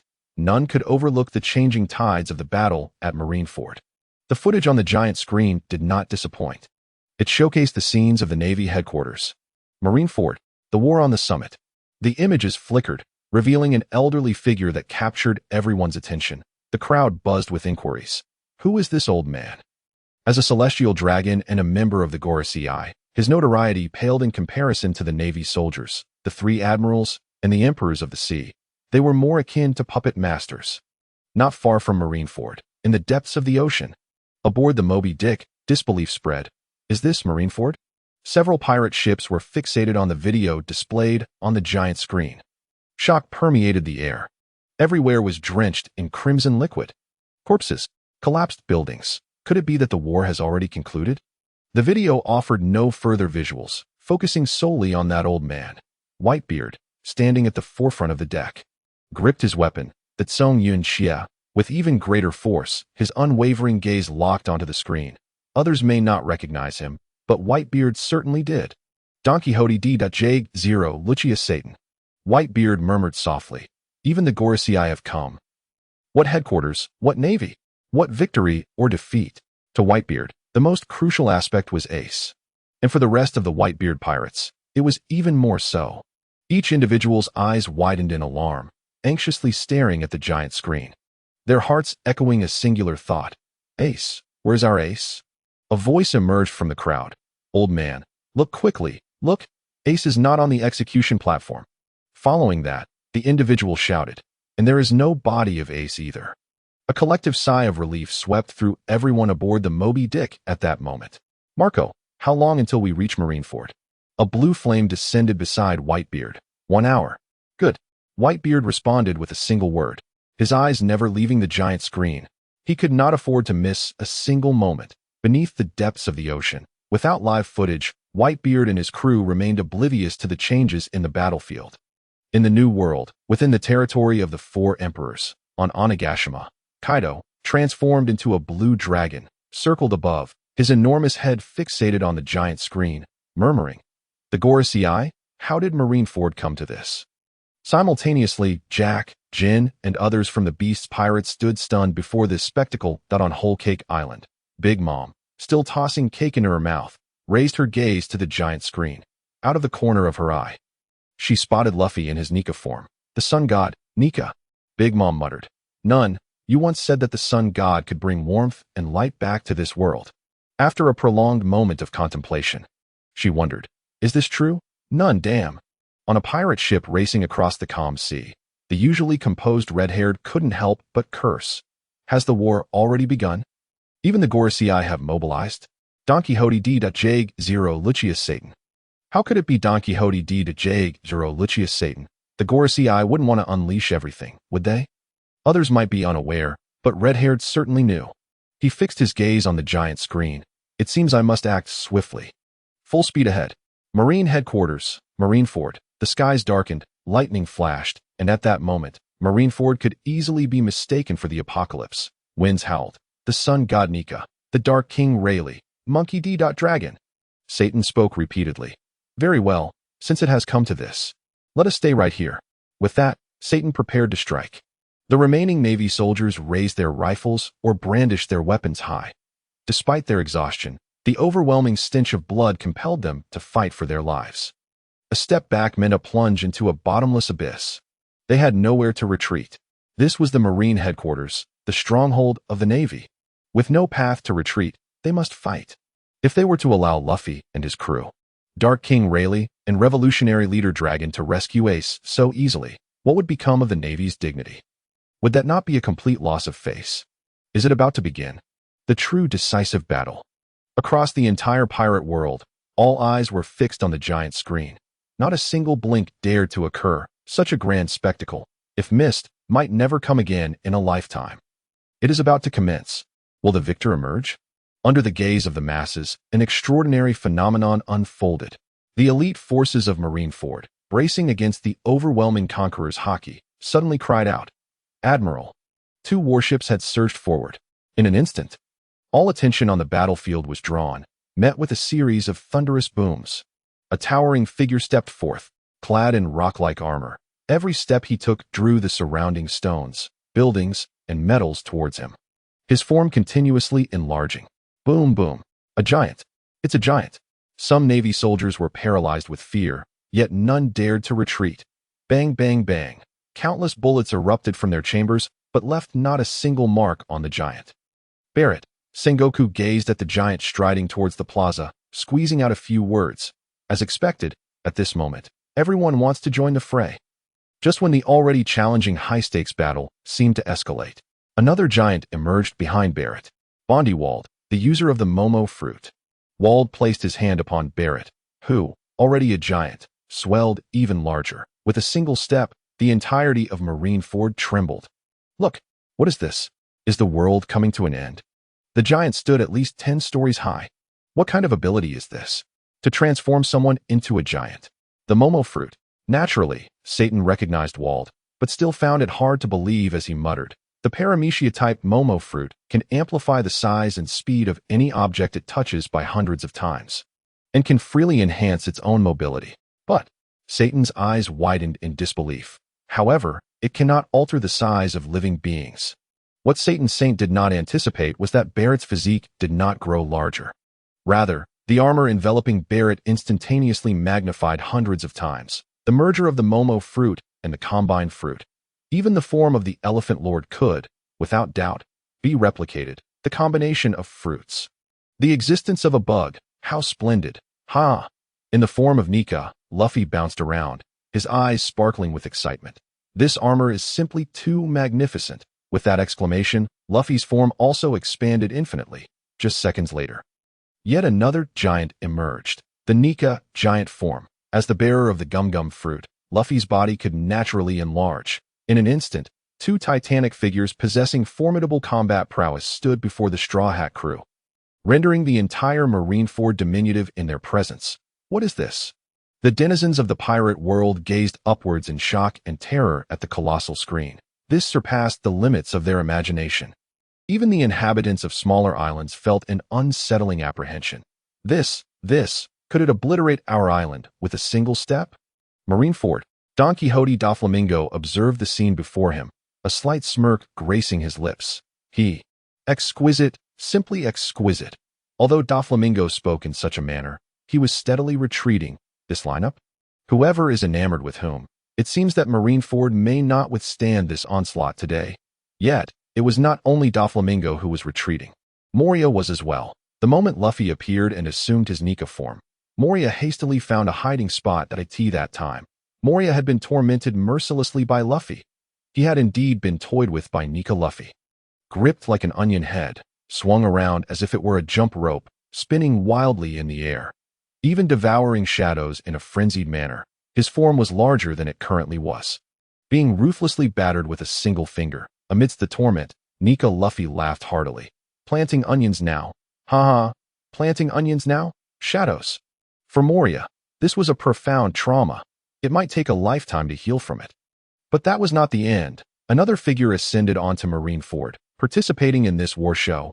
A tall, slender figure, clad in a crimson shirt and blood-red trousers, adorned with gold-trimmed black shoes, and draped in an ample crimson cape. A blue rose graced his neck, and in his hand, he held a long, bat-handled umbrella. Elegant, so very elegant. The moment this figure appeared on the giant screen, the pirate world collectively gasped. Undoubtedly a count's visage. However, what exactly was his existence? It seemed he was forcibly extracted from impelled down by Luffy. Some did not recognize him, but naturally, others did. The Gorosei, Sengoku, Tsuru, their pupils involuntarily narrowed. their expressions growing increasingly grim. This individual. Baroque Eldefield, the Red Count, the Solitary Crimson, the Scarlet Count. Sengoku fixated on the figure of the Red Count, murmuring, "How will this war ever conclude?" At that moment, even Dragon, upon seeing the Red Count, couldn't help but twitch his lips fiercely. The Red Count. This was undoubtedly a major figure. His strength was unparalleled. Alone, he could stand shoulder to shoulder with Roger and the Whitebeard pirates. He considered Roger and Whitebeard as his only rivals in the world. The Red Count walked with utmost grace, step by step, under the gaze of the crowd, arriving beside Luffy, surveying the entire battlefield. It seemed he was searching for someone. Soon, upon spotting Garp, even the typically composed Red Count faltered for a moment. Garp, has he fallen? It is known that within the entire Navy, the Red Count only acknowledged Garp. Others, in his eyes, were merely mediocre. The Red Count had come to Marineford precisely to spar with Garp. Eldefield, you two have arrived? Rayleigh scrutinized his old friend from head to toe. One could say that a significant portion of those imprisoned in the lower levels of Impel Down were indeed old friends of Rayleigh. The Red Count spoke the most ruthless words in the calmest of tones. After being confined for so many years, it is time to teach the Navy a lesson. You have aged. Rayleigh remarked, with a gentle sigh, as he regarded the Red Count. How could a mere human withstand the ravages of time? The Red Count gazed at Rayleigh, a fleeting glimmer of envy flashing across his face. Do you think everyone possesses such good fortune as you? Rayleigh merely chuckled softly, offering no reply. In the next instant, the Red Count emitted an extremely fervent exclamation. He instantly approached Brook, his expression brimming with excitement, akin to that of a child. Is it you? Brook, is it truly you? The Red Count fixed his gaze intently on Brook, his eyes seemingly piercing through Brook's skeletal visage. Although Brook had long since lost his flesh and blood, the Red Count recognized him at first glance. Idol Brook. He was the childhood idol of the Red Count. Even the Red Count had not anticipated that they would reunite today. Just then, several more figures emerged from behind. Jinbe, the Sea Knight, former warlord Crocodile. Alongside a throng that should have belonged to Blackbeard's crew. Yet now, whether willingly or forcibly, they chose to stand with the Straw Hat Pirates. The ordinary citizens of the pirate world appeared ashen-faced. Shocked, they stared at the giant screen, murmuring incessantly, "The Navy is destined to lose. The Navy is doomed." This lineup could likely obliterate a Yonko's might with ease, couldn't it? Meanwhile, Akainu and Kizaru lay unconscious from the beating they had received, still oblivious to their surroundings. Alas, it seemed no one was inclined to deliver a crushing blow to the Navy. The Straw Hat crew's objective had been achieved. Shall we go now, Luffy? Rayleigh, glancing at Satan Saint not far away, spoke softly to Luffy. We have rescued Ace. After all, this is the Navy headquarters, far too perilous. Hoo. In the midst of Rayleigh's words, Luffy was forcibly expelled from his Nika form. Instantly aging dramatically, he gasped for breath, weakened. The surrounding individuals had long since grown accustomed to this scene. It was merely a side effect of Luffy entering his Nika form, and he would recover shortly. But what of Ace's sea prism stone handcuffs? Luffy's gaze fixated on Ace, who stood beside Dragon, focusing intently on the sea prism stone cuffs. At that moment, a figure emerged from the crowd, sporting a 3-shaped topknot. He appeared feeble and frail. Let me give it a try. Mr. 3, a former subordinate of Crocodile, stepped forth from the throng of prisoners. However, before Mr. 3 could get close, Satan Saint coldly declared from above, "Since you have come, you may all remain here." Suppress. With a soft command from Satan Saint, Mr. 3 felt as though an immense mountain was descending upon him. He was unable to move an inch. Satan, you might be a bit overextended alone. No, Rayleigh stepped forth, instantly arriving before Mr. 3, exuding a formidable aura that alleviated the pressure from Satan Saint. Meanwhile, Satan Saint uttered no words. In the next moment, waves of scorching black lightning erupted around Satan. A circular magical array materializing beneath him, with the number 5 surrounding it. Marineford. The entire crowd within the plaza stared in stunned silence at the Gorosei. Out a magician? Is Satan Saint a magician? What is he doing? Not only the personnel of the Navy headquarters, but the entire pirate world gazed in astonishment at the giant screen. Within the screen, Satan Saint was enveloped in searing black lightning, the magical array expanding ever larger. On a pirate ship, Shanks looked up at the giant screen, beads of cold sweat forming on his forehead. Indeed, there are few things that can instill fear in the four emperors. Sabaody Archipelago, Holy Land. In an office, the remaining members of the Gorosei exchanged glances, nodding slightly. In the next moment, waves of black light flickered. The 5 individuals vanished without a trace, disappearing completely. Navy Headquarters, Marineford. Waves of black and red light surged, and 5 figures appeared atop the magical array.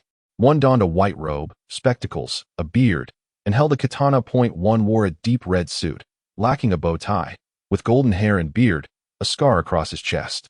One was clad in a deep green suit, sporting 2 curled mustaches, with a birthmark on his forehead. One wore a deep blue suit, with long white hair and an elongated beard at a teleportation array. The populace of the pirate world could not help but exclaim in astonishment. Is this truly a teleportation array? Dark King Rayleigh, Red Count, Barrett, even Admiral Sengoku stands transfixed, utterly astonished by the scene before him. The 5 elders, all making their entrance simultaneously. Let us conclude this swiftly. Among them, the bald-headed elder, wielding a long sword, cast a cold gaze over the onlookers and declared, "Today shall witness a grand cleansing." With that, the bald elder surged downward. As he stepped forth, his lower half instantaneously transformed into the skeletal limbs of a horse, while his upper body retained the human form, creating a centaur-like figure. His stature rivaled that of the peacekeepers, towering at an impressive 6 meters. A dark aura emanated from his entire being. The denizens of the pirate world gaped at the colossal screen, marveling at such a bizarre creature, exclaiming in astonishment, "A centaur? What sort of centaur is this? This is clearly a half-skeletal horse." Only Kaido from Onigashima remained fixated on the screen, his eyes narrowed, recognizing the beast as a Zoan-type mythical creature. As the centaur charged forth, it swung its blade. In an instant, a chilling sword energy shot out. It aimed straight for Barrett, yet Barrett would not allow himself to be struck so easily, countering with a powerful fist aimed at the bald elder. Boom! A resounding clash erupted as their attacks collided. The entire island of Marineford shook violently. However, this was not the end. The golden-haired elder also charged into action. He instantly morphed into a colossal sandworm, enveloped in swirling black smoke indicative of an awakened Zoan type. He barreled towards Rayleigh, bellowing as he advanced, "Dark King Rayleigh, let me witness your strength from your youth." On Onigashima, Kaido's eyes gleamed crimson as he fixated on the video, murmuring, "Another Zoan-type mythical fruit." Marineford, Rayleigh showed no leniency against the golden-haired elder. With a powerful thrust of his right leg, he propelled himself forward. In a heartbeat, he stood directly before the massive sandworm's head. Swinging his sword, the blade, imbued with haki, was razor-sharp. Splat, a spray of crimson liquid erupted forth. The head of the sandworm was cleaved in 2. Is it dead? Marineford. All eyes turned to Rayleigh's figure, who appeared as a god of the sword. Who was mightier, the sword saint or the blade god from the East Blue? The entire pirate world was equally astonished, witnessing such an impressive entrance. Had he truly perished in less than half a minute? This seems rather disappointing, does it not? Yet in the next moment, the top of the giant sandworm's head began to regrow at an astonishing speed, brutally restoring itself within mere breaths. "I shall strike again." Splatter, the sandworm's head fell once more, only to regrow again. "I strike again." Splatter. "I grow again." "I strike." "I grow." The exchanges between Rayleigh and the enormous sandworm bore an uncanny resemblance to a dance, if not for the multitude of sandworm heads littering the ground. It would seem they had just begun their duel. Meanwhile, the mustachioed elder sighed softly. Alas, he too chose to engage. The moment his foot touched the teleportation array, his form grew immensely, for tusks jutted from his mouth. Under the gaze of the crowd, he transformed into a spotted warthog, also cloaked in black smoke. An awakened Zoan fruit. Bang, bang, bang. In the plaza, the wild boar paid no heed to friend or foe, charging at the still weakened Luffy while howling. Boom! With a mighty crash, the ground trembled beneath them. A figure, mirroring that of the wild boar, appeared and delivered a thunderous punch to its head. Enveloped in haki, and augmented by the Momo fruit, not only was his size amplified, but his speed surged exponentially. However, this was far from the limit. The speed and strength were extraordinarily formidable. The World Destroyer, Waldy, was not merely a name. Under the watchful eyes of the crowd, shockwaves erupted at the point of their collision. Buildings hundreds of meters away crumbled. The ground beneath them cracked, releasing thick clouds of smoke. Yet, as the smoke dissipated, the onlookers widened their eyes in disbelief.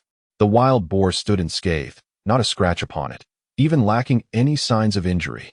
In stark contrast, the World Destroyer's iron fist bore bruises all across the globe. Spectators gazing at the giant screen gasped in awe. What remarkable defensive strength! Of course, there was one exception among the crowd. Kaido, his eyes now entirely crimson, transformed into his dragon form, soaring through the sky as he roared. Another awakened Zoan type. Just as the three elders clashed with others, the goateed elder remained silent. He lightly stepped in mid-air. Instantly, his face morphed into that of a bird.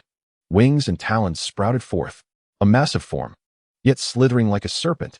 Shrouded in swirling black smoke, the avian beast hovered in the sky, opening its beak wide towards Luffy below. In that instant, a torrent of flames surged towards Luffy, seeking to incinerate him entirely. Meanwhile, Luffy, hands resting on his legs, had yet to recover from the aftereffects of his Nika form. Nearby, Zoro and Sanji were engaged in battle with the headquarters commodore and lieutenant commander. They had no time to render assistance. Their eyes fixed on Luffy in alarm. At the critical moment, just as the flames were about to engulf Luffy, a figure stepped protectively in front of him, clad in a black umbrella, enveloped in haki. It stood firm before Luffy, as the flames licked harmlessly against the umbrella's surface.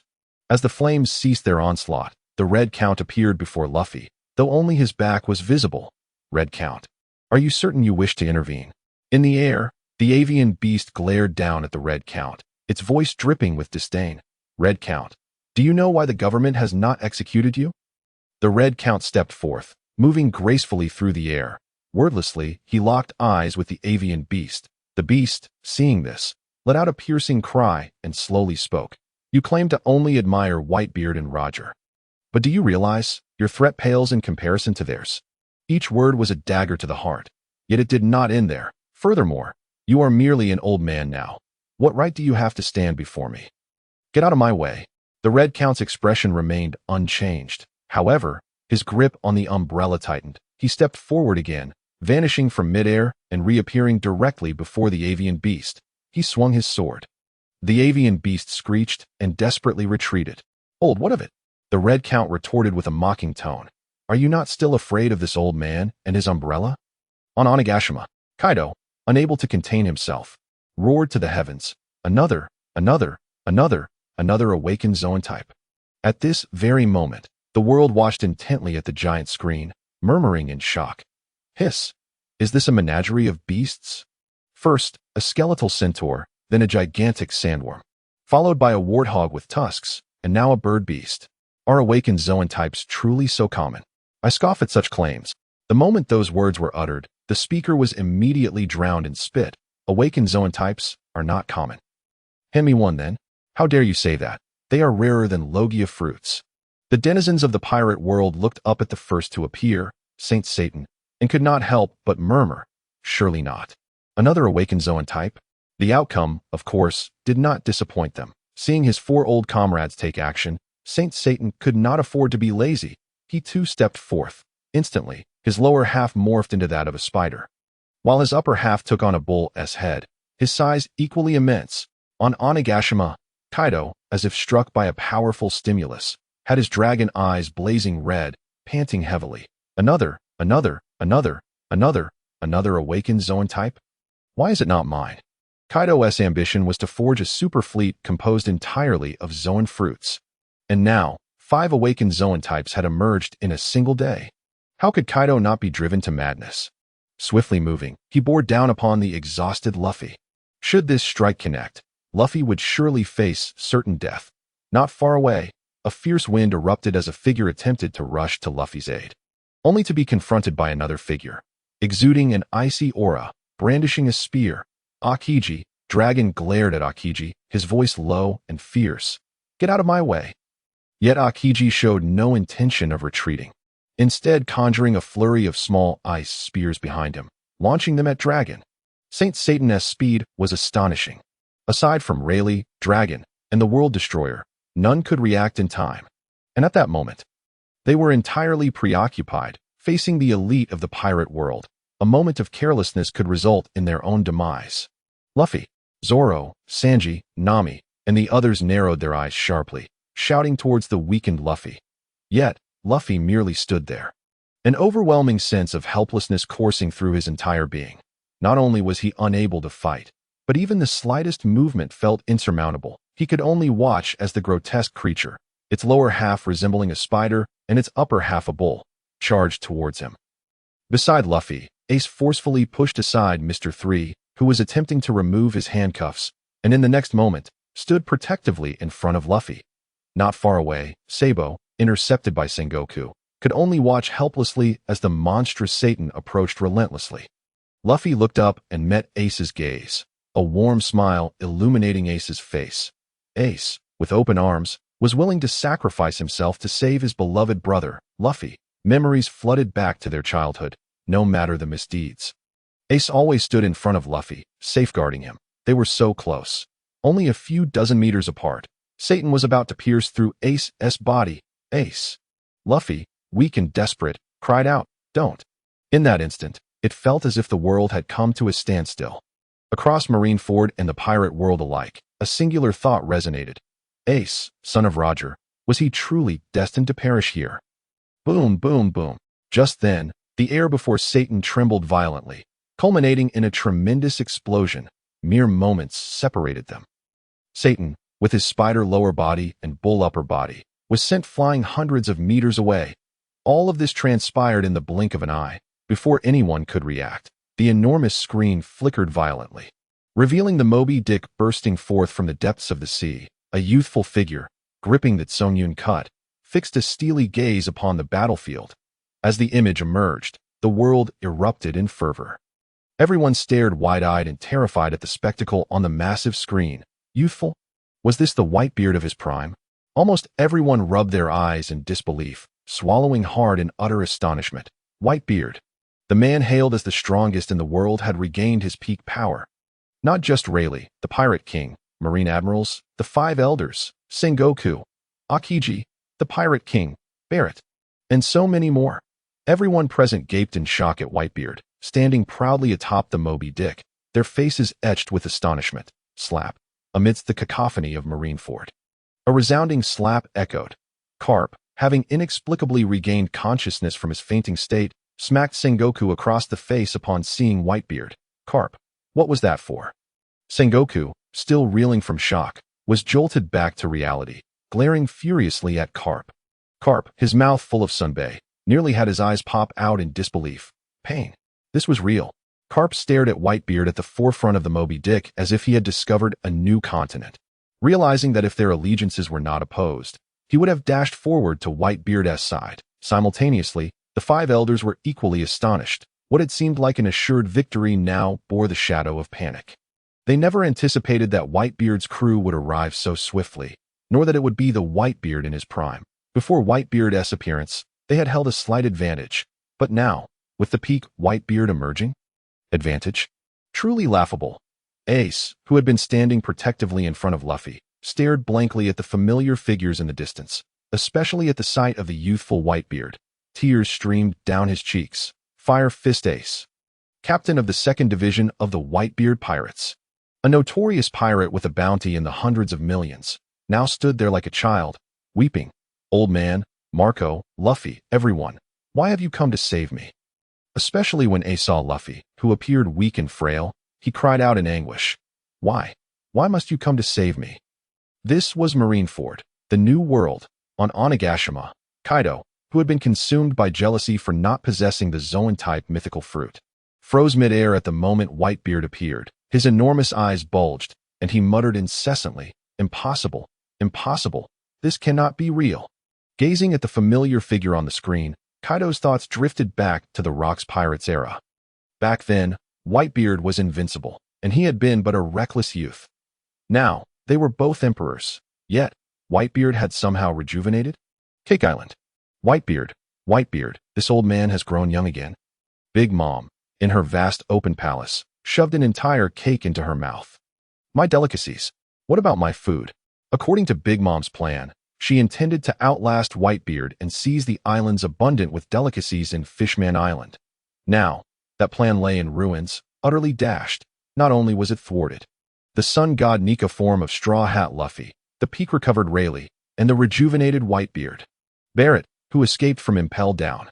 Red Count, the World Destroyer, Momo Fruit user Waldy. Their positions were now perilously precarious. Mama, Kaido is Straw Hat Luffy's mentor. In the palace, the Candy Minister looked up at Big Mom, equally troubled. It was well known that the territories of the New World were limited. Who would rise to become the next emperor? With newcomers surging forth, the old would inevitably fade into history, becoming stepping stones for the new rulers. What were they to do? The upper echelons of the Big Mom pirates were engulfed in despair. A quick calculation revealed Whitebeard Ace's father, Ace Luffy's brother, thus Whitebeard Luffy's father, hence eliminated. Further calculations showed red-haired Straw Hat Luffy's guide, even sacrificing an arm, thus eliminated. Finally, it was common knowledge that Kaido Straw Hat Luffy's mentor, thus eliminated. The conclusion was clear. Big Mom would undoubtedly be the first to suffer, bullied by the monkey family. A pirate ship racing towards Marineford. Red-haired and his crew gaped in disbelief, rubbing their eyes in unison. What was happening? Youthful, peak Whitebeard. Wasn't he it enough to have a rejuvenated Rayleigh? Now, another peak Whitebeard had appeared. Would the younglings be left with nothing? Captain, should we still head to Marineford? Asked the green, chubby lad. Clutching a giant drumstick, I have a feeling trouble is brewing for the Navy. Ha ha ha ha, and those 5 elders. Jesus Burgess couldn't help but laugh.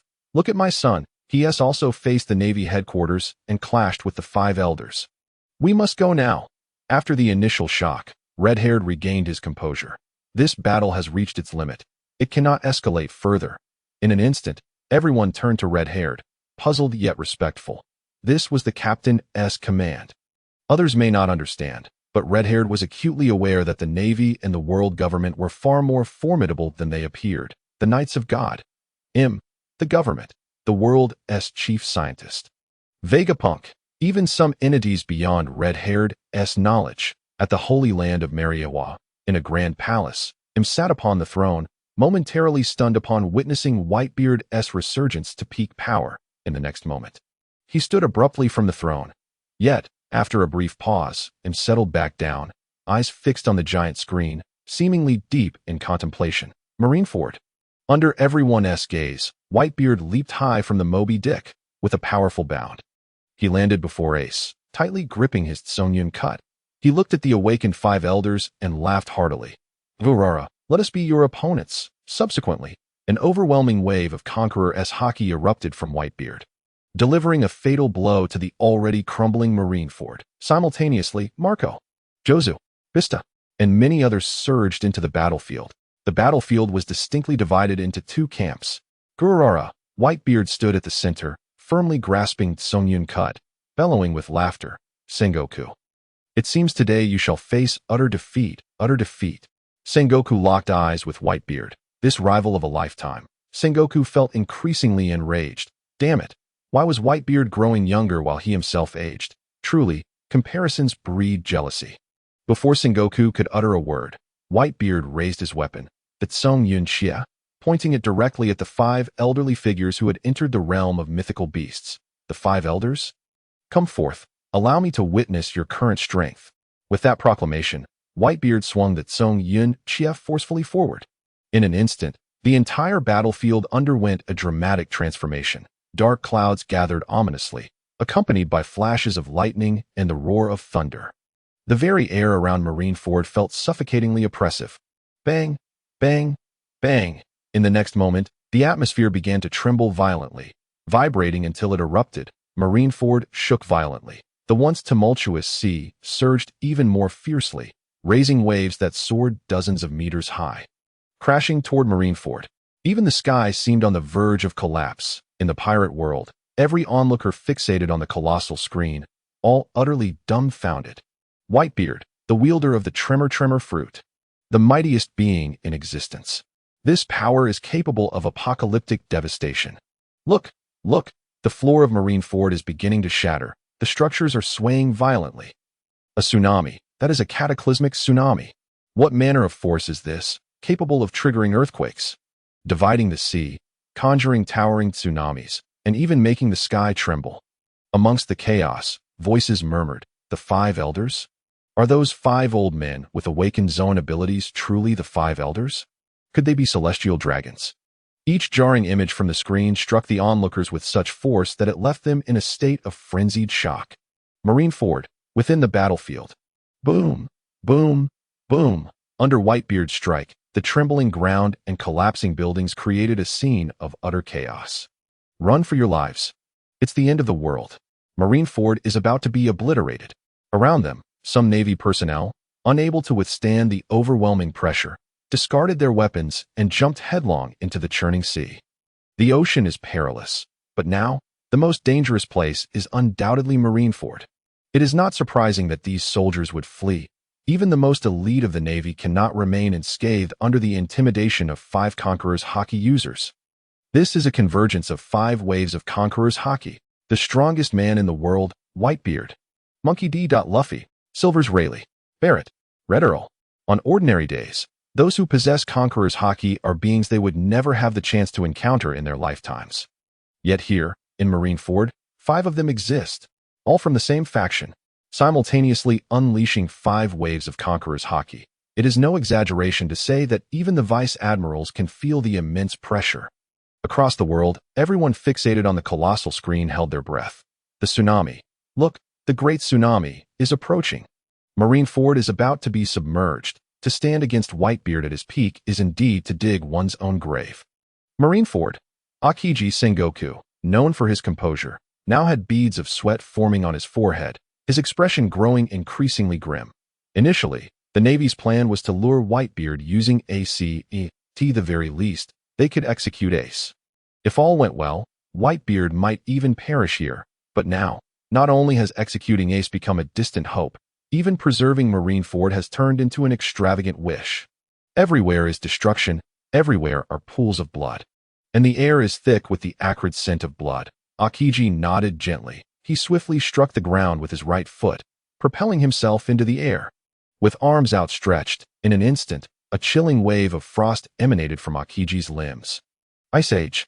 As the droplets of water fell towards the floor of Marineford, the looming tsunami transformed before everyone's eyes into 2 massive ice sculptures, enveloping all of Marineford.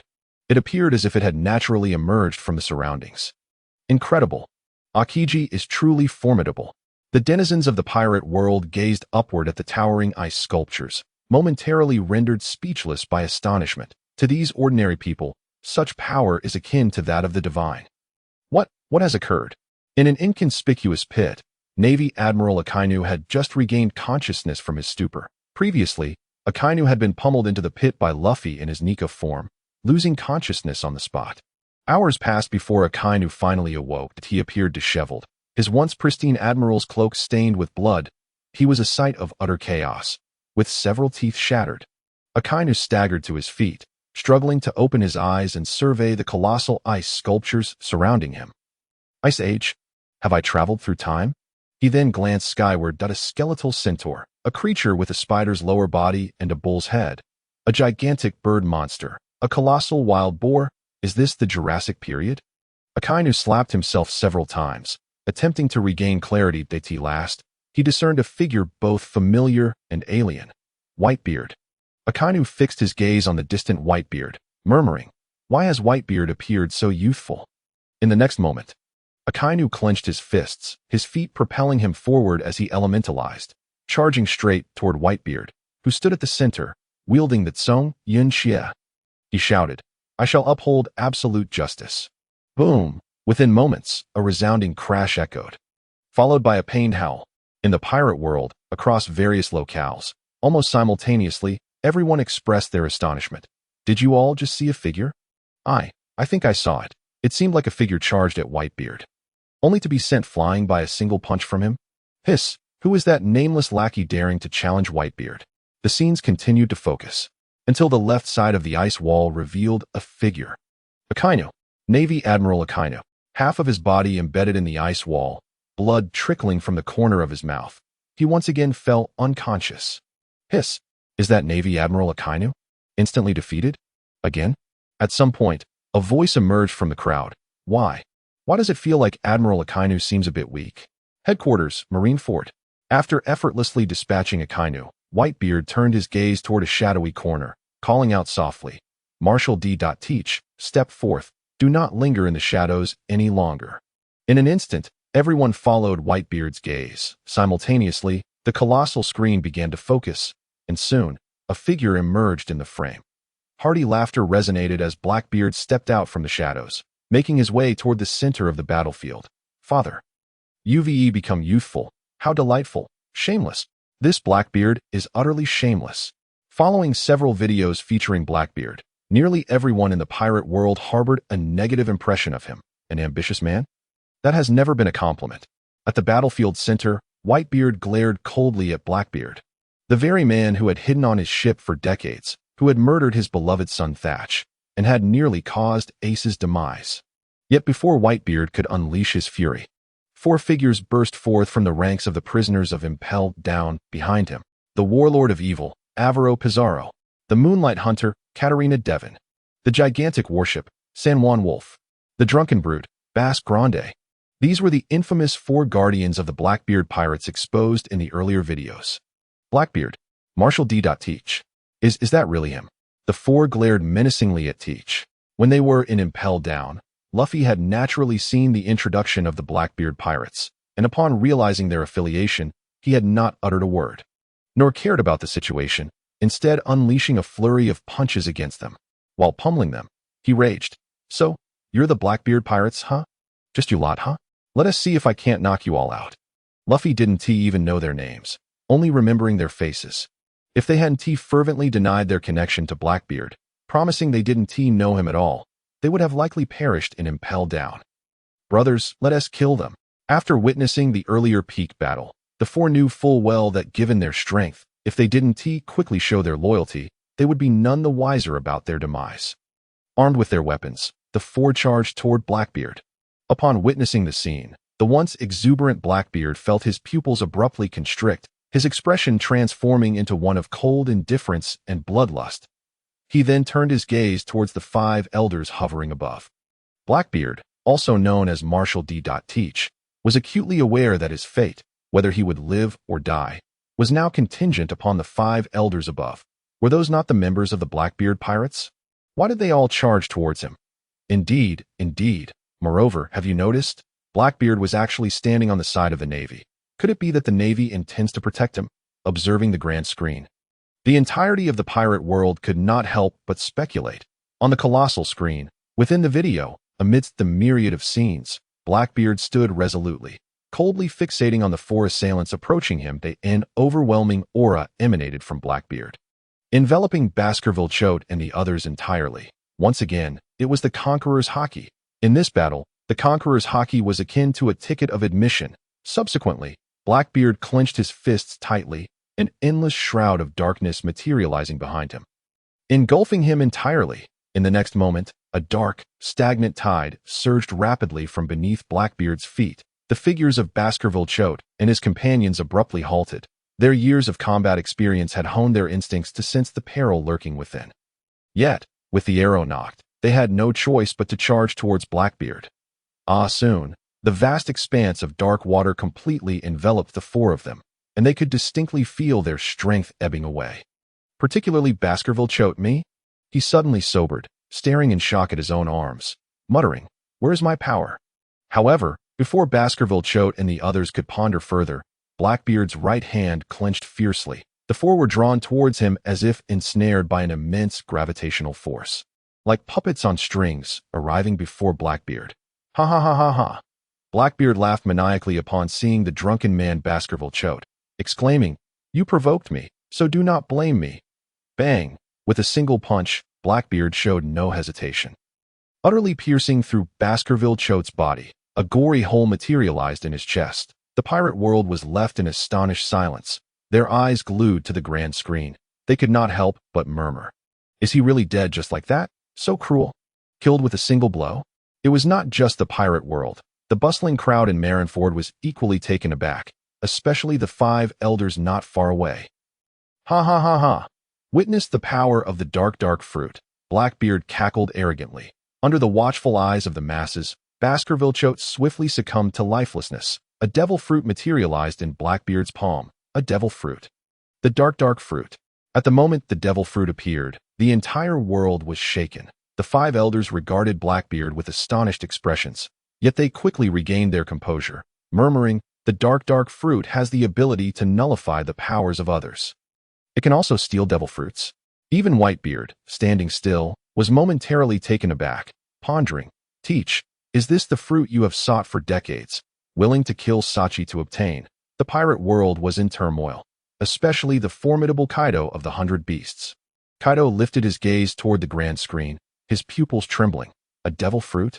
It can actually steal other devil fruits. My Zoan army.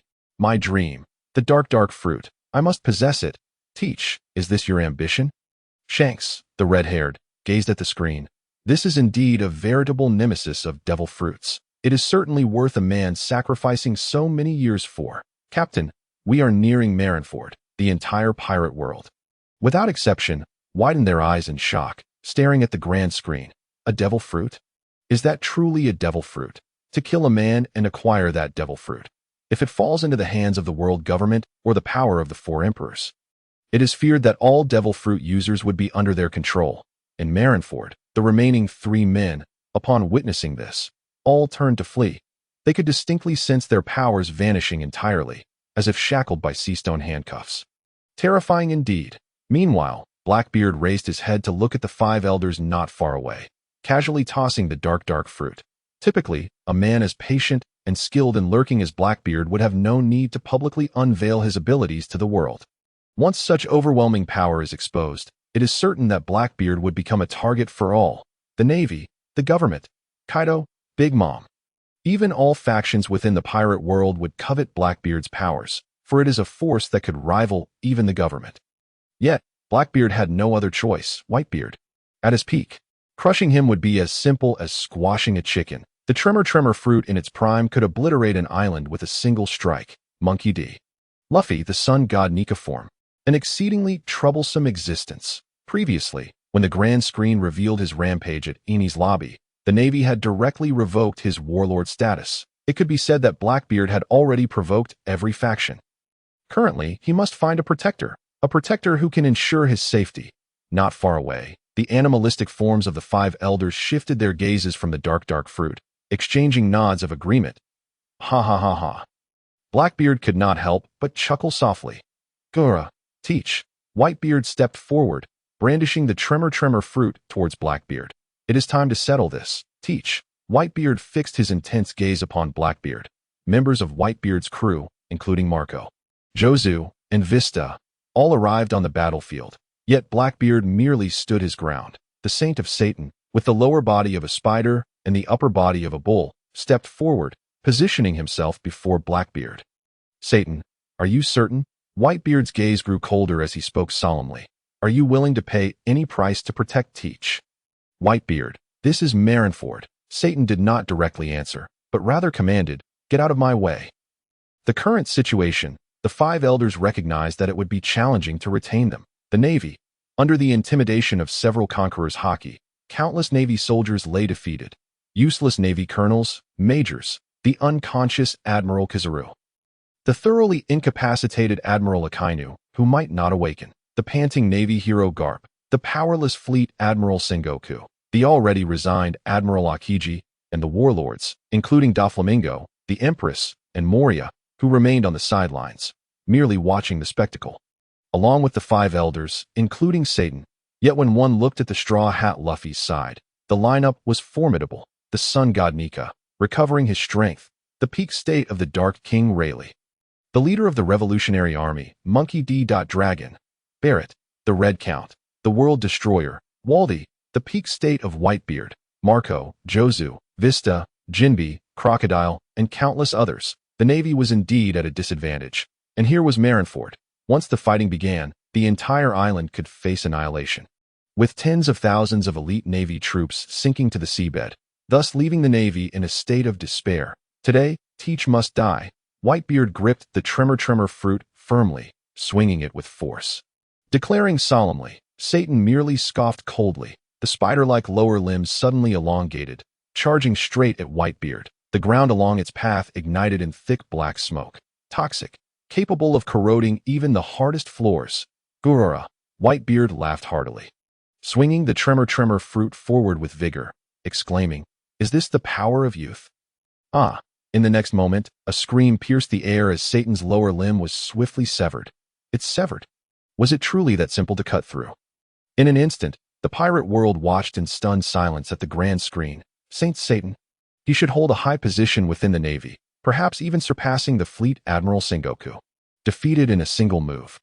The crowd gasped in astonishment, gazing up at the youthful Whitebeard, as if witnessing the glorious power of the Whitebeard from the Rocks Pirates era. In Marineford, look. Quick look. Marco, Jozu, and the others behind Whitebeard stared wide-eyed in terror. He's healing. Is it truly healing? Under the watchful eyes of the crowd, the lower limbs of Saint Satan swiftly mended. In merely a few breaths, Saint Satan was entirely restored. Observing this, Whitebeard was not taken aback. Rather, he burst into hearty laughter, exclaiming, "Gulalala! Truly, they are a bunch of undying relics." With that, Whitebeard did not cease his assault. In the glaring gaze of the onlookers, he thrust the Tsung Yun Chia firmly into the ground. His gaze resolute, the denizens of the pirate world fixated on the grand screen. Look quickly. What is Whitebeard about to do? Indeed, could he be unleashing a formidable move? Marineford, bang, bang, bang. Whitebeard's fist swung powerfully, crashing heavily against the surrounding air. All around, the air shattered like transparent glass, revealing a myriad of cracks. Not only that, the atmosphere around him erupted violently, explosions occurring everywhere. Even the ice wall, frozen by Aokiji not far away, displayed numerous fractures. Zizizizi, the crowd, filled with dread, watched as the ice wall began to crumble, plummeting onto the battlefield. The surging tsunami grew ever more ferocious, roaring as if it sought to engulf the entirety of Marineford. Just recently landed, Aokiji leapt high. This time, take a break. However, before Aokiji could act, Rayleigh swiftly appeared before him, brandishing his sword and charging towards Aokiji. In despair, the world was in turmoil. Dark clouds loomed. The five elders, without exception, surged towards Whitebeard, intent on subduing him. The merciless tsunami crashed upon Marineford. The entire Marineford began to shake violently, washing away the pools of blood, while structures crumbled to the ground. Almost everyone gazed at the grand screen. Shocked, each person was in utter astonishment. Is this truly the might of the world's strongest? Just as the crowd was in disbelief, the five elders had already reached Whitebeard, standing at the heart of the battlefield. Whitebeard faced five monstrous figures, like deities, tall and imposing.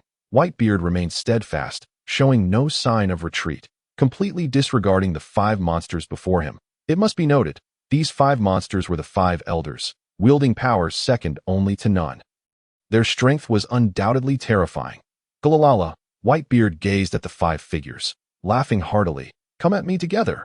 With that declaration, Whitebeard unleashed a punch. Waves of shockwaves rippled through the air, cleaving all in their path. Tremor fruit. Bang, bang, bang. Besides the shockwaves, the air surrounding the five elders erupted into violent explosions. In an instant, the five elders found themselves unable to withstand the force, retreating several steps. The entire world watched as the grand screen displayed Whitebeard's punch, sending all five of them sprawling. I can't believe it. No way. What the heck? Everyone could not help but marvel. Is this truly the might of Whitebeard? Who are those five elders, after all? Indeed. They appear so weak. If this sentiment reached the ears of the five elders, they'd surely be enraged. Is it a fault to be unable to defeat Whitebeard? He is the mightiest man in the world. After all, is there really blame in being overpowered by him? Marineford, everyone gasped in disbelief. Without exception, each individual could feel the overwhelming power of Whitebeard at his peak. Meanwhile, not far away, Garp wore a somewhat despondent expression. In his prime, Garp could contend with Whitebeard.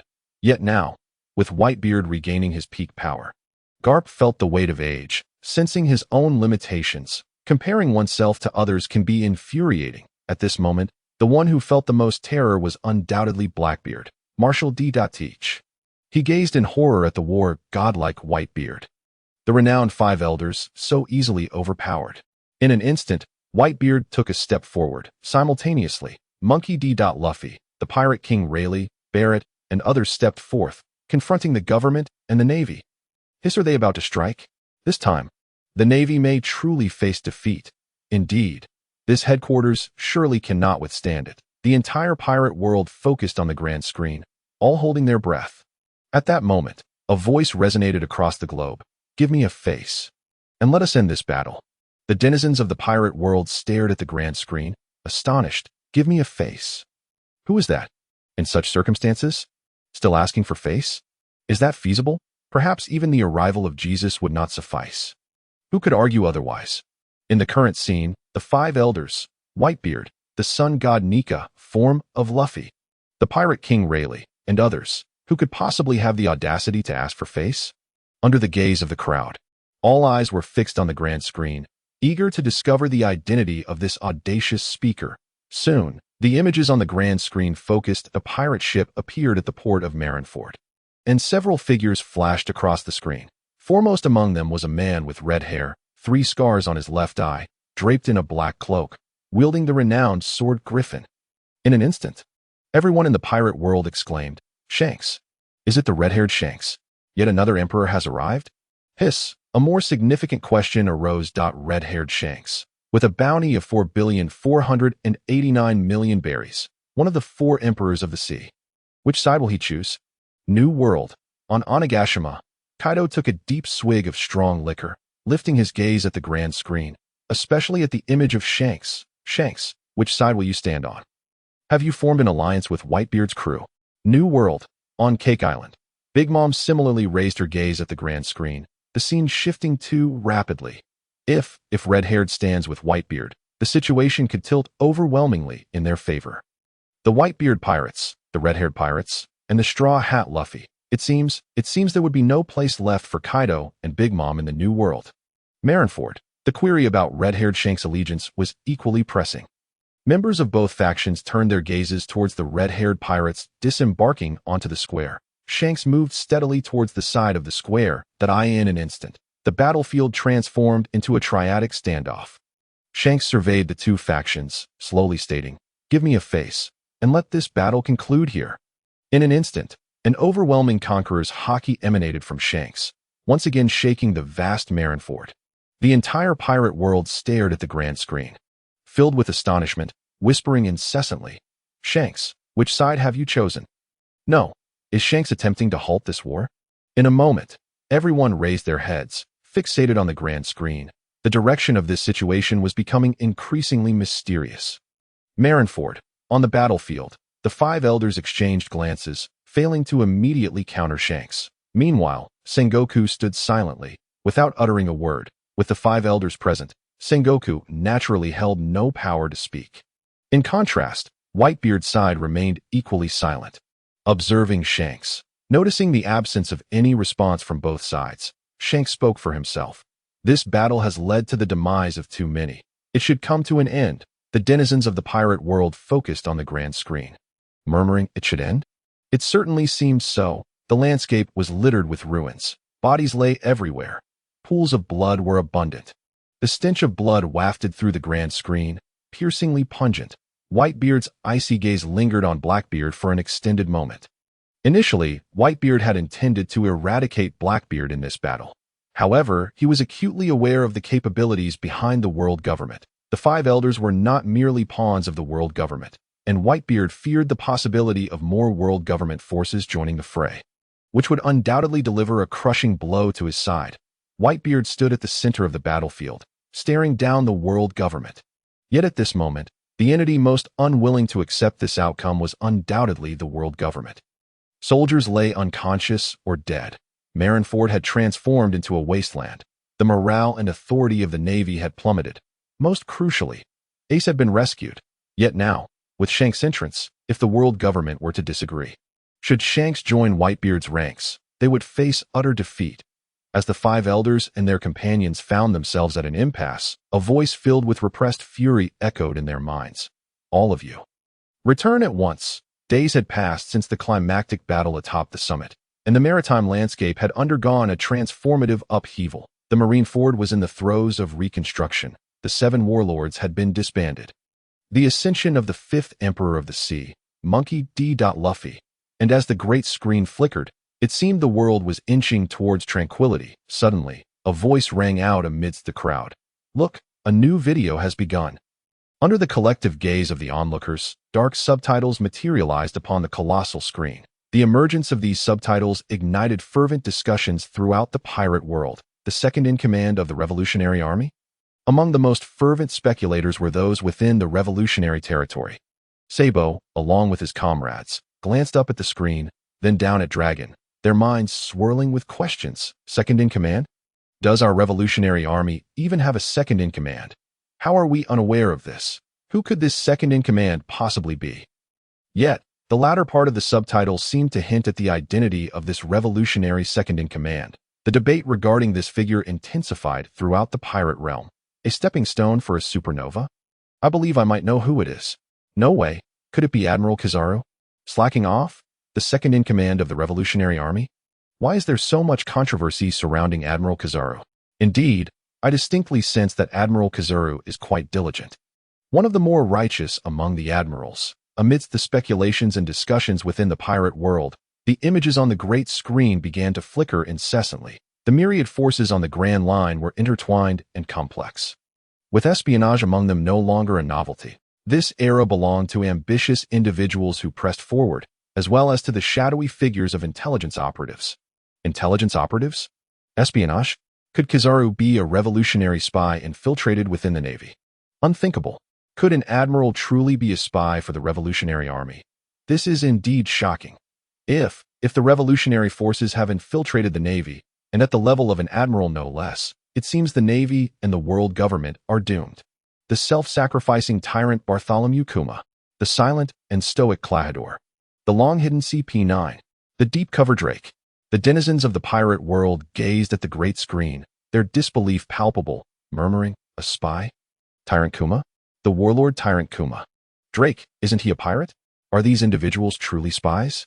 This is genuinely hard to accept. At the Navy headquarters, the reconstructed Marine Fort, new structures rising anew, Sengoku, taking a casual seat at the construction site, gazed up at the suddenly appearing figure of Klahadore on the great screen. Letting out a soft sigh.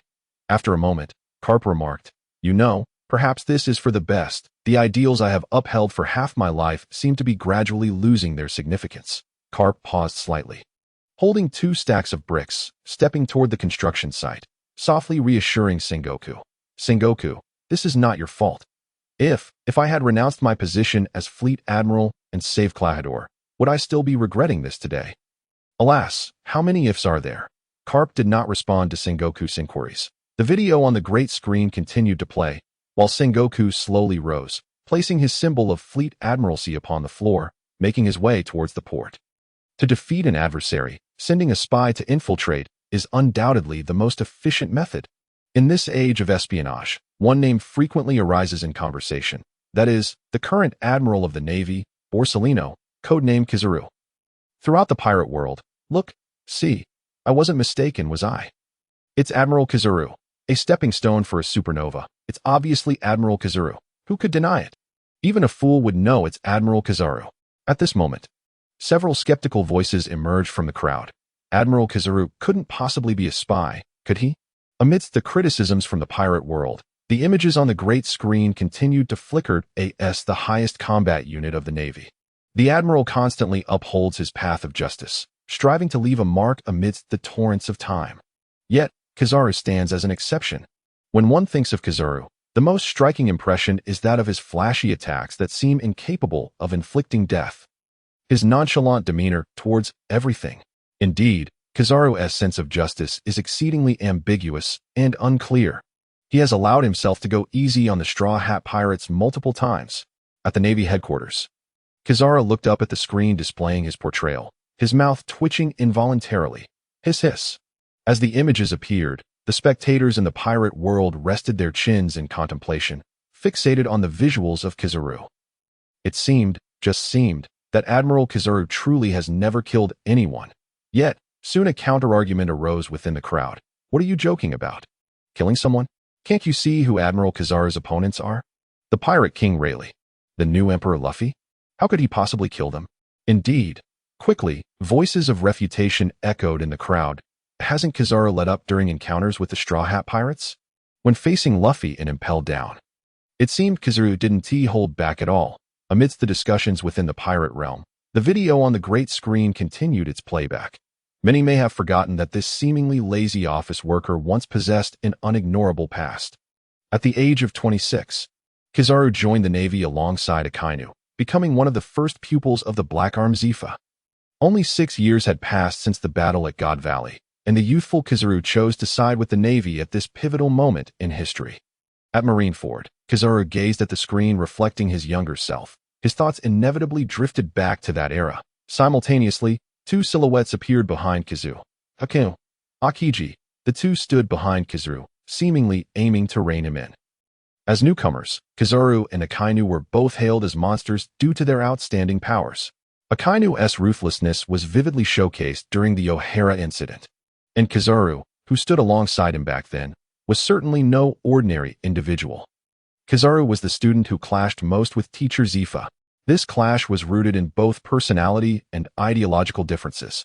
Kizaru had always adhered to a vague sense of justice, while Black Arm Zifa harbored a deep-seated aversion to evil. At Marineford, Akainu, standing behind Kizaru, was also fixated on the great screen, though his expression remained unchanged. Those memories were inconsequential to Akainu. Now, Akainu's face bore a hint of weariness and obsession. If anyone in this world truly wished to eliminate Monkey D. Luffy, it would undoubtedly be Akainu. Kizaru, let us proceed to the investigation, Akiji softly urged. Gazing at Kizaru's back, on the eve of the Battle of Etoile, Kizaru had already become Sengoku's subordinate, dressed in his coat of justice. Kizaru observed Carp boarding the ship, already exuding a sense of languor. The tides of time are ever shifting. This is the era of Roger, where kings rise and fall, and the world remains in a state of turmoil. But what does this have to do with an office worker? Hiss! The denizens of the pirate world gazed at the great screen, filled with astonished agreement. An office worker? Yes, the ever-changing tides of the world. What relevance do they hold for one who chooses to lead a simple life as an office worker? As the crowd fixates on the grand screen, they await further revelations regarding Kizaru. Just as Garp articulated, to attain true freedom, one need not occupy a lofty position, even as the era of the great pirates dawns. Kizaru has tempered his brilliance, leaving many to ponder what he truly seeks. Amidst the tumult of the times, Kizaru has remained an aloof observer. Garp, glancing at the introduction of Kizaru on the grand screen, can't help but smirk. Indeed, it's no wonder he was once referred to as Luffy's second uncle. This realization resonates with a certain familiarity to me. However, having served in the military for nearly 2 decades, strengthened by his formidable prowess, Kizaru has ascended the ranks with ease. By the time he pursued the Sun Pirates, he had already become one of the vice admirals. He dispatched Kataru to investigate the whereabouts of the Sun Pirates. Yet Kataru recklessly initiated an attack, leading to the annihilation of his forces. Initially, Kizaru did not take the pursuit to heart, only to later lament the terrifying combat strength of the fishmen, casually inquiring about the Sun Pirates' information from his subordinates. Yet, in subsequent operations, Kizaru himself did not partake, adopting a mindset that success was preferable, while failure was merely to be accepted. Ultimately, Captain Tiger, grievously wounded and harboring a disdain for human blood, refused a transfusion and succumbed to excessive blood loss. Kizaru does not appear as indifferent as he seems. He personally safeguarded the village and indeed awaited the vengeful arrival of the dragon. With a swift motion, Kizaru struck down the dragon, effortlessly subduing the enraged fishman. Upon extracting the news of Fisher Tiger's demise from the dragon, he was momentarily taken aback, never anticipating that Tiger would meet his end in an ambush, after confining the dragon to Jewel's prison. He seemed to lose interest in the matter entirely. The Sun Pirates did not disband. Jinbei took up the captain's mantle, and Rear Admiral Stussy approached Kizaru to commend Jinbei's exceptional qualities. Kizaru tilted his head toward the plaque on the wall inscribed with the ambiguous phrase of justice. Uncertain of which side of justice to align with, it appears that Kizaru's heart is embroiled in some internal conflict. The long-standing conflict between fishmen and humans is not one easily resolved. Kizaru has undertaken numerous actions, organizing ambushes and protecting villages.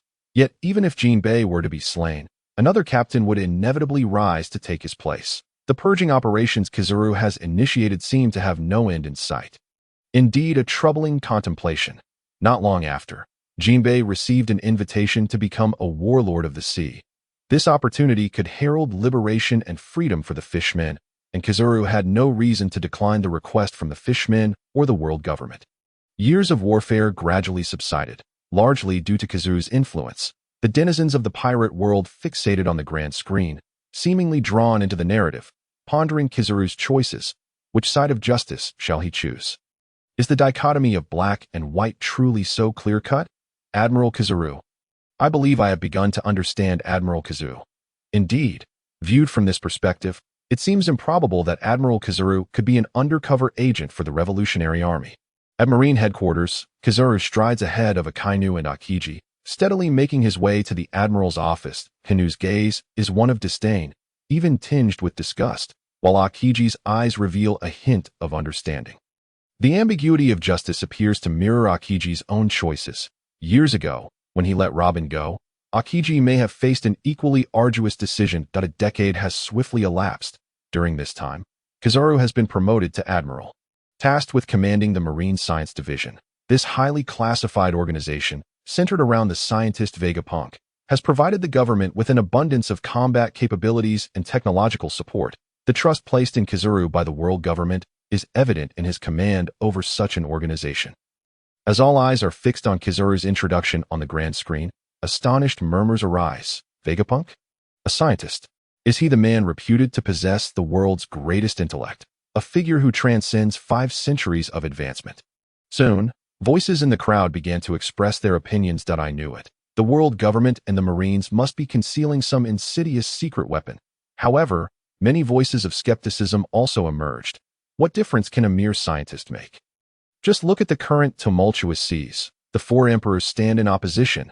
Barrett, the Red Count, Vardai, and recently, a so-called red-haired clown, Buggy, stirring mischief in the New World. A bounty has even surfaced for the assassination of government officials, pirate soldiers, and high-ranking officers. The world is utterly chaotic. The government and the Marines are overwhelmed, and no solitary scientist can alter this course. As the crowd murmured their discourse, the images on the grand screen continued to flicker. Sabaody Archipelago, Kizaru and Sengoku sip tea in Mariawa, preparing for the impending Marineford War. When news of Luffy's assault on a celestial dragon reached them, Sengoku's head throbbed with urgency. The Marines were already focused on the pivotal roles of Fire Fist Ace and the potential eruption of war, events capable of reshaping the world's balance. Hence, the Marines wished to avoid any unnecessary complications. However, with the celestial dragons involved, someone must represent the Marine stance. Kizaru volunteered to handle the matter, assuring Sengoku to have no worries, and promptly set off for Sabaody Archipelago. As the warship sliced through the waves, the pirates on the island caught wind of the approaching storm. Kizaru, leaping atop cannonballs, radiated a dazzling light amid the explosive chaos, sending the pirates scurrying in fear. It begins. The moment has arrived. The pinnacle of Admiral Kizaru's combat prowess. 1 kick for each supernova. Though his words may suggest trepidation, his actions convey otherwise. The crowd was enthralled, their eyes glued to the grand screen. Unwilling to divert their attention, Kizaru attempted to contact the fleet, but was met with silence, just as an unaware pirate launched an attack against him, seizing the pretext of asking for directions. Kizaru delivered a kick that shattered the red tree, flaunting his arrival to the supernova on the island. A display of prowess. Remember, it is a display. Could he not handle the likes of the Pirate King Rayleigh and Straw Hat Luffy? Taking down these supernovae is a trivial matter for him. Wouldn't he want to showcase his capabilities? Huh, you crack me up. To flaunt one's abilities? Truly, Admiral Kizaru lives up to his reputation. In truth, a fruitless mission would be the most favorable outcome. Among the supernovae lie shadows of the 4 emperors, government infiltrators, and even newcomers like Straw Hat Luffy, who intertwine with both the Marines and the Revolutionary Army. Now is hardly the opportune moment for reckoning. Pirates? Can one truly become a pirate without any backing? Who can say otherwise? In this day and age, lacking any connections renders one unable to be a pirate. The crowd, observing the grand screen, began to voice their grievances, with some even expressing sympathy for Kizaru. Who can blame them? They are all signs of privilege. If I were Kizaru, I would wish to take it easy too. Amidst the crowd's sympathy, the images on the grand screen continued to flicker. Kizaru, a veteran of the Rocks and Roger eras, embarked on this journey more out of curiosity to observe the newcomers and seek amusement. This explains why Hawkins remained composed, believing that fate had already been sealed. And there was no need for alarm. As for his encounters with the supernovae, as Kizaru himself mentioned, it was merely a leisurely affair. Once each of the 4 supernovae demonstrated their abilities, Appu's unexpected attack cleaved Kizaru in half. Yet, upon reconstituting himself, Kizaru felt a twinge of embarrassment and became slightly more serious, dispatching each supernova with a single kick, showcasing his terrifying might. Ah, truly, he is deserving of the title of Marine Admiral. The denizens of the pirate world gazed at the colossal screen, unable to suppress their excitement, akin to watching a thrilling drama where the underdog triumphs. Look at the newcomers. Let us find some amusement. Feeling a bit idle, if one were to take it a tad more seriously, each newcomer could easily be dispatched with a single kick, akin to an overzealous supernova. Terrifying, it was nothing short of sheer horror. Just as Kizaru hesitated over whether to eliminate Hawkins on the spot, a communication from Bartholomew Kuma inquired about Kizaru's whereabouts. Seizing the opportunity, Kizaru spared Hawkins. In a certain sense, justice and evil have never existed in isolation. It is precisely because of the relentless emergence of pirates that the Navy can continue to evolve. In their respective roles, the admirals serve as the apex executors, mere tools, while above them looms the must-think-twice position of Admiral-in-Chief. Nonsense. This was utter nonsense. Following closely behind Kizaru, Akainu, clenching a cigar between his teeth, glared at him with indignation. The Navy can only evolve through the presence of pirates. Our mission is to eradicate all pirates. The bustling marine fort, aboard a departing warship, echoed with the sentiment that without pirates, there would be no Navy. Dressed in a white shirt, Sengoku, with graying hair, repeatedly murmured, "Without pirates, there is no Navy. Ha ha ha." He could not help but chuckle lightly. Kizaru had no need to annihilate the newcomers. One should only do what is necessary. Contributing a modicum of effort suffices. With this mindset, Kizaru's leniency commenced. Onward, Kizaru proceeded to the amusement park to rendezvous with Sengoku. The principal culprits of the Celestial Dragon incident, the Straw Hat crew, just happened to be here. Initially, everyone had resolved to flee separately, but Kizaru's intervention left Zoro behind, compelling the others to step forward and impede him. The pirate world seemed to have developed an instinctual response to Monkey D. Luffy. Wherever Luffy was, one could be assured that momentous news would follow. The Celestial Dragon incident? Wasn't that the event depicted in the previous video when Luffy dispatched a Celestial Dragon? The second-generation heirs truly are extraordinary, showing no regard for the Celestial Dragon's prestige. Who could argue otherwise? The Monkey family certainly stands apart. I perceive them as the foremost family. Indeed, they are far more formidable than any Celestial Dragon. Kizaru feigned an intent to slay Zoro but hesitated to act, until Rayleigh positioned himself before Kizaru, first teasing him about his pirate identity. Subsequently, Kizaru candidly admitted that his actions were merely to uphold the government's reputation. One cannot deny that spending a day learning from Admiral Kizaru is indeed enlightening. I have acquired yet another trick for slacking off. Yet, one cannot entirely blame Admiral Kizaru. Anyone in his position would likely wish to avoid provoking the illustrious Monkey family. It is hard to say, absolutely difficult to articulate. Someone surely will. One individual in the crowd rested his chin on his hand and murmured after a prolonged silence, "Admiral Akainu." Bingo, spot on, as the crowd buzzed with discussion. The massive screen continued its broadcast. It was evident that a clash of lightsabers was imminent. Yet, Rayleigh uttered a thought-provoking statement. Life is inherently full of confusion.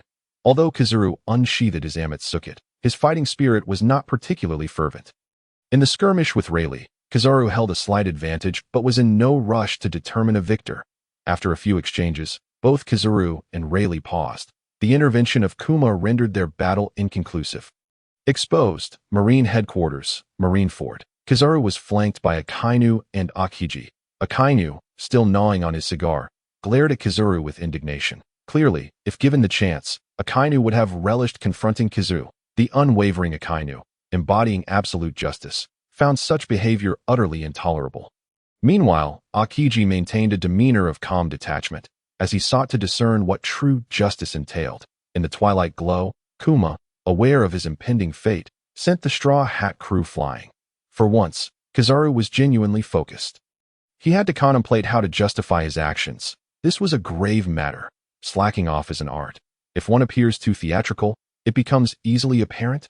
If it seems too genuine, one ends up utterly exhausted. Ultimately, the episode concluded with Kizaru capturing 500 pirates, allowing all the supernovas to escape unscathed. I've learned, the inhabitants of the pirate world exclaimed, reveling in their newfound knowledge, navigating murky waters. 500 pirates, that certainly suffices for an explanation. Indeed, this allows for a graceful exit, providing the headquarters with a satisfactory rationale. I love learning. Let us keep going. I aspire to become a professional slacker. All the office workers were riveted to the colossal screen. If Kaido is a master of physical combat, then Kizaru is undoubtedly the maestro of slacking off. They widened their eyes, unwilling to miss a single moment. The screen did not disappoint. It swiftly transitioned to Ace's execution day.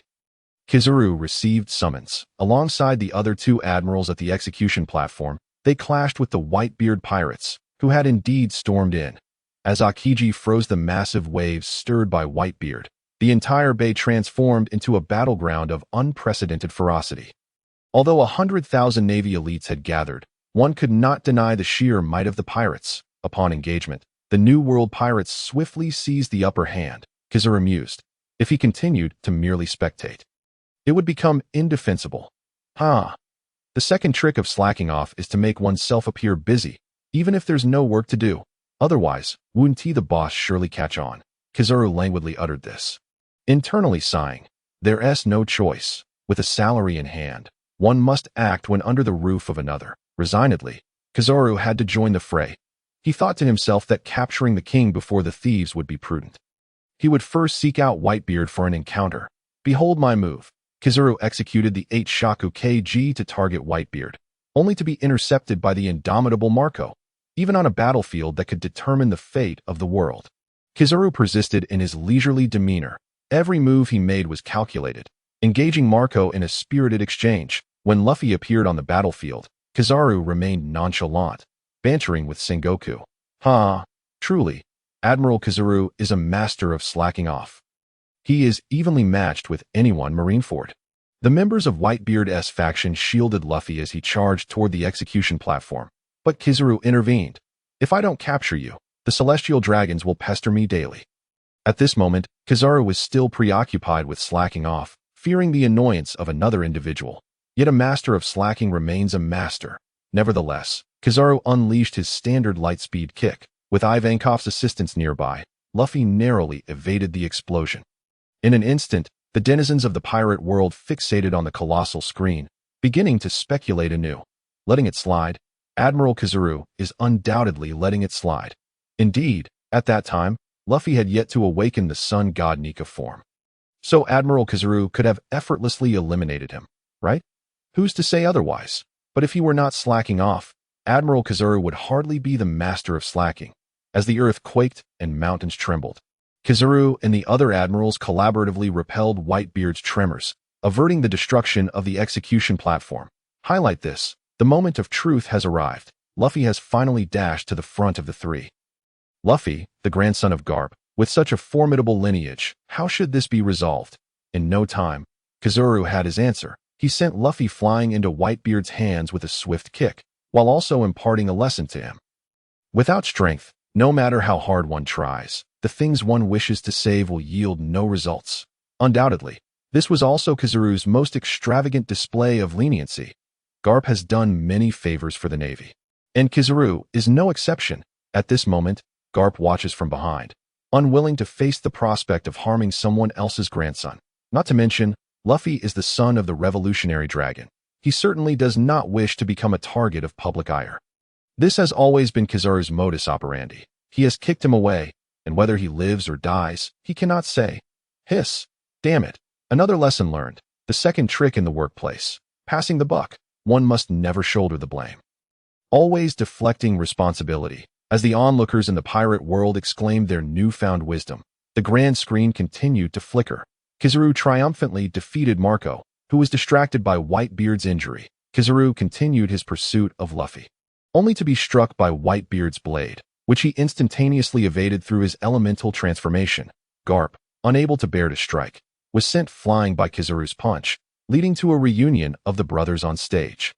Kizaru showcased his precision with a laser that severed the key from Luffy's grasp, solidifying the fact that he had been holding back all along. Wow, wow, wow.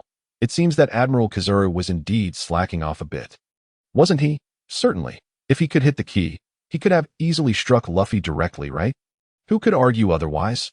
Ultimately, Luffy managed to rescue Ace. The dynamics of the battlefield shifted rapidly, with the Navy making more ample preparations and barely managing to laugh last.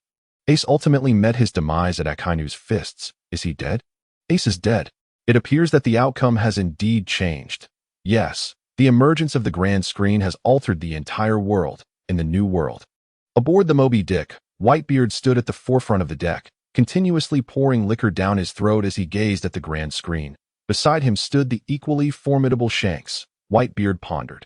What kind of power does this grand screen hold? How can it awaken Luffy's Nika form directly? How can it restore Rayleigh and you to your peak power? Whitebeard, equally perplexed, slowly shook his head, but soon erupted into hearty laughter. Kurura, Whitebeard turned to look at Ace, Marco, and the others who were celebrating. Regardless of what it is, I must express my gratitude, for it allows me to spend more time with my sons. Shanks slightly lost his focus, hesitating for a moment before locking eyes with Whitebeard and asking, Whitebeard, do you truly not desire to become the Pirate King? Whitebeard paused, then shook his head.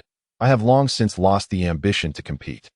The sea belongs to you young ones. As the conversation between Shanks and Whitebeard unfolded, the video on the grand screen continued to play. Amidst the smoke-filled battlefield, Blackbeard suddenly appeared with a new crew. After Whitebeard's death, he successfully seized the powers of the Tremor Fruit. An era has come to a close, and the next chaotic epoch is about to dawn. At Sabaody Archipelago, the Holy Land, outside a certain room. Blackbeard's eyes were bloodshot, fixated on the grand screen. His plan, years of scheming laid to waste. Not only had he failed to obtain the Tremor Fruit's powers, but he had also become the world's most despised pariah. Furthermore, he, Marshal D. Teach, had become a mere tool for the celestial dragons. Behind him, the room echoed with cries of despair and pleas for mercy. Spare me. I beg you, spare me. I have committed no crime. A fierce glint flashed in Blackbeard's eyes as he opened the door to the room. Inside were an assortment of individuals, pirates, ordinary folk, soldiers, and even Navy officers. Yet, they were all imprisoned in this dark chamber. The only commonality among them was that they were all devil fruit users. Meanwhile, Blackbeard had become a mere pawn, a tool for the Navy government, an ant existing solely to plunder their fruit abilities. And now, a more intense war is inevitable. Kizaru fought while retreating, discovering Buggy carrying an unconscious Luffy. Buggy, frightened by Kizaru, entrusted Luffy to Jinbei and Law. Just as Kizaru was about to launch an attack, the entire battlefield froze momentarily at Kobe's desperate shout. For Kizaru, gossip was indispensable, especially during work hours. Unable to resist, he slipped into spectator mode. The words on the grand screen resonated widely throughout the pirate world, as people gazed at it with immense approval. Agreement, agreement. It cannot be more agreeable. Eating snacks during work hours is undeniably the most delightful, and I stand with Admiral Kizaru on this. The next moment, Shanks and his crew arrived uninvited. I am here to put an end to this war, as Shanks surveyed the scene with an imposing presence. The crowd gradually calmed down. Instead, it was Aokiji and Kizaru, the two admirals who had yet to exert their full strength, who launched an offensive against Law's submarine. The thousands of light points from the Yata no Kagami pierced the seafloor, shattering the icy surface. While it appeared formidable, it actually created an opportunity for the pirates to escape. Kizaru's earlier precise attack that severed the key now transformed into a chaotic assault. Hiss, I feel, personally, that Admiral Kizaru may have overdone it this time. The onlookers in the pirate world shook their heads at Kizaru's chaotic strikes displayed on the grand screen, muttering, "This is bad. Admiral Kizaru's slacking off is about to be exposed." In a room filled with bustle, Akainu and Aokiji stood opposite Kizaru. What more is there to explain? Akainu, chewing on his cigar, glared fiercely at Kizu. As an admiral, do you not feel any shame? Kizaru appeared unfazed, leisurely pulling a nail clipper from his pocket in the face of Akainu's aggression. Snip, snipped, he polished his nails, seemingly at ease. Borsellino, what is this attitude? Akainu erupted, questioning whether he alone was pouring his heart into the battle. Kizaru merely glanced lazily at Akainu before lowering his gaze again, continuing his manicure without uttering a single word. If he could still be alive after all this, it merely indicated their extraordinary luck. Kizaru stood atop the sails, gazing toward the departing pirates, skillfully providing an escape route for the Navy. He afforded Shanks a face-saving gesture while preserving the Navy's dignity. Even the crazed Akainu had no words to counter. Following Sengoku's declaration of a ceasefire, this grand war finally drew to a close. The conflict was far more brutal than anticipated. Had Shanks not intervened, who knows how it might have escalated. After this battle, the New World was thrown into disarray with Whitebeard's demise. The battered Navy faced a monumental change, relocating their headquarters to the entrance of the New World. The Fleet Admiral, Sengoku, stepped down. Akainu, having emerged victorious in the Fleet Admiral contest, ascended to power. Navy headquarters, Marineford. The world did not unfold as scripted. The Navy headquarters still remained at Marineford. Soldiers engaged in repairs looked up at the grand screen, incredulously murmuring, Sengoku, the Fleet Admiral has stepped down? A warship had already departed from the bustling Marin. Sengoku gazed up at the colossal screen, particularly struck by the images depicting his life after stepping down from the position of Fleet Admiral. A soft sigh escaped his lips. Indeed, as I had envisioned, regardless of victory or defeat, relinquishing the title of Fleet Admiral has become my ultimate fate. However, is the new Fleet Admiral Akainu? Alas, Sengoku let out a resigned sigh. Akainu looked up at the gigantic screen, nearly dropping his cigar in disbelief. I have become Fleet Admiral? Upon awakening, I find myself in this position. Kizaru couldn't help but glance at Akainu, wearing a teasing expression. Yo-ho-ho. Congratulations, congratulations. Akiji, however, remained silent. The denizens of the pirate world gasped in astonishment. Sengoku, has Fleet Admiral Sengoku truly stepped down? The new Fleet Admiral is Admiral Akainu. The crowd stared at the massive screen, filled with bewilderment. Among them were some right-wing supporters of Akainu. Admiral Akainu will undoubtedly deliver a crushing blow to the pirates. Yet, there were also left-wing voices. Should Admiral Akainu become Fleet Admiral, it would surely usher in a storm of chaos. Little did they know, the subsequent news would be even more shocking. Whitebeard 2 and Buggy have become warlords of the sea. Zephyr and Akiji subsequently departed from the Navy. Everyone, ordinary citizens, the Navy, soldiers, generals, even some celestial dragons were left in shock. Staring at the giant screen, murmuring, Zephyr, Commander Zephyr has left the Navy headquarters? Akiji, Admiral Akiji has also withdrawn from the Navy headquarters. What direction will the Navy headquarters take now? The crowd could only fixate on the massive screen. Amidst this tumultuous situation, Kizaru fell into silence. 2 years later, Zephyr established the Enyo Navy, intending to seize explosive salt to annihilate the New World. Kizaru was ordered to intervene. Shock. Ever-increasing shock, especially for Zephyr himself. Zephyr looked up, fixated on the screen, repeatedly murmuring, Whitebeard 2 has become a warlord of the sea? Merely gazing at the screen, Zephyr could feel his insides being twisted with anguish. Images of figures flashed through Zephyr's mind. Is this real? Is this truly happening?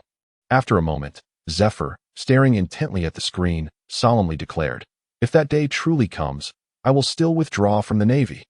Betrayal, it feels akin to being betrayed by the entire Navy. By the very justice I uphold, Zephyr could not bear it. After many years, Zephyr mocked Kizaru for being overly reliant on his devil fruit abilities. The ever-indifferent Kizaru, in a fit of irritation, drew his light sword. The world knows of their teacher-student discord, yet in matters of sparing lives, Kizaru bore an uncanny resemblance to his former mentor Zephyr. He had shown mercy to nearly everyone.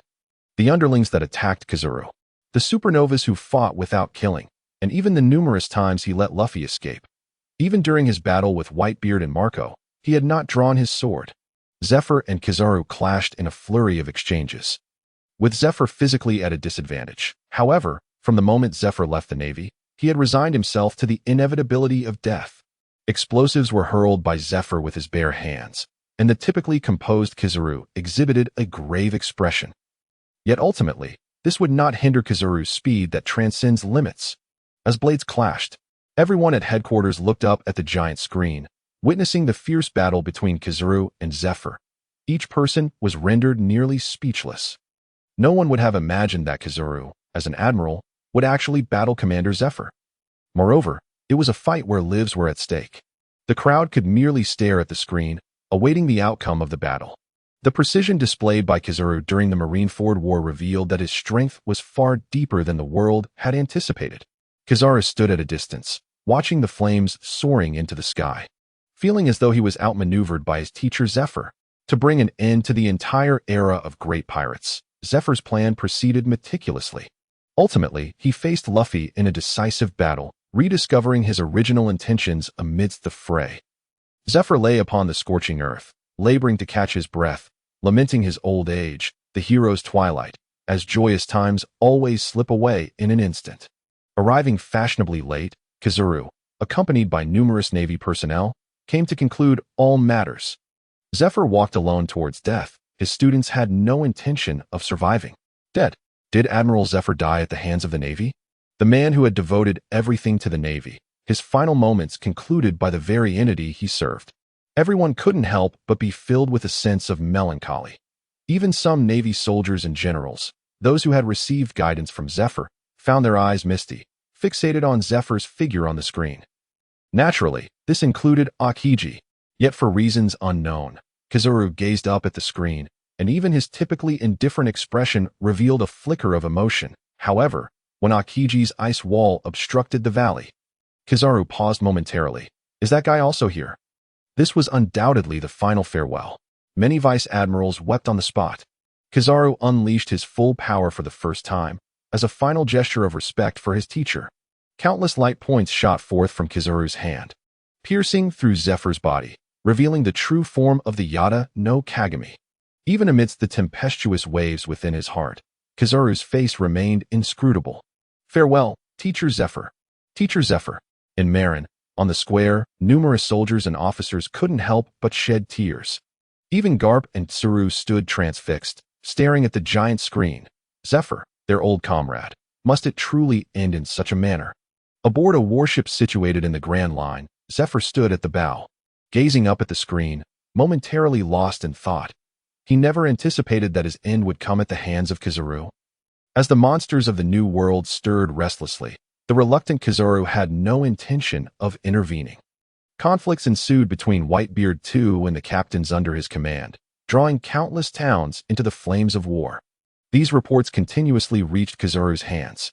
Kizaru merely trimmed his nails, unwilling to intervene. His ambiguous sense of justice still hung behind him, constantly reminding Kizaru to maintain the perspective of a bystander. Kizaru remarked that Whitebeard II, at least in terms of power, resembled the youthful Whitebeard, albeit only in that regard. New World, Whitebeard II. Old man, who is this Whitebeard II? Old man, could he possibly be your illegitimate son? Ace, Marco, and others leaned around Whitebeard, drinking strong liquor in a jovial atmosphere, playfully teasing Whitebeard. Gururara, Whitebeard took a hefty swig from a large cup, laughing heartily. Only you lot are my sons. Following this, Whitebeard slammed the barrel onto the deck, rising to his feet, tightly gripping his naginata. Sons, listen well. Marshal D. Teach, Whitebeard II. These two will be our enemies in the Whitebeard Pirates. In the blink of an eye, the World Conference commenced. As Akainu erupted in fury, Kizaru remained at headquarters, leisurely observing the bustling Akainu. Unbeknownst to him, Luffy had already become the 5th Emperor of the Sea with a bounty of 1.5 billion. Akainu regretted not continuing the fight back then, while Kizaru merely gazed absent-mindedly at the distant sea. Suddenly, Kizaru, feeling mischievous, decided to stay back and continuously provoke Akainu about this matter, surely laughing to himself in secret. This amusement did not last long, as Big Mom and Kaido united, heralding a massive storm on the horizon. To thwart them, only the warlords of the sea or admirals could intervene. However, the abolition of the warlords had become a foregone conclusion.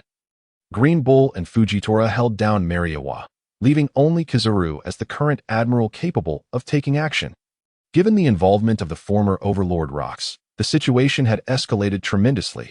Kizaru confidently requested Akainu to allow him to head to Wano, clearly believing he could single-handedly restrain two emperors. Yet, the warrior's strength should not be underestimated, and Wano's terrain made large-scale navy incursions impossible. Even if Kizaru faced numerous ambushes, it would be challenging to escape unscathed. Akainu temporarily declined Kizaru's request. The denizens of the pirate world gazed up at the colossal screen, unable to suppress their astonishment. "One cannot deny," exclaimed Admiral Kizaru, "a man of great wisdom indeed. Who could argue otherwise? Rather than toil tirelessly as an unappreciated fleet admiral, is it not preferable to be a vice admiral who leisurely collects a salary while enjoying life? If it were up to me, I would choose to be a laid-back vice admiral without hesitation." Amidst the crowd's wonder, the images on the giant screen continued to unfold. Since the events at Sabeti Archipelago, the speculation regarding Kizaru's infiltration within the Revolutionary Army has lingered. Especially considering that Dragon seems to have once been a member of the Navy, their intertwined past is undoubtedly significant. Furthermore, Kizaru may very well be the second-in-command of the Revolutionary Army. Their mentor, Zephyr, instilled in them the importance of unwavering conviction, while Akainu has relentlessly pursued absolute justice, and Aokiji has sought his path through a prolonged period of indecision. Kizaru, on the other hand, has transformed his ambiguous hesitation into a distinctive stance. The role of an individual in the annals of history is exceedingly limited. Ultimately, one cannot resist the currents of fate. Is it not rather splendid to maintain equanimity in the face of it all? Kizaru is undoubtedly the most astute among the Navy. Observing the world, they venture into the unknown, the world of spectators.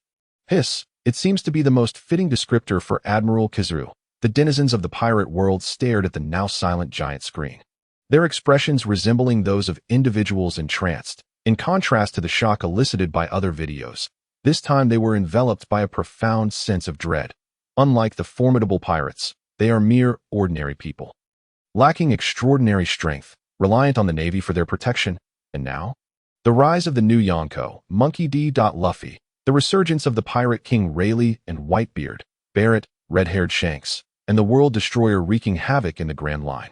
Each pursuing their own dreams, the 7 warlords have been abolished, with figures such as Buggy, Crocodile, and Mihawk eager to seize their chance. In stark contrast, the Navy's ranks are faltering. Sengoku's resignation, Kizaru's nonchalance, Garp's connection to the monkey family. They seem akin to a flickering light in the darkness, on the verge of extinguishing. Alas, may the Navy find a way to reclaim its breath and restore its former glory. However, the giant screen appears intent on shattering their illusions completely. The previously silent screen flickered back to life, a black title emblazoned across the image, questioning the government's descent into darkness, the legless admiral, Akainu's lifelong rival, Aokiji Kazan. The revelation is shocking. All those who had intended to depart found themselves transfixed, gazing intently at the screen, questioning the government, descending into darkness. The legless admiral, Akainu's eternal foe. Almost everyone was filled with astonishment, murmuring unconsciously, as Admiral Aokiji also had a falling out with the Navy. They could not help but draw in a sharp breath. Who else is there? Navy headquarters, Marine Fort. At that moment, Aokiji stood beside Akainu, staring at the screen, his expression somewhat vacant, even discreetly shaking his leg to see if it was indeed severed. Akainu turned to Aokiji, biting down on his cigar and exhaling a puff of smoke. Not a word was spoken. A lifelong rival. Akainu couldn't believe it, although he felt that his relationship with his colleagues was rather lukewarm. Surely it hadn't reached the point of a fallout. Aokiji remained expressionless. Only Kizaru, who had just undergone interrogation, had somehow prepared a cup of goji berries. He looked up at the screen, savoring the moment. A juicy revelation. It seems to be quite the scandal. Phew, Aokiji exhaled softly over his cup, taking a sip before spitting it out. Hurry up and reveal it. I can barely contain my anticipation. The giant screen did not disappoint Kizaru, promptly commencing the display. One of the Navy's admirals, code-named Aokiji, real name Kazan, is one of the Navy's most formidable forces. Aokiji traverses the world as an embodiment of solid ice, instilling fear of the frigid abyss in countless pirates. The initial accolades caused Aokiji to feel somewhat elated. His expression softened slightly.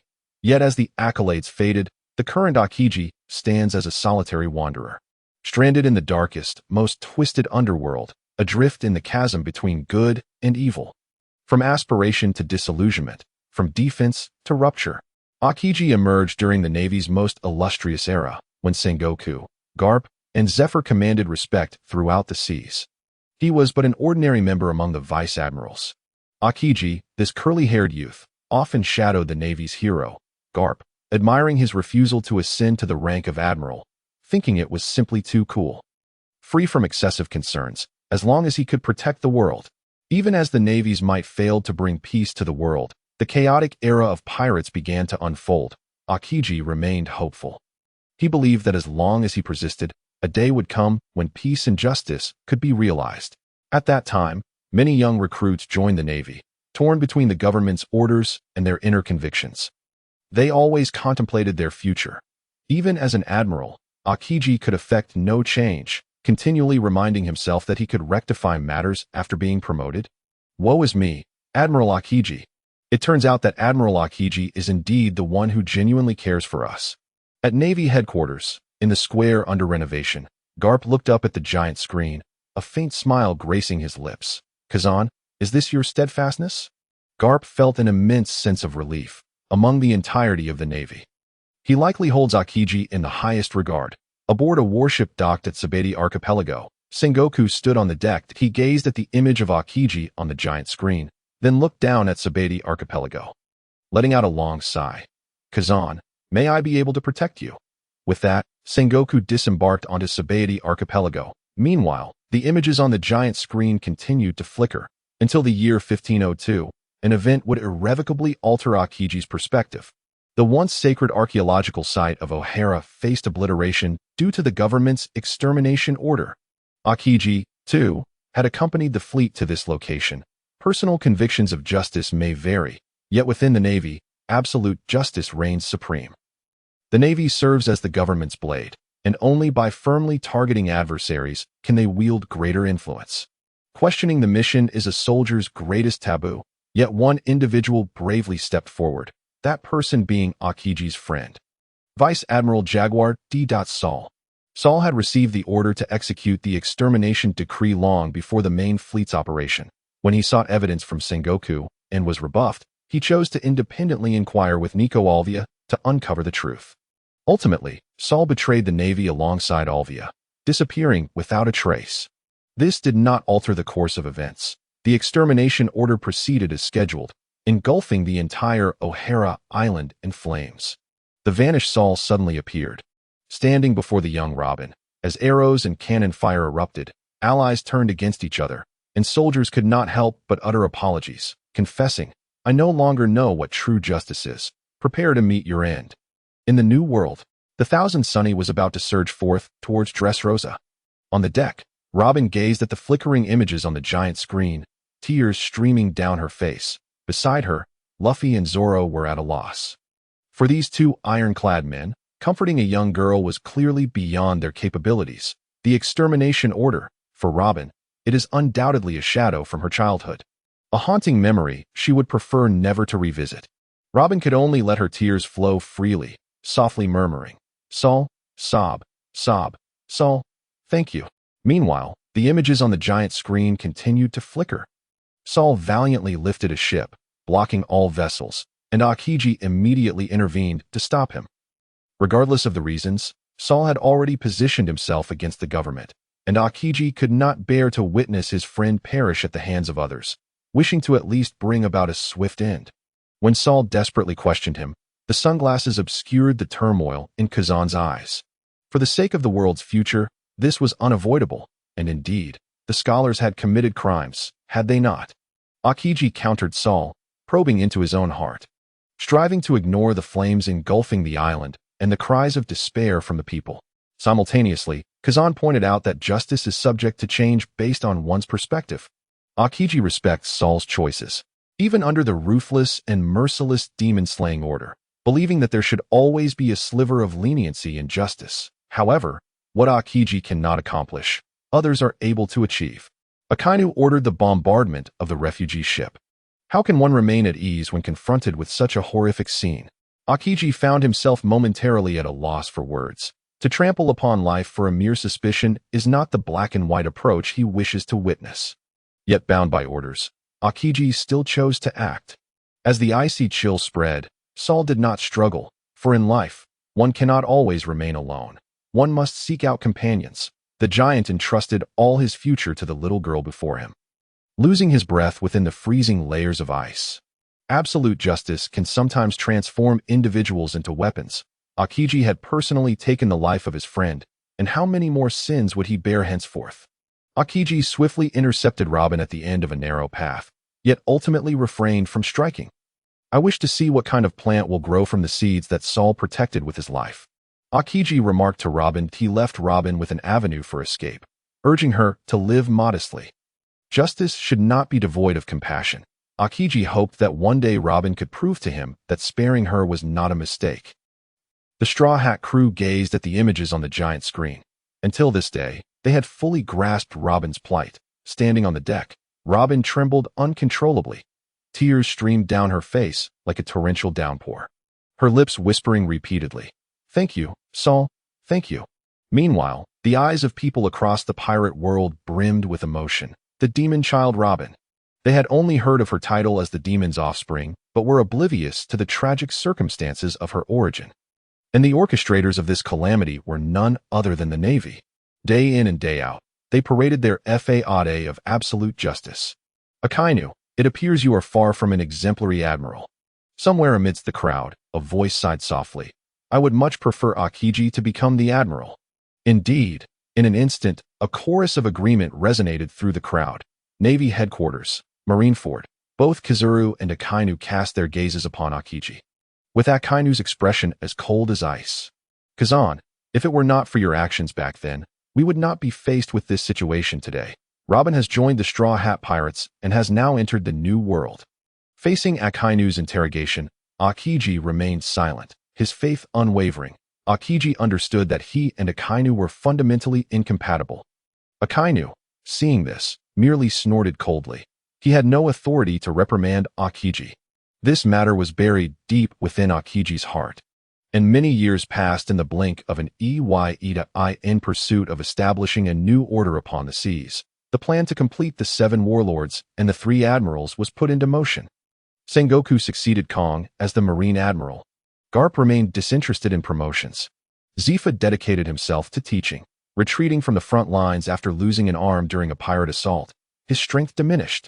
Kizuru, Akainu, and Akiji emerged as the new generation's strongest trio. Akiji, a free-spirited individual, did not wish to be shackled by responsibilities.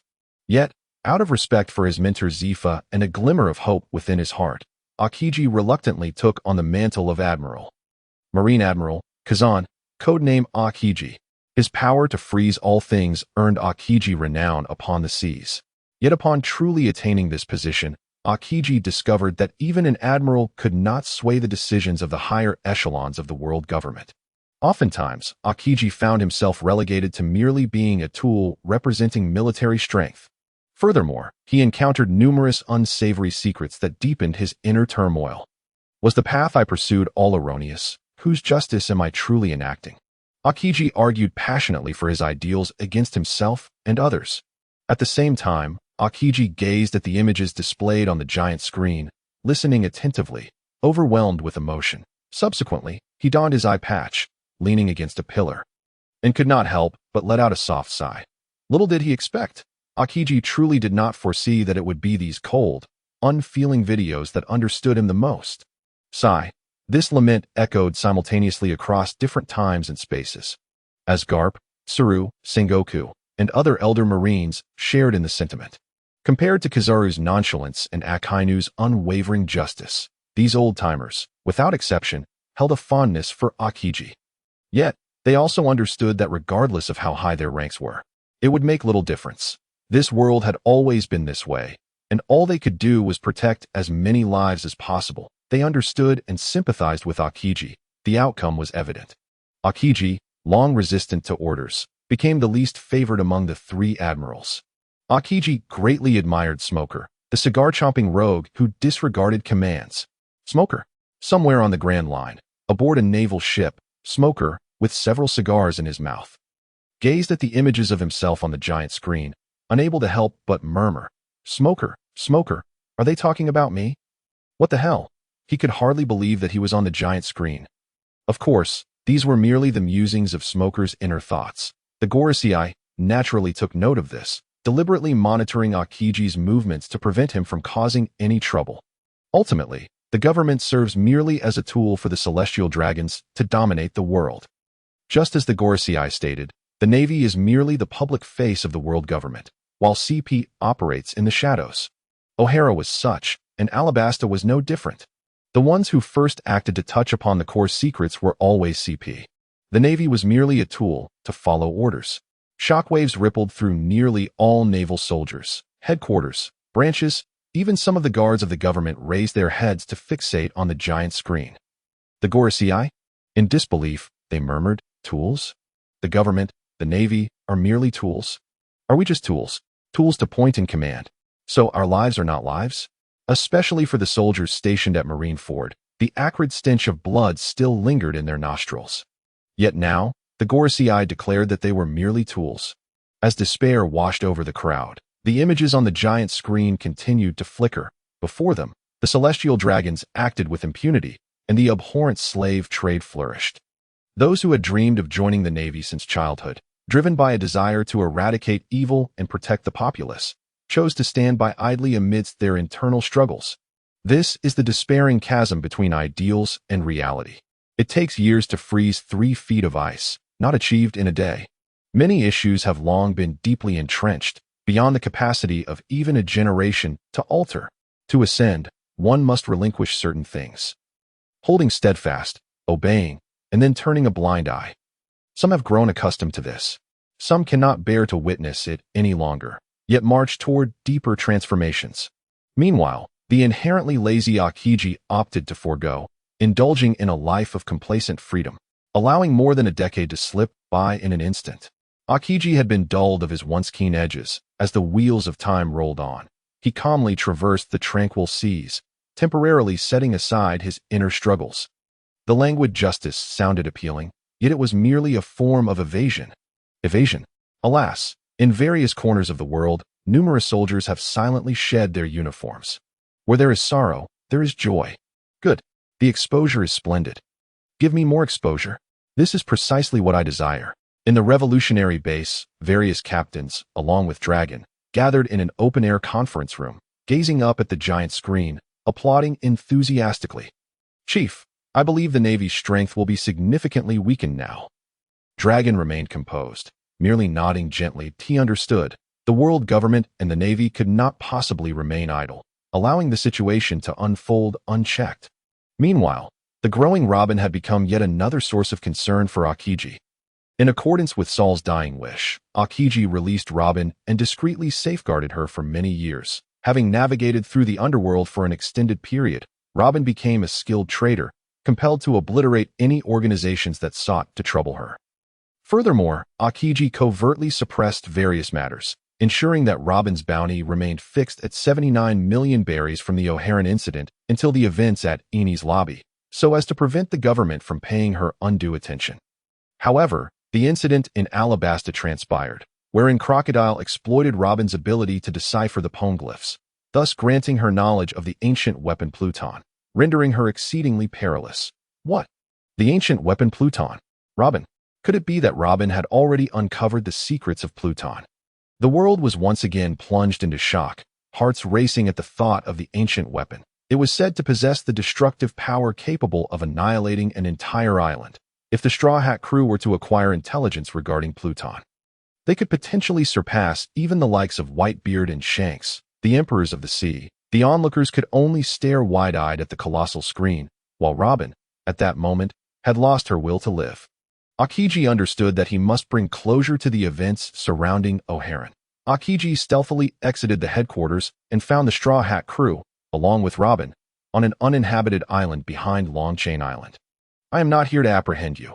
Akiji casually conversed with them before utilizing Ice Age to freeze the entire sea surface, allowing the stranded individuals to reach the island with a village. Akiji candidly acknowledged Robin's danger, hoping to dissuade the Straw Hat crew from their course of action.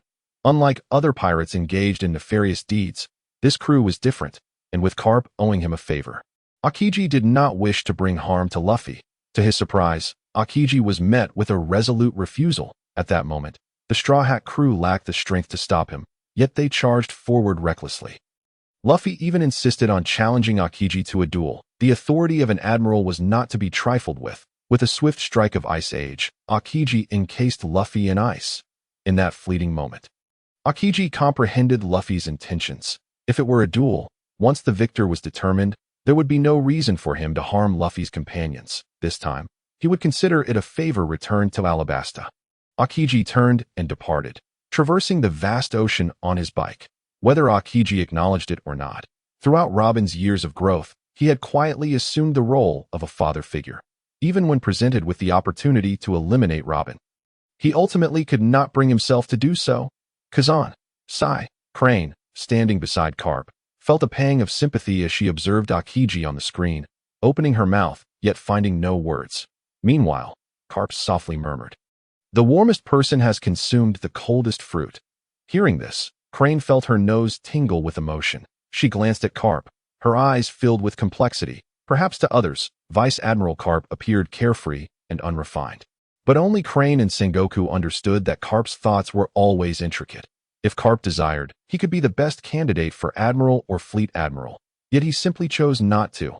Now, the monkey family resembled the overlords of the sea, excelling in every domain. The revolutionary leader Monkey D. Dragon, the pirate Monkey D. Luffy, the new emperor, the navy hero Monkey D. Carp. With this in mind, Crane playfully remarked to Carp, "Carp, do you know that there's a saying circulating in the world right now?"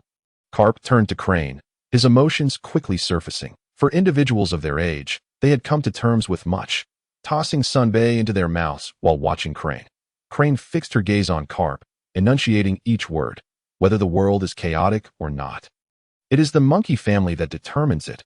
Carp, momentarily taken aback while holding the sunbae, burst into hearty laughter. At the port of Dressrosa, Luffy and his companions stood aboard the Thousand Sunny, unwilling to disembark. Robin merely gazed at Aokiji's image on the colossal screen, softly murmuring, "The role of a father. Is that so? Such kindness will undoubtedly lead to grave errors. Aokiji is first an admiral of the navy, and only then my protector. Aokiji must ensure that Robin remains under the government's control, even if it means others must take action."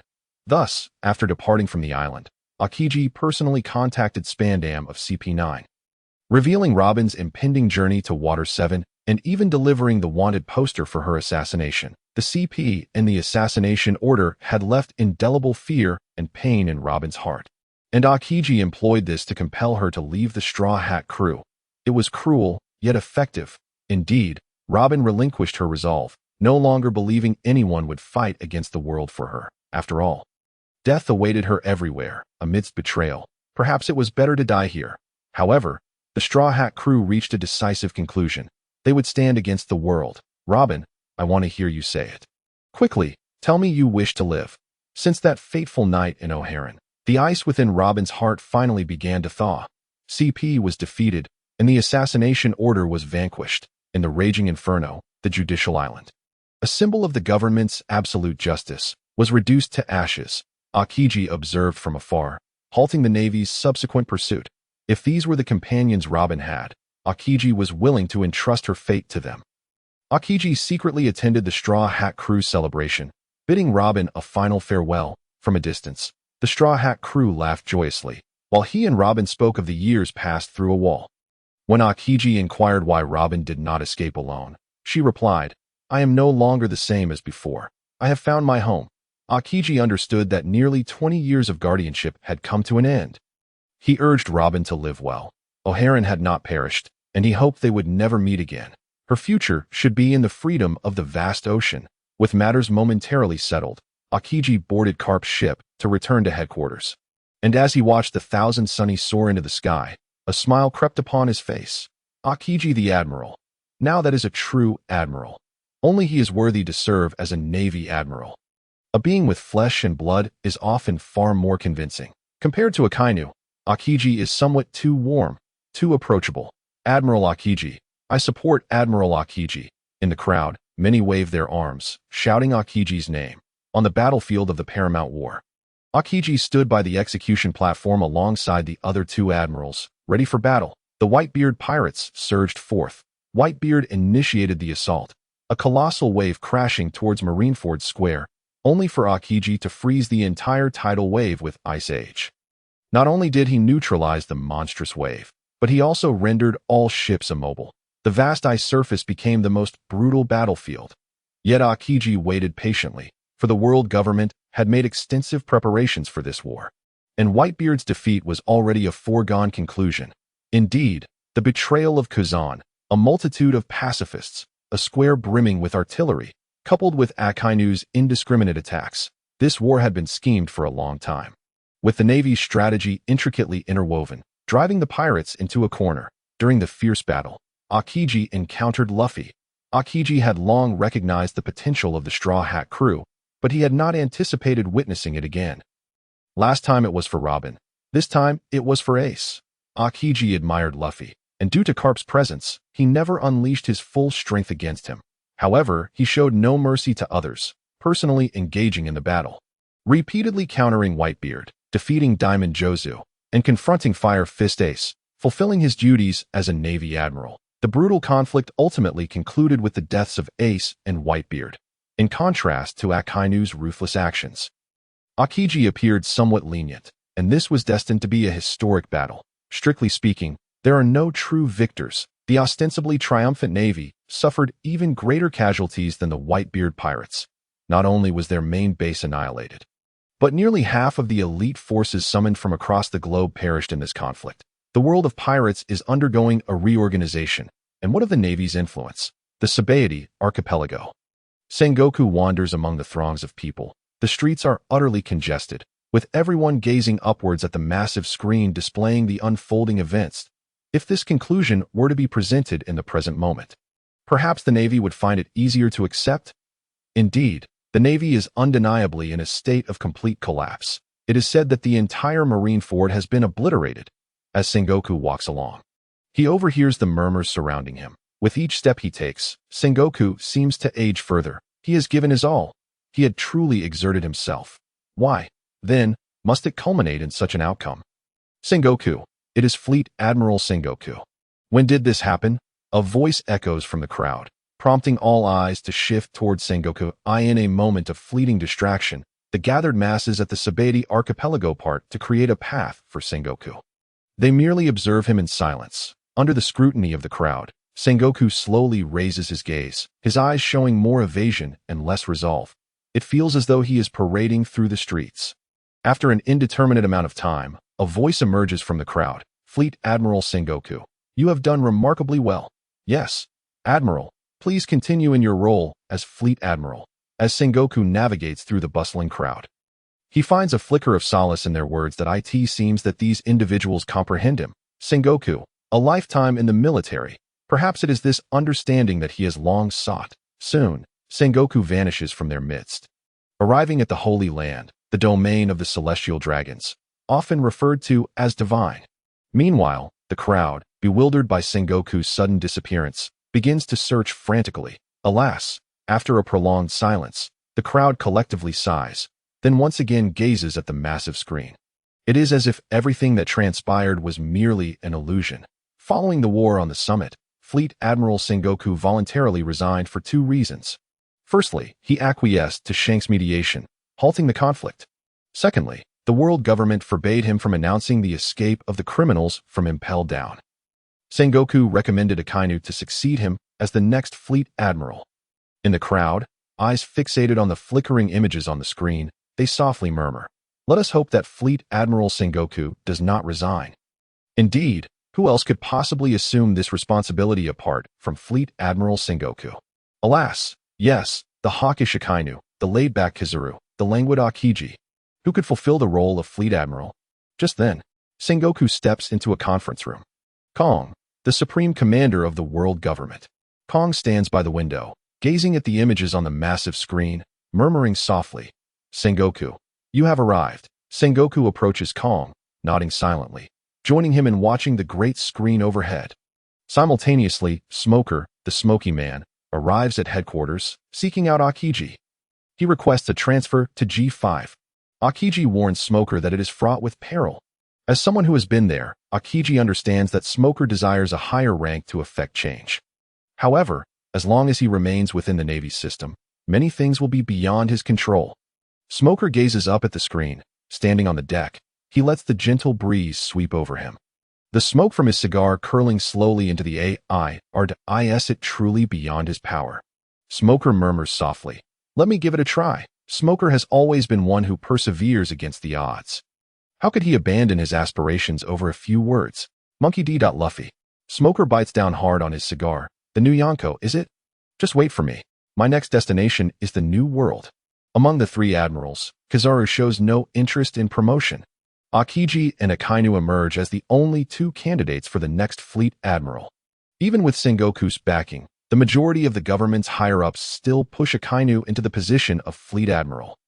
Having spent many years together, Aokiji is all too familiar with Akainu's character, willing to sacrifice anyone for the sake of justice. Thus, Aokiji and Akainu find themselves at odds. Ultimately, Aokiji and Akainu engage in a duel on a small island, where the fate of command over the Navy will be decided by the victor. This battle, wagering their futures, raged on for a full 10 days, with Akainu emerging victorious. Unwilling to be constrained by Akainu, Aokiji chose to depart. Did Admiral Aokiji truly leave the Navy like this? The denizens of the pirate world fixed their gaze upon the massive screen, their eyes filled with curiosity. Where has Admiral Aokiji gone? Soon, they recall the title of the video that began on the screen, Diving into Darkness? Is this where Admiral Aokiji's leg was severed? As speculation swirls among the crowd, the images on the screen continue to flicker.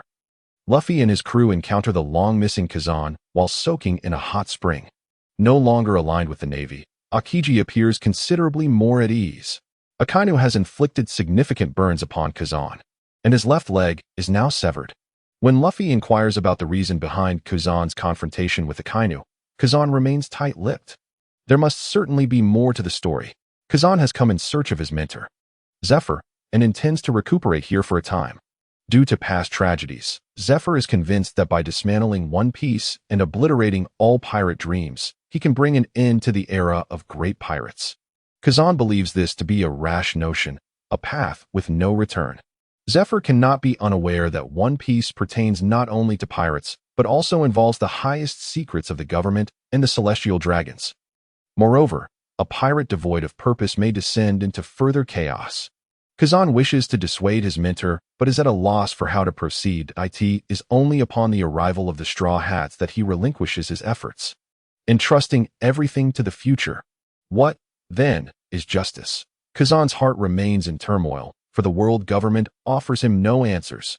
Zephyr has drawn a misguided conclusion. Monkey D. Luffy will also steadfastly adhere to his beliefs. "Let me witness your answer," Kazan declares before turning away. Subsequently, the battle commences.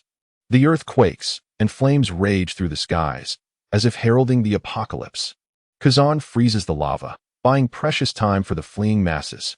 The next day, Kazan, burdened with his belongings, passionately sings on the cliffside, a military song in honor of the fallen Marines. Memories of better days flash through Kazan's mind. How did those times slip away? The Marines he and Zephyr once cherished perished the moment they left the ranks.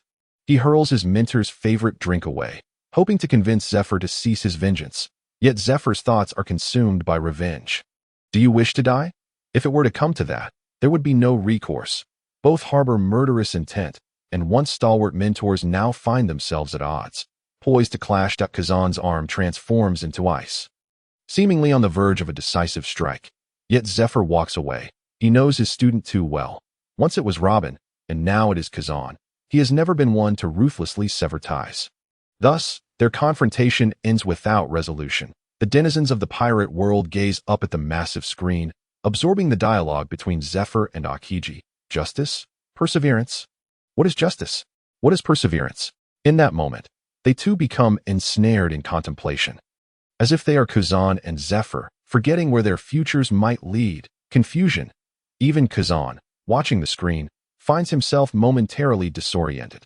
Though these events have yet to transpire, Kazan cannot shake the feeling that they will inevitably become his destiny. Zephyr meets his end upon the riven earth. It is only after Zephyr falls to Luffy that he truly realizes the magnitude of his grievous error. Zephyr's singular focus on ending suffering has instead brought forth even greater tragedies into the world. At this moment, Kazuru arrived tardily alongside the Navy. Although he was also a student of Zephyr, the bond between them was not so profound. Severely injured, Zephyr descended from the Navy alone, resolutely determined to meet his end there. Meanwhile, Kazan, observing the scene, erected a wall of soldiers to accompany his mentor on his final journey. Is it not rather admirable for a man to steadfastly uphold his beliefs throughout his life? Upon the precipice, Kazan tightened his grip on the bottle of liquor, eternally enshrining that man in his heart. Yet, where does his sense of justice reside? Shortly after, Smoker, now reassigned to G5, relentlessly pursued Luffy to Punk Hazard. And the truth behind the confrontation between Aokiji and Akainu began to gradually surface. The truth? The denizens of the pirate world gazed, entranced, at the words "the truth." What revelations could possibly emerge? Was it not merely a struggle for the position of Fleet Admiral between Admiral Aokiji and Admiral Akainu? Might there be more to the story? A voice emerged from the crowd that I feel that Admiral Aokiji might not necessarily lose to Admiral Akainu. After all, they both wield natural-type devil fruits, even in defeat. He couldn't possibly lose a leg, could he? This statement garnered considerable agreement, though some remained skeptical. How could that be? Fire defeats ice, don't you know? Admiral Akainu's magma fruit undoubtedly counters Admiral Aokiji's ice fruit. Such arguments held considerable weight. The two factions remained locked in debate, forced to continue gazing at the grand screen above. Amidst the crowd, a third, faint voice emerged. I sense that Admiral Aokiji doesn't appear to be one who seeks the position of Admiral. Indeed, yes, it seemed as though Admiral Aokiji lacked such grand ambitions. This was a secret base, forbidden to both pirates and government officials. 3 years prior, the toxin specialist Caesar reignited this project. Human experimentation, child trafficking, all for the sake of CP and Doflamingo's dealings. These collaborations traced back even further. The catastrophic explosion for which Vegapunk was blamed for years ago, the numerous child accidents at the beach, all were orchestrated to obscure the truth hidden here. This transcended mere ideological differences in justice, igniting the righteous fury of any conscientious individual. This was the root of Kuzan's utter disillusionment with the government. If this were indeed the case, then the battle of that year would have been Kuzan's determination to obliterate Punk Hazard, while Akainu sought to intervene. Yet, to this day, the purpose of the conflict has been distorted into a rivalry for the position of Fleet Admiral, and Punk Hazard has been misrepresented as merely an insignificant island. This was profoundly ironic for Kazan. In moments of stillness, one often reflects more deeply. Following his confrontation with Akainu, Kazan spent a considerable time recuperating, transitioning from shock and anger to a state of confusion, all while grappling with the life and death of his mentor, Zephyr. Gradually, Kazan began to comprehend certain truths. The destruction of a base could not dismantle the underlying web of interests. Caesar was merely a tool in production, and Doflamingo was but a middleman. This enterprise implicated the Celestial Dragons, CP, Kaido, and a multitude of other intricate dark forces. Darkness. It was overwhelmingly dark. Were the Celestial Dragons, CP, and the Four Emperors all complicit? Is it truly so? Is there still light in this world? Who, indeed, can rescue them from this abyss? Even the admirals felt powerless. What could they possibly do? This time, Kazan chose to fight for his original ideals, even if it meant aligning himself with darkness. He would delve into the shadowy realms, seeking a means to effect profound change. When news of Luffy and Smoker's arrival on the island reached Kazan through underground channels, he rode back on his pet penguin. One was a subordinate and friend he cherished, the other the grandson of his benefactor, Garp.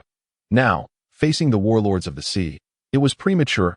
In a moment of peril, Kazan rescued Smoker from Doflamingo's grasp.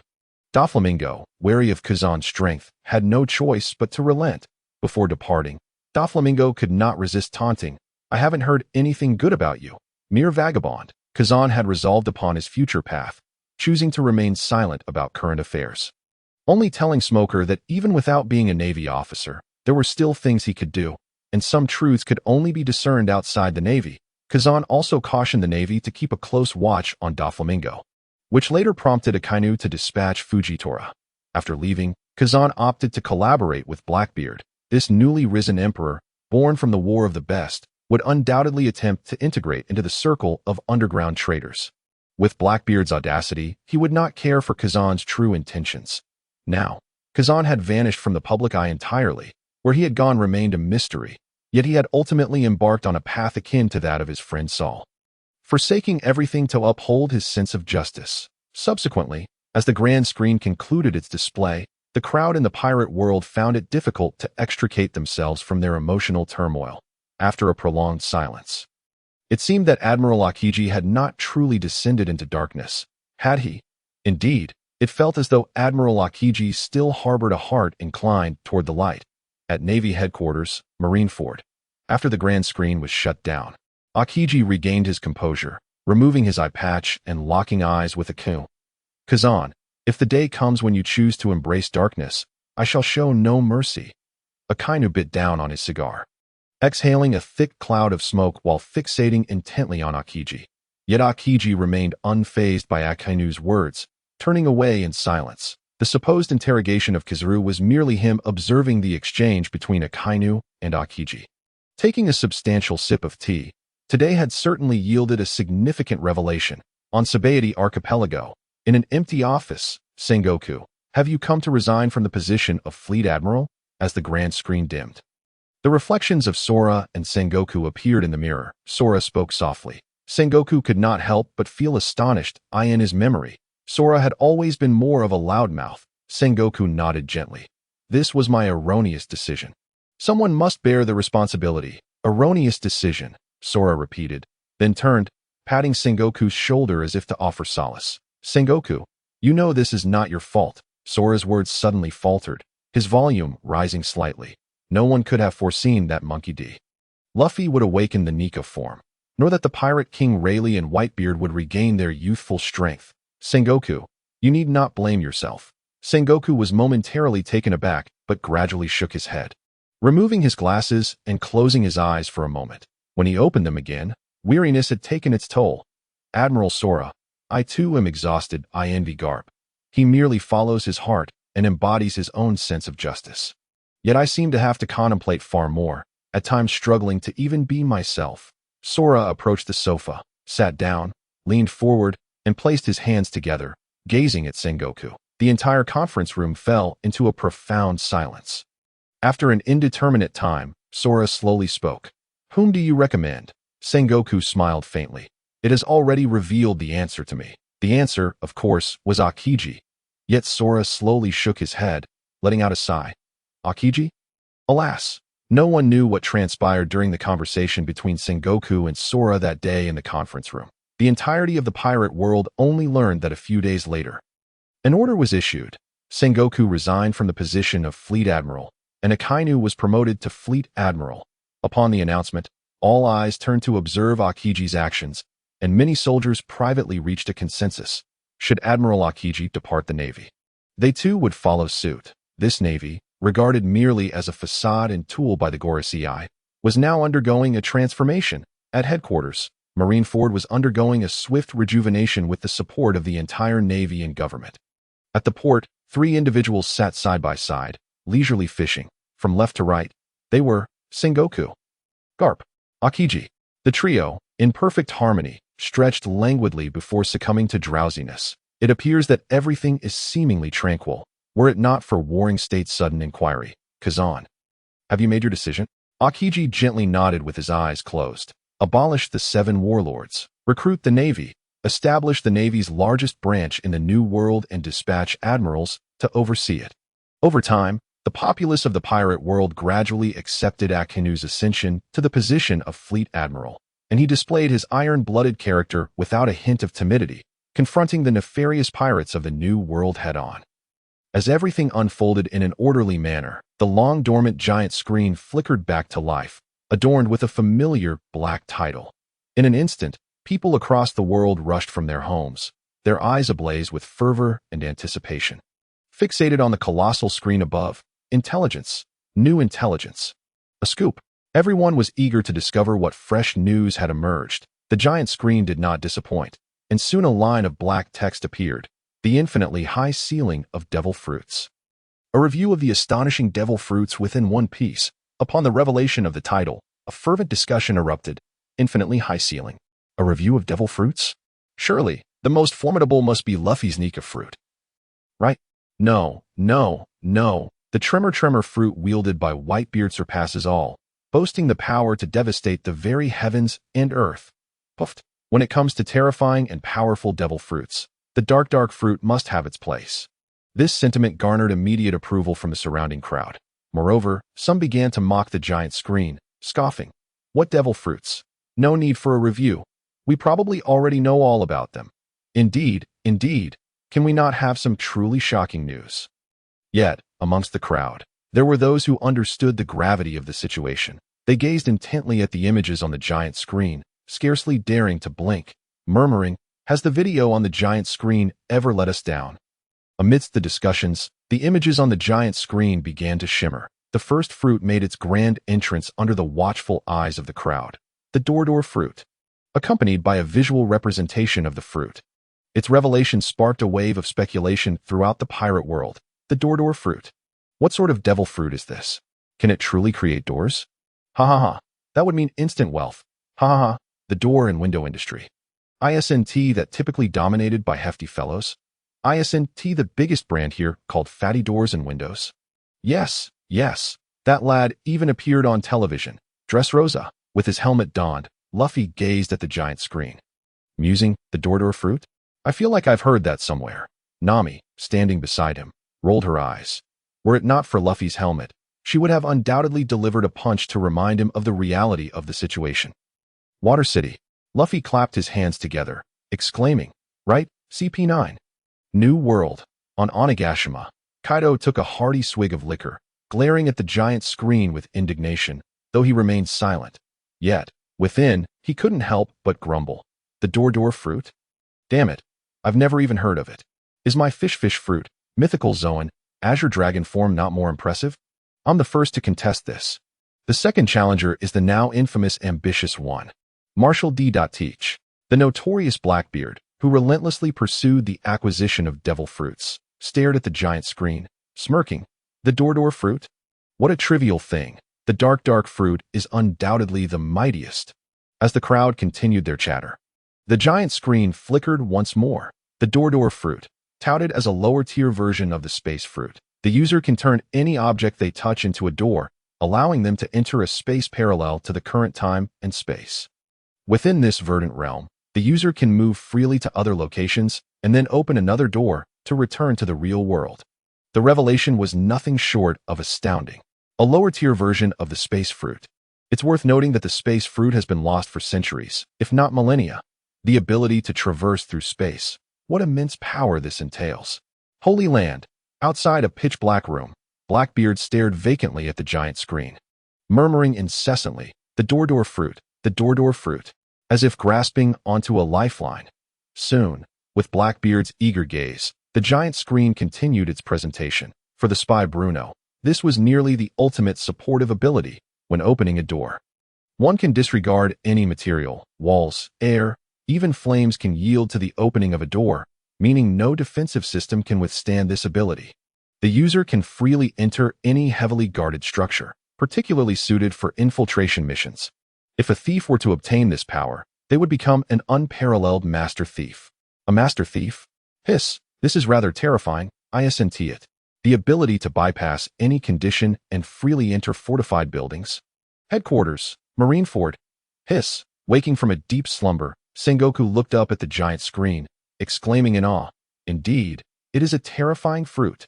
A lower-tier version of the space fruit. Even Aokiji beside him expressed his astonishment at that moment. Sengoku's fishing rod began to quiver, indicating a catch. Just as Sengoku was about to reel it in, Carp flicked Sengoku's fishing rod, startling the little fish and scaring them away. "Carp, what are you doing?" Sengoku bellowed angrily. Carp merely picked his nose, pointing to his bucket filled with several small fish, and retorted, "Don't forget about the 100 bags of sunbae you promised me." "I'll forget you, Enenti." Sengoku erupted with rage, kicking Carp's empty bucket, leading to a scuffle between them. Aokiji, ever perceptive, discreetly stepped aside, having grown accustomed to their antics. Since Sengoku's retirement from the fleet admiral position, he and Carp had been living a carefree life. Amidst their playful bickering, the images on the giant screen continued to flicker. Beyond the transportation capability, the Door Fruit possessed remarkable utility in combat. When faced with an overpowering opponent or needing to evade an attack, one can simply open a door to enter an alternate space, erasing their presence, leaving their adversary utterly bewildered. Dressrosa, a divine fruit. Indeed, it is a celestial fruit. Clad in armor, Usopp gazed intently at the giant screen. And upon witnessing the fruit's abilities, he leapt with excitement, exclaiming, "This fruit's power is marvelous. Does that mean I shall never fear again?" It is not unfounded for Usopp to feel this way. Following Luffy, he found himself embroiled in fierce battles daily or en route to them. It is a burden that none can easily bear, especially not the timid Usopp. The door can also be utilized in a limited area. For instance, one could create a small door beneath an opponent's feet, causing them to stumble into a gap in a building, rendering them immobile. 2. The door can also be applied to the human body. By opening a revolving door over an opponent's eyes, their vision can be disrupted. Although it may lack any world-shattering ultimate moves, it boasts a plethora of cunning little techniques. 3. Spatial banishment. Bruno can transport others through the alternate space, meaning he can confine adversaries within this realm, akin to an inescapable prison. 4. Damage transfer through space. Since doors can be opened on any object, when the Door Fruit's abilities awaken, Bruno can connect his body to the alternate space, transferring any harm he incurs into that space, thereby maximizing his survivability. 5. Max paparazzi. The alternate space of the Door Fruit allows a direct view of the real world, making it possible to infiltrate dangerous locations and gather crucial intelligence without detection. New World. Onigashima. Kaido gazed up at the introduction of the Mera Mera no Mi, muttering softly to himself, "Mera Mera no Mi. Very well, very well. I shall not contend with you for the throne of supremacy." Not only Kaido, but the entire pirate world, including both the Marines and pirates alike, were utterly astonished, their eyes fixed upon the colossal screen. This ability appeared to be exceedingly formidable. Listen closely. Damage transfer, immunity to injury, spatial exile, to be cast into another dimension. Would that not be more terrifying than death itself? The Holy Land, the entire world. At this moment, no one was more astounded than Blackbeard. His gaze darted back and forth, alternating between the individuals before him and the grand display. It was sheer astonishment. The Mera Mera no Mi. Within this dimly lit chamber was the very wielder of the Mera Mera no Mi. Truly, this was a stroke of serendipity. Blackbeard's mind was fervently racing. My escape plan is about to commence. Yet, his expression remained inscrutable. Those who achieve greatness often conceal their emotions. Ever since the 5 elders collaborated with Blackbeard, the Marine headquarters had embarked on a relentless hunt for Devil Fruit users, capturing them all for the Holy Land. Devil Fruits, a natural-type fruit capable of transforming an ordinary individual into an unparalleled powerhouse. Such immense power must remain firmly in the grasp of the world government. Thus, the Marine government initiated a plan, the Devil Fruit Pictorial Collection Plan. By gathering all devil fruits and preventing others from obtaining them, they could preserve them indefinitely, for eternity, to serve the government. Amidst the awe of the pirate world and Kaido's fervent declarations, I refuse to believe there exists a fruit more powerful than mine. The screen continued to flicker. The subtle fruit, a devil fruit possessing bizarre abilities. The user can emit a slow light beam, causing anything it touches to decelerate dramatically for a duration of 30 seconds. However, the energy accumulated during this period would subsequently erupt, akin to a passive entry into bullet time. This fruit's ability stands in stark contrast to Admiral Kizuru's Pika Pika no Mi. One exudes speed, while the other embodies slowness. Though both belong to the category of light-based powers, they share certain similarities. One can create slashing attacks imbued with slowing effects using the slow light waves. Moreover, by employing the principle of reflection, the user can direct the slow light beams at their opponent from unpredictable angles. As the video played, it naturally elicited gasps of astonishment from all corners of the pirate world. Yet, when juxtaposed with the lower-tier Mera Mera no Mi, the subtle fruit's capabilities seemed somewhat lacking. The reviews were polarizing. Unfavorable reviews. It was indeed difficult to assess Only 30 seconds of deceleration. This fruit appears devoid of any offensive capabilities. On the other hand, one might argue, do you not grasp the significance? 30 seconds. That could indeed determine the outcome of an entire battle. No? Yes, indeed. Amidst the clamor of differing opinions, the colossal screen continued to illuminate. The true strength of the subtle fruit lies not only in its ability to slow down actions, but also in its capacity to mitigate the impact of various attacks. The user can preemptively decelerate an opponent's strikes before they reach them, allowing for effortless evasion. Although the slowing effect lasts merely 30 seconds, during this time, the opponent is rendered virtually immobile, ripe for slaughter. For instance, casting the user into the sea would result in an immediate knockout. Conversely, one could harness the energy accumulated during the deceleration, such as launching a cannonball, which, after 30 seconds of slowing, would unleash its stored energy in an instantaneous high-speed strike against the foe. Should this ability awaken, the deceleration effect might extend to the surrounding space, potentially enabling localized time suspension, allowing for even more extraordinary techniques. What? The exceedingly lecherous Silver Fox Foxy gazed up at the screen. The wielder of the subtle fruit had not been mentioned at all in the video, nor had they made any appearance. This clearly indicated how poorly Foxy had developed the subtle fruit. Astonished, Silver Fox Foxy merely stared at the video detailing the subtle fruit's powers, softly murmuring, "Wow, so this ability can be utilized in such a manner. Boss, how would you like to employ it? Just throw the user away." Foxy laughed heartily, hands on his hips, exuding arrogance. Others around him were taken aback. Time suspension? Energy accumulation? Foxy seemed to have absorbed none of this, fixated solely on the notion of tossing the user aside.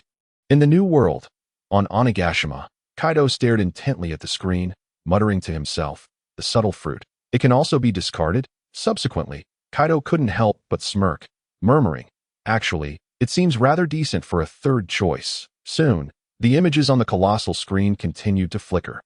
The next fruit swiftly came into view, the Yomi Yomi no Mi, a devil fruit whose very name brimmed with imaginative potential. The user can attain resurrection after death. Resurrection? The opening was a veritable bombshell. As all eyes turned toward the screen, faces painted with astonishment, involuntarily murmuring, "Resurrection? A devil fruit that genuinely grants the power of revival." It was a sight to behold, as everyone struggled to believe their eyes. It seemed reminiscent of Brook from the Straw Hat Crew. Yes, I remember, the skeletal minstrel. Amidst the discussions of the pirate world, the images on the screen flickered incessantly. Upon resurrection, one acquires wondrous soul powers. Capable of wielding the chilling energies of the afterlife to assault foes, the user can temporarily detach their soul from their body, becoming a transparent specter, able to pass through walls and obstacles. Infiltrating various structures. After Brook's demise, the power of the devil fruit enabled his soul to emerge from the afterlife and return to his body. The afterlife, the realm where all souls arrive after death. Upon dying, one's soul is escorted by the Grim Reaper. In this frigid domain, perhaps the spirits of the deceased linger. The afterlife? Does it truly exist? Everyone gazed up at the screen, their faces reflecting shock and disbelief. The afterlife, a legendary existence. In the pirate world, there is a saying, after death, one traverses to the afterlife. Yet, the living do not venture there, nor do the deceased return to the realm of the living. Thus, the afterlife has always been regarded as a mythical place. Awesome, Luffy exclaimed, fixated on Brook. That's so cool. Brook. Even Nami beside him was staring intently at Brook. Robin, Frankie, and the others, too. If the afterlife truly exists, it implies that their loved ones, friends and companions, who were once thought lost, could reunite once more. Brook met the fervent gazes of Nami and the others, momentarily taken aback. After a brief pause, he slowly began to speak. "I did indeed reach the afterlife after I died." "What?" Upon hearing this, Nami and the others gasped in unison, their bodies bouncing up as if propelled by springs. "Brook, is that really true?" But soon, Brook lowered his head slowly under their scrutiny. "But now, I cannot reach the afterlife." In an instant, the expressions of everyone dimmed. Meanwhile, the colossal screen continued to flicker. Big Mom Soru no Mi can create homies warriors. As long as the soul has a vessel, it can serve as part of the fighting force. Should the Yomi Yomi no Mi awaken, it could become a bridge connecting the realm of the living with the afterlife. Brook could summon the spirits of powerful beings from the past to enhance his attacks. GOLD. Roger, rocks. If these deceased powerhouses were to be resurrected, how would the world transform? Just imagining the potential is thrilling. As the video aired, Brook instantly soared to the top of the pirate world's trending topics. The narrative unfolds with an overwhelming sense of urgency, as a figure emerges atop the global stage, a veritable threat to the very fabric of the world government, now etched upon the Navy's most wanted list. Such a terrifying power cannot be allowed to persist. What if, on some fateful day, figures like Roger or Rox were to resurrect? Would the world ever know a moment of peace again? Yet, the revelations do not cease. The colossal screen continues to unveil its secrets, the Yomi Yomi no Mi. Upon awakening, it might even unlock the gates of the underworld, allowing the living to briefly converse with their departed loved ones, thus providing solace to the spirits. Is it possible? Can it truly be so? Nearly everyone in the pirate world gazes up at the giant screen, their eyes wide with anticipation. Brook, is it truly possible? Simultaneously, Nami, Robin, and others fixate anxiously on Brook. However, Brook can only shake his head slowly, at least not for now. Perhaps my fruit's abilities have yet to awaken, but this is far from over. Even Brook, at this moment, gazes intently at the giant screen, yearning for further insights regarding the Yomi Yomi no Mi. The soul is intertwined with one's lifespan. If Brook can sustain his soul from harm, he could achieve a form of immortality. An involuntary gasp escapes the crowd. Eternal life? How many dream of such a gift? Who among us would not covet immortality? In the new world, upon an unknown island, the Red Count reclines comfortably on the shore, gazing up at Brook on the giant screen. Upon hearing of immortality, he becomes exhilarated, muttering to himself, "Eternal life? Ha ha ha, truly worthy of my idol." At the Holy Land, a voice reaches the ears of the five elders. Whatever the cost, Brook must be captured alive. In unison, the five elders incline their heads towards the distant castle, responding, "Understood. Devil fruits." What other devil fruits could there possibly be? All eyes remain fixated on the giant screen. The Mera Mera no Mi, the Yomi Yomi no Mi. It seems each fruit possesses a reputation that belies its astonishing capabilities. As the crowd anticipates, another devil fruit is revealed on the giant screen, the Dengeki no Mi. As expected, the video does not disappoint. Yet another fruit, one of negligible notoriety, one they have never heard of before. Despite this, no one dares to jest or speculate further. The previously introduced Mera Mera no Mi has already dealt them a staggering blow. With bated breath, they continue to watch the giant screen, the Dengeki no Mi. Its user can transform into a far-seeing eye, maintaining an extraordinary range of observation, capable of perceiving any movement within a radius of 4,000 kilometers. The crowd gasps in astonishment. How much? For 1,000 kilometers? Is this not akin to having a 1,000-mile vision? Amidst their awe, the giant screen begins to expound upon the Dengeki no Mi.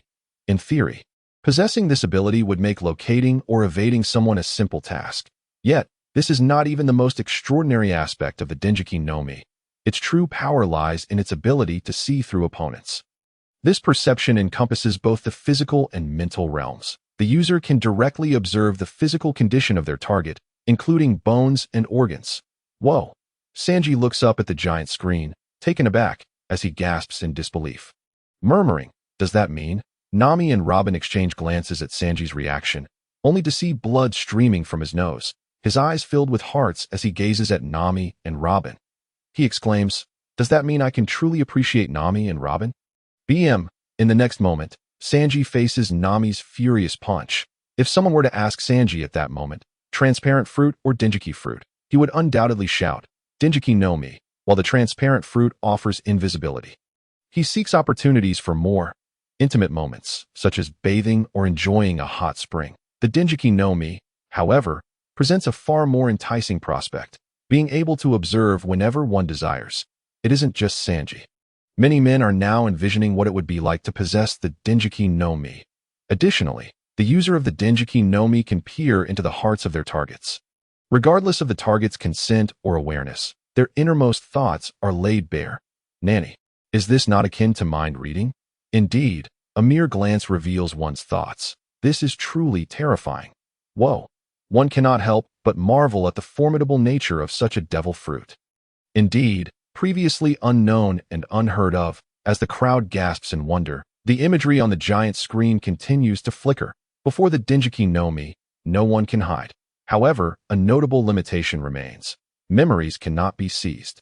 Even so, knowing an opponent's thoughts at any moment and predicting their actions makes this ability comparable to a foretelling of the future. In the New World, on Cake Island, Katakuri, grasping a trident, gazes at the giant screen.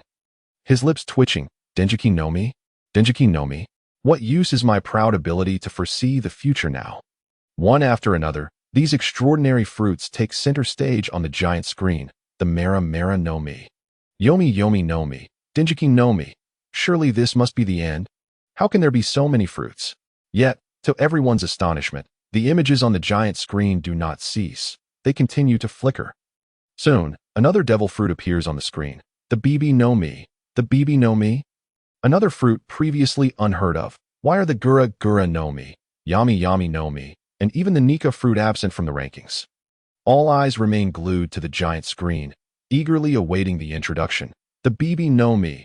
What a captivating fruit ability. A miraculous fruit hindered by its user's undercover status. With just a stroke of a pen, the user can replicate many abilities of other fruits, often surpassing them. The user can bring to life whatever they draw. The crowd gazes at the giant screen, murmuring in disbelief. Transforming drawings into reality? Is anything possible? Many begin to dream grandly. If one possessed this ability, could they not draw beautiful figures every day?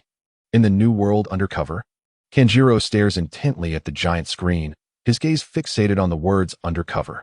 Beads of cold sweat forming on his brow. Internally, he repeats, could my undercover identity be exposed? The giant screen cannot know everything, can it? Kanjiro anxiously watches the screen, swallowing hard, praying for mercy. The Bibi no Mi. If a drawing depicts a living creature, even after becoming a corpse, it retains a semblance of consciousness. The strength of the manifested entity depends on the artist's skill, if the drawing is crude or unappealing. The entity's abilities weaken. If the Bibi no Mi is mastered, one could create various personas to deceive others effortlessly, infiltrating various organizations for intelligence gathering, and even if discovered, they could execute a distant explosion, causing chaos for their adversaries. Furthermore, with sufficient artistic prowess, the drawn beings would possess formidable abilities. For instance, Kanjiro could draw a crane, granting it full flight capabilities. Upon reaching this point, Kanjiro breathes a sigh of relief. The video does not focus on his undercover identity, but rather elaborates on his fruit's powers. Similarly, Kanjiro could conjure other mythical beasts, transforming them into reality and summoning immensely powerful creatures.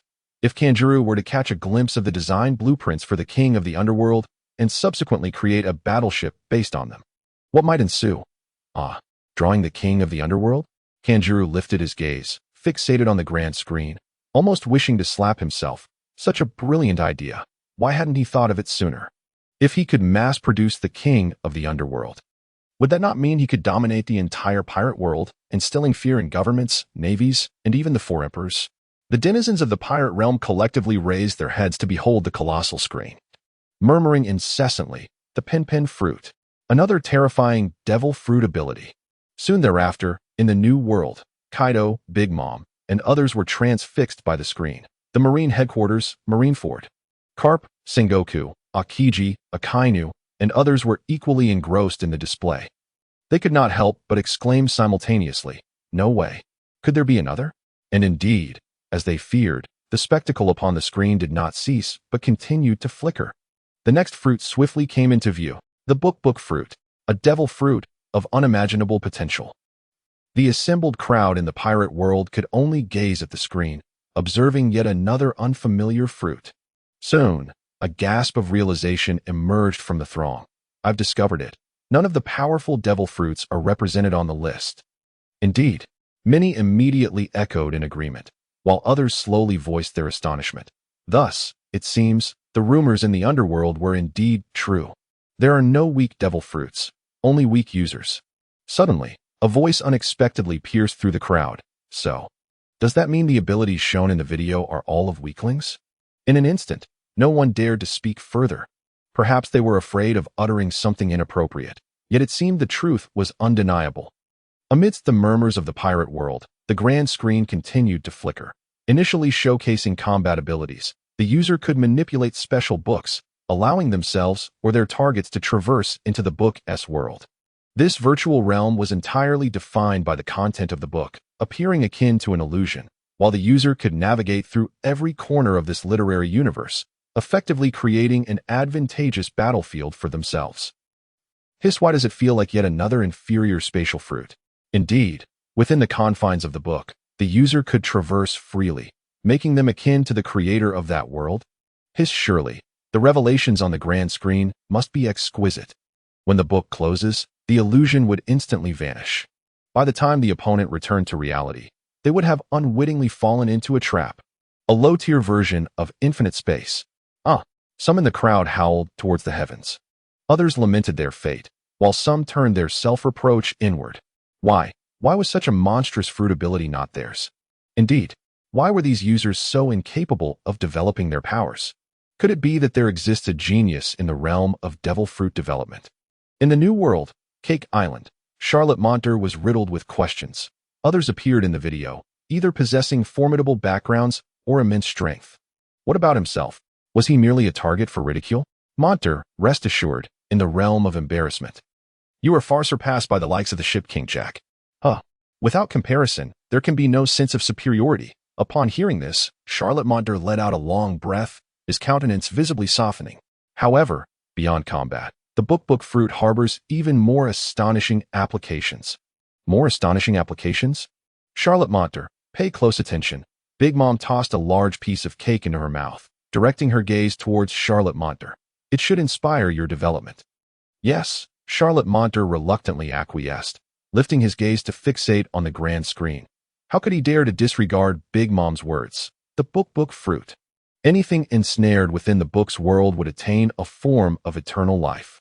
Eternal life? Another mention of eternal life? The crowd seemed somewhat desensitized to the phrase eternal life today. Why does the emergence of a devil fruit always correlate with eternal life? Within the realm of the book fruit, they would not age, nor would they need to consume sustenance, yet they would remain in a state of existence. Upon turning the pages, they could still engage with the outside world. As the subjects were focused on the book, relevant textual explanations would simultaneously appear, akin to an omniscient encyclopedia. Big Mom's library had utilized this method to collect rare and exotic creatures from across the world, including various rare human races. Mother, Charlotte Monter glanced at the seemingly indifferent Big Mom, his voice tinged with anxiety. Mother, has my ability been exposed like this? Is there to be no consequence? Yet Big Mom clearly had no inclination to address Charlotte Monter. Not a word was uttered. In truth, Big Mom bore her own burdens. The library. Had her library truly been exposed? Had the book fruit been revealed? How much effort had she expended for this devil fruit? And compared to Katakuri, Monter was hardly as renowned. Big Mom could only let out a long sigh. Even as the formidable Empress of the Seas, possessing boundless power, she found herself powerless before the grand screen. She could only watch as the images continued to flicker. The world government had expended immense effort to establish Impel down beneath the sea. And if the world government were to acquire the book fruit, utilizing the book to construct a prison would not only be a permanent solution, but also incredibly convenient. In some respects, it would be even more difficult to escape. This is bad. The world government is surely going to set their sights on this. Big Mom could only sigh once more, gazing at the grand screen with a look of resignation. What a splendid idea. Sabaody Archipelago, Holy Land. The five elders stood by the window, gazing up at the book fruit on the grand screen, their eyes shimmering with intrigue. Previously, why had the world government, despite being aware of certain devil fruits' existence, not made a concerted effort to eliminate them? The answer is simple. Devil fruits are reborn at random. Even if the world government targeted the book fruit and eliminated Charlotte Monter, they would still be unable to acquire the book fruit. But now, the situation had changed. Blackbeard, the Yami fruit, capable of seizing abilities after the user's demise. During this time, the Marines had been relentlessly targeting users, collecting dozens of devil fruits through Blackbeard. Charlotte Monter, the book fruit.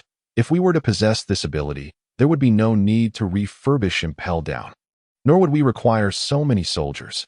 The bald elder spoke slowly, The other four elders nodded in agreement that it was evident. They all unanimously endorsed this decision. The book fruit. If one wished to grant someone eternal life or temporarily conceal them, they could simply place them within the book's world, allowing them to ascend directly to paradise within this virtual realm.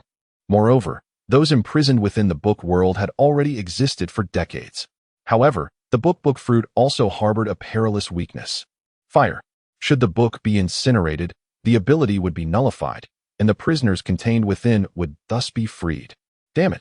Charlotte Monter glared intently at the grand screen, his fists clenched so tightly that his nails nearly pierced his flesh. Blood began to seep out. Learn.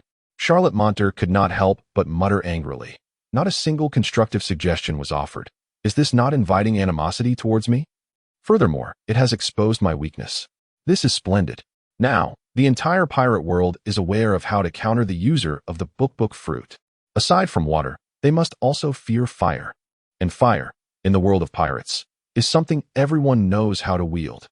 Otherwise, why would it be said that the flame fruit is not even fit for a dog to consume? Next one. Quickly, what kind of devil fruit will appear next? Everyone couldn't help but raise their heads. Their eyes fixed on the giant screen, eagerly anticipating the unveiling of the next fruit's power. The giant screen certainly did not disappoint them. Soon, another devil fruit made its appearance. The split fruit. Hiss. Hold on, the split fruit. I seem to recognize this fruit's wielder. Is it the clown buggy? Ah, the clown emperor? A wave of astonishment rippled through the crowd. The name of the clown emperor was well known to all. Ever since the conclusion of the Impel Down incident, the sun god Nika, Luffy, had officially become the fifth emperor of the sea. Meanwhile, an organization led by the clown emperor, gathering formidable figures such as Mihawk and Crocodile, had quietly emerged. They had already established a firm foothold in the Grand Line and even in the New World. Is it true? Is it truly the clown emperor's power? The crowd could only gaze at the giant screen. Seeking confirmation, the split fruit. Its wielder had ascended to the status of an emperor of the sea. The clown buggy. Damn it. On an uncharted island in the New World, the clown emperor buggy stared at the giant screen, cursing several times before he could calm down. As the saying goes, a person fears fame just as a pig fears becoming fat. The clown emperor did not wish for notoriety. He only wanted to earn money honestly. And even this position as leader left him feeling restless. Buggy's gaze swept over Mihawk and Crocodile not far away, and he couldn't help but swallow hard. It seems that Buggy, in this position, was regretting his decision deeply. He bore the consequences himself, yet wielded no power. And now, here he was again, becoming famous. The split fruit, an incredibly intriguing devil fruit. The wielder could divide any part of their body into countless small fragments, each fragment being a tangible entity. This meant that, unlike the Logia-type fruits which could turn into elements and be countered by Haki, the split fruit was immune to Haki. Ah, what is this? In an instant, all the powerful figures in the pirate world were momentarily stunned. Haki is ineffective? Is this some kind of international joke? Some individuals even defiantly glared at the giant screen, exclaiming, "Impossible, absolutely impossible." Clearly, Kaido had stated that Haki was the ability that transcended all. Today, this statement was regarded as gospel by everyone in the pirate world. Kaido's authority was unquestionable. Yet, the giant screen showed no regard for Kaido's reputation and continued to display. During the Marineford War, Mihawk had sliced Buggy into layers, yet Buggy remained unscathed. The split fruit, the nemesis of all swordsmen, immune to all slashing attacks. Nanny? Immune to all slashing attacks? The nemesis of all swordsmen. In an instant, the entire pirate world saw its swordsmen divide into two camps. Believe, the split fruit. This is the clown emperor. He dares to put a bounty on the navy and the government. I believe the split fruit possesses this capability. Disbelieve? Immune to all slashing attacks. How could this be possible? The clown emperor, Buggy, right? Let me give it a try. I want to test whether Kaido is correct or if you, clown emperor, are right. What Buggy was unaware of was that this video not only made him famous in the pirate world, but also attracted countless swordsman challengers. The clown emperor Buggy, in stark contrast to another emperor of the sea, Monkey D. Luffy, and his son god Nika Fruit. After Buggy's body splits, each part can be controlled independently. Moreover, Buggy has developed various techniques. The Clown Emperor Buggy can leave his feet grounded while the other parts of his body float in the air, freely moving within a radius of 200 meters. He can split off an arm to attack an opponent, turning himself into a ranged attacker. He can split his body at will to evade attacks and launch unexpected counterattacks. He can combine his body with wheels to form a racing vehicle for rapid movement. Currently, Buggy's split effect can only be used on himself. However, as a Paramecia type, it has more imaginative potentials due to the possibility of awakening. The crowd in the pirate world couldn't help but gaze at the giant screen. Watching the Clown Emperor utilize the fruit's powers, they listened to the video's introduction and couldn't help but feel puzzled. Is this it? The split fruit. It doesn't seem particularly strong, does it? Yes. As soon as this was said, it was immediately echoed by everyone around, and some even began to ridicule the giant screen. If there are no other fruits, then why expose it? Who says otherwise? Even the split fruit can be considered an abnormal ability. Amidst the discussions of the pirate world, the images on the giant screen continued to flicker. The awakening of the split fruit could also take two directions. The first was similar to the rubber fruit, which could influence the surrounding environment. The Clown Emperor Buggy might be able to split the surrounding space, creating terrifying effects, shattering the entire continent, depriving opponents of their footing, gaining the upper hand in battle. What a slap in the face. It was truly a resounding slap. In the plaza stood nearly everyone in the pirate world. Some individuals glanced at those who had just spoken disrespectfully, their lips curling in disdain. The giant screen. This is the giant screen. When has it ever let people down? The split fruit. To shatter the entire continent into pieces. If this ability is not powerful, then what ability could possibly be considered strong? In the new world, Buggy gazed at the images on the giant screen, and as the wielder of the split fruit, he had to admit, you really dare to think big. Awakening the fruit. To shatter the entire continent? Buggy felt a bit deranged, shouting at the giant screen. Do you think I possess that capability? Awakening the fruit. Among so many users, how many can truly achieve fruit awakening? It's easy to say, but it's incredibly difficult to do. Not to mention, even the most inferior devil fruit, if it could awaken, would instantly undergo a qualitative change. It may not lead one to become an emperor of the sea or an admiral, but becoming a formidable figure resounding across the seas would be quite easy. The second awakening direction resembles the surgery fruit, the characteristic of enhancing abilities. For instance, the split fruit could split into even smaller fragments, so small that opponents couldn't perceive them, like entities of dust, rendering any attack ineffective in hitting the target, while Buggy could strike at any moment, transforming into an exceptionally tricky and dangerous ability. Buggy watched the images on the giant screen, propping up his chin, smacking his lips as if he somewhat agreed. Don't say it. You really dare to think it. With that, Buggy immediately began to implement it. In an instant, Buggy's body split into fragments. Mihawk, Crocodile, and others simultaneously turned their attention to Buggy. Under everyone's gaze, the previously split parts split again. They shrank to half their size, and then, there was no further splitting. No matter how hard Buggy tried, his body could no longer divide, reverting to its original state, beads of sweat forming as he stared at Mihawk and Crocodile, awkwardly scratching the back of his head. Forgive me for the embarrassment. Everyone. Having said that, Buggy looked back at the giant screen, and a glimmer of cunning seemed to flash in his eyes. Meanwhile, the crowd couldn't help but exclaim in admiration. The split fruit. The Clown Emperor truly lives up to his title. I stand with the Clown Emperor. Given the Clown Emperor's audacity, with time, he will surely surpass Big Mom. Why do I say this? At present, Big Mom seems to be the one with the lowest presence among the emperors of the sea. Kaido, the renowned Kaido. White beard at his peak, wanting to surpass him? What an international joke this is. Red-haired Shanks possesses the face fruit. Straw Hat Luffy's strength is amplified by the monkey lineage, aside from Big Mom. If Buggy isn't foolish, he will undoubtedly take action against Big Mom. Meanwhile, the images on the colossal screen continue to flicker. The next devil fruit makes its dazzling debut. The mirror fruit. The mirror fruit upholds the divine abilities of the entire nation. It is one of the most intricate of all devil fruits, allowing its user to create and manipulate mirrors. Control mirrors? This fruit. Hiss. Even if the crowd remains perplexed, no one dares to question or refute. Though it may not appear overwhelmingly powerful, the revelation on the massive screen certainly holds significance. The sleek mirror can absorb attacks and reflect them back at the opponent in the same manner. The mirror's characteristic makes it one of the nemeses to Admiral Kizaru's light fruit. Furthermore, the user can project the reflections of those seen in the mirror onto animals or themselves, replicating their appearance. The transformed user can not only mimic looks, but also voice and techniques. Even the opponent's devil fruit abilities can be duplicated. This is enough to create confusion, blurring the lines between reality and illusion. Can the fruit also replicate devil fruit abilities? If it can duplicate one, can it replicate multiple at once? The power to absorb attacks? All attacks? If true, this is utterly terrifying. The denizens of the pirate world can only gaze in shock at the colossal screen. Each unveiled devil fruit appears more horrifying than the last. Yet, the potential of this fruit does not end here.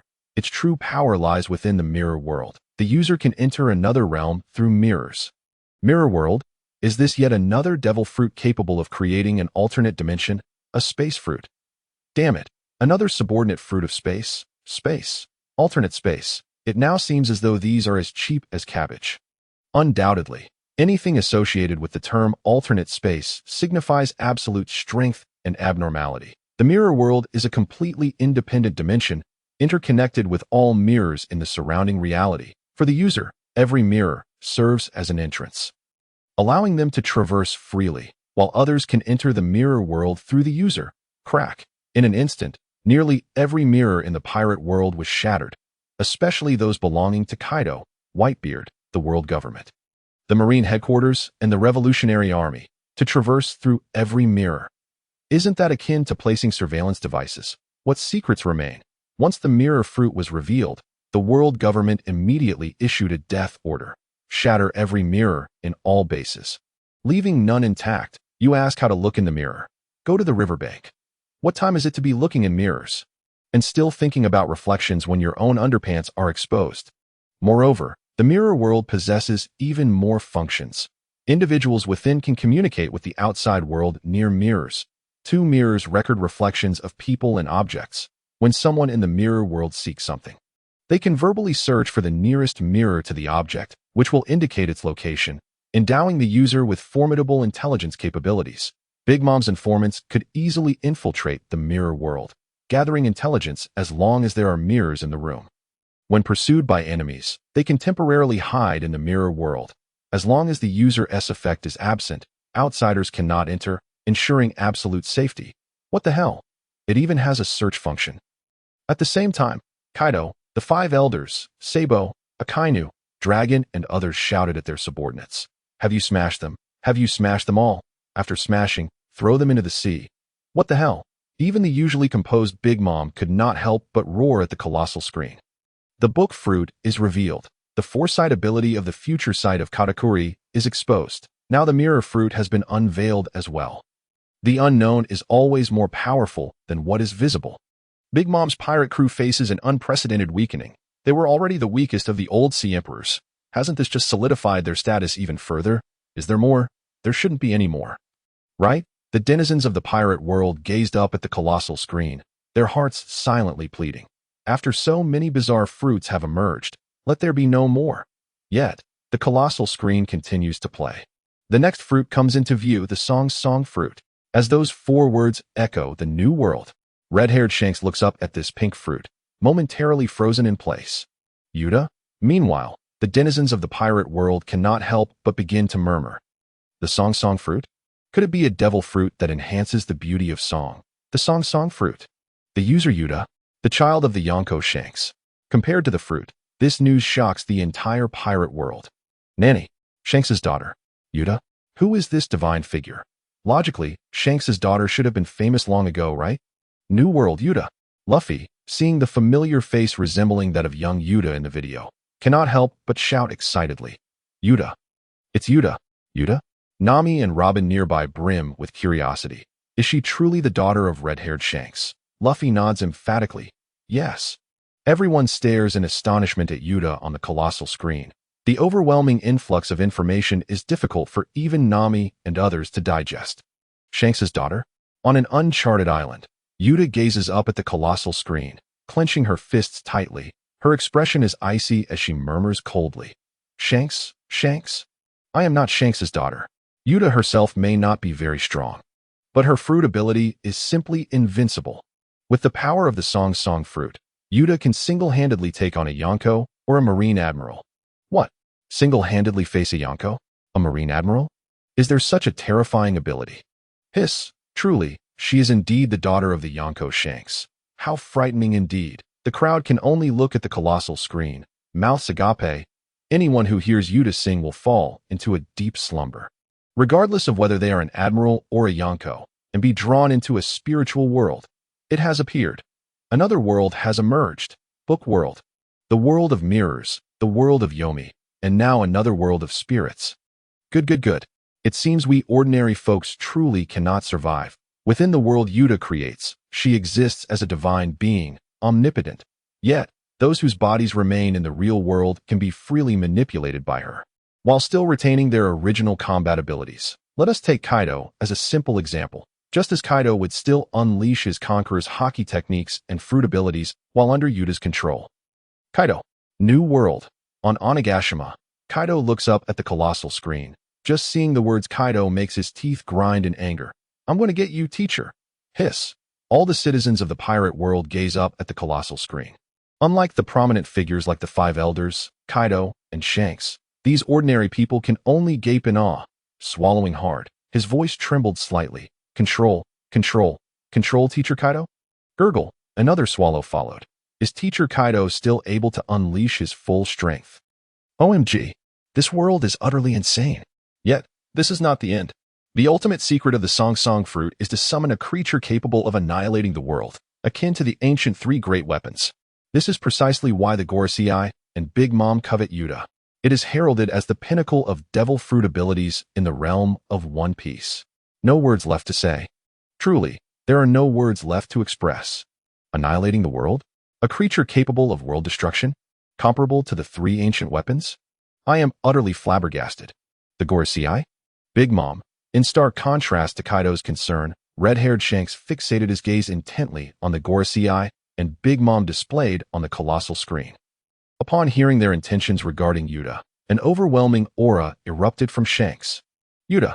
Shanks could never allow harm to befall Yuta. Is Yuta truly that formidable? Only Luffy looked up at Yuta on the screen, brimming with excitement. I can't wait to meet Yuta. However, the colossal screen offered no respite for the crowd. Another devil fruit was revealed in quick succession. The barrier fruit. The wielder, Bartolomeo. The barrier fruit is indeed an invincible fruit. Even a pig could thrive on it. Bartolomeo gazed up at the colossal screen. Huh, I suspect you're insulting me. As long as he posed a defensive gesture with his hands, a transparent barrier would unfold in the area around him. Within the Holy Shield, the barrier is an absolute defense with no blind spots, immune to all physical attacks. Even hacking at it for an entire day would leave no trace on the shield. An inescapable existence. A pig too? Bartolomeo defiantly raised a middle finger at the colossal screen, boasting with flair. Can your pig even strike a defensive pose? As the revelations of each devil fruit unfolded, the onlookers in the pirate world had long since grown numb. Until the colossal screen concluded, they remained blissfully unaware. Sabaody Archipelago, the Holy Land. Trouble. A man clad in a white suit rushed into a conference room in utter panic.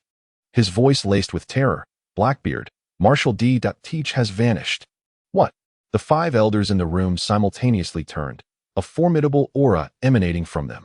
Among them, the bald elder swiftly appeared before the frantic individual, seizing him by the neck and hurling him away.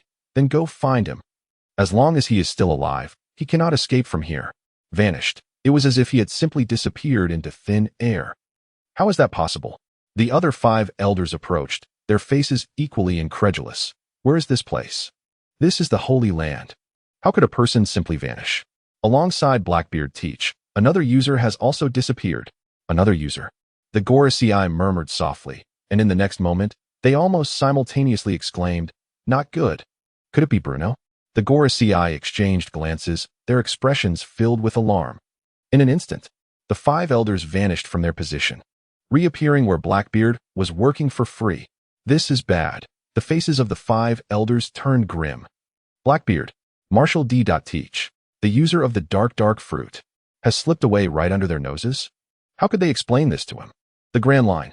On an uncharted island, desolate and empty, suddenly, a door materialized out of nowhere, and two figures emerged. And these two figures were none other than Blackbeard and Bruno, just having escaped from the Holy Land. I knew it. I would not fail so easily. Meanwhile, Bruno stood silently beside him, speechless, gazing at Blackbeard. Bruno, I saved you. Will you join me? Blackbeard asked with a broad smile. Bruno, having been a member of CP, is certainly not a fool. The dark fruit, capable of seizing devil fruits. The Dordor fruit. After the grand reveal on the colossal screen, how could Blackbeard possibly give up? Thus, Bruno now faces two choices: join and live, refuse and die, with the Dordor fruit belonging to Blackbeard. Of course, I seek revenge against the world government. Bruno's expression turned fierce as he spoke through gritted teeth. Ha! Blackbeard clenched his fists, lifting his gaze to the blazing sun above, muttering to himself, the sun god. The gum fruit? Nika form. What would happen if darkness and light were to merge? Blackbeard's tone turned almost delirious, his sanity clearly wavering. Subsequently, another door opened. Blackbeard and Bruno stepped inside. For Blackbeard, the immediate priority is to quickly locate his loyal subordinate. The first generation of the Blackbeard pirates. The sea swelled ever more tumultuously. Even a moment's peace vanished without a trace. Dressrosa, the Straw Hat crew commenced their exploration. Doflamingo had yet to make an appearance. As if he had vanished from Dressrosa altogether. There was no way.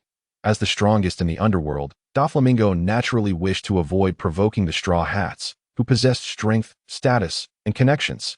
Yet, often, things do not go as planned.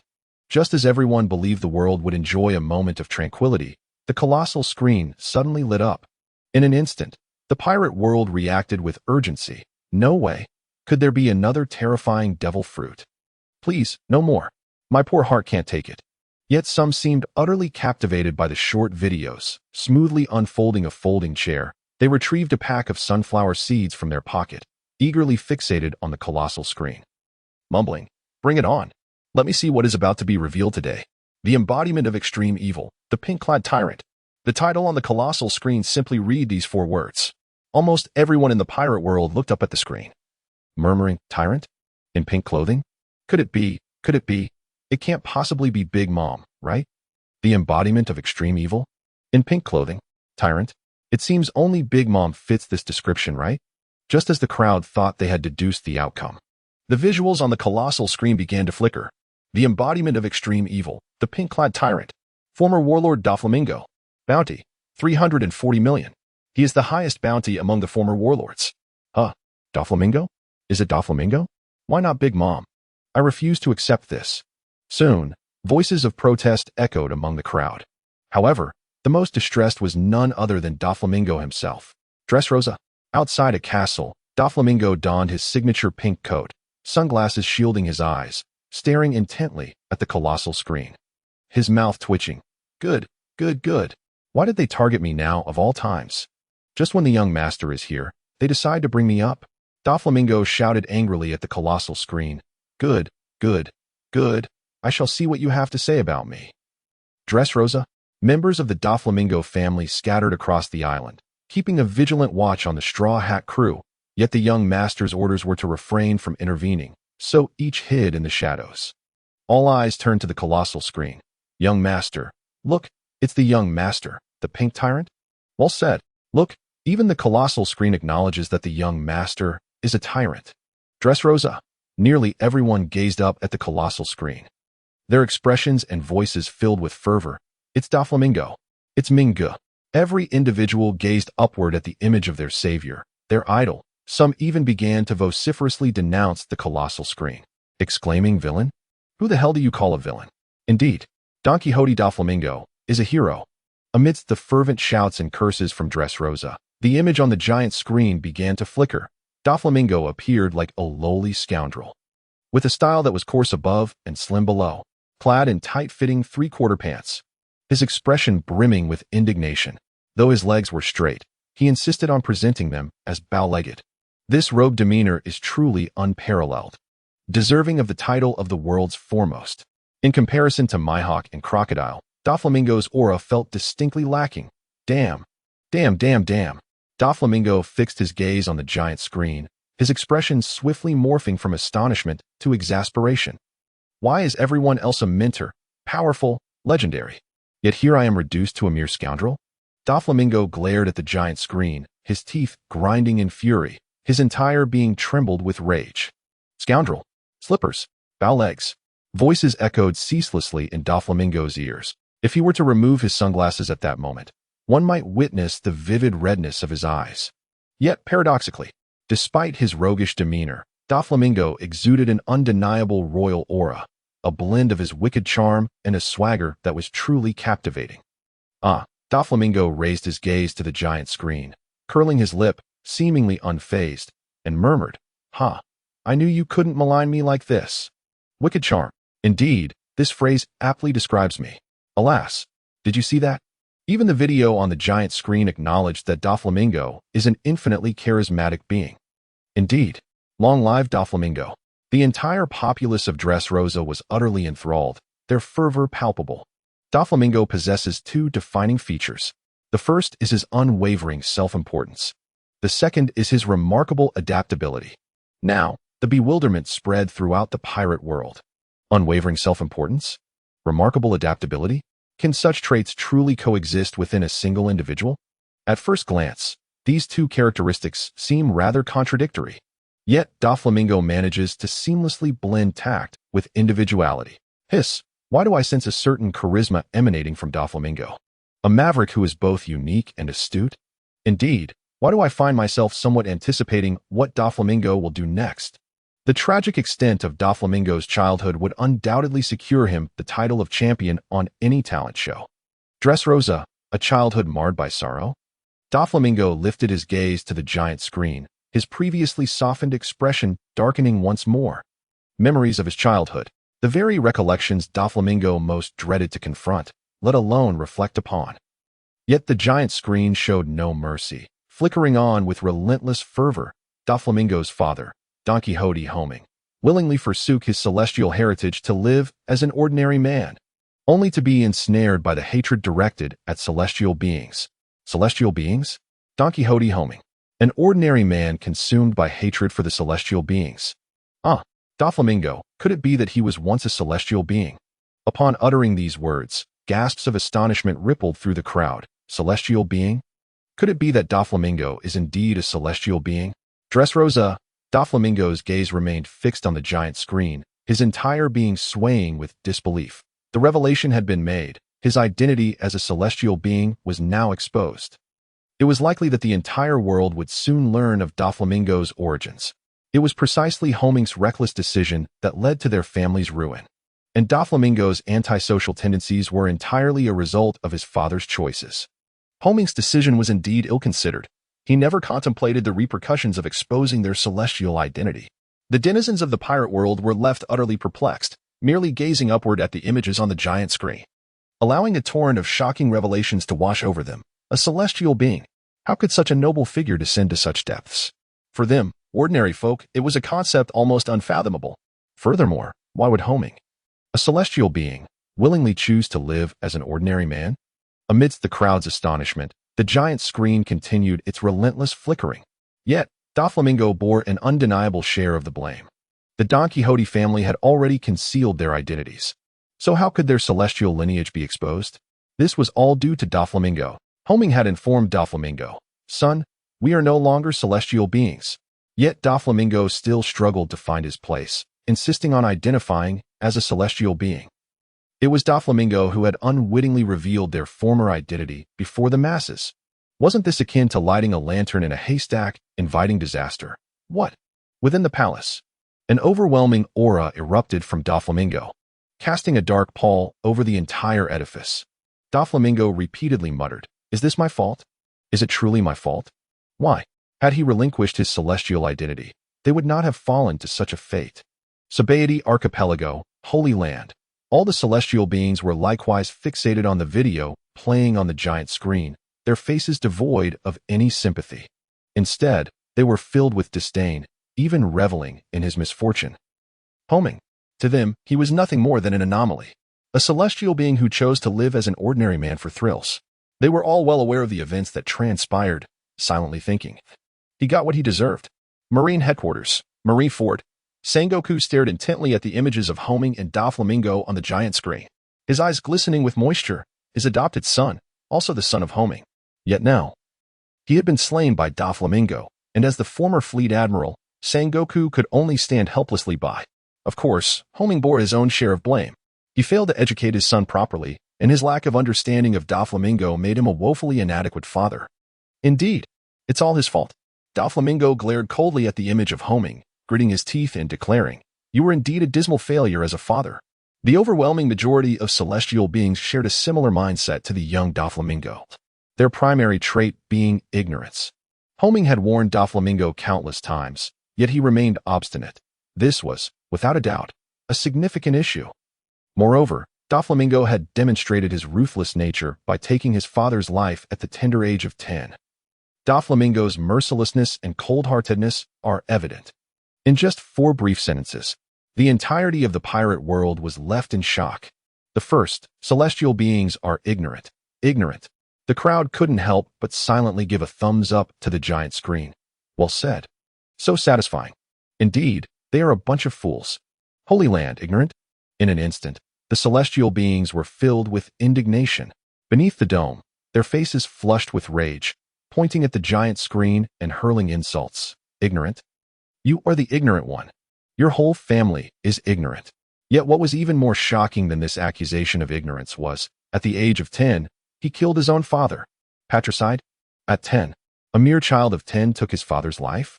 All eyes were fixed on the 10-year-old Doflamingo on the giant screen, their hearts trembling with fear. Cold-blooded and unrelenting. What an unfathomable ferocity it must be. To have slain one's own father at the tender age of merely 10? Dressrosa, the once azure sky has turned ominously dark. Don Quixote Doflamingo stands alone outside the castle, gazing up at the colossal screen. The visage from his childhood, both familiar and alien, remains expressionless, yet an overwhelming aura continually erupts from him. Memories resurface, whisking him back to that fateful day. Bang, the sound of a bullet piercing flesh, the anguished cries surrounding him. In the incredulous, even desperate gaze of his father. In that fleeting moment, Doflamingo felt a flicker of fear, yet he distinctly recalls having no regrets whatsoever. Patricide, Doflamingo's eyes remain fixed on the grand screen. The passage of time becoming irrelevant, he cannot help but let out a soft chuckle. What an unpardonable sin in the eyes of the world. With that said, for reasons unbeknownst to him, Doflamingo finds a strange sense of relief wash over him. Perhaps it is merely his memories that haunt him. As the scene replays, everything seems less unbearable. Brother, do you regret it? Doflamingo often interrogates himself in silence, each time answering resolutely, no regrets. Yet today, he comes to the realization that perhaps he truly feels no remorse, even upon witnessing this image again. If given a chance to relive that moment, he knows he would make the same choice again. Patricide? Celestial Dragon. At this moment, the populace of Dressrosa gazes at the enormous screen, their pupils dilating in disbelief. Doflamingo, their idol, the hero of the nation. How could he have chosen patricide at the age of 10? A celestial dragon, now reviled by the common folk? Everything seems utterly inconceivable. Yet, fervent fans will always seek to absolve their idol. Yet, amidst the crowd, a voice rings out. It is all because of Saint Ho. Indeed, it is indeed due to Saint Ho that Doflamingo has endured such a tragic fate. At that moment, a faint voice emerged. I sense that Saint Ho is the true pioneer, willing to forsake his status as a celestial dragon to embrace the life of an ordinary man. What immense conviction and determination that must entail. From somewhere in the crowd, another voice affirms, yes, I believe the fault lies with those who coerce Saint Ho. Without them, he could have truly integrated into this existence. Bang, the truth is often the hardest to accept. Soon, the speaker is mercilessly beaten into unconsciousness by those surrounding him. Ruthless. The Grand Line, on an uncharted island, Marshal D. Teach, known as Blackbeard, stands atop a small hill, flanked by his loyal subordinates, Bruno and Burgess. The first order of business upon resurfacing is to locate Burgess. As his devoted follower, Blackbeard cannot easily forget Burgess. The moment Burgess spots Blackbeard, he rushes toward him, tears streaming. Captain, I thought you had perished. Truly, Burgess remains unchanged. Blackbeard's expression darkens instantly, wishing to slap Burgess for constantly lamenting his demise. Captain, I believe Doflamingo is even more ruthless than you. Burgess gazes at the grand screen, then looks down at Blackbeard, pondering for a moment before earnestly stating, "Captain, you only killed our captain, Sachi, while Doflamingo killed his own father." Upon hearing this, Blackbeard clenches his eyes shut, struggling to catch his breath. Repeatedly reassuring himself, "Burgess is just like this, it's fine, I can endure." As Blackbeard indulges in self-comfort, Burgess, as if discovering a new continent, exclaims excitedly, Captain, you are even more ruthless than Doflamingo, as evidenced by the footage playing on the screen. For you killed Whitebeard. You two committed patricide." Who? Blackbeard, observing the exuberant Burgess, cannot help but twitch his lips, taking deep breaths, then glancing at Bruno. Bruno, ever perceptive, conjures a door from thin air. Blackbeard and Bruno step through simultaneously. With Burgess attempting to follow, bang, he receives a heavy punch from Blackbeard. "Burgess, perhaps you should remain here for a while longer. It seems this place is suited for your training." With that, the door vanishes, leaving Burgess alone, despondent, gazing at the grand screen, oblivious to Blackbeard's emotional shift, still trying to motivate himself. "Captain, I will strive to improve." The Holy Land. At this moment, the 5 elders also appear in the square. They gaze coldly at the grand screen, watching Doflamingo, each secretly praying, "Let the secret stay concealed." The celestial dragons do not wish for Doflamingo to unveil his hidden truths. The images upon the colossal screen continue to flicker. When it comes to ruthlessness, questions inevitably arise. How could Doflamingo, who treats his family members with such kindness, be deemed ruthless? Dressrosa. The members of the Don Quixote family gaze up at the grand screen, nodding in unison. Indeed, how could the young master possibly be a heartless individual? Yet, the very existence of such queries implies otherwise. The screen continues to flash. In reality, Doflamingo and the entire Don Quixote family are inseparable, their fates intertwined. Their prosperity reliant on one another. His well-being is their well-being. Furthermore, it is crucial to note that every member of the Don Quixote family is utterly obedient to Doflamingo, placing him at the center of their allegiance. Those who do not adhere, even if they are his own father or brother, will face dire consequences. A simple example suffices. Doflamingo exhibited no hesitation regarding the issue with Cavendish. This, in another light, showcases Doflamingo's charisma. Dressrosa. Outside the palace, Doflamingo glares malevolently at the grand screen, his expression growing ever colder. "Is this an attempt to destroy me?" Doflamingo listens to the voice emanating from the video. "Did you think this would suffice?" Buddha. As anticipated, the reality aligns with Doflamingo's expectations. Impossible. Absolutely impossible. Hardly anyone among the family members believes the assertions made in the video. Compared to the words spoken, they are far more convinced of their actions. They are well aware of Doflamingo's treatment towards his subordinates. Doflamingo himself embodies an unparalleled superiority. Moreover, throughout his growth, he has transformed his personal esteem into that of the family's. Most importantly, this sense of superiority did not manifest in Doflamingo only after encountering misfortune. Rather, it is a trait inherent to the celestial dragons. Cavendish asserts that Doflamingo has never known reverence, a sentiment that mirrors the foolishness of the celestial dragons. Foolishness. The celestial dragons feel insulted once more. "No more insults, please." Almost all celestial dragons gaze up at the grand screen, silently praying. After enduring such hardships, Doflamingo not only fails to alter his arrogant disposition, but instead exacerbates it, leaning towards sociopathic tendencies. Simultaneously, the highest-ranking members of the Don Quixote family, represented by Treble, offer unwavering support and extreme guidance to Doflamingo. This can only be likened to adding fuel to the flames, ultimately leading to Doflamingo's demise. When Doflamingo is wronged, they may resort to violence, as is expected of pirates. Yet when the path becomes treacherous, should Doflamingo stumble, they burn everything down. What kind of logic is that? Are they out of their minds?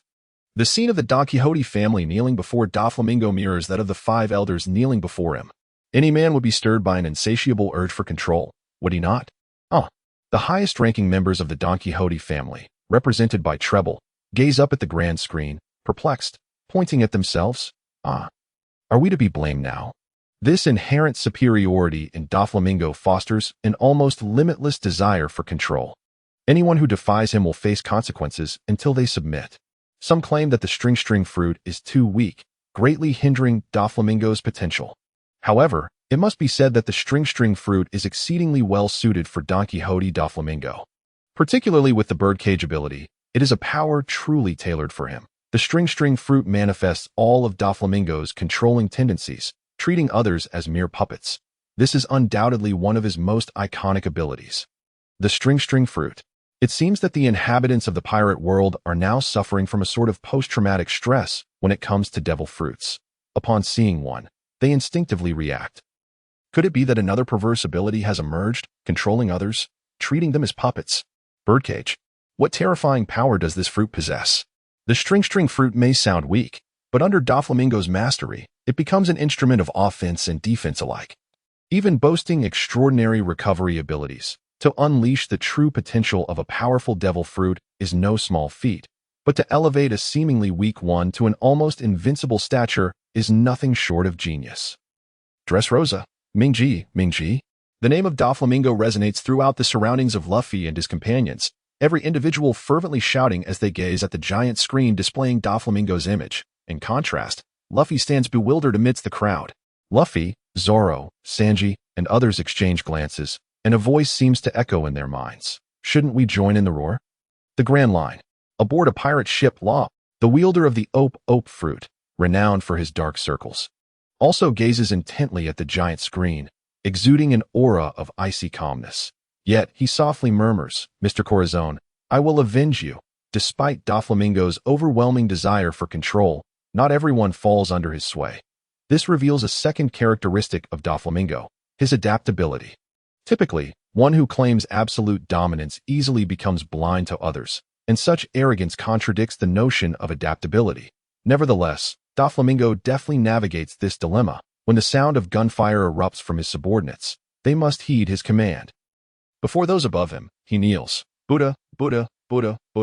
Doflamingo gazes at the image on the giant screen, his face twitching at the video's audio. Adaptability? Is this your definition of adaptability? Doflamingo erupts in fury. How am I supposed to operate in this environment? Meanwhile, the entire pirate world watching the video murmurs, "Hiss.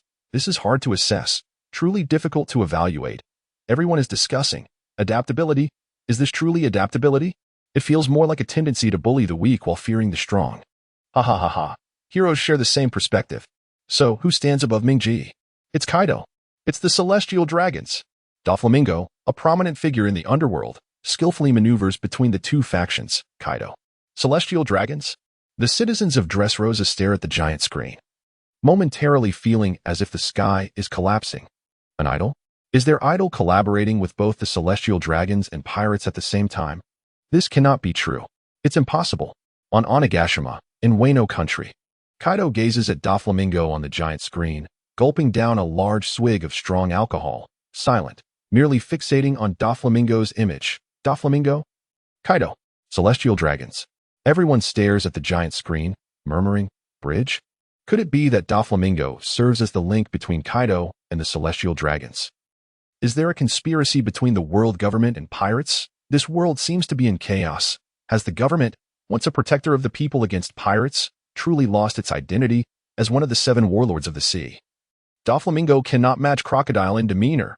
Crocodile embodies a greater sense of freedom and nonchalance. In contrast, Doflamingo is more cunning and worldly. Crocodile is ruthless and shrewd. In the New World, on an island, Crocodile looks up at the giant screen, biting his cigar, a subtle smile playing on his lips. Cunning, ruthless and shrewd. This is the highest praise for Crocodile. Dressrosa, Doflamingo gazes at the giant screen, comparing himself to Crocodile, scoffing derisively. Buddha. Can that failure Crocodile even be mentioned in the same breath as me? More freedom, more nonchalance. Does he deserve that? Doflamingo clearly dismisses the evaluations presented on the giant screen. Celestial Dragons. Doflamingo is a bona fide Celestial Dragon. How could he possibly submit to someone as ordinary as Crocodile? Moreover, he was directly ousted from the New World. He even became a defeated foe of Straw Hat Luffy. The images on the giant screen continue to flicker. Doflamingo, known for his ruthlessness and thick skin, is an adept practitioner of the art of thick blackness. The combination of Doflamingo's arrogance and adaptability often leaves an impression of him as a bully who fears the strong. He relentlessly attacks those he can overpower, while engaging in deep cooperation with those beyond his grasp. His double standards are truly impressive. When it comes to double standards, Doflamingo's prowess in this regard is unparalleled. Bullying the weak is an inherent trait of Doflamingo as a celestial dragon, while fearing the strong is a pragmatic lesson he has learned over the years. For one who embodies absolute dominance, to lower himself is remarkable in itself. Moreover, Doflamingo's tendency to bully the weak is permanent, while his fear of the strong is temporary. If Doflamingo's abilities were sufficiently formidable, then that which he currently fears would eventually become pliable. Well said. So eloquently articulated. Doflamingo grits his teeth, exclaiming, "This is simply too well put. Bullying the weak and fearing the strong." In truth, these 4 words carry little weight against Doflamingo. However, the subsequent statement strikes at the very core of his being. If one possesses sufficient strength, that which they currently fear may well become soft in the future. How is Doflamingo to navigate this predicament? Sure enough, on Onigashima, in the New World, Kaido gazes at Doflamingo's image on the giant screen, donning a pink coat, continuing to drink in silence. Only his gaze reveals a hint of coldness and indifference. After use, eliminate quietly. These words likely echo the sentiments of the current 5 elders. Doflamingo cannot be allowed to remain. They, the 5 old men, are well aware that Doflamingo is not easily controlled. If he can be managed, that is ideal. If not, after utilizing him, he must be eliminated. No one desires to shift from a position of strength to weakness, do they? Just as Doflamingo once asserted during the Marineford War, only the victors possess the authority to determine right from wrong. As for who truly embodies justice, what actions represent justice? What is justice? Is it over? Has this video concluded just like that? Indeed. The inhabitants of the pirate world gaze at the giant screen, filled with a sense of unfulfilled anticipation. The video appears devoid of reliable information. Dressrosa. Doflamingo gazes at the now-closed giant screen, exhaling deeply. The exposed details are mere surface-level observations, failing to touch upon Doflamingo's very foundation. Just as the crowd was about to leave the square, the recently dimmed giant screen suddenly illuminated once more. A dark title materialized upon the screen. The angelic brother of the demon Don Quixote Doflamingo, the faith of the D. family, Trafalgar Law. The mention of an angelic brother? Could it be referring to the Clausen mentioned in the video just now? The D. family, the faith of law. The crowd instinctively halted, their gazes fixated upon the screen. Indeed, it is often the points of conflict that capture one's attention. A demon brother? An angelic sibling? Dressrosa. Doflamingo raised his eyes to the black title on the screen, and his previously relaxed demeanor turned grave, murmuring under his breath, "Clausen, it's you again. You already thwarted my plans once before. This time, even if it cost me my life, you still refuse to let me go." At that very moment, a figure emerged, the Marine's former admiral, now a trainer, Sengoku.